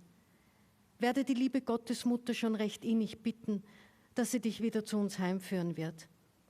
Deine 3 Mädel fragen so immer um dich, besonders die kleine Loisi. Sie fragt dann ganz harmlos, wann kommt Vater einmal heim? Recht innige Grüße von deiner Fanny. Linz, 10.3.1943. Liebste Gattin, bedanke mich nochmals herzlich für all deine Liebe und Treue und Opfer, die du für mich und die ganze Familie gebracht hast. Und für alle Opfer, die du noch für mich bringen musst. Ein schweres Opfer wird es werden, dass du niemanden zürnen darfst, die dich vielleicht jetzt beleidigen werden, denn die Liebe verlangt es, strebe immer nach mehr Vollkommenheit und es wird dir immer leichter werden. Hilf auch noch den Armen, solange du kannst und ersetze den Kindern jetzt auch den Vater. Dein Gatte, grüß mir noch die Kinder, erzähl ihnen oft vom Jesu-Kind und vom Himmel. St. Radegund, 1.4.1943. Lieber Gatte, unsere Verwandten reden mir immer zu, ich soll dich besuchen, dass ich doch Gewissheit habe betreffs deiner Lage, weil viele meinen, dir geht es nicht am besten. Gerne möchte ich dich besuchen, aber ich weiß es nicht, ob ich doch hinein dürfte oder vielleicht bloß einige Minuten. Ich möchte dich deshalb fragen, wie du meinst, denn es ist für beide etwas sehr Schmerzliches. Ich glaube, du wirst dich doch nicht so unglücklich fühlen, wie viele hier meinen, denn du hast ja, wie ich hoffe, ein großes Vertrauen zu unserem lieben Herrn Jesus. Viele Grüße von deiner treuen Gattin Fanny. Linz, am 9.4.1943. Gott zu Gruß, liebste Gattin, heute waren es 7 Jahre, da wir uns vor Gott und dem Priester Liebe und Treue versprochen. Und ich glaube, wir haben dies Versprechen auch bis heute treu gehalten.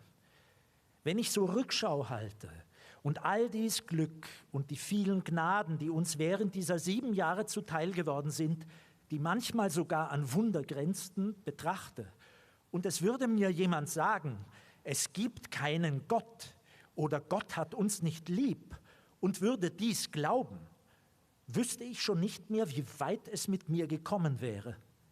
Wenn wir nur auf das Danken nicht vergessen, dann wird unser Glück fortdauern bis in alle Ewigkeit. Wenn ich auch jetzt hinter Kerkermauern sitze, so glaube ich dennoch auch weiterhin auf deine Liebe und Treue bauen zu dürfen, denn du weißt es ja, dass ich nicht als Verbrecher hier sitze. Es grüßt dich nun herzlich, dein neuer Gatte, denn es heißt ja, dass sich in 7 Jahren der Mensch erneuert. So hast du eben ab heute einen neuen Gatten. St. Radegund, 16.05.1943. Grüß Gott, herzallerliebster Gatte. Es ist mir schon sehr leid, dass ich dich in Linz nicht mehr besuchen konnte. Auch ist mir sehr leid, dass ich von dir so wenig Post zu erhoffen habe. Aber man muss sich dem Willen Gottes unterwerfen.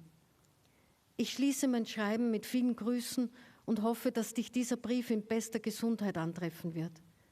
Mir ist immer leid um dich. Hab dich immer sehr lieb und bist so weit entfernt.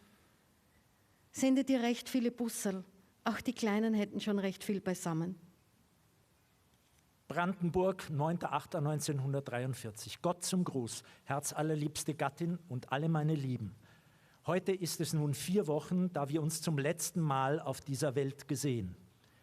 Erst zu Mittag teilte man mir mit, dass das Urteil bestätigt wurde und heute um 4 Uhr nachmittags vollstreckt wird. Will euch nun einige Worte des Abschieds schreiben.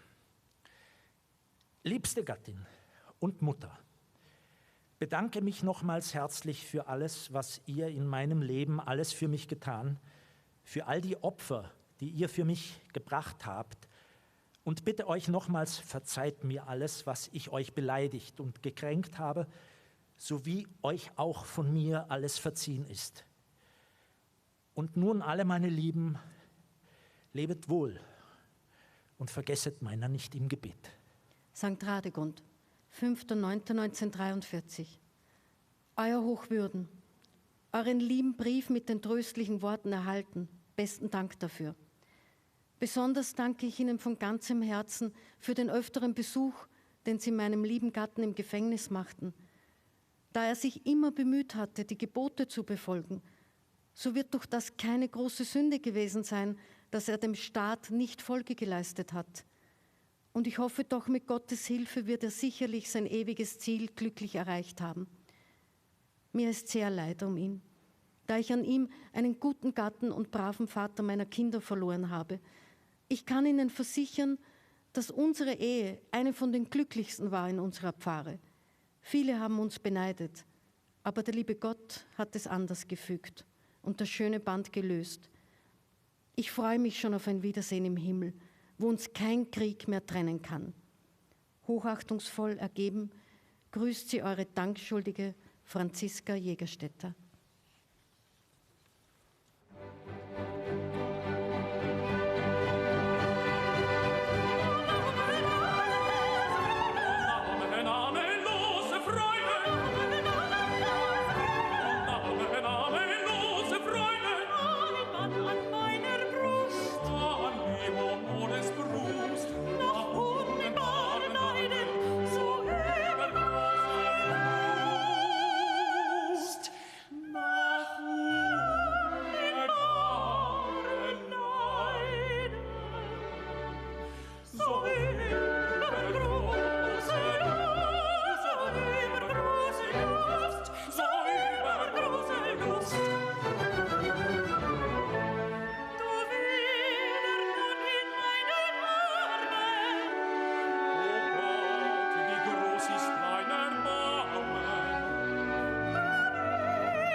Es hätte geschehen können.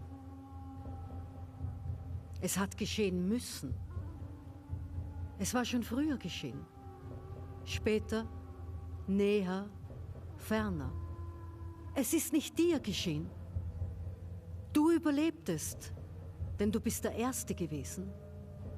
Du überlebtest, denn du bist der Letzte gewesen. Weil selbst, weil die anderen, weil links, weil rechts, weil Regen, weil Schnee, weil Sonne.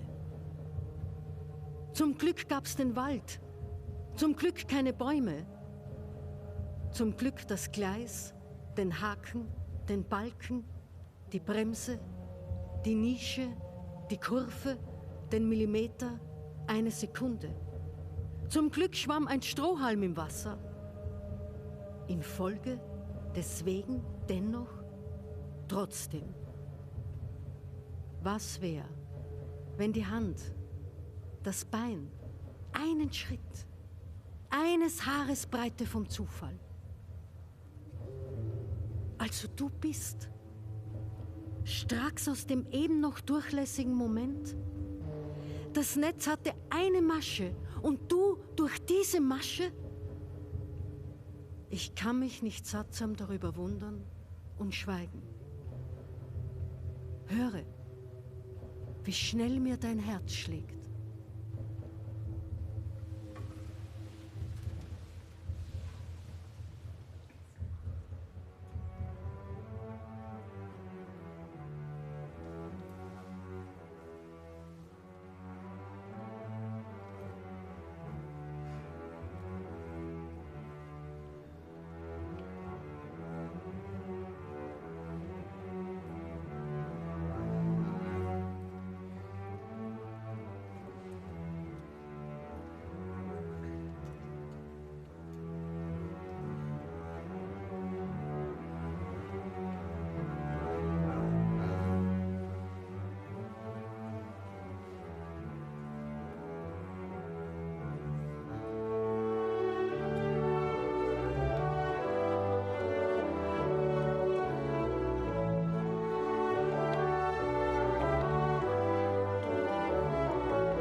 last years we have been researching about the sacred language of plants. Experiencing life at full volume in this way is rare.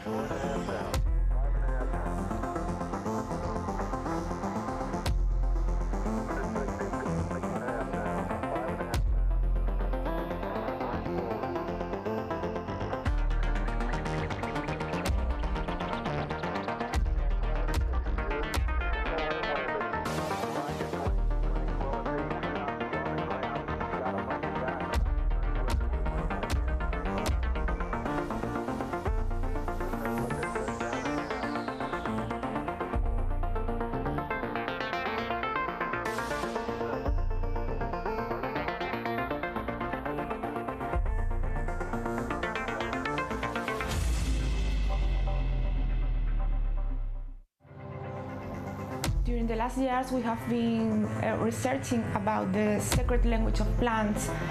Experiencing life at full volume in this way is rare.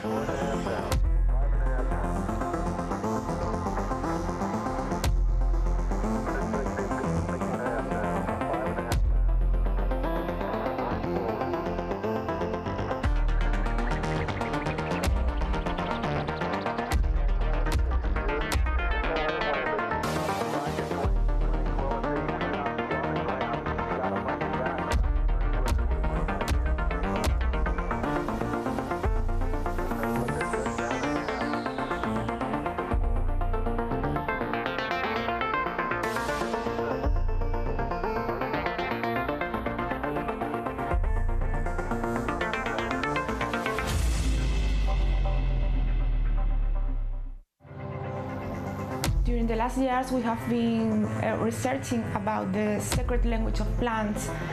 Experiencing life at full volume in this way is rare.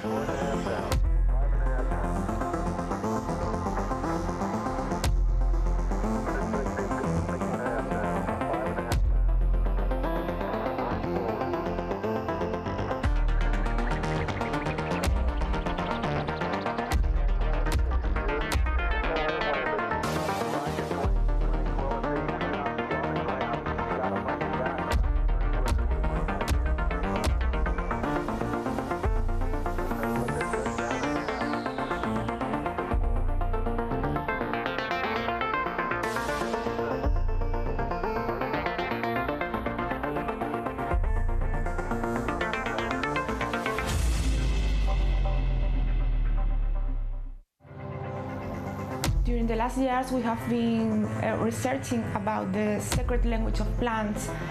Experiencing life at full volume in this way is rare.